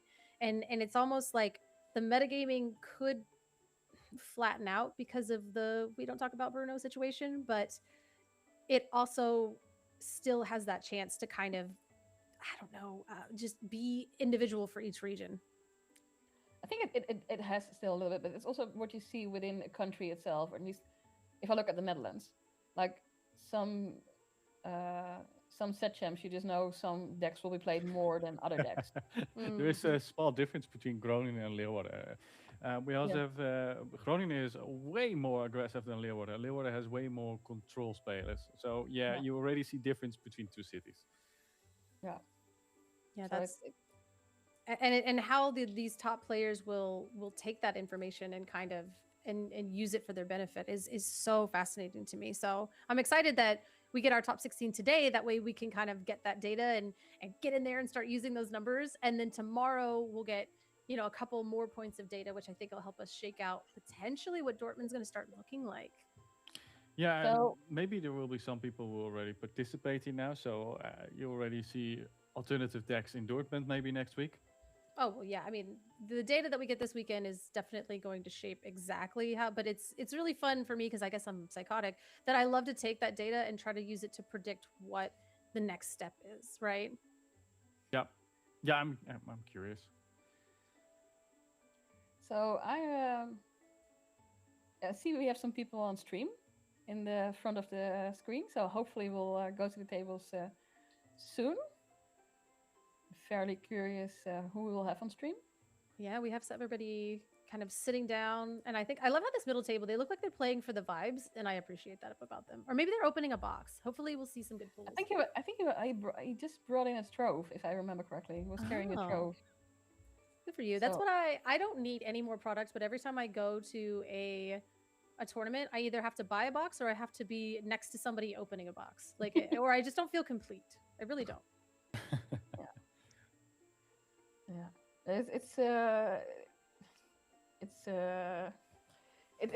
I mean, I do also love the pre-release packs. I was searching for the word, like the pre-release Oh packs. yeah. Those were so amazing. Also, I love the tropes. Mine was terrible. I had the worst pre-release box in the history of pre-release boxes. And to the point where I built my deck and then I played around and then I had that player help me rebuild the deck and they were like, no, this is the best you could do with your pools. And I was like, cool. And so finally it became the running joke in the room that they were like, seriously, look at her pools. And like, they were like, no, this deck is the most optimized that you could possibly do. And yeah, I went 3-2 and I got top 8, which was insane that they did a top 8. But everybody else got like 2 legendaries in their box. Somebody opened an enchanted in their box. Like mine were just like, oops, mid cards. It was so sad. I know what you mean. Like so many legendaries and cool legendaries and enchanters were pulled, and then I also didn't have anything. But I love the postcards and I love the the unique promos, and I think it's my promo was the queen, so the Ruby Queen of Hearts. She was not as good. She immediately got 3 arrows as soon as I played her, and I was like, sick. It was just, it was so rough for me. I was like, okay. And then I had like 2 healing cards, but then no healing payoffs. And then I had 2 supers, but no super payoffs. And then so it was just like all of the mechanics that are in that people were doing amazing. I saw some so incredibly synergistic sealed decks being played in the room. They just weren't for me. I was just like, oops, decent, sealed cards. So, but we're in it. We're having Olaf here and Cat Genie strength. I think something went wrong there against Rob the Haan. Names will probably get fixed in a few seconds. Okay, so I see Steel Ember on the one side. Sorry. Oh no, sorry. I was just trying to get a little oriented. So is it you and I in the first round, or? GG. Oh, I think we just did all together in the last rounds. If that's okay with you, then we'll. Oh, all 3 of us. Oh, okay. Okay, so yeah, sorry. I needed a little bit of orienting on that one. So, cool. So. Yeah. Top 16 battle. First round, Rob started. You would do his first place and Lowlands lore quest CCQ. Here commentary Colorislaw, Chris, and IllumineerTales. And looking at the first match. Yeah. And we started with a popsicle on one side and then a Ursula Whisper. Nope, she's not a Whisper. She's just Vanessa. This is just Vanessa with the good hair coming on down on turn 1 versus our Ruby and Sapphire. There we go. Doing Ruby and Sapphire things over here with 2 popsicles, sail, and turn 3 pass. My goodness. Turn 2 pass. My goodness. Ugh. Yeah, they're already building quite quickly, both. Rapunzel into the ink, into Ariel. Searching for a song. No. What song would you search for? I would say Holy World? No, like and we do whiff. There we go. That is amazing. That feels right. And I say that just because of Ariel and her ability to do so. But we are going to go ahead and play the Bare Necessities. And we are going to hit the Ink Runner, which is not truly impactful for this deck at this time. But it would have drawn us an extra card had we been able to get that onto the board. You never know what you might hit. At least it's something. Could have also had nothing. So. Yeah, so next term he will play at least the Cindy, of course, to get that ramp. Is that and I find my platinum? My goodness. Okay, I see you, Rob. He's like, wait a minute. I don't care how many items you have. As the Cinderella Dreams Come True comes down, being able to ink a card off of our Princess trigger at the very end of our turn to draw a card is going to help us. And now we're seeing Ruby Sapphire do exactly what it wants to do with the ramp on 2, Cindy on this. And then we are going to hard play the Akud and get 2 off of our next character, draw a card, and ink the Aurora. But we're gonna jingle around our Ursula a little bit. That's what we're doing. I'm curious what's gonna happen now. What are we gonna do? Yeah, now we're not going to play a character for that 2 cost reduction. We just used it to draw a card. Now this tells me that the hand is probably gummed up terribly. Now we do have the little Cinderella ballroom sensation in our hand with the ability to play her for free, but we're just going to sing Along Came Zeus onto the Cinderella. That can be a terrible thing to come out and have and just be a value engine if you were to play another Cindy, but we are going to play our own Cinderella ballroom sensation, going a little bit wide here. I mean, it's not a bad place to be. Like having 3 characters down, just removing the Cindy. That's not bad. Now we are on 6 ink over here on the Ruby and Sapphire side. Hopefully, you know, this is when the turns start getting huge here. I think maybe we were hesitating last turn because if they play a shark, you really want to hold that Along Came Zeus for the shark that could potentially come down. But we are going to throw Maui here to all straight in, popping the popsicle and healing our Maui. You might have wanted to save that then Along Came Zeus for the Maui. We shall see. Usually we want to save the Along Came Zeus for the sharks. If they start happening, it does become a little bit more difficult to get that evasive, just massive challenger out of the way. But right now, there's not a lot of actions in the discard if one were to come down, just a sail. So I don't think we're too scared of a sail. There goes. Oh, popsicle. We pop the 2 popsicles to put that happy as a clam down, getting those back into our hand. Please exert your ink. Sorry. No, I 100% agree with you. Exert your ink, please. Inking 1 popsicle and playing the other to draw another card. Inking Cinderella and moving into Namari, which for a discord that is slowly adding more and more cards is not a bad idea. Yes, and our discard is quite stacked now, so that Namari being a 6/5 is pretty good. Let's see what the reply is to that Namari.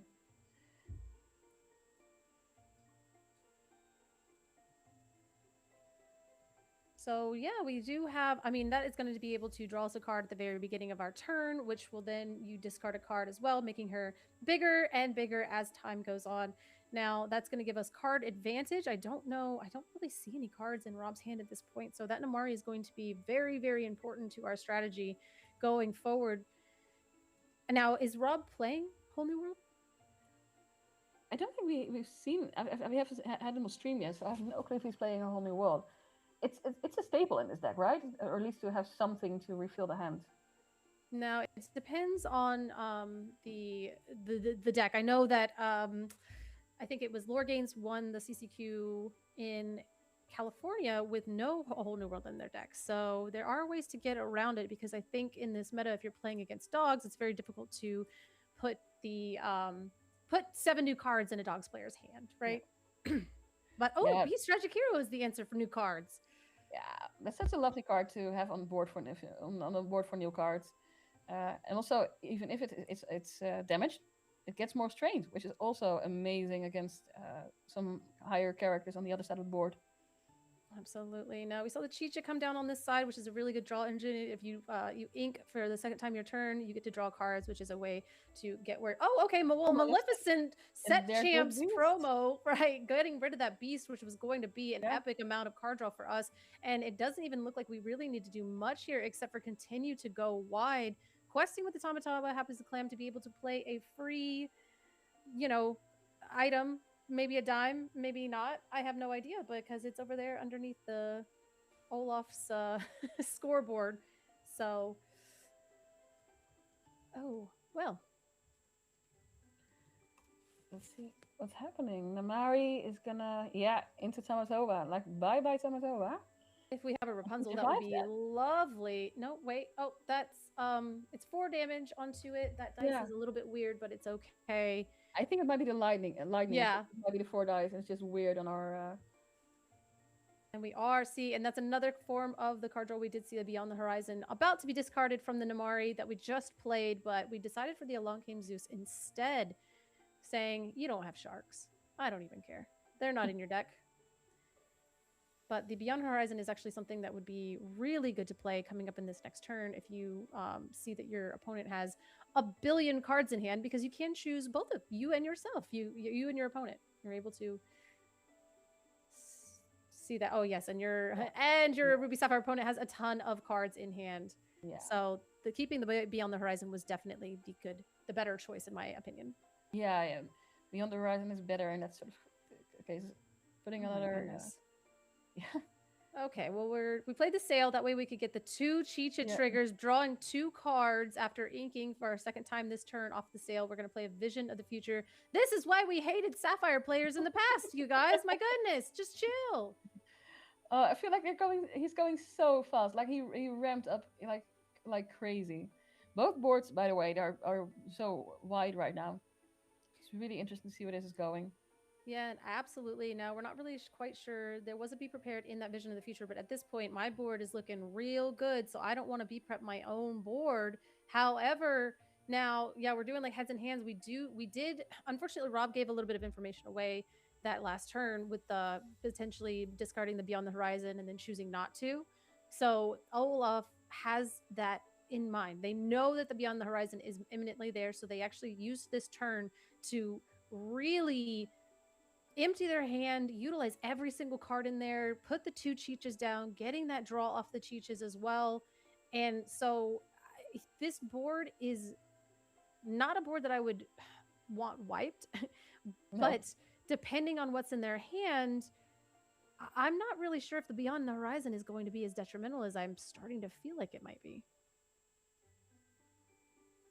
He's clearly thinking about, Incident Amari, which makes a lot of sense. Like, being able to draw and discard and draw and discard at the beginning of each turn is like, that's, basically there. But we are going to play the Fishbone Quill, opting not to use it because the cards in our hand are probably pretty good.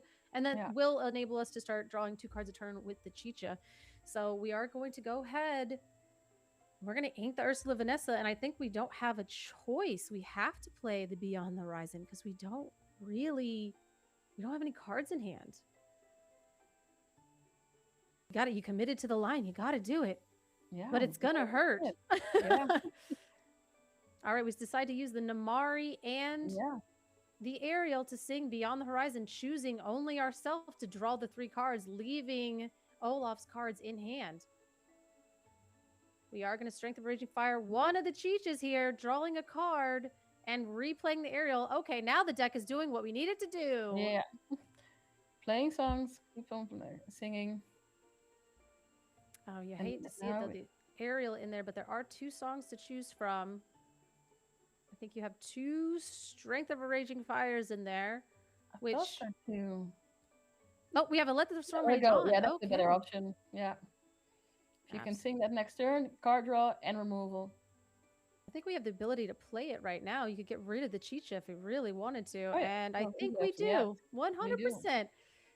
Get that draw off of the board. Now, unfortunately, what has happened is you created a board to where, the board wipe does look a little bit more enticing.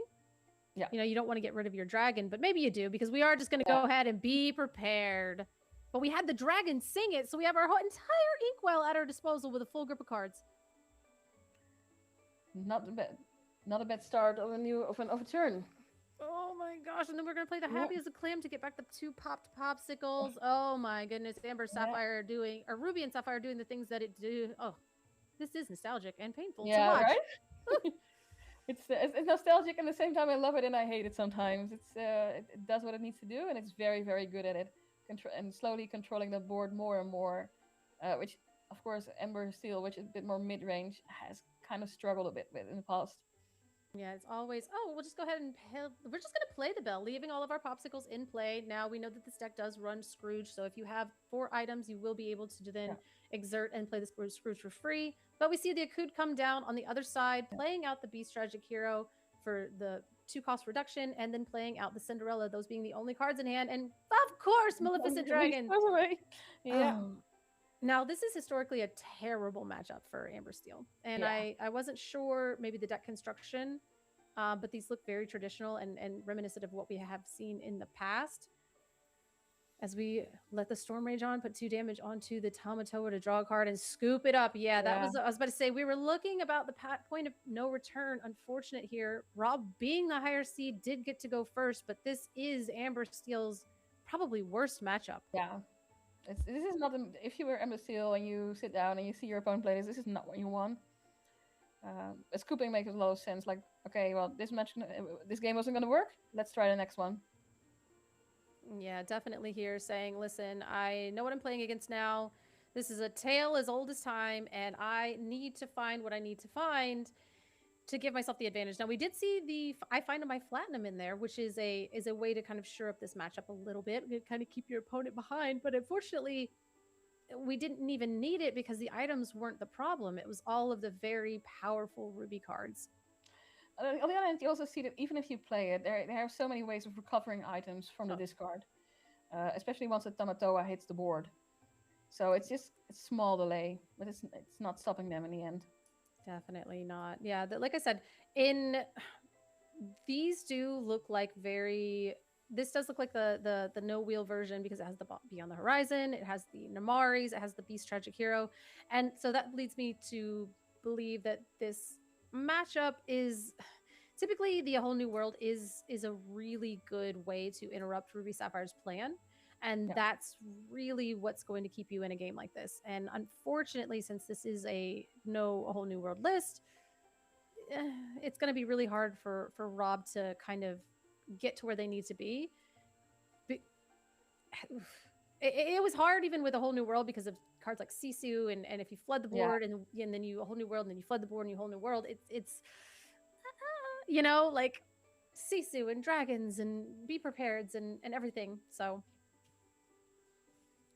yeah, no, I think it's an incredible difficult matchup, and that's what you saw the last game. It's once the control gets going, it's just really hard to keep removing things. The removal in Ember Steel is quite good, but not good enough to get rid of Maleficents or Tamatoas in that much and that often.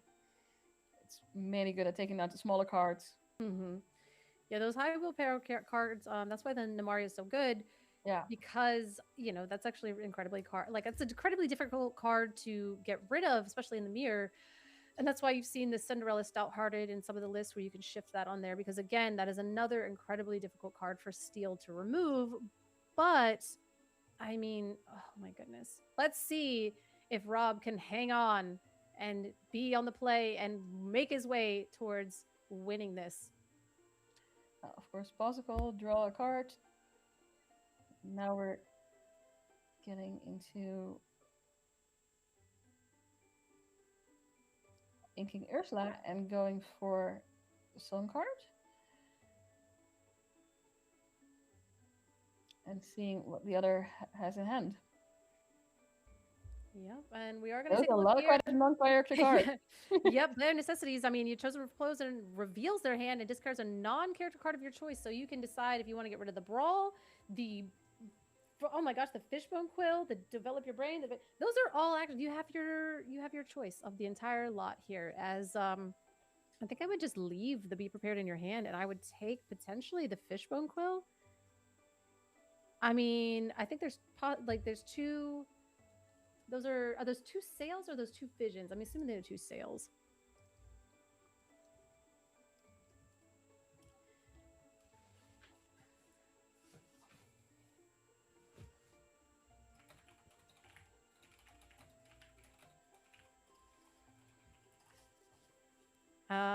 Let's see. Now we're taking a little time to deliberate here, trying to be. I mean, you're thinking about it, right? It's like, well, I guess we do take the Be Prepared. Now, Rob is a phenomenal player, so that had to have been the right choice. But in my mind, I'm like, let's get you bricked. Let's take that Fishbone Quill, get that out of your hand. Maybe see like if you can get stuck on that Be Prepared.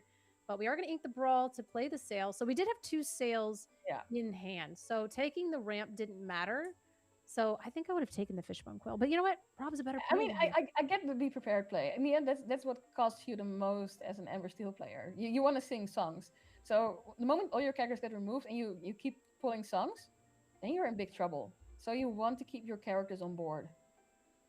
Yeah, but we are going to go ahead. We are going to play the Aerial with the reduction from the Aurora there, because whenever you quest, you can your next princess costs one less to play. So we did get that Aerial down earlier, and that is the ethereal voice. So when you boost that character and sing a song, if there's a card under, you may draw a card. So we saw this thing working so well with Akud, where you get to draw 2 cards, or Let the Storm Rage On, you draw 2 cards. Yeah, it's a good. amazing card once you boost it, and you have, especially in the song deck, where you have so many songs you can play, and every time you play a song, you keep that draw, keep up with making sure your hand doesn't empty. It's an amazing card. It is very, very good, and it can really replace that card draw engine in this deck, and it is the one-sided card draw. So a whole new world gives your opponent cards, but now we're a little bit more safe here. Yeah. As we play the second, Sail the Azurite Sea. And inking 2 times, putting up to 6 ink. If I'm correct, yes. Yeah, that's a lot of ink already on the other side. Inking another Ursula, boosting Ariel, and playing Pete, which of course prevents actions from being played until the next turn, instead of the turn from Rob. Absolutely. And one of the good things too is it's really good for you to play, when you play Pete, make sure you say Pete, no actions. That is the way to make sure that you are announcing your Pete trigger. It is not a static trigger. It is an effect that goes into the bag. So do make sure that you say Pete, no actions when you play him, or whatever the card says in whatever language that you're playing it. As a Merlin's carpet bag makes it onto the, oh man, that card's so good. Merlin's carpet bag, we've seen a lot today, and it's really quite a staple in Ruby Sapphire. Oh, Beast going into the ink this time and playing to play the other Beast. And going on and getting that quest. Oh no, we're just gonna play Beyond the Horizon. Okay, so now we are gonna just choose ourselves to then draw 3 cards here. Hopefully taking everything on a quest and really just getting as much value as possible. Now we did take the Be Prepared, which I do see now was the correct answer, but hopefully Olaf didn't draw into another one. Yeah, that's always the risk, right? You're always wondering, how many Be Prepared does my opponent have? Not many people play 4, so that's maybe 2, maybe 3, or 1. Yeah, that's the question. That's so crazy. I mean, I know that they were dropping down in numbers of them, but I'm like, I'm playing 4, and then I'm gonna brick on them. But when you have Fishbone Quill in the deck, it kind of makes it a little bit easier to not brick on it. But I'm so greedy. I'm like, I need all of my board wipes. Oh yeah, there it is. Be prepared. And we did draw the other one, but at the same time, we were able to refill with Beyond the Horizon. We are at 6 lore. Gosh, I wish we were a little bit higher. Yeah. But now Olaf only has 1 card in hand. Yeah, but it's still it's hard to bring back those songs and make everything display. But that area will help a lot with the draw. Unless it gets dragoned immediately, in which case then that's the main issue right now. I know. But we will go ahead and we're going to pay 2 to exert the Merlin's carpet bag to then pull an item out of our discard. And future. Did we? He's digging for something. The question is, can he find it? Did we take the item back? I love that there's like hidden items over there underneath the scoreboard. Yeah, it's kind of like a little bit hidden. I think there's another item. I think, 2 Bossicles, 1 Merlin, and then maybe a Bossicle again? I don't know. It could be anything. It could even be a Could boat. be anything. Is that another Visions of the Future? Wow, we really are digging. Really digging there, looking at this point 10 cards into our deck to try to find the thing that we need to find. But really at this point, there's not much that you need to find. You're really just setting up for later turns. So basically Olaf taking a turn off here to sculpt their hand, make sure that the future is going to be much brighter for them than it is for Rob. Unfortunately, Rob having the aerial ethereal voice for 1 turn is probably not going to do anything with no cards in here. Oh, but never mind. There's a bunch of cards over there. I lied. Yeah. No, he had quite a full hand. So, and of course with the aerial, being able to search for another song card.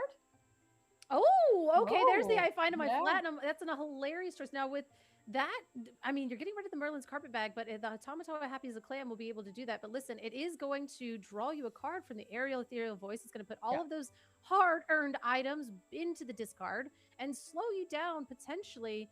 Man, I wish we were a little bit higher in lore, because if we were, then that would be the perfect turn to kind of set you back. If you were to throw some Pete's now going forward and be able to do a couple more things, but we're going to play another Ariel, dig for some more songs because that's what Ariel does. She says, pay 3, look at the bottom 4 cards of your deck. But no song, unfortunately. That's not what you want to happen in Ah! Oh no. Not be prep.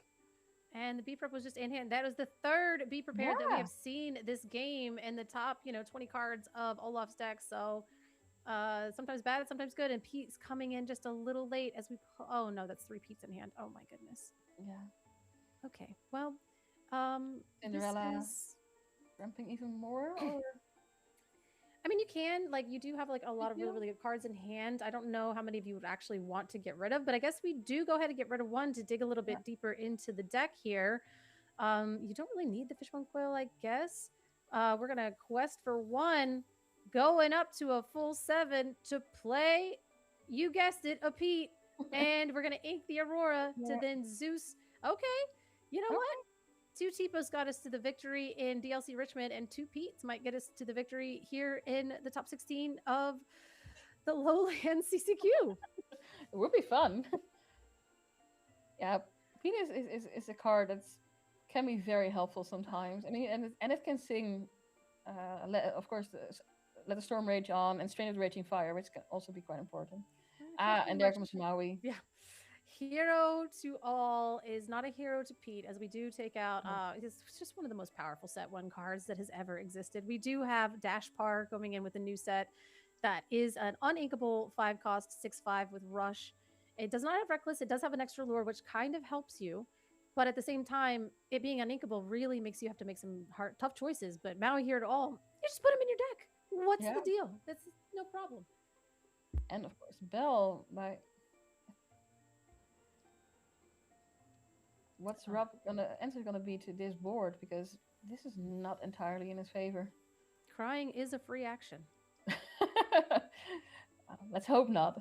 Oh, and we passed the turn, leaving it up, leaving the single Pete. Now this is where the game has turned. We're going to be able to play the Tamatoa, Happy as a Clam, and it's just like you said, the I Find on My Flatinum is good for a time, but we are going to play the Merlin's Carpetbag and just set up to start pulling our items out of the discard, which, by the way, every single card, for the most part, gets things out of the discard. But we held the Along Came Zeus. You will not be able to play 3 items your next turn. But we know this deck is relentless. Is that the right word? Yeah.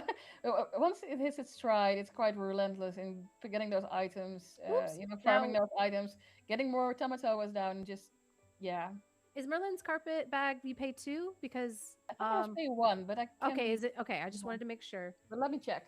I'm gonna check for it.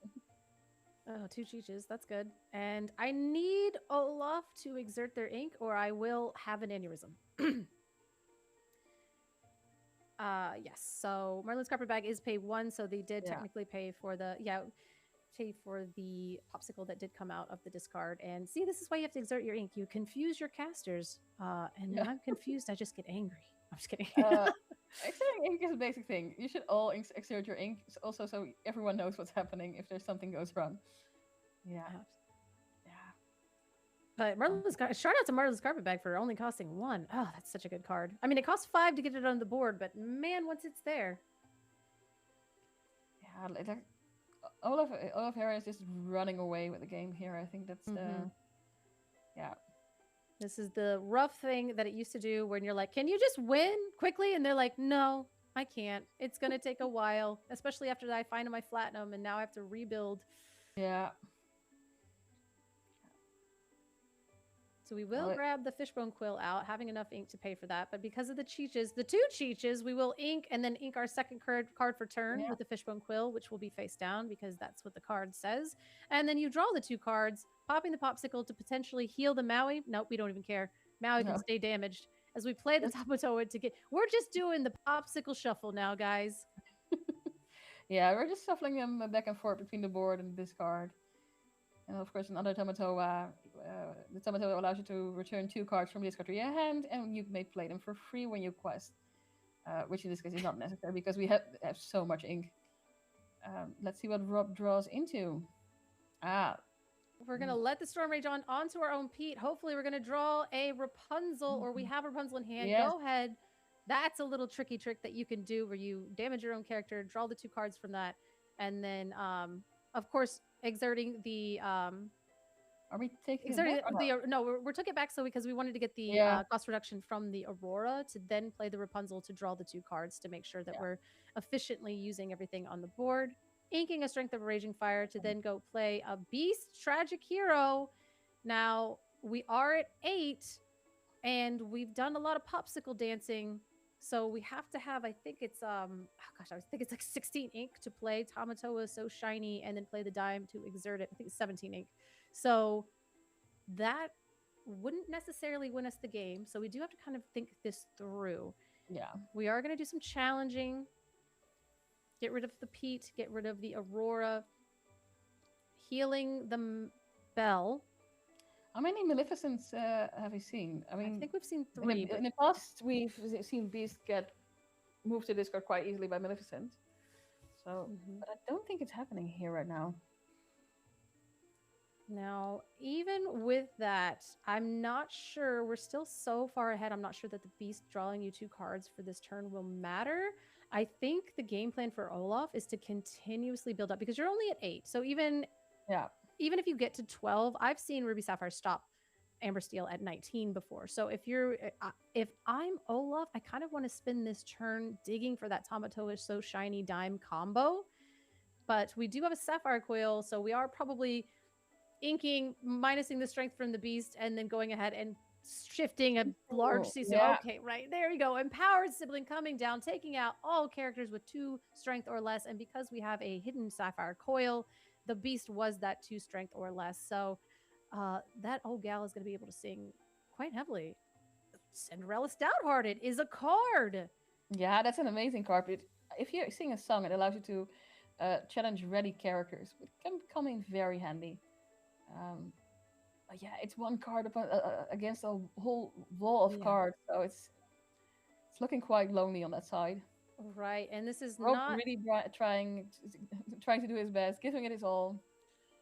Yeah, and unfortunately, it's basically he's at the mercy of whatever his deck is wanting to do. Now, we do put a Vision of the Future at the top of our deck, which is very interesting to me. So we'll go ahead and we'll finally heal that Maui because I think he deserved a little bit of a heal. So it sounds to me like probably we're going to play a Maui half shark here.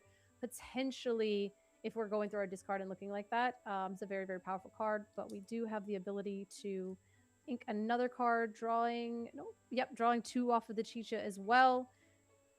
Digging a little bit deeper in our deck. Our hand is quite healthy. And there's the dragon. Yeah. There's the and there's the handshake. The dragon was too much for Rob. As we go, that is our top 8 winner, Olaf. Our top 16 winner, Olaf. Amber and Steel versus Ruby and Sapphire. Oh, it's like one of the worst tragedies. But congratulations to Olaf here. This is Olaf, and Rob really tried his best and played a very good game. It's just not a good matchup for Amber Steel to run into the finals. So yeah. All right, we're going to go to the other table, and poof, here we are. This is the Fort deck.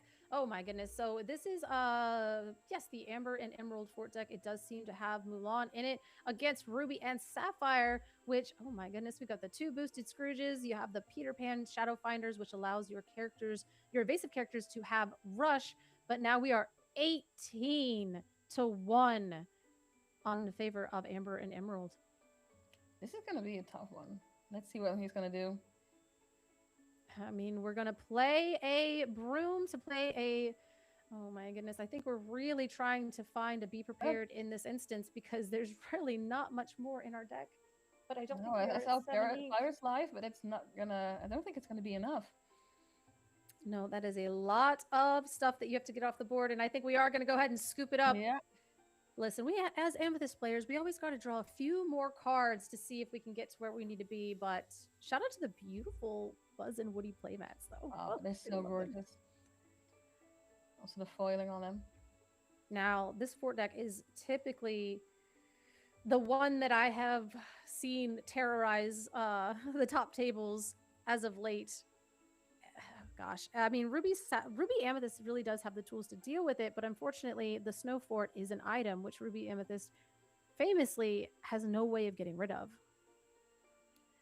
Well, we've seen a lot of the Snow Fort decks today, so it's interesting to see it once again here in the top 16. We'll see how this goes. Both have won a game, So we're heading into the third one. We're in untimed rounds right now, so I believe so. We're not having to deal with any time limits. Yeah, so we are untimed, but I mean, hey, when you're playing Snow Fort, you really don't need that much No. time. Well, we've seen today that can take a lot of time sometimes, so we shall see.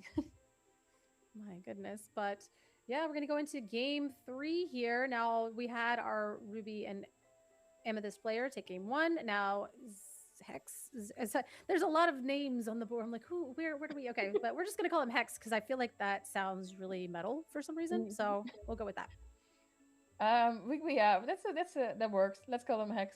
Yeah. Something. Yeah. And here we go, shuffling again, and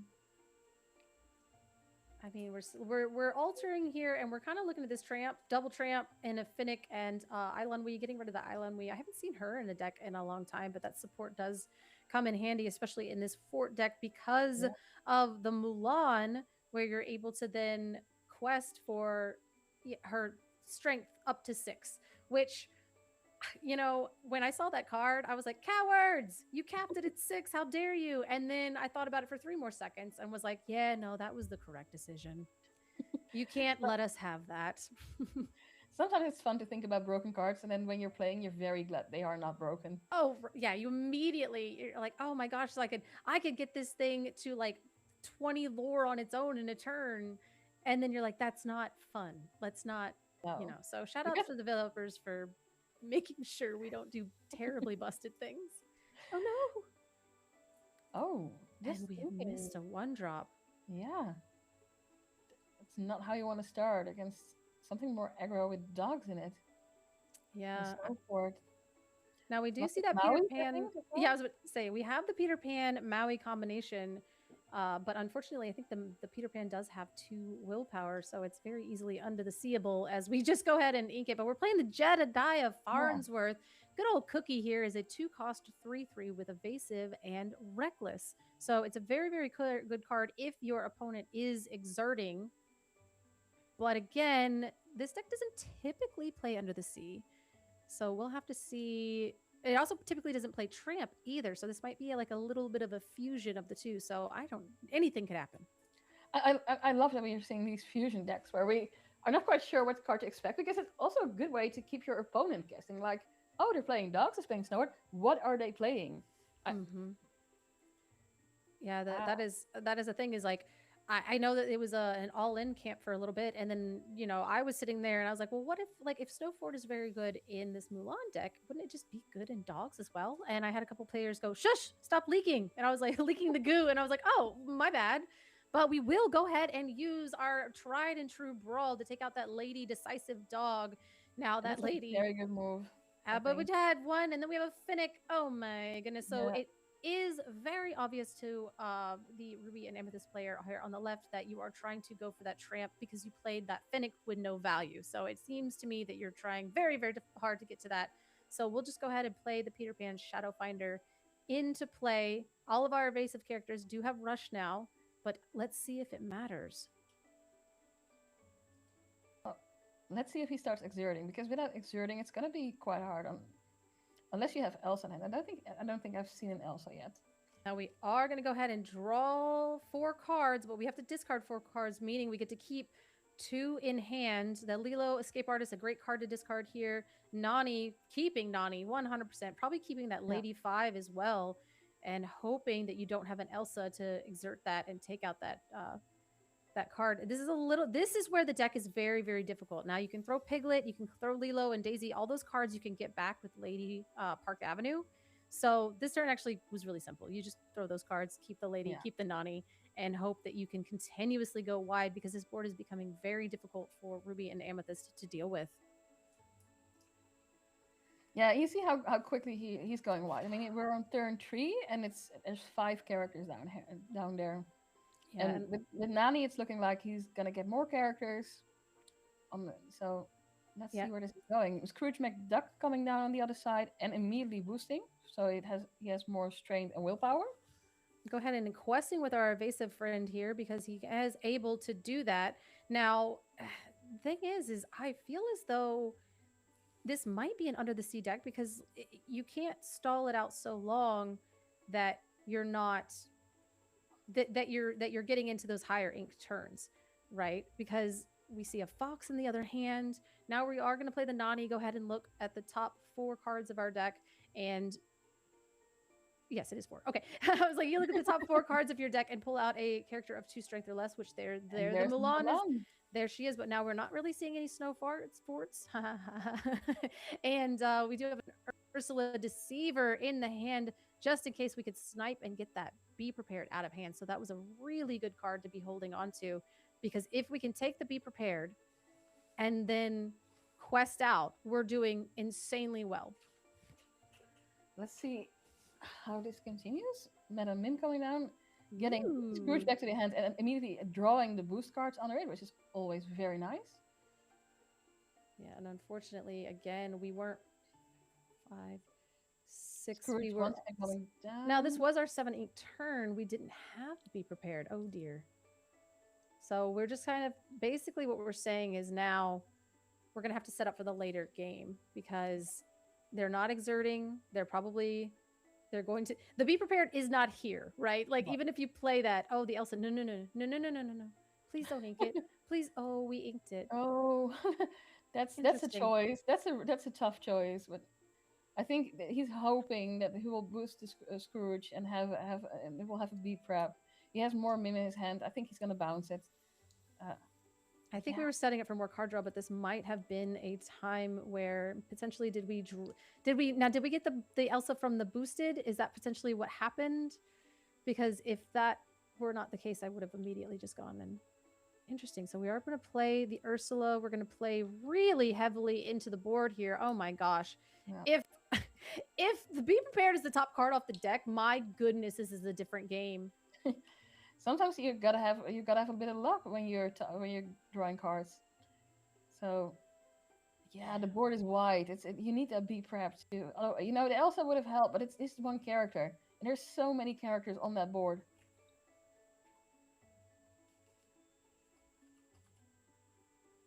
There's a ton there.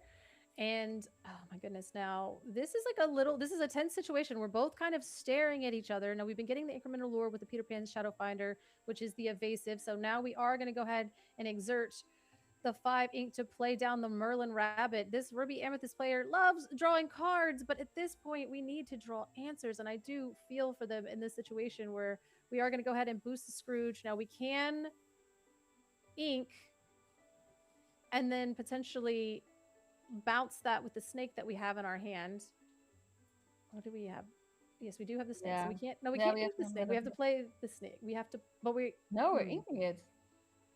My goodness, I am terrified of what is happening here. But we do see the Dale, the Miss Park Avenue, and the Mulan in hand. Now, we already played our Ursula Deceiver, so we don't have a way to get potentially any, Be Prepared or anything like that. So how far do we play into this? Are we just going to build up until we have 20 lore and then just quest out? It's a risky move. I mean, it very much you're just one card draw away from a Be Prep, and your whole board is gone without even questing for one lore. 100%. And now that's potentially, we are going to ink the Dale and play another, mystery card over there. I'm assuming it's the Park Avenue. We did opt to play it just outright, so we are having the widest board possible, and we are going to set everything potentially on a quest here.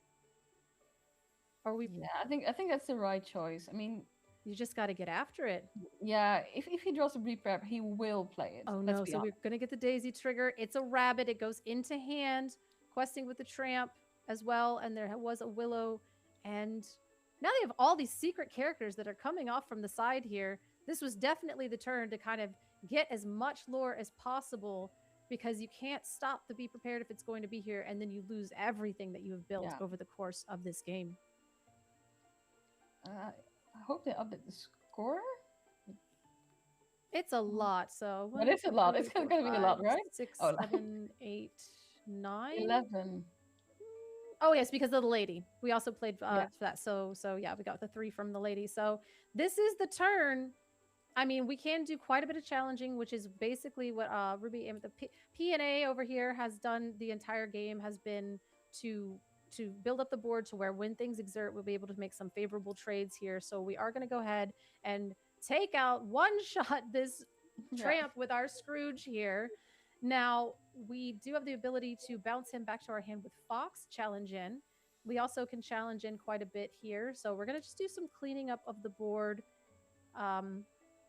And we are going to be able to really effectively do exactly what we need to do to get these characters off the board. However, the amount of cards in hand with the Mulan is looking quite scary. And we haven't even seen a Snowford. No, but we see basically a sort of board wipe here happening, right? Yes. So many characters getting removed. This is quite risky, but you have to quest, because if that beat prep hits, you're also gone. Yeah. I mean, 11 lore is not nothing. It is not nothing. Now, if you were at 6 lore, I think I'd be a little bit more upset if I were Hex, but at the same time, you know, now this is going to be the devastating thing, is we are going to bounce. That's an insane thing to do. But wow, I did not expect that. I thought the Scrooge was going to be bouncing, but to we be honest.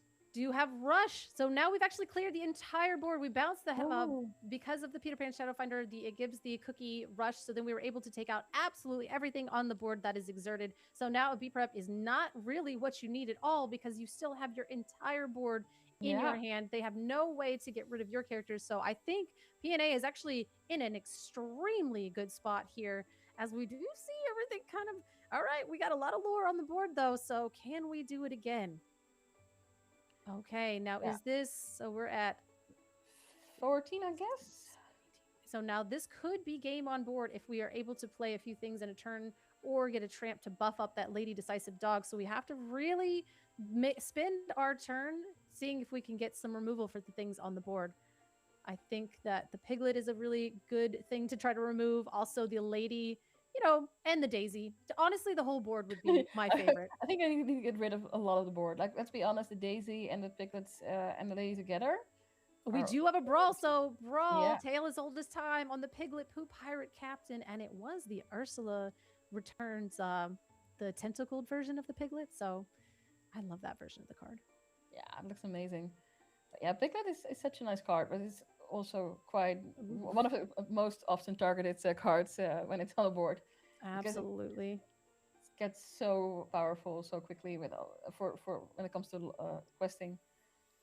Being able to quest with 3 a turn. And we do have another Jebediah Farnsworth in hand, or is it the... Yeah, and we have a mystery card that is a special tool that we'll use for later. A very shiny card. That we can say. Let's see where this is going. Now, able to get to 19 if we have enough things that we can play. If this is a Lady Park Avenue, I think we would not be able to play it, but we are going to go ahead and... What ended up happening? I think we were deciding whether we wanted to play the Lilo or not out of the discard, and then we ended up just drawing for turn instead.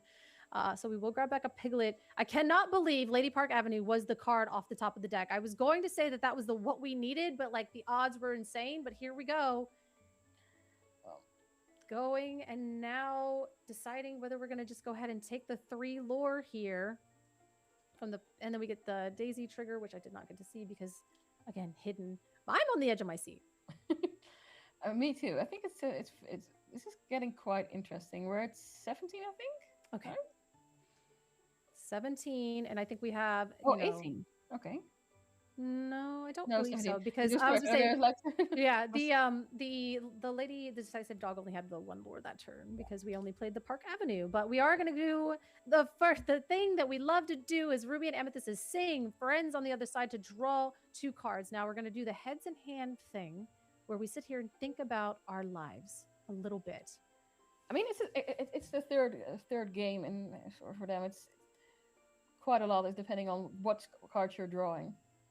Absolutely. And that's the thing too, is like, you're like, okay, now we can challenge in and we can remove the Lady Decisive Dog and the Daisy, but at the same time, it leaves you the Lady. Do we need to get rid of that? Also, we need to think about the cards that you got back off of the Lady. And I do see a Be Prepared in hand. So you have to try to think about it, but there also is a Pirate's Life. So that's another way. So that's a thing.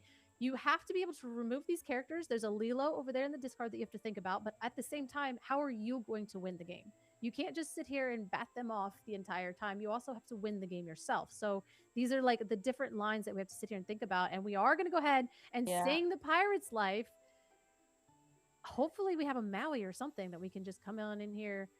No. Now we're going to sing a Pirate's Life. Now, are we going to do the Be Prepared, which I don't love in this instance, but we are. We are going to play the Be Prepared, taking you off the 2 lore and saying that I don't care about the cards in. Oh, we don't have any cards in hand. That's ink. No, do we? What is happening with your hand, sir? I'm not sure where the hand is anymore. Go. It's over there. We found it back. Yeah, Lilo, of course, being played, which makes a lot of sense on this empty board, so it can't be removed for the next turn. Yeah, Daisy. Oh, and then a and Piglet. Yeah, that's game on board if there's no answer. So maybe a second Be Prepared. No, I don't think I see it in his hand. No, unfortunately, it doesn't look like that's kind of what I was worried about here. Now, if we have like the Peter Pan, maybe another Rush character or something similar, unfortunately, that's kind of what I was worried about. Is if we pulled that Be Prepared a little bit too soon. I think there was a world where we could have cleaned up the board a little bit more handily and not. Oh gosh, that's a little difficult. Yeah, I would have loved to see the Be Prepared be saved, because you could have challenged it and taken out those characters, and then they would have only been at 19. So playing Merlin drawing a card, hoping for the Be Prepared, but I think it's a Maui hook, I think.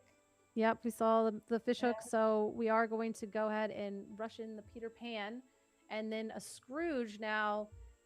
15, 17, 18, 19, 20. And then my gosh. This was a really interesting and good back and forth game. Absolutely. As Hex takes it as the higher seed, going there with Amber and Emerald Fort. Oh man. Oh dear. I feel like there was a world, but at the same time, being in the top 16, it is quite late at night, don't you think? Is that like getting into dinner time, top 16, lights, cameras, and everything in the sort. So hopefully, this is one of those games where I would love to watch back, right?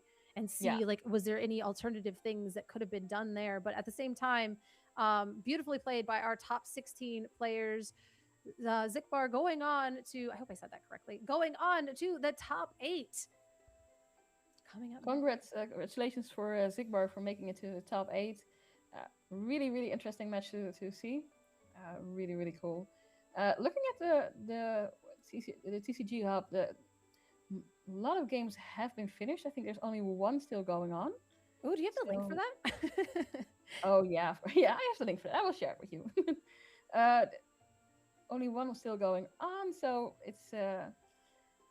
This is going by quite quickly, and then we're already heading into top 8, and we're starting to so see. Good at this. Oh yes, there's only one more match. So I mean, we have Olaf, Heron, Cat, Genie, Strength, GG is the winner from our top seed against Rob there in our first stream game, and then we had the second and third. I mean, with Zikbar, and it's so funny, like PAB100, but yes. So it's for a team name. It's called for Pete and Ambition is the team name, and I think it's B100. So that's, okay. Thank you for cleaning that up for me. So I mean, a lot of 2-0s here actually. So 2-0 for Olaf, and then a 2-0 for MVDB, and then 2-1 for Trin LOL against Bob. Yeah, and then more. It's Lam your karma. I am your karma. I am your karma. Oh my goodness, I can't believe I said that. I am your karma. 2-0 against HLC CG. Yeah, I think that there was some karma probably there. And Feel My Mojo is still playing against Flashwater, so we'll have to wait for that match result. And then I think there's not a team name, but I don't know where it stands for. It's Julian versus Julian S against Eco Gemmo, and that was a 2-1 also for Julian there. Yes, and then Fabian. I tried to be fancy with it, but I should not have been. But they took it 2-1 against Unique, yeah, unique from also I think a TT team. I'm not sure the team name is, but it might be one of those fancy. I know. I was like, if anybody in the chat knows what these teams are, I would love to know it because unfortunately I have a deficit when it comes to the EU teams. But I still find it fascinating. There are teams that are like worldwide and they just kind of show up everywhere, and then there are other teams where they're more centralized and local. So I would love to learn about them too. If anybody in chat has, and it's probably any when I see the information. team name, I do know it, but it's like sometimes the shortcuts don't always make sense. To Okay, me. but yeah, like the little abbreviations, and you're like, what is? Yeah. Oh wait, yes, okay, I know you. Yeah, and then like you said, there's sometimes where I'm like, I have no idea who this person is, and then you see their face, and you're like, oh, it's you. I've seen you Yeah, at I've every seen you single event. before. A whole, oh, that's good to know. AWNM is from the Netherlands and it stands for a whole new meta. Oh, we love that. Okay. I love that. That's a cool name. It's a Netherlands team. Okay, fantastic. So we learned that. And then what are some of the other ones we said on here? So a whole new meta. Julian did take that against IKO Gmo. So I'm not sure what IKO stands for, but there went PlayHub. Pete and Ambition is hilarious. I love that. That's a Belgium team. Oh, you guys are, I'm like learning so much. Thank you. Yeah, this is really cool. Pete and Ambition is hilarious. I don't know why I like that so much. Yeah, and now I'm trying to figure out. I've seen the blue color before, so that might be the team, but I don't know. Oh gosh, I feel so bad about this. Not the jerseys. No, I was kidding. See, because I think they're a German team that I haven't tried. Oh gosh, and I'm trying now looking at Instagram because I was like, I have seen this before. I've seen this before in also in Utrecht, and but it's. Oh my gosh, I cannot say that. Okay, wait, write it to me. I'll try. It's TIN. Yeah. How would you say that? Tintenvorrat? My German is also very bad, so don't pin it on me. My German is non-existent, so I trust you. I think Tinten means colors or something. Ooh, okay. And then what's? Yeah, that was. This is where my German ends. It means inkwell. Oh, thank you so much. Ah, that's cool. Oh, and it's okay. So Martin is letting us know. He's like, please. Thank you, Martin, like... for letting us know what your team name is. Really appreciate it. It's a Y team. What's this? It's my team. Okay, yeah. Because I was like a Y team. Okay. I know. Yeah, I was like, what does that mean? A Yeah. Y team. But yeah. So that's your team. Awesome. So let's. And now that I'm seeing the name, I'm like, yeah, that's totally obvious because I've seen them before and it was quite friendly. But sometimes it's hard to remember all the team names. And then, so let's see. Did your team? Oh, is that the Yeah. TT or is It- that it- TT? it- Oh, it's so you fine. have. I am Oh, your karma. It's from the team. Oh, so is table 8. So I am your karma made it, but unfortunately, Unique did not. But you have 2 of your teammates in top 8. That is so cool. Or top 16, I mean, top 16, and then now you have a teammate in top 8. So you guys are cleaning house. So there's a person in chat saying, "Well, Team Butt Slipper is my name," and just so you know, I will translate for you. It's like Team Flip Flop. Oh, So, not quite, but it's like what you wear in the in your own house when you go, maybe in the bathroom, like you wear your slippers, like those kind of like. it's so funny because so unfortunately, like I'm from Florida, so people wear flip flops like in public all the time. Like they'll wear flip flops like in jeans and just like as a part of their normal attire. Oh yeah, outside. that's a thing here, but also you have, Yeah, like, you're like that's inside not a thing here. Oh no, it's a thing here. Like Okay, it was okay. very hot the past few days, and I can tell you lots of flip flops outside. Okay. I was like, oh no, the people. You're like, oh, like in the bath. I was like, oh no, are flip flops just like a bath thing in other countries? No, Or no, we no, just but wear them outside. Ugh. So like butt slipper, like it means two things. Like butt means bedroom, and slipper is like flip flop. So Mhm. it could probably has another translation also, but it's the first thing that came to my mind. Oh wow, and we're getting a tour, I Little- guess. A little jingle jangle of the camera there to give us Yeah. a little bit of a spread out. Kind of a bit of confusing. What venue is this? Because I was to say they've got a lot of like, I mean, the capability for is that those cameras and lighting and like this kind of looks incredible. I What- have no clue if they were at the store itself or somewhere else, but it looks incredible indeed. It also seems to be a huge bar with food or things. From what I've heard in the past, these are like events organized by the Kolonisten in Turnhout, and and their events are pretty well organized.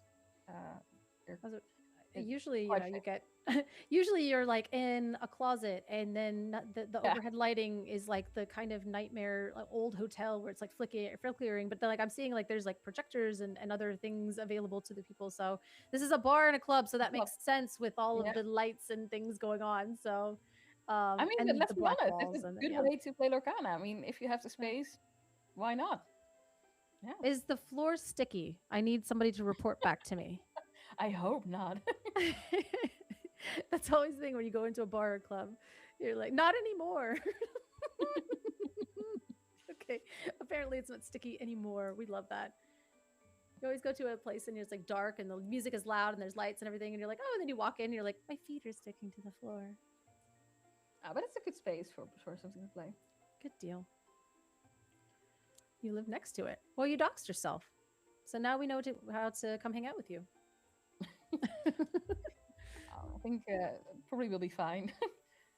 Okay, you'll be fine.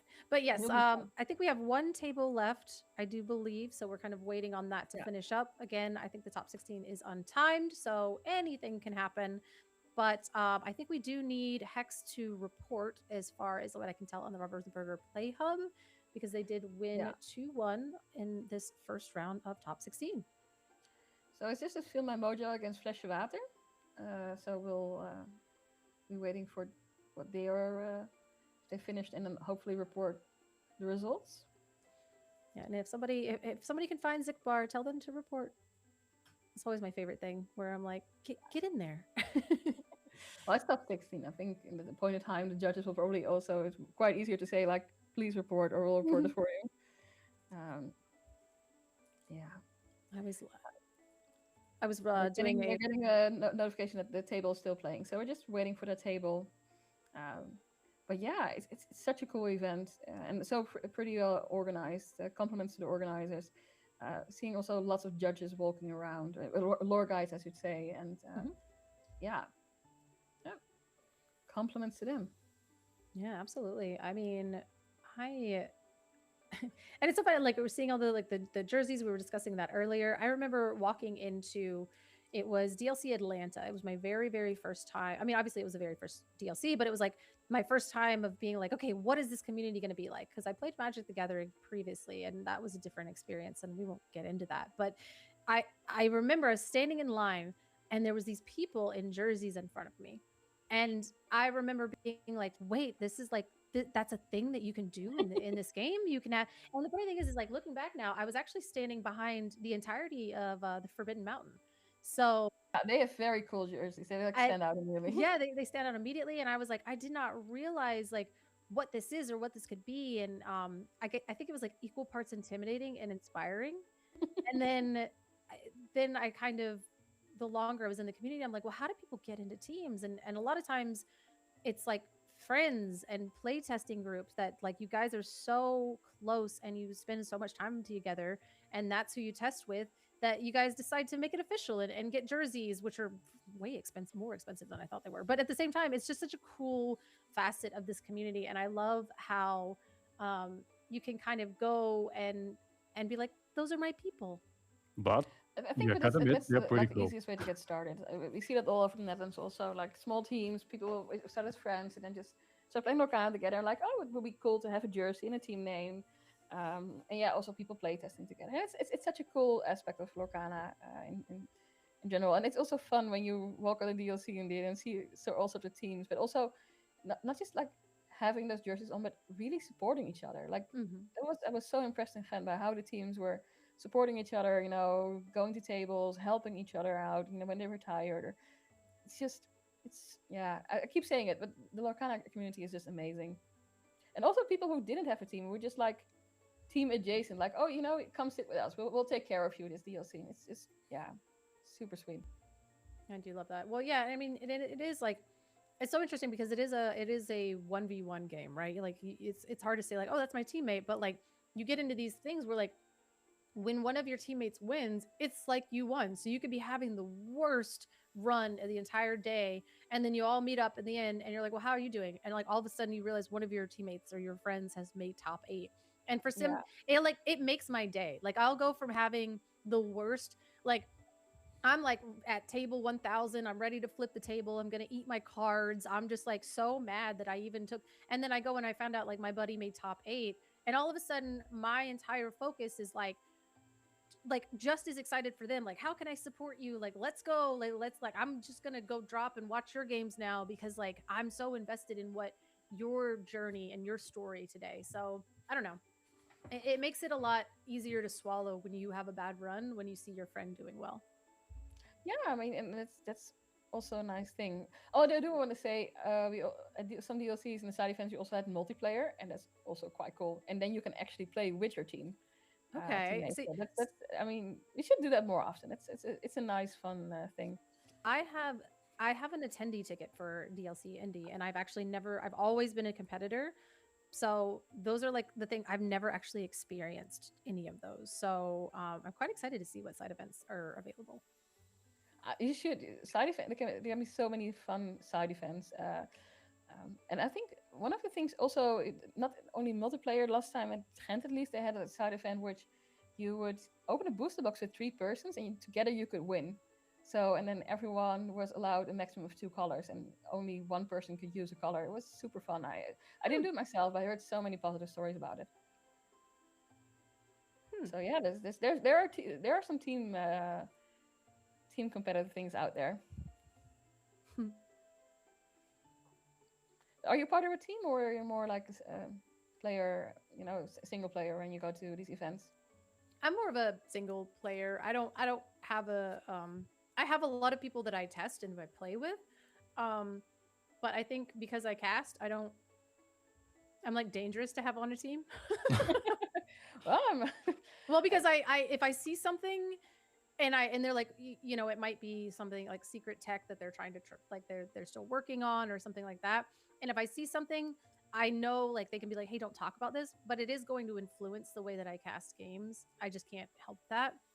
So sometimes it's like knowing the secret sauce of an internal team testing situation is like, is beneficial for them to like not say, like, hey, we're using this card. And I'm like, oh my gosh. And then you could do this and this and this. And then I haven't even thought about what I said before I said it. And I've just told the entire world. And it's like, oh, okay, well, that's great. So I am not on a team because I can't keep secrets. Well, fair point. I mean, it happens to the best of us. That is a fair not story. Not keeping a secret. Talking about not keeping a secret. Chris is also back with us on stream. Hi, Chris. Welcome back. Thank you. Ready for this entire next round? I'm not hearing anything, but it might be. Oh, I can hear him, but chat, can you hear all 3 of us, or is you just Chris? Are you just hearing spirit? Or No, I can hear you all, but I presented the solution already. Oh, okay. Aha. Because someone did something. Oh, chat can hear you loud and clear. Very, very good. We can all hear you right now. So welcome back to the stream. Did you catch a part of the last match, or were you just enjoying your break? No. I was watching the match while having some food. So I saw some matchups. I think the poor Rob had a bad matchup. So yeah, good to see it all going well. I'm excited for the top 8 actually. Yeah, we're still waiting on table 6. Table 2 has been filled in the Ravensburger Play Hub. So now it's just waiting on one more table. Ooh, the excitement. The excitement, the tension. One more table to go. It does feel feels like it does feel like you're counting down at some point. Like, okay, one more table, one more table. One more table, then we go top 8, then top 4. Yeah, it's so cool. I wish we knew which table was 6, because we can find out, right? We can find out. Yeah, we can find out. Let me check.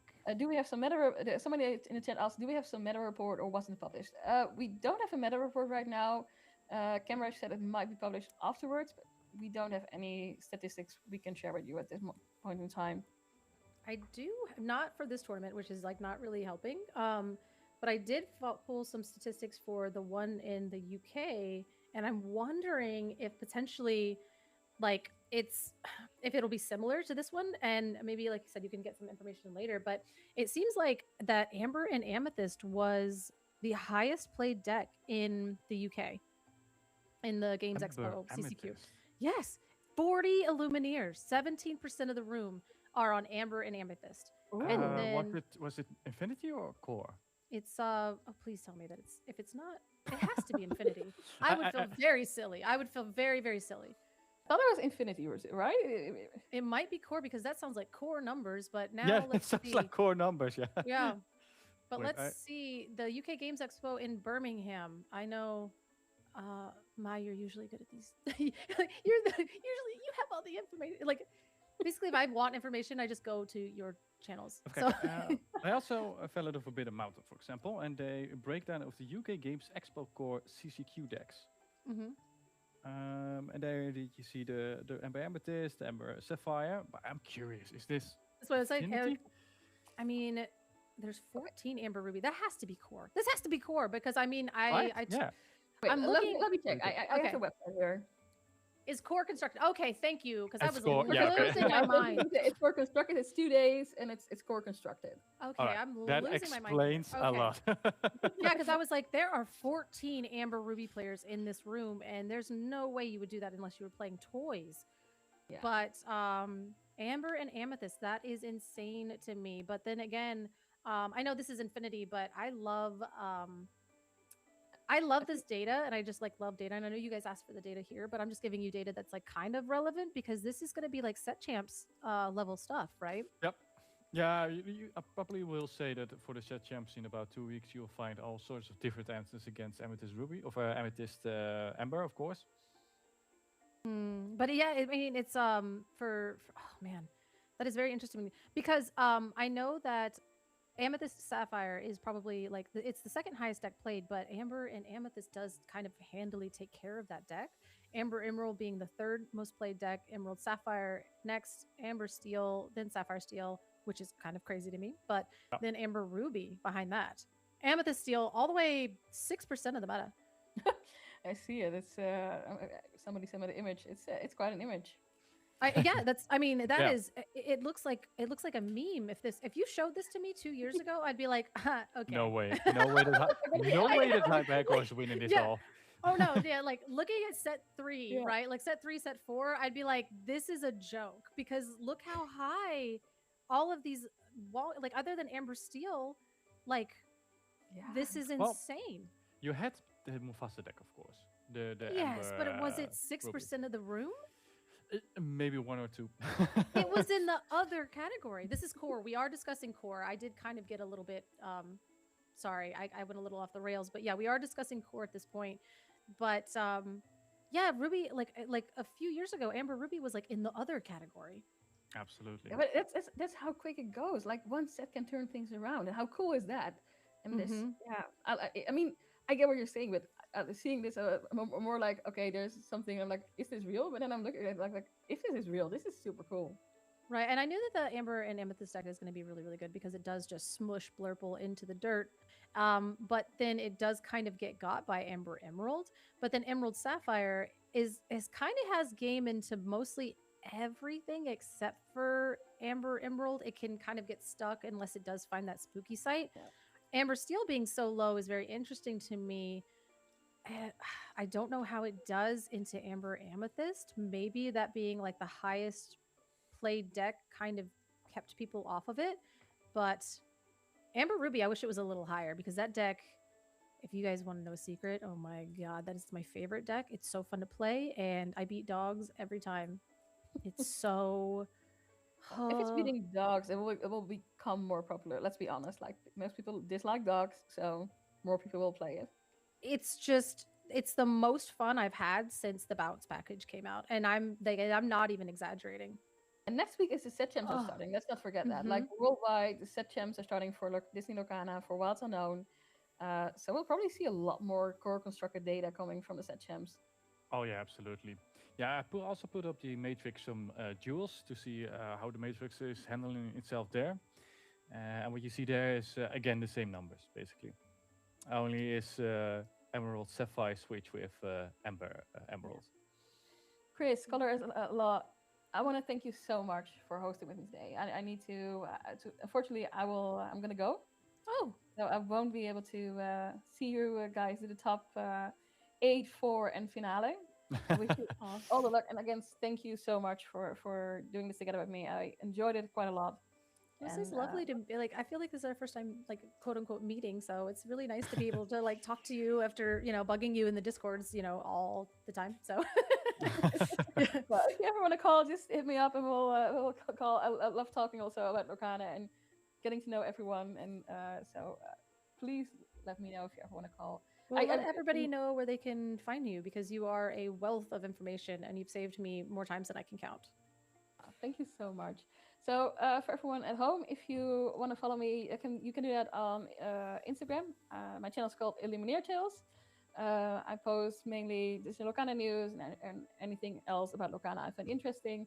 And if you're like during reveal season want to keep up with cards, then I have a website, IllumineerTales.com, where you can track all the card reveals. And I'll be doing that once again for Attack of the Vine.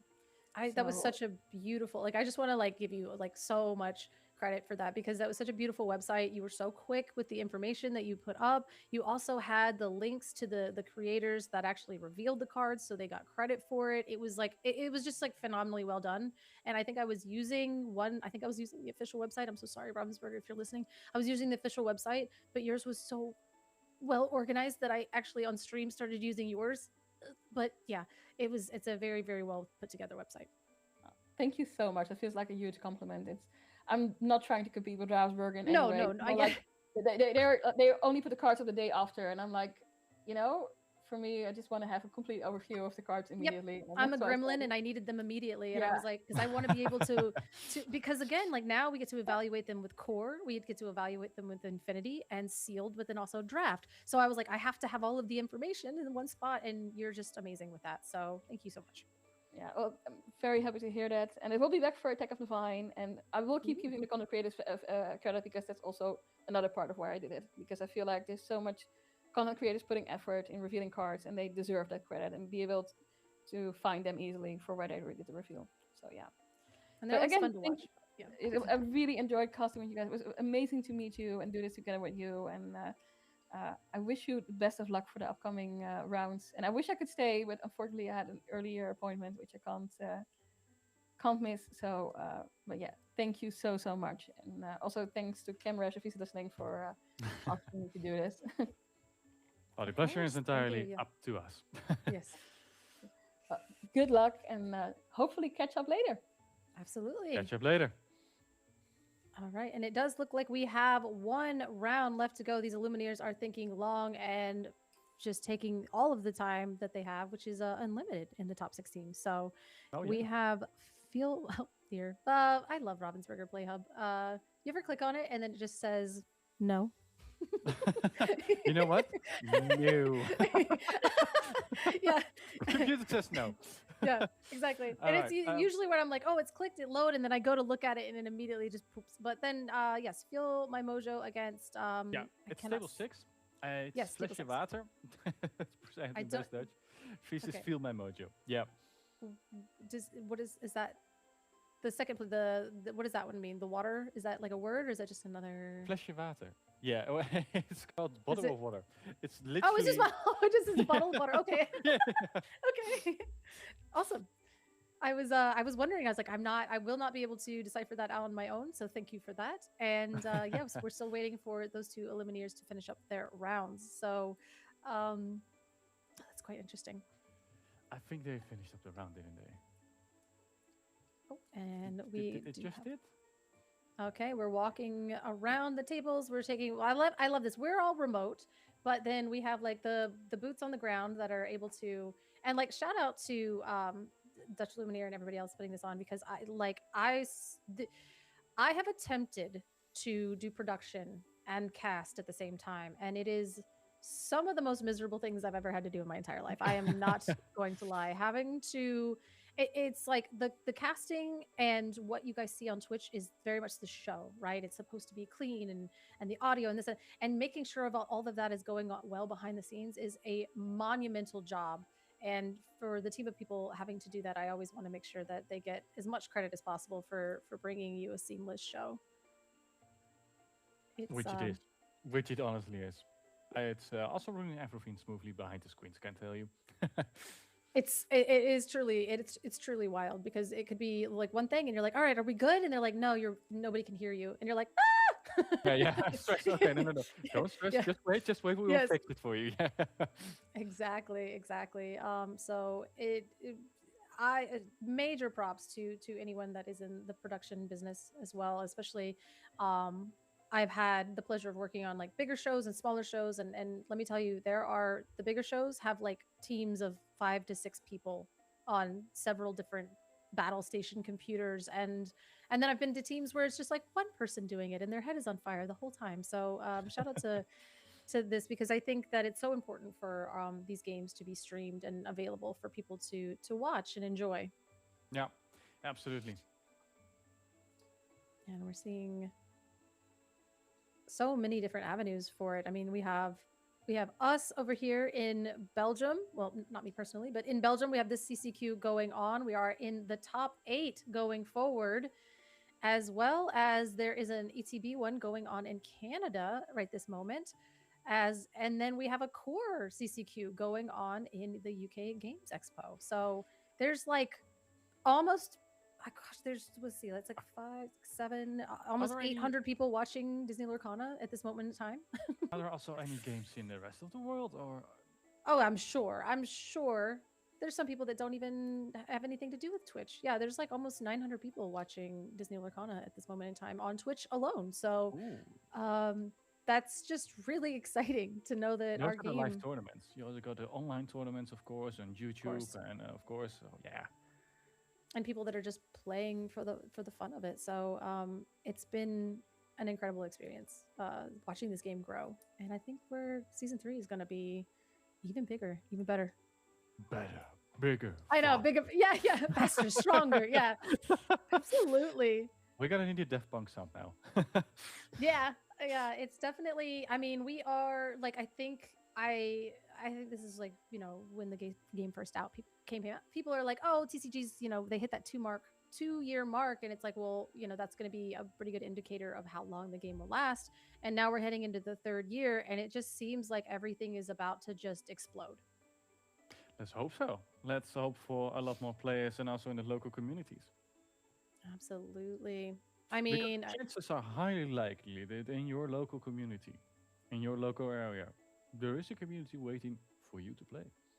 Well, and I think I'm very, very spoiled. Obviously, you guys said it earlier. I mean, I'm in my proximity to Disney World. I used to live further on the coast, and I've moved closer inland now. And just the difference between those 2 areas, because of the proximity to Disney World, I have so many options now for locals, and there's different teams.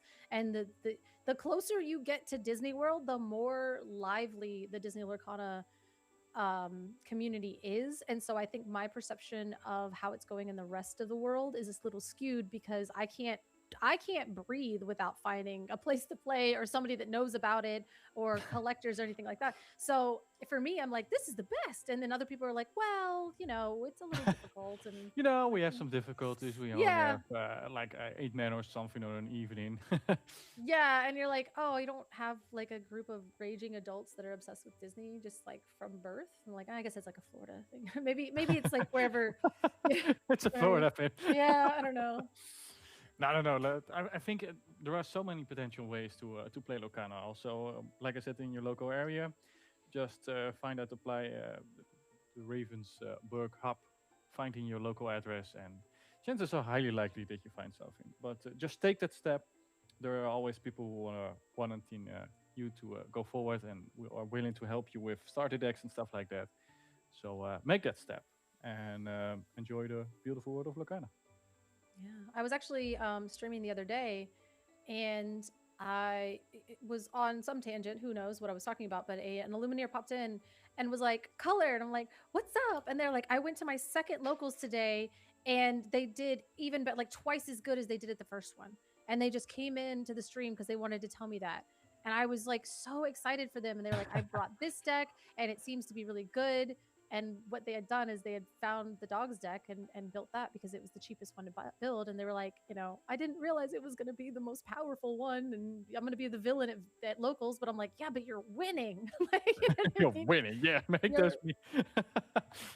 But like that's a new Illumineer that's only been to locals twice and was just so excited because you know they had already seen like the progression of the first time they went and the second time they went. So and then you know feeling so excited that they wanted to tell me, I was like, oh my god, I'm so happy for you. Like I don't know, I know it's just it is such a cool time to be a part of this game. So. Also, a lot of happening, of course. I mean, like in a month we will get new rotations, so completely new decks will appear as well.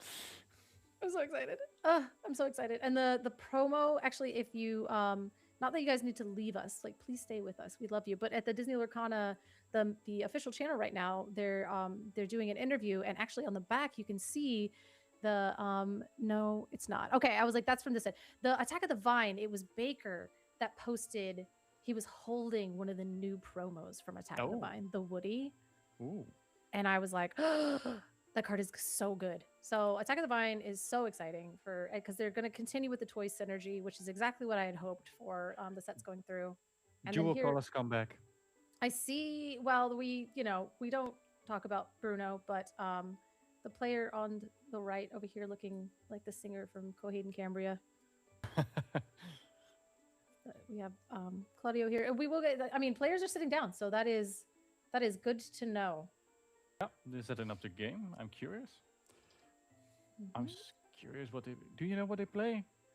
I'm not sure. I cannot. I cannot identify these players, but we are looking at deck lists. I think they do get a moment to kind of review each other's deck lists, so that'll be good. I do love seeing the Cindy mat. That is. I think that was. That's one of the best ones that you could get from a DLC. I still maintain that one. It's that one. It's also like giving the first like Maui dance something. Like if you go up against someone who has a mat like that, you're like, this is not gonna be an easy game. It's an intimidating mat to be against. Yeah. That's fair. Yeah, I ended up in Vegas. I did get top 16 at the side event, not the main event, but the side event, and I had enough tickets to go then get the Cindy mat, and I played on it that second day because I was so excited and so proud of it. But every time I put it down, I got so much attention that I actually ended up selling it because I was like, I don't want to play on this, and also too because people were like, well, how did you get that? And then other people, and I'm like, please do not perceive me. I'm just here to play my cards. Like I don't know, it's just like a very. I just want to play this game.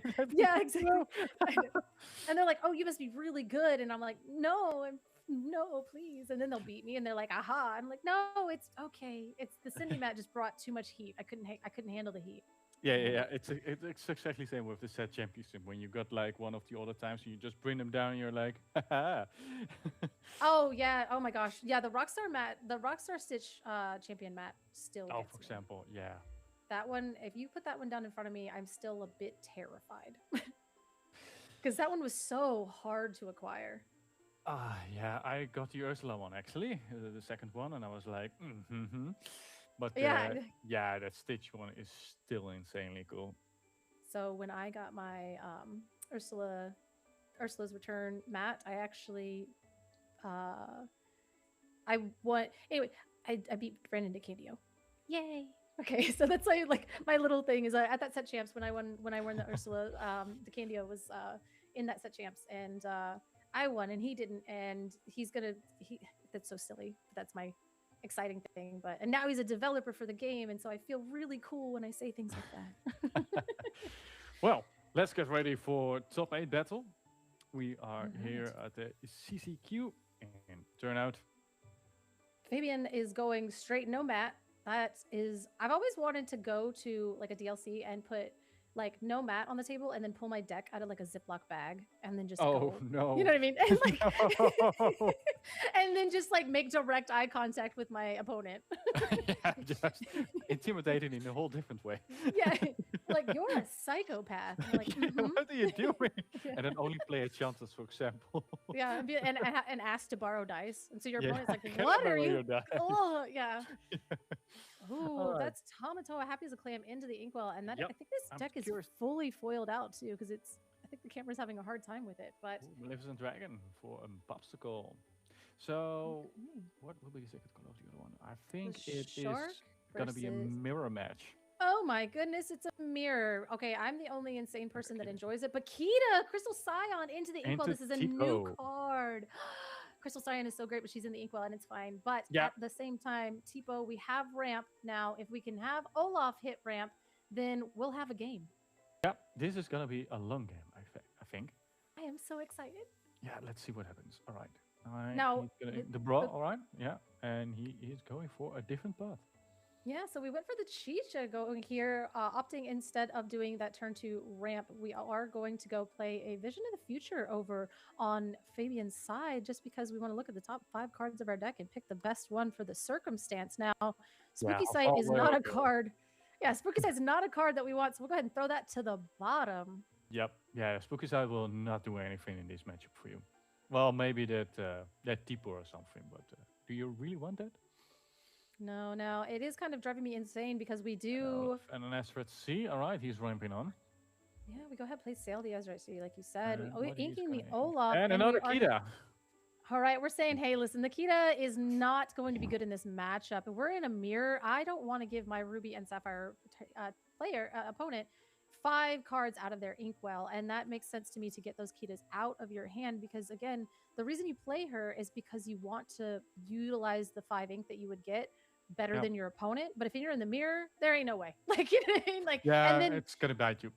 right, yeah. And then they get to use their 5 ink before you do. That's not great. So we There goes just the go Maui ahead. Shark. Yeah. Yeah, get that Maui Shark into play, being able to challenge. No, we're not going to exert Chicha, but it could challenge in and get actions back if we needed to. But we're going to go ahead and play a second Chicha. We do have the Fishbone Quill established, so we will be able to ink for turn and then ink with the Fishbone Quill. And draw those getting cards. Yeah, 2 cards. Yes. that is a strong move. Getting those cards now will mean that you have some benefits later in this game. Absolutely. We're building up the resources for what I will love be I love that Enchanted Cinderella. It's such a pretty card. dreams coming true, coming on down to the board, being able to ink another turn. So we are keeping up with ramp on both sides of the game, just opting to do it in a different way. We will play Vision in the Future, gaining a lure from the Maui Shark, because whenever you play an action, you gain a lure. So Yeah, I'm curious what he will pick. I think, is he still going for more ramp? Using Maui, of course, to gain some lore with it. and we could just continuously play actions with this Maui on the board, giving us incremental lore gain each Yeah, time. how And we far I will go. Draw seeing the one how card. far over. Yes, we And will. ink Go ahead. it. Look at the top 2 cards of our deck, be able to then ink 1 card, and then we'll play the popsicle that we most certainly grabbed off of it to draw another card. Absolutely, and gaining that lore, of course, for that move. Yeah, we are at 5-6 lore now here, just with the Maui Shark on the board. Now, this is kind of something that ended up happening with the Chicha and the Maui version. The Maui Shark version of Ruby and Sapphire typically does have a little bit more reach, as the more traditional items version tends to need a little bit more time to set up. Now, it can have big explosive turns to win in one game, but the incremental lore gain from the shark seems to kind of outpace. But we'll see how this ends up for either player here. I'm curious if they both run a copy of Be Prepared, because at some point you're gonna need this in this game. I think the shark variants typically enjoy doing that because there could be a McDuck Manor or something like that into the shark build. That is one of the ways that you can build this to have a little bit more advantage. Now we will go ahead and pop the 2 popsicles and play the Tamatoa. happy as a clam, comes on down, replay the popsicles, and just continue to fill our hand. My goodness, there's so many cards in hand over there. This feels like a classic control match.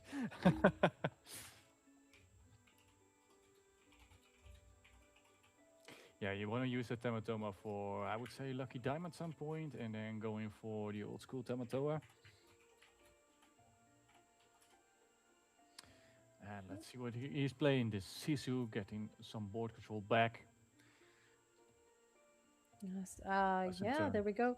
My goodness, getting rid of the Cinderella, the two Chichas, Oh, yeah. and oh my goodness. Carpet is But back.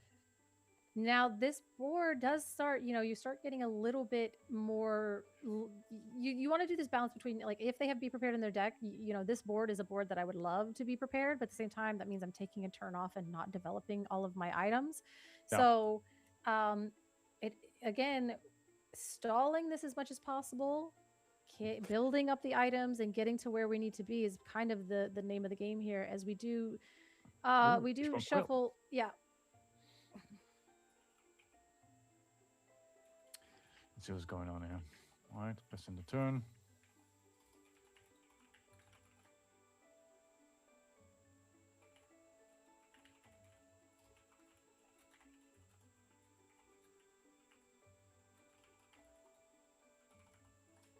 Yep, as All right. we do, go ahead and rip off the Be Prepared. Yeah, there we go.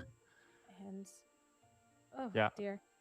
Yeah, and now you must have confidence in your cards you collected along the way. That you can answer the coming threats, which my gander. All right, he's also going for the carpet back.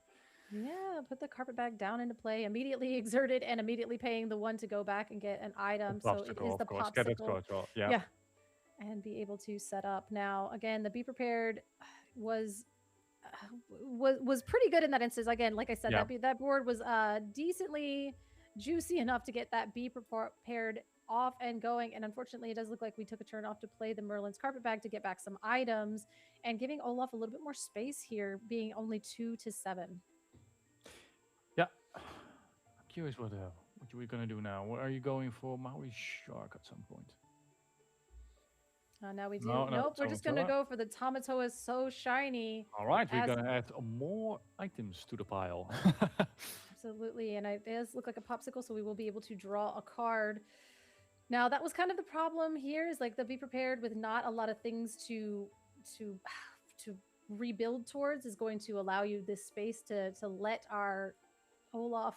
It's so funny to just call him Olaf. I'm like, I call you Mr. Olaf. But we will go ahead, exert that to then go ahead and get some carpet bag of value, playing the popsicle again, inking a Pirate's Life. And then we're just going to Be Prepared. Your Tamatoa is so shiny because we can't let you have that. No dragon, though. Oh, dear. Yeah, tough call.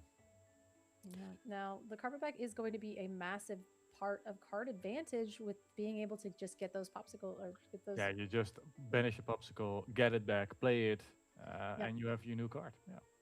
Yep. And then you're just kind of looping that thing forever and ever and ever. Yeah, you're gonna have at some point consider how many cards you still have left in your deck. Yeah. I see a Tamatoa in his discard, and I don't think he likes that. Though.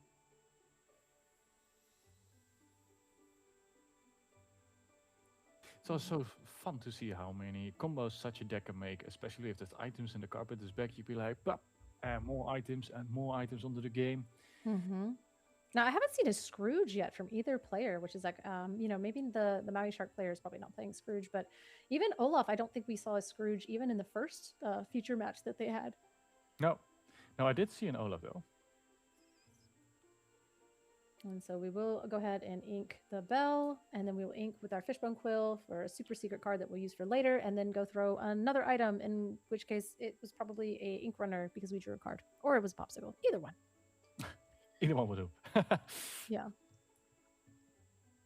All right, let's see what what's gonna do. All right, popsicle, inking a popsicle. All right. And You we can do play a have Melissa's a Maleficent dragon. Yeah. Get the dragon down. Get rid of that Tamatoa because we can't let you have any Tamatoas now. We do our little popsicle Merlin carpet bag dance. I see a spooky sight stuck in hand over here for Fabian. So a little bit of the hand on the head action as we kind of contemplate our existence. The amount of card draw and resources that Olaf has amassed this game compared to Fabian is going to probably spell how this is going to go in the future. Yeah, I'm still curious how many Tamatoas he already has lost this way. Mm-hmm. As we see the Chicha And being another played Maleficent Dragon on out. Maleficent Dragon. That is painful. Yes, I'll trade you. I'll see you dragon, and I raise you a dragon. But we did actually get that Chicha in play, being able to draw a card from inking twice from the Fishbone Quill and the just return. So the deck is just kind of functioning in all cylinders over here for Olaf. Yeah, absolutely. Now, what are you gonna do at this point? He's also running behind the. All right, how far we'll go. This is the thing at this point. It starts to matter how many ink you have and how many you can do in one turn. And hard playing and how far I'll go is the lowest form of card resources that we can do here. But we do see a Sisu in hand, but we haven't seen anything like a Sapphire Quill or something that will help us reduce the strength of the dragon in play. I mean, you'd have to ink, quite a few times to be able to knock that dragon down within Sisu range. But I've seen it happen. It has happened. It can happen. Oh, now this is the best piece of card draw that you can get is where you then pop the popsicle. Oh my gosh, you played the Maurice's Workshop, you pop the popsicle, you get it back with Merlin's Carpet Bag, you play it, then you pay 1 for the popsicle, pay 1 to draw a card with the Maurice's Workshop. So now there is 2 cards. you're drawing something, and then the Chicha as well to come down. Yeah. And so you can still ink for turn, ink with the popsicle or the Fishbone Quill to draw 2 more cards. At this point, you're being greedy. You just have so many cards in hand. Yeah, at this point, I'm going to start to warn and say something like, all right, deck sets are also possibilities in this style. No, and they always win. Yep, the Sapphire Coil calms down, but gosh, the Ruby Sapphire players always win right before that because that last card is dime, and I have been in that situation where you're just digging and digging and digging, and you can't find it. But we do go ahead and hide away onto your Merlin's Carpet Bag, taking away any hope that you have for card draw resources here. We're gonna have to find another way to be able to get some card advantage in the face of this fully functioning engine that Olaf has assembled here, and Popsicle's a good start. You got a Popsicle, yeah, that's not bad. Let's see what he got from that. It's definitely going to need to be a miracle as we seem to be stuck at 7 lore over here, but we will exert quite a few to go ahead, play another Merlin's Carpet Bag, to grab it back to ink it, to then play a Be Prepared. Yeah. Oof. Okay, now we don't have too many cards in hand. We are still stuck with this spooky sight, but let's see. This deck seems to be tacked a little bit more for the lower to the ground strategies, and it might be not as tuned for the mirror. No, and especially this mirror, where the end game is in favor of the items. Another Tamatoa. And another Popsicle. Yeah, how else? A little bit more card draw here as we play the other part. Popsicle. Yeah, well, we had to get them all back. At this point, I'm wondering, how many items does he have in play? He has all of them. He has all the items, but we are at 5, so we were gonna say 6, 7, 8, potentially 9 in play, but at the same time, it depends because we did get rid of the. So we have to find the dime and we have to find the Tamatoa, and that potentially is what we're digging for here. So we might have a dime in hand. That's why we play the Sisu. So next turn we'll be able to then quest for 3, and then also if we play dime, we can target the Sisu, and that will give us 6 plus the 2 from the Tamatoa. So we might not have the so shiny, and we're just gonna play a Leviathan. We're gonna play a Leviathan here, and because we discarded the 2 cards, my goodness, here, how did we? I really started to appreciate the Leviathan for today. With 10 or less, which and Maleficent Dragon for Leviathan. Getting rid of that immediately. Oh my gosh, yes. When you're just like swapping answer for answer at this point, it's Leviathan coming down and then immediately being dealt with is insane. It is a 10-10 with 3 lore, and it was dispatched by a dragon. And now it looks like I think Fabian might be out of cards, and Olaf is just trying to find the win at this point. You gotta just look at that. You gotta just just win the game, Olaf. Oh my goodness. How many items do I have? Can I already win in one go? Can you just win the game, please? Again, this is like the stranglehold that they put you in, and by they I mean the Ruby Sapphire items players. They just put you in the stranglehold where you have to just watch them just try to win the game. And I will say, I've been on Olaf's side of the table where I'm like, you might be like, haha, I'm firmly in the win, but at the same time, you're like, please, let's just find my win con. For the love of God, find the win con. Like, Yeah, like you're also just getting stressed as well. Yeah. Well. Yeah, okay, so we're separating the ink. That makes me believe that, okay, so okay, dime into Obstacle, yeah. Tamatoa, hopefully. There was a lot of Counting. item and ink management that made me feel like potentially we have the Tamatoa so shiny and the dime in hand. And if we can be prep, yeah. That's going to be really rough. I mean, the best you can do is really build your Same board game. here and maybe try to find Right. some more answers. Yeah. But Is he having the lucky dime and the Tamatoa now? and I mean, yeah, there's a lucky dime I right see a there. lu- And I there's see a the lucky he's like, dime, hey, yeah. dude, he's like, dude, I got it. He's like, I got the thing. I've got this. I got that. I've got 1, 2, 3, 4, 5. Okay, so here's where we show our opponent that we have the thing and that we win Yeah. the game. Okay, And I was that like, will be the game. Yeah. and that's game 1. All right, Oh woo, boy. Those game 1. are some items. This is called an item deck for a reason. Yeah, it is quite the item deck. And so then we'll go on. And now, I mean, these players have been playing in the same room all day. They had to kind of know what each other were on going into this. So it's not like the ink colors were hidden. But I think that Fabian really did a good job of identifying like, hey, I need to just start doing some of my more powerful things. It did seem like, unfortunately, though, there was not a lot of ways to rebuild after that first Be Prepared. So No. even though we got all the way up to like 7 lore, it didn't really progress itself past that. No, I think at some point that control with all the dragons on the Leviathan, of course, was also massive. Always having the answer on the threat is helping his cause. And so we're just going to kind of see if you can, get to where you need to be a little bit quicker. Because again, the items are very difficult to stop once they start cascading into one another, because they all, back in the day, we just used to play items for the sake of playing items, but now all of these items have so much utility that they're really helping you. The Maurice's Workshop, the Fishbone Quill with the Cheeches. Merlin's Carpenter. The Merlin's Carpet Bag, which is just wild to say that, it's doing actual work nowadays. So, it is an uphill battle, but at the same time, there is a world. There is a world. I'm so curious how you're gonna react on it, knowing that the moment all those items hit, you're gonna be late. What you gonna do now?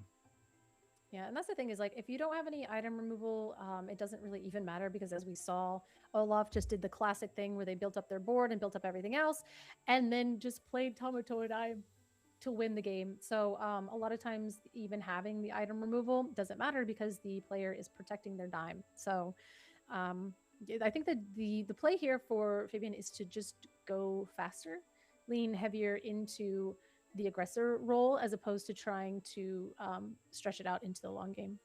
Yeah. Well, let's see how it goes. Doing the shuffling. Yeah, just shuffling up here and trying to kind of think about our lives and how we got here. All right. Well, let's get ready for round 2 in this game. Starting off with I'm seeing an odd amount of, oh my gosh, we're seeing an odd amount of ruby cards, which is not what you want. Typically what you want to do in, oh no, we're seeing a bit of a brick situation here, but we get to the Tipo, so we're good to go there. But unfortunately, yeah, like if you see too many ruby cards at the very beginning of your game, it's you want your... not what you want. Absolutely not. Well, we did see the Cinderella, so the next turn I expect a Cinderella to hit. I didn't see the Tipo originally, so I was like, oh dear. But yes, if you start out with too many ruby cards, you want Sapphire to begin with, and then you want to finish off with the ruby section of your deck. Yeah. For all being the exception of that middle kind of ground. But we are... And now we go see the Cindy. Are we going to see the Cindy? Quest for 1, of course. Yeah. We will go ahead. Yeah, take a quest here, but we did not draw an inkable. We are completely bricked up. This is what I was trying to say. This was what I was alluding to, was the fact that our hand is We have heads in hand. Fabian, we have all been there. I Yeah, was quite worried and he about this bought the Cindy. possibility. And then we are able to play the Cinderella Dreams Come True onto the other side. Now, unfortunately, we talked about it. Yeah, develop your brain Yep, immediately into and the then the inkwell. Cindy. Yeah. And we will be able to potentially ink maybe like the Leviathan, but hopefully we don't tilt and we just kind of get to where we need to be. That is unfortunate. We were able to play the Cindy a turn later, but that did take away all of our advantage for being on the play here in this matchup. And we Yeah, will... it can happen. It's a bit sad that it happens in top 8, of course. You just want to go on and have a proper fight. Yeah. Now, hopefully, basically, if we can get a little bit of space, we'll be able to kind of get our advantage back in some way, shape, or form. Unfortunately, that Cindy is going to kind of stop some questing from our Tipo, so we'll have to find a way to deal with the Cindy while also furthering our game plan. Missing that ink is going to prove so awkward for the rest of this turn because we're just going to be an ink behind everything that we really want to be doing. In the best way, I hope he picks another Cindy, actually. That way you can still cycle, get that ink going on. And we will just go ahead and watch Olaf live all of our dreams as they sail the Azurite Sea, being able to then ink another card for turn. And we will just go ahead and ink the so shiny, or well, we inked it so shiny to begin with, but we just double inked Happy as a Clam to then just play the bell. Yeah. Lucky that Cindy to just take one lore. Yeah, potentially not in this instance because again we played the Bell Apprenticed Inventor and she will be able to trade, not even trade, she'll just be able to take out the Cindy, so we can't really afford to take that, but we do play it. This is what I like to see. A double Cindy, getting you out of the trouble. Having 2 ink now, getting a little bit of filter through your cards. Now, unfortunately, yeah, hopefully we can, but we don't have 2 cards to ink. We only were able to just ink that. Okay, no, we are able to then the 2 triggers. Okay, thank goodness. Like what you said, it gets you out of there with the double Cindy. Whew. As a Sisu empowered sibling comes down and takes out your 2 princesses. Maybe your dreams came true. Maybe they didn't, but I feel as though your hand is still continuously uninkable. But how far I'll go will then be able to get you another ink and another card in hand, as Oops All Uninkable seems to be the story of this game.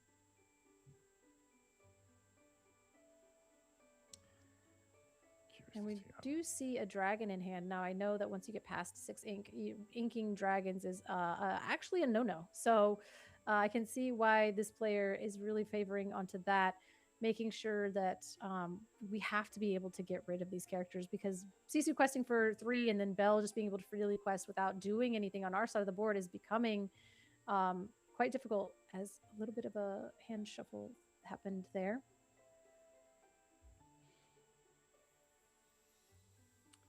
Yeah. Now, we know this player does have Olaf in their deck, I do believe, because I think we saw one inked early on in game 1. Yeah, the first game he inked another thing like that. And he played Keto Crystal Scion. Okay, so we are going to have to go ahead and read this card, but this card does say, whenever you play her for the 8 total ink, you get to take 5 cards out of your discard and put them into your inkwell, face down and exerted. So that is going to help us here a little bit, but also it helps Olaf as well because, again, he will be able to use that ink before you, and he also has way more cards in hand. Yeah, that Merlin Carpenter the Merlin Carpenter bag is gonna help massively now, of course. Yeah, absolutely. And Kita's other ability is you pay 7, and you can look at the top 2 cards of your deck and put one into your hand and one workshop. And one and the bottom of your deck. So for 7, you can develop your brain, which is normally fine against any other deck, but this is the deck where you need to be using all of your ink and all of your resources and getting some more card advantage. So I see that item piling up again. Yeah, the Maurice's workshop is going to be really good at making sure that you are just continuing to stay firmly in the driver's seat of this game.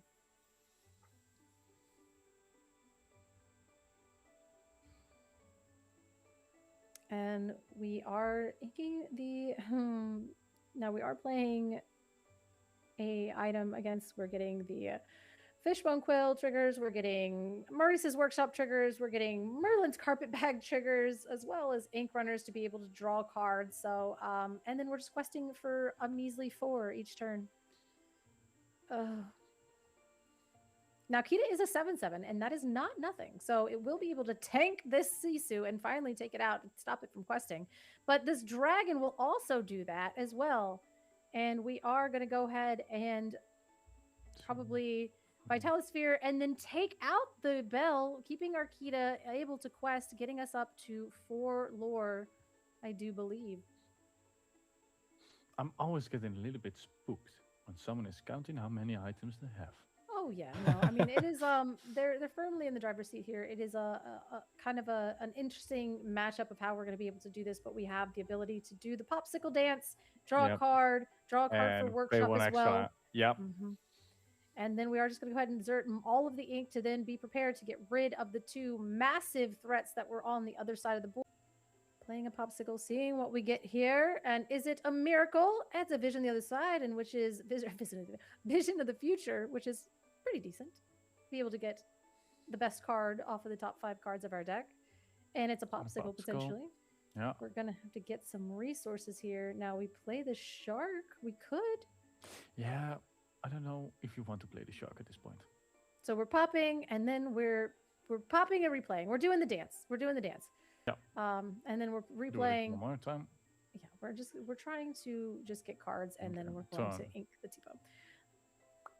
And we know that there's a dragon on the hand of Olaf, which they could just play and then keep on moving. So, woof. A little rough as we play another Chicha to then get back the popsicle, to then play the popsicle, to draw with Maurice's workshop, then ink with the turn, the fishbone quill, and then use the fishbone quill to draw 3 cards with the Chicha. This is devastating amounts of card advantage. Would you like a card? And do a vision of the future to where we could just go get the thing that we need.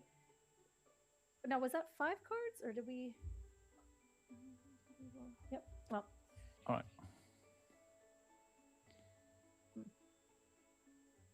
Yeah, going to get whatever we need. Just taking a little tour of our deck here, which is getting a little thin, but it doesn't matter. We did see a Tamatoa So Shiny inked at the beginning, but there's no way on earth that you don't have at least 2 to 3 in hand. Now we are looking at the items. So it does say, yeah, we have 2 over there. There's actually 2 Tamatoa So Shiny. So we go ahead and pop a popsicle, pay 8. And play down the big guy. Or no, we're going to do Happy as a Clam just to get back the popsicles, because we're going to stall a little bit longer, because why not? Yeah, because she wants a free lucky dime. Yes, that's very true. So then you just win the game all in one spot. Now, I think he's won the mental game of Fabian not tilting into the, stratosphere, which is what I would do. So. Yeah, this game is so rough. It is indeed, but it's all right. We are still in it. There is a world where Olaf falls asleep at the table. Couldn't just happen. It could. It could happen. Now, Olaf making this Ruby and Sapphire deck look extremely strong, which I know there were so many people that were like, oh, this deck is good, but not as good. But I mean, if you get paired into Amber Steel, if you get paired into the Mirror, as it were, but you're on, against the shark variant, and it makes the deck look very, very strong. Now, I wonder how much Amber and Emerald was in this room. Now, we did see a dog's deck, but getting all his cards again into the ink, but the other one as well, and you play the Olaf, because the Olaf, that is one actual danger with that, is because you're playing Kita and then you try to play the Olaf. There are no cards in your discard to be able to play that Olaf for free. So, really hanging on to this Maui shark and a couple actions, but I don't know how high in ink or high in lore that we are for that to really super matter. And he's like, hey, dude, I got the thing. There we go. All right, as we have see the handshake, go out there. Olaf going on to top 4. Yeah, we saw the Olaf into the discard, and then the Olaf is now in top 4 on Ruby and Sapphire. So we're just tearing our way through the top cut. I still think that Cindy Matt is so intimidating to see. I know. Oh my goodness. I think potentially we will be able to get a second game here. We're saying 1 moment, and wow, that was just such a It was a beautiful masterclass in display. how to play Yeah. an item Sapphire deck. Yep. Yep. It definitely was very. It felt all and Ah, a little bit of a yeah. hug. He's like, how did you? I mean, you still got top 8 at the CCQ, which that That's is not amazing. nothing. Yeah. Not nothing at all. And It's again, like he had a bit of bad luck with not being able to make that Cindy that one turn. that was really devastating. Now, being able to have such an awkward hand at the beginning, and then if I just draw an inkable, I might be able to get my way out of it, and then your deck saying no. No, you know what? You did good enough today. Yeah, good enough is where we are with that. So, ugh. Yeah. I still think it's amazing getting to top 8 in such a tournament, so nothing to be ashamed of. Absolutely nothing to be ashamed of.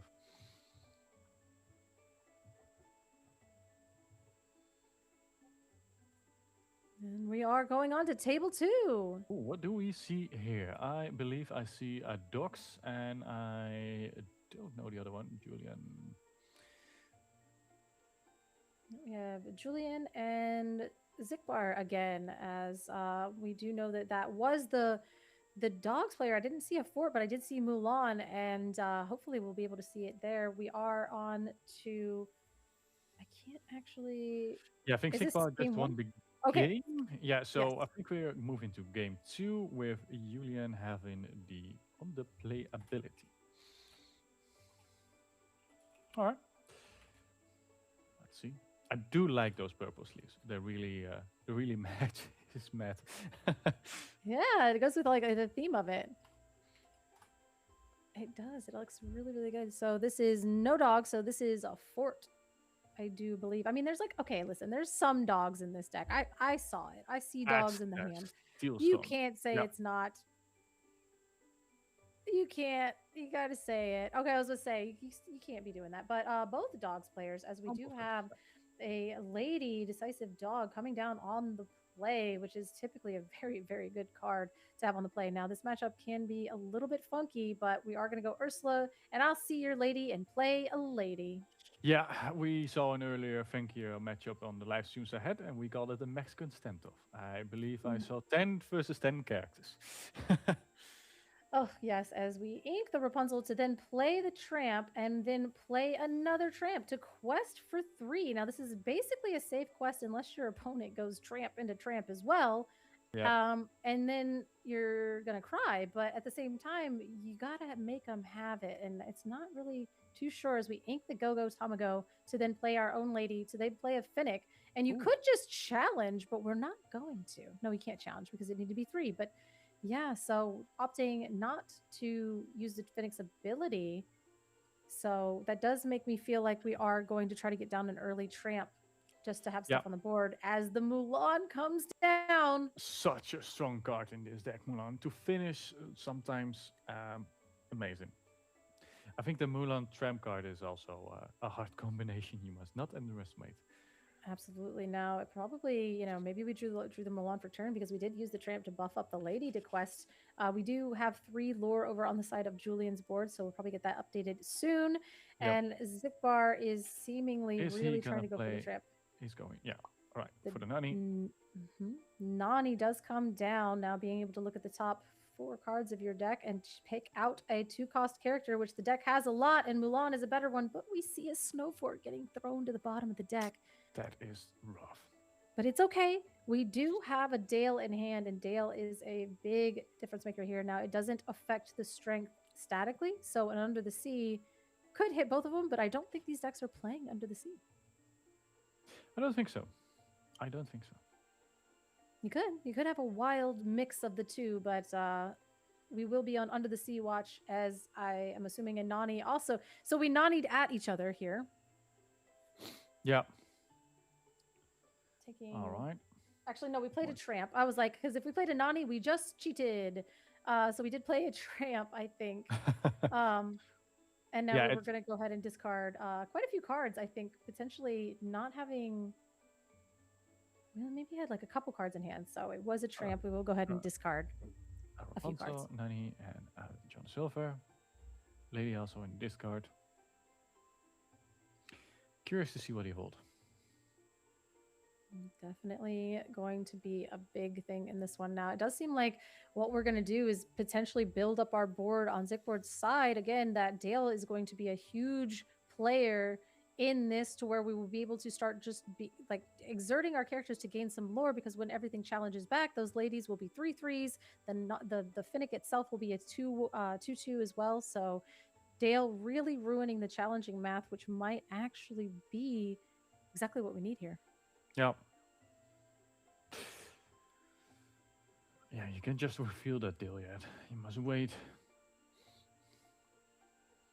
Yes, this is a difficult turn here. We've got the board sort of built up on either side, but you have to be able to start exerting carefully here now, trying to figure out what we want to ink. I mean, my mind goes to the Dale, but that's just because it's one of the most powerful cards in this situation, is just really gum that up. But we are going to go ahead and exert and go for, let's see, we are exerting the 3 ink. Is he going to play the Tramp? Yeah. Tramp? Yeah, of course.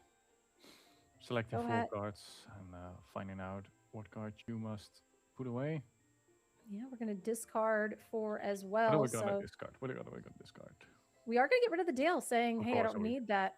And we are going to keep the Ursula and the Mulan, the Nani as well, which is going to be a little bit more card advantage going forward. Rapunzel is also some of the best card advantage in Amber. Making a really difficult choice here. Now, this is the choice that can make or break a lot of games.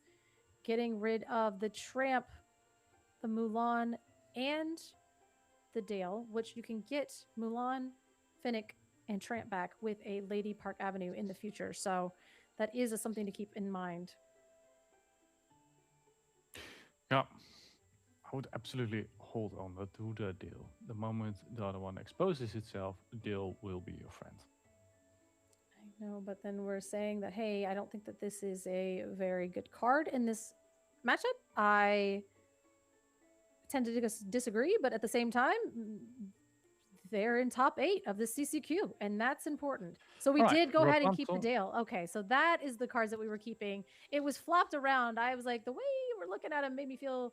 So we kept the Tramp, the Mulan, the Finnick, and the Dale. So that makes way more sense, as I thought that those were the guys that were going straight into the discard, which was like very confusing. And he also plays another Tramp. He also is selecting 5 cards. Another Tramp. So your hand is fully sculpted. Now you probably will only be able to keep 1 card, I think, from the Tramp. But at the same time, it's going to be the best in the 5 cards that you just drew. Yeah. I wonder what he will. Difficult to see. It is a little bit hard to see, but at the same time, I mean, okay, I Horse's understand. Strikes. Fully do not. understandable. Lilo's a great one. Snowfort saying we don't need it. Nani? Yeah, and Daisy. All right, what is he keeping? I think he kept a Snowfort. I also think so. Yeah. And what more? So apparently he did get to keep 2 cards in hand, so that is helpful. We drew 1 card per turn, and then we played the Tramp, and then, yes, so 2 cards left in hand. The best 2 cards out of all of those cards here. Now, basically, just like exactly what you said, like this little standoff. When do we start questing? When do we not start questing? The Finnick is going to be really good for kind of messing you up here. But at the same time, the 2 Tramps on the board are quite difficult. If things would exert, you would be able to really get some value if you did throw down the Dale. But we are going to play or ink this Mulan is the question. It is the question. We're gonna... Somebody is gonna have to try to win this game at some point. And this is the fun fact with dogs, of course. You must win, of course, but you can't expose yourself at this moment just yet. So you always, I'm finding the balance when to do something, when do I have the proper answer to something. Unfortunately, it does seem like you kind of have to, do you want to be reactive or proactive here? And that's kind of what we're looking at, because the Finnick, the Tramp is reactive, the Finnick is proactive, and so you're trying to figure out, like, are you the beatdown, or are you, you know, who is actually ahead here? As we do go ahead and ink the Finnick to play the Mulan, and then play out another Mulan and say, now I am the beatdown and you will deal with me. Yeah, that deal is gonna change a lot, because deal basically means you have to react. Wait, it's not even. I mean, the 2 Mulans is really the reaction point from this point because you could have played the Fennec and bounced something of theirs, and that would have been a little bit more, control-y, and maybe you turn some of your stuff sideways. But now this is basically saying, hey, if you don't turn your stuff, if you don't start doing something to my board, I'm going to outpace you. So I will win this race with my 2 Mulans because now at this point, if you can buff up these Mulans, that's 12 lore. Plus the ladies, which is going to be, so that's 12, 13, 14, 15, 16, 17, 18, 19. So we could just quest for game if you're able to buff up somehow. If you got another tramp, then it's going to be done. Because then you'd have to play 3 characters because you'd need the ladies to also be at 3 as well. So we're going to play the 3rd tramp because why wouldn't we have that in our hand? That is how we sculpted it perfectly. We will be able to keep 2 cards again here, which is just insanity.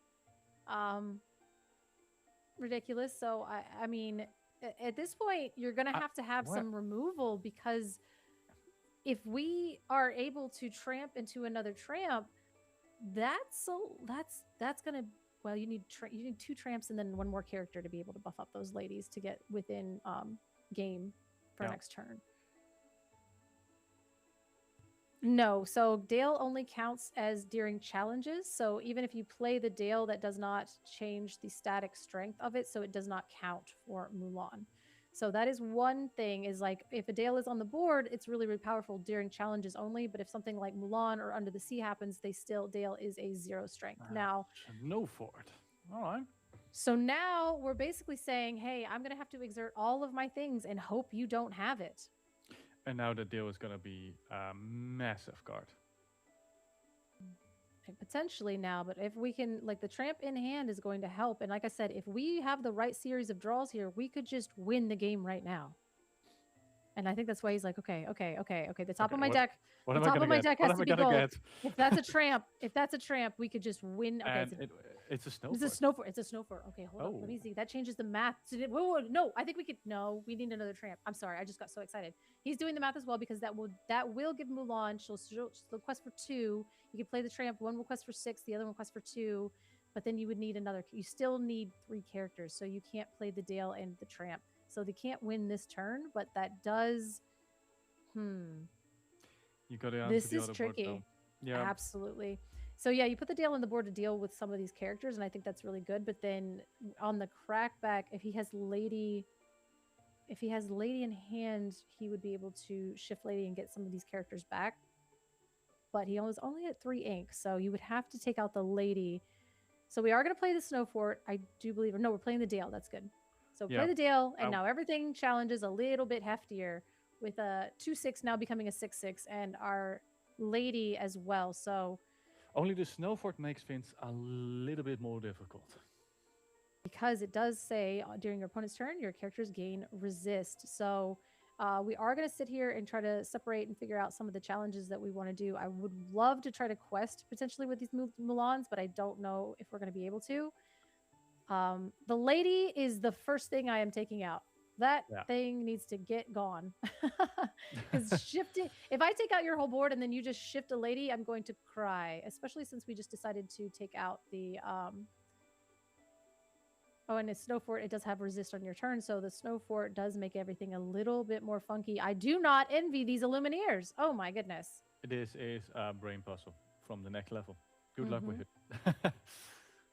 So we are going to take out your Mulan, getting rid of that with our tramp, because again, that resist on your turn now means that we can challenge in with our, now it has to be a 4, so 4, but the resist, so that does take out the tramps, but you have to take out that lady. Yes. Yeah. 100% take out the lady. 12, 13, 14, 15, 16, 17, 18. So that does get us to 18. So you really, really hope that they don't have a shift tramp in their hand, or if they have a shift Park Avenue. So you really, it's almost like you need to just leave them with the three larger tramps and take out everything on the front of the board, and they will get to 18. But I don't think that unless they have a Dale, they can't really crack back well. So you have to be able to challenge in effectively and taking away any possibility for shift. Yeah. All right. Taking out the lady. Yeah. I think that was the right call there, getting that out of there and being able to make sure that there is no ability for Lady Park Avenue shenanigans. We are going to double. Okay, so we are going to double trade into that. Now, the only thing is that if we have the Dapper Rascal in hand, you know, you would be able to trade. I'm just so scared of just them shifting and then getting under the lore just for the vibes. You know what I mean? Like, Yep. All right. Yeah. You need two characters for one tramp. Mm-hmm. The tramp are also taking out that Finnick.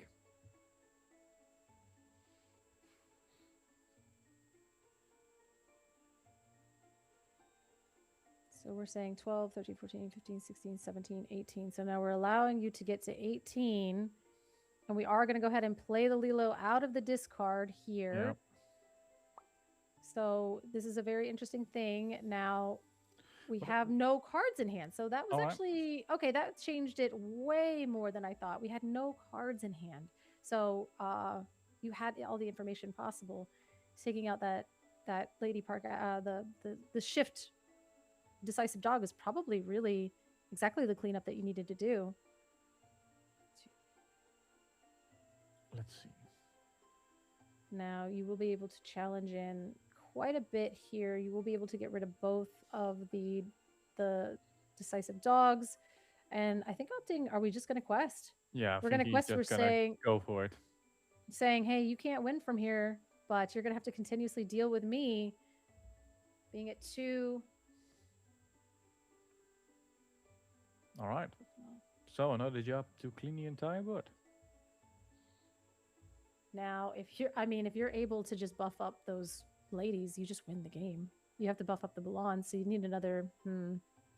I mean, 2 tramps would do it, but it doesn't look. Oh my God, does he have 2 tramps? I believe so. Oh yeah. my God, he has it. Oh my God, he has it. No, he doesn't.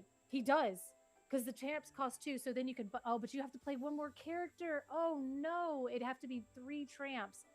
Wait, no, he's got another character over there. So if he goes, so he could go 12, 13, 14. Okay, so 2. Yep. Yes, he's got it. And he does his request for 12, 13, 12, 14, 14, 15, 16, 16, 17, 18. Oh no, he only goes to 18. Yep. Yeah, going to 14. Because he doesn't have enough 16, ink to. Oh, wait. No, he's going to 20. Yeah, yeah. Okay, he did. Did he? I believe so. Yeah, because those he was a 2, so he would quest with those to 12 to 14, 15, 16, 16, 15, and then the other 2. Yeah. Okay, I was like, I missed. There was a hidden character over there, so it must have had a little bit more lore. And Dill was golf course to play. The fact that he needed the 2 tramps and he actually had them was insane. Oh my gosh! Because then, oh my gosh, that's crazy. Ugh. That was crazy. Sorry, my brain just blew because I was like, "There's no way." I was like, he would literally have to have 2 tramp enterprising dogs in hand to be able to win this game, and basically, he found it. That's insane. But sometimes you just need some luck. Oh, I don't think luck. This is just.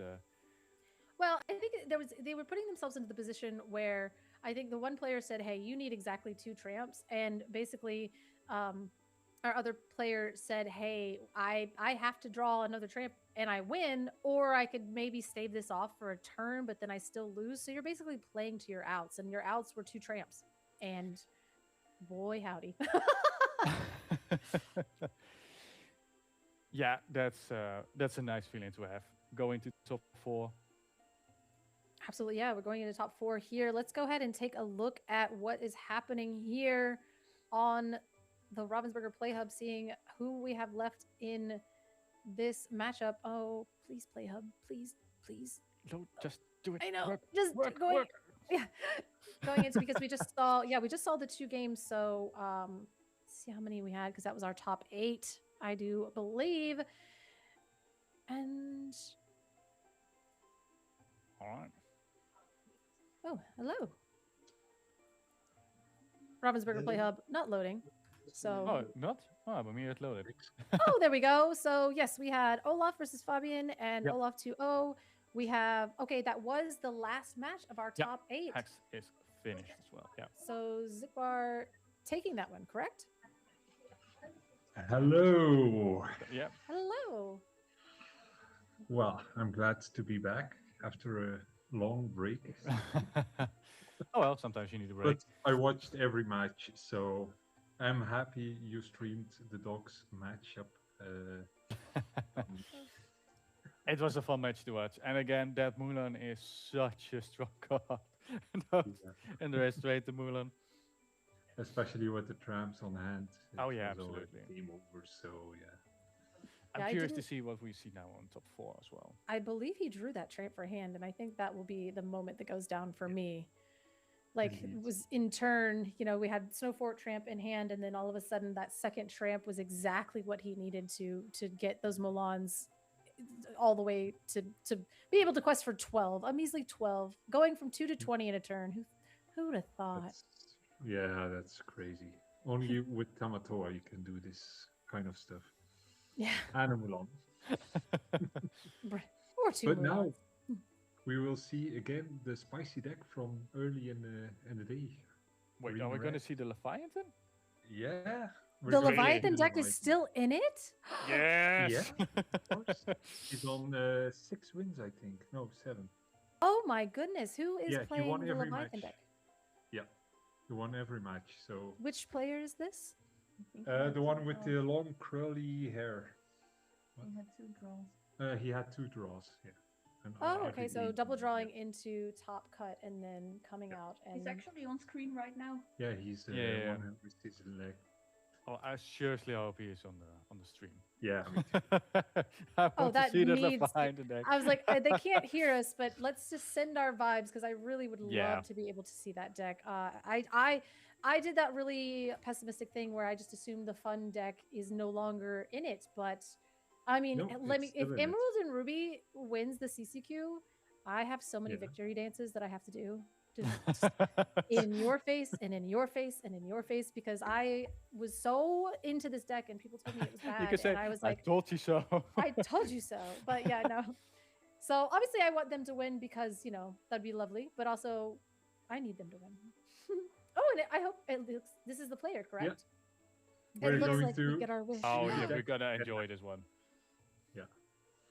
Oh, I am so excited. This is top 4, right? This is Yeah, top 4, this is top 4. absolutely. See him smiling. He's happy. He's top 4. Yeah. It's his own brewed deck. Now, this is a deck that I have definitely, you know, you guys were talking about it. This is a deck that I had Robin Hood Sharpshooter in my version of this deck. Now, Yeah. I know that a few more competent players than I am took this and took Robin Hood Sharpshooter out of it and in favor Yeah. of that Return of Hercules.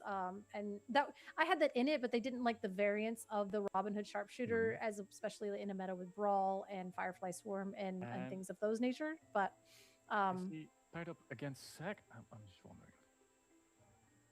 Let me see if Ravenberger app is working with me. I don't think he plays the Robin Hood Sharpshooter in his deck. I also don't think so. no, that was deemed too high rolly, but it is Yeah. quite fun if you want to do something for locals. But apparently, if you want to be in top 4, you cannot throw Robin Hood It's Sharpshooter in your deck. Leviathan against Dogs, I believe. Oh, so this is very interesting. This is exactly the matchup that I would assume would be a bit difficult. But again, it's more of it's not dogs, it's fort. So Well, You- I believe so that the Leviathan actually won already from Dogs on stream. okay, well that seems like the card. I mean, if you return a Hercules that thing out early, then absolutely you're just gonna pop all of it's basically a board wipe because up to 10 strength is your entire board is a dogs player. So Yeah, good luck with that. Is it against the dog player now? Or... Yeah. yes, Okay. so well it's not dogs, it's fort dogs. So but I do believe it's snow fort with no under the sea in it. So if you have things like Fire Supply Swarm, Brawl, and ways to deal with low strength characters, Ruby is typically going to chew up dogs and fort and Amber Emerald in general, but we'll see. Yeah. I'm so curious for this match. It's weird to see a dog player's deck without Under the Sea. To be honest. Yeah. They It just is kind a of win weird taste without to it. it. Yeah. It's not the sea dogs anymore. It's the snow fort dogs. Because I would Small say dogs. that the Snowfort tends to be more of a aggressive deck, and then Dogs traditionally always runs that fine line of being aggressive and control. Yeah. So top 4 CCQ in turnout. Dogs versus Leviathan. I am curious. I'm beyond excited. I can't wait. If it works again on turn 5, it's over for the dog player, so. But maybe with the snow forts, everything will be fine. Yeah, it's just can you negate that Leviathan? That's the question. I don't think so. It's too powerful. It's a 10/10 quest for 3. Yeah, I was gonna say you're not really reducing the strength of that well, but like once that comes down on the board, it's really going to be quite difficult to deal with that. So again, with this Emerald and Ruby deck, I know that a lot of the stuff that I have come into contact with is if the deck beats itself more than somebody else beats you, and that can be a huge problem. So you have to find those lines, or sometimes your deck just doesn't work. Yeah. But there's a lot of filtering cards in there that allow you to get to the pieces that you need, which is where the strength comes from, because historically Ruby and Emerald doesn't have a ton of card draw or hand sculpting or any of those resources. But now Ruby has a lot of those cards that they were just granted. So it allowed you, like, there we go. We have a strike a good match and things like that, just to help you kind of get to your game plan a little bit better than in the past. That's true. But All right. I don't think the dog player is playing World's Greatest Criminal Minds. No. I didn't which see would it be... in the stream also. So, yeah, the Leviathan will be a very active machine in this game. So funny to think of too, because like World's Greatest Criminal Mind is the best card in your deck until it's the worst card in your deck. So Amber players, typically you don't really want to run it. Maybe in like 1 or 2 of in a Steel Song deck that can utilize songs for card draw engines, but just having a World's Greatest Criminal Mind in your deck is so bleh until it's good, you know? There's one move you can pull with Kolonisten, Greatest Criminal Mind. Yeah, like you see a shark come down, you're like, oh, hooray. But then if you don't see anything, you're like, this card does nothing at all. Oh, Ever. I'm so interested what mulligan he will take. Yeah, and we are sitting here. We altered quite a few, I think, here, keeping only 2 cards on our Amber and Emerald side and being able to just go ahead and be, I do believe we were the higher seed. So Amber Emerald does get to go first, I believe. Or actually, no. I think the Ruby Emerald player was higher seed. Yes, so we'll get to play. He's on number 1, I think, now. Yeah. Oh damn. As we will ink a Clarabelle and pass, and poof. Okay. Now, what is he gonna do?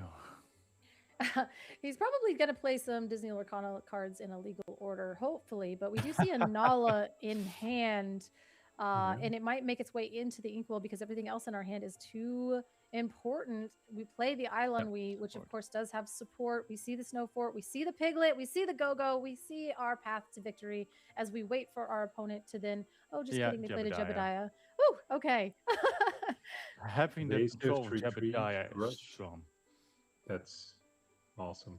It's a very, very strong card, and as we were mentioning before, there is no way to reduce. We don't have the Mickey in there. We don't have ways to reduce strength, so he is just a 3/3 evasive and reckless character that is going to really stop questing in its tracks. Yeah, and especially with the card Undermine in his hands, he will be a 5, so he can take everyone out. Absolutely, as this Mulan comes down and, oh god, Undermine, oh my god. This deck is so exciting. We are going to go ahead and sing Strike a Good Match. Go ahead, draw 2 cards and discard a card, I believe. And at this point, you could start putting actions into your discard if you have, because we have that shark ability to get them back later. Maui Hear It All is going to be a card that I want to keep in my hand, but maybe that's my old bias. So I don't want to discard that if I don't have to.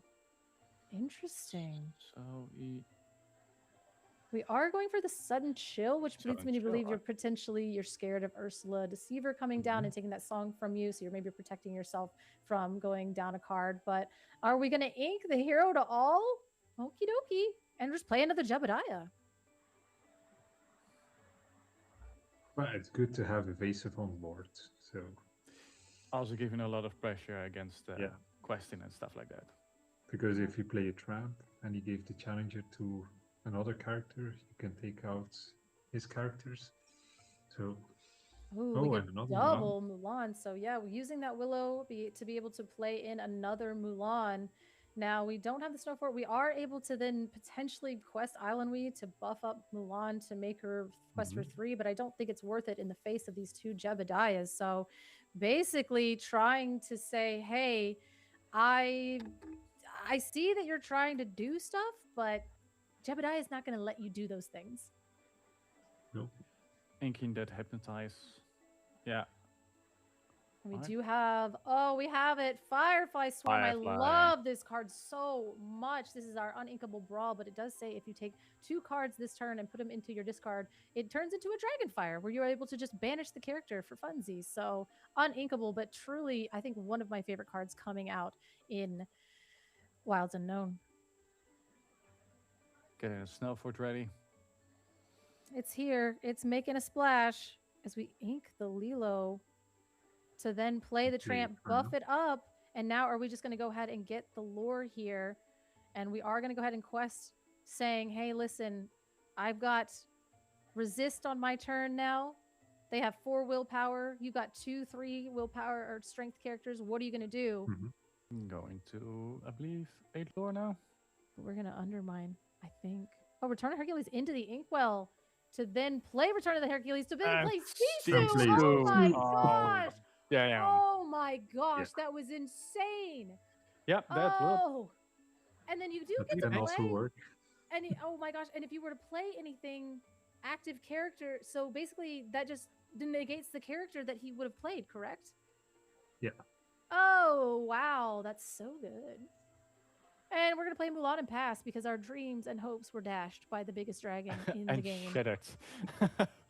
Oh, and then we play Maui Shark. Shark, Oh my yeah. gosh. Oh my gosh, this deck is so oppressive. And like them doing an excellent job of just like controlling the board, throwing your opponent off of that early game and making them question their life choices into a Sisu. Why would you need a Leviathan when you can do something like this? Oh my goodness.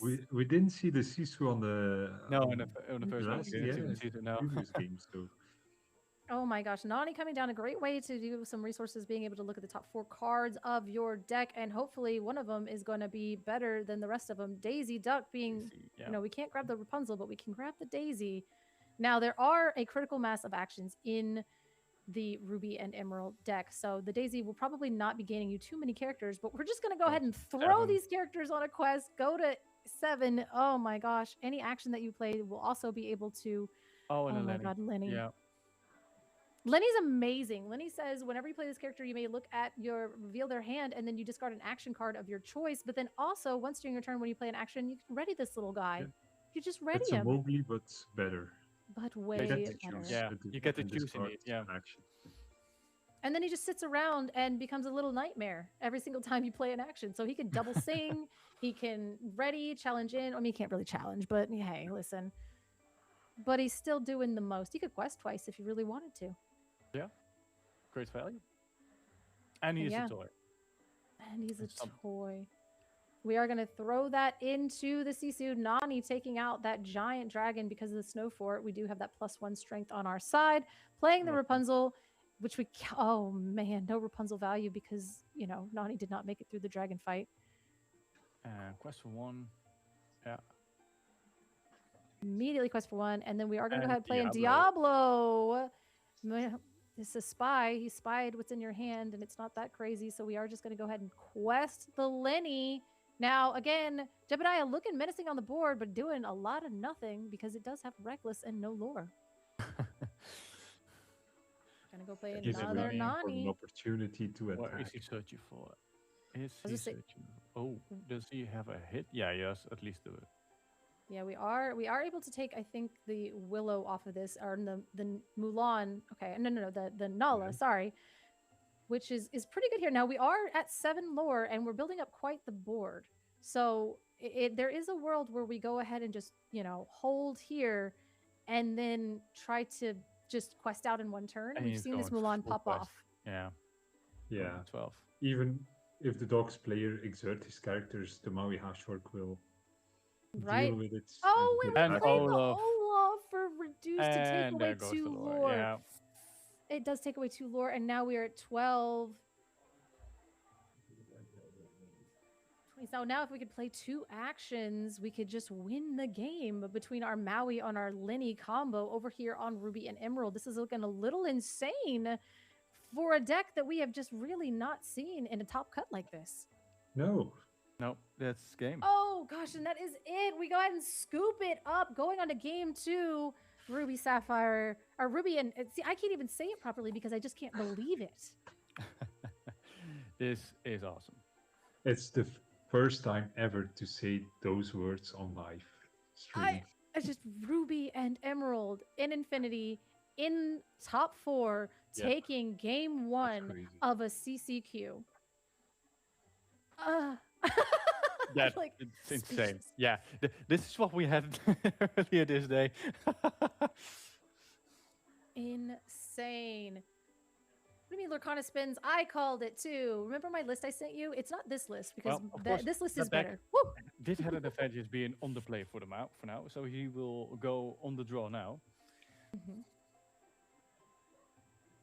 Absolutely, yeah. That does make a big difference, as we do know being on the play in this game is pretty good. It can be pretty good. So what is he gonna do? What more tricks does that deck have? I mean, we didn't even see the Leviathan, which again would have popped every single character onto the board, banishing them because of the up to the 10 strength clause. And we saw that you're able to discard so many cards to have, oh gosh, there's just so. I missed Ruby. I think that's what it is. I think that's why I'm having this whole. I've been loving the toys deck, the Amber and Ruby toys deck in core, and this deck has been speaking to me as well. And I think it's just like the access to having all of these Ruby tools that we've just been starved. And he course. has that key card in his hands already. Our shark. Now, if we are able to take, so we did not see the Ursula Deceiver last game, and here we see Zikbar is actually, holding one of those, which is very, very important because the Return of Hercules is an action, not a song. So that No, is you're gonna actually need the Mowgli. diabolical. Yeah, I was like, actually, no, we are in trouble here. But a lot of things will be able to be taken out of the hand with that Ursula Deceiver, but not the Firefly Swarm, not the Return of Hercules. It's interesting to see if dog players will change their Ursulas now for Mowglis.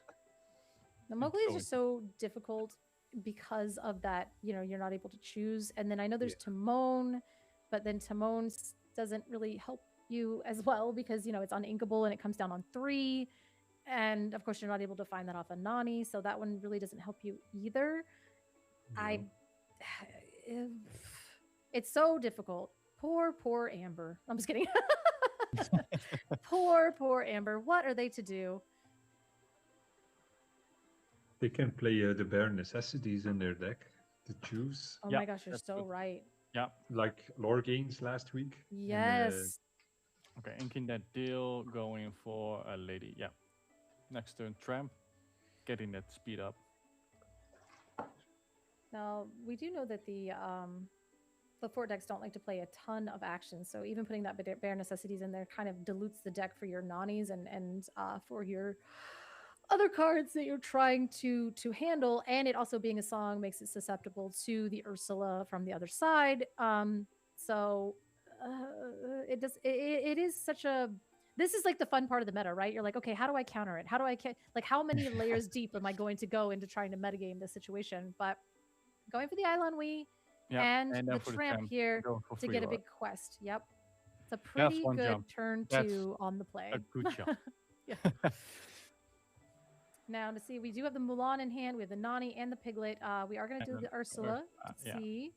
That's not a really. We just talked about how this deck doesn't have a ton of actions in it, so the Ursula seems like a very low thing to be doing. We're not finding the Jebediahs like we did the first one, but Ursula will be able to sing Strike a Good Match and Kid is potentially there, but Fort Ooh, doing impressive things here, being able to then go wide.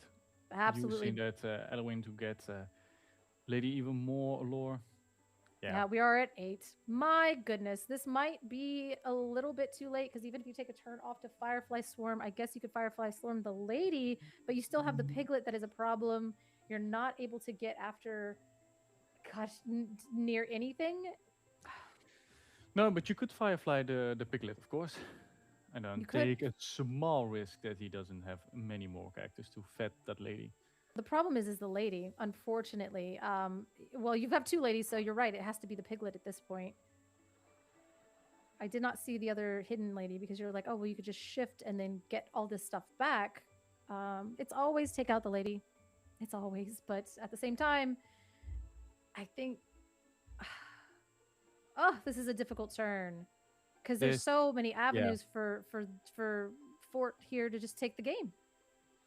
Yep, taking out that one. Take the island we getting that support out of here. Now we have to choose the right target. It might be the piglet. Yeah.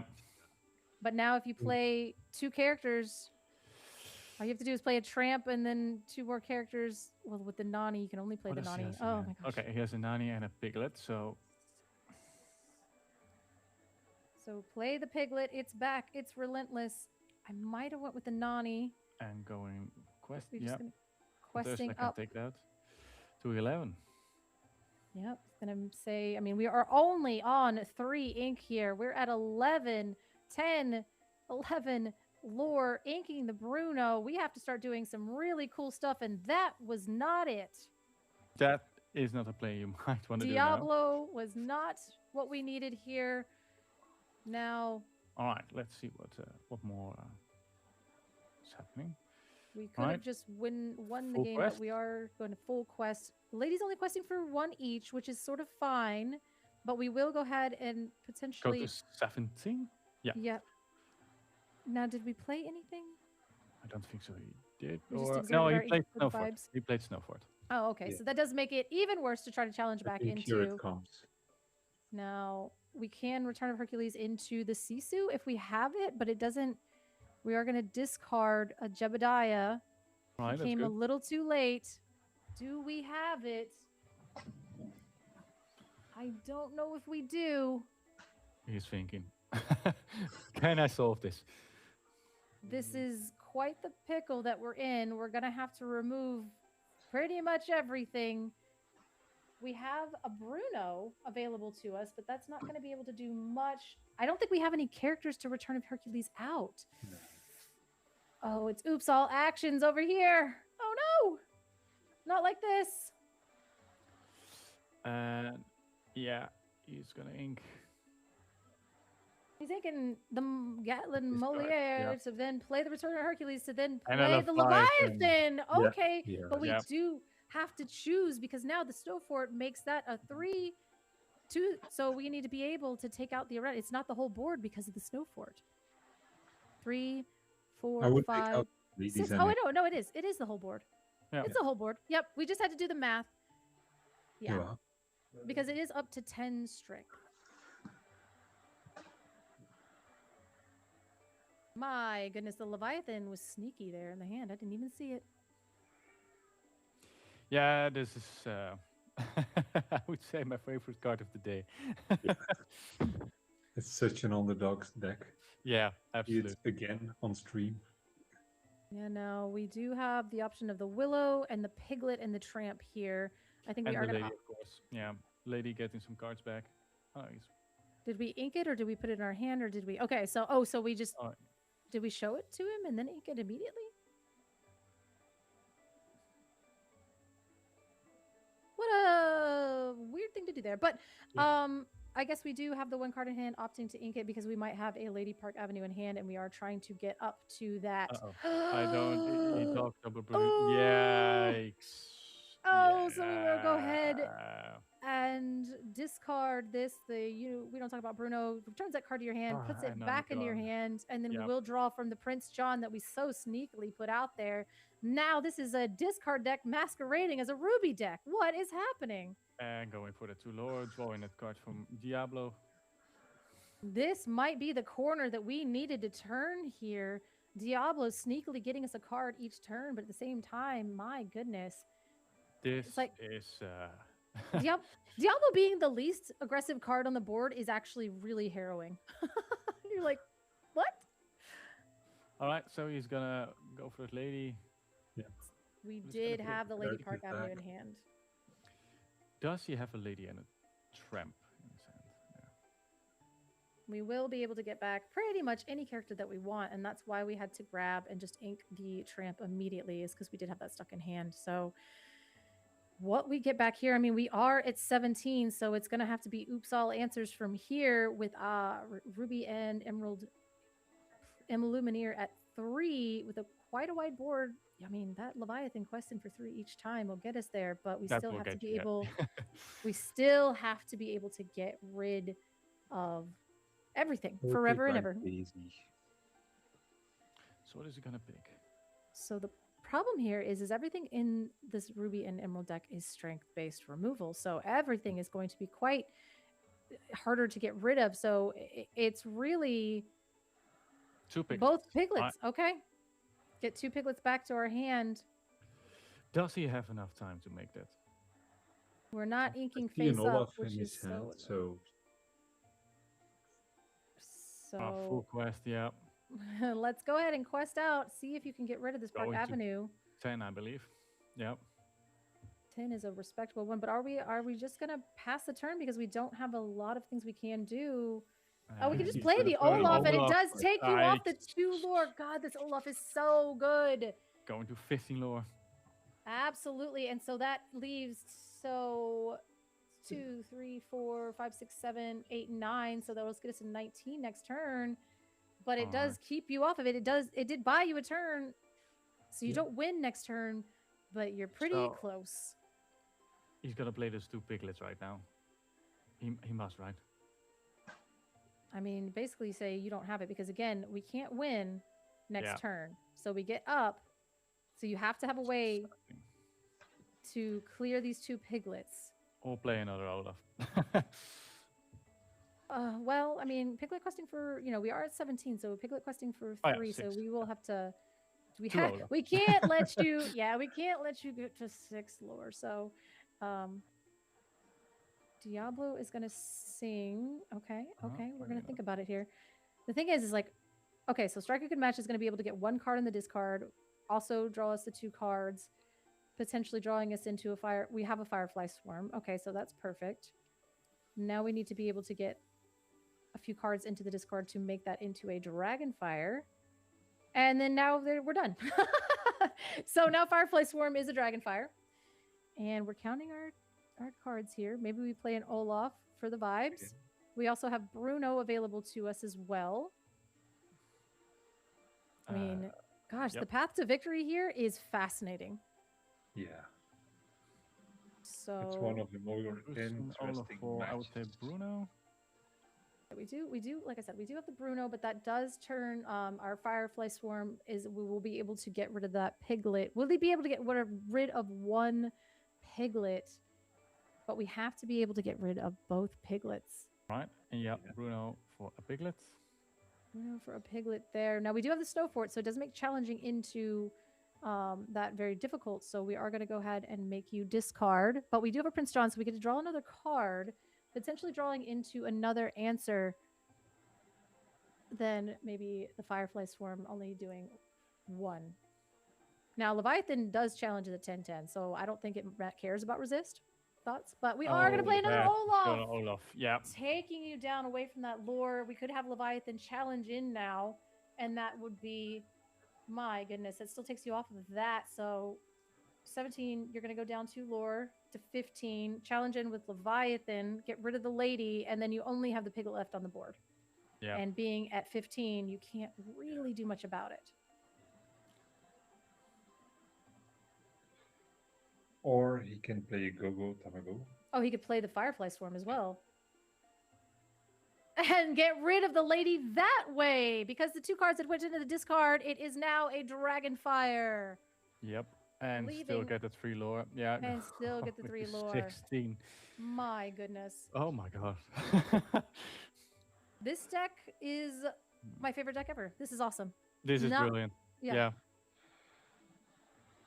A lot of choices that could be made and gone horribly wrong here, but navigating it Yeah, really this well. is the And game. with a This fist is bump, bonus my deck, yeah. goodness. Leviathan going to finals. That's crazy. To see That's such a deck insane. in the finals. That's Leviathan awesome. is in the finals of a CCQ. It's Emerald and Ruby in the finals. I cannot believe it. Sorry, I'm so excited. Ha! This is so cool. This is a wonderful deck. I'm okay. Oh, we're going to the other table, so All right, let's see what we got there. This deck is so it was so funny because like this is one of the first decks that I built when we had all the cards spoiled that I was like, wait a minute, this is really, really good. And a lot of people joked about the Return of Hercules Leviathan combo, but the more I like looked into it, the more I was like, there's a lot of stuff that we could be doing here. And this is the Ruby Sapphire deck. Oh Well, my just- gosh. Yeah, With the this is Olaf against, I believe, a mirror. Yeah. Is it the one we saw earlier today with all so those Olaf combos? is in the I believe items, so.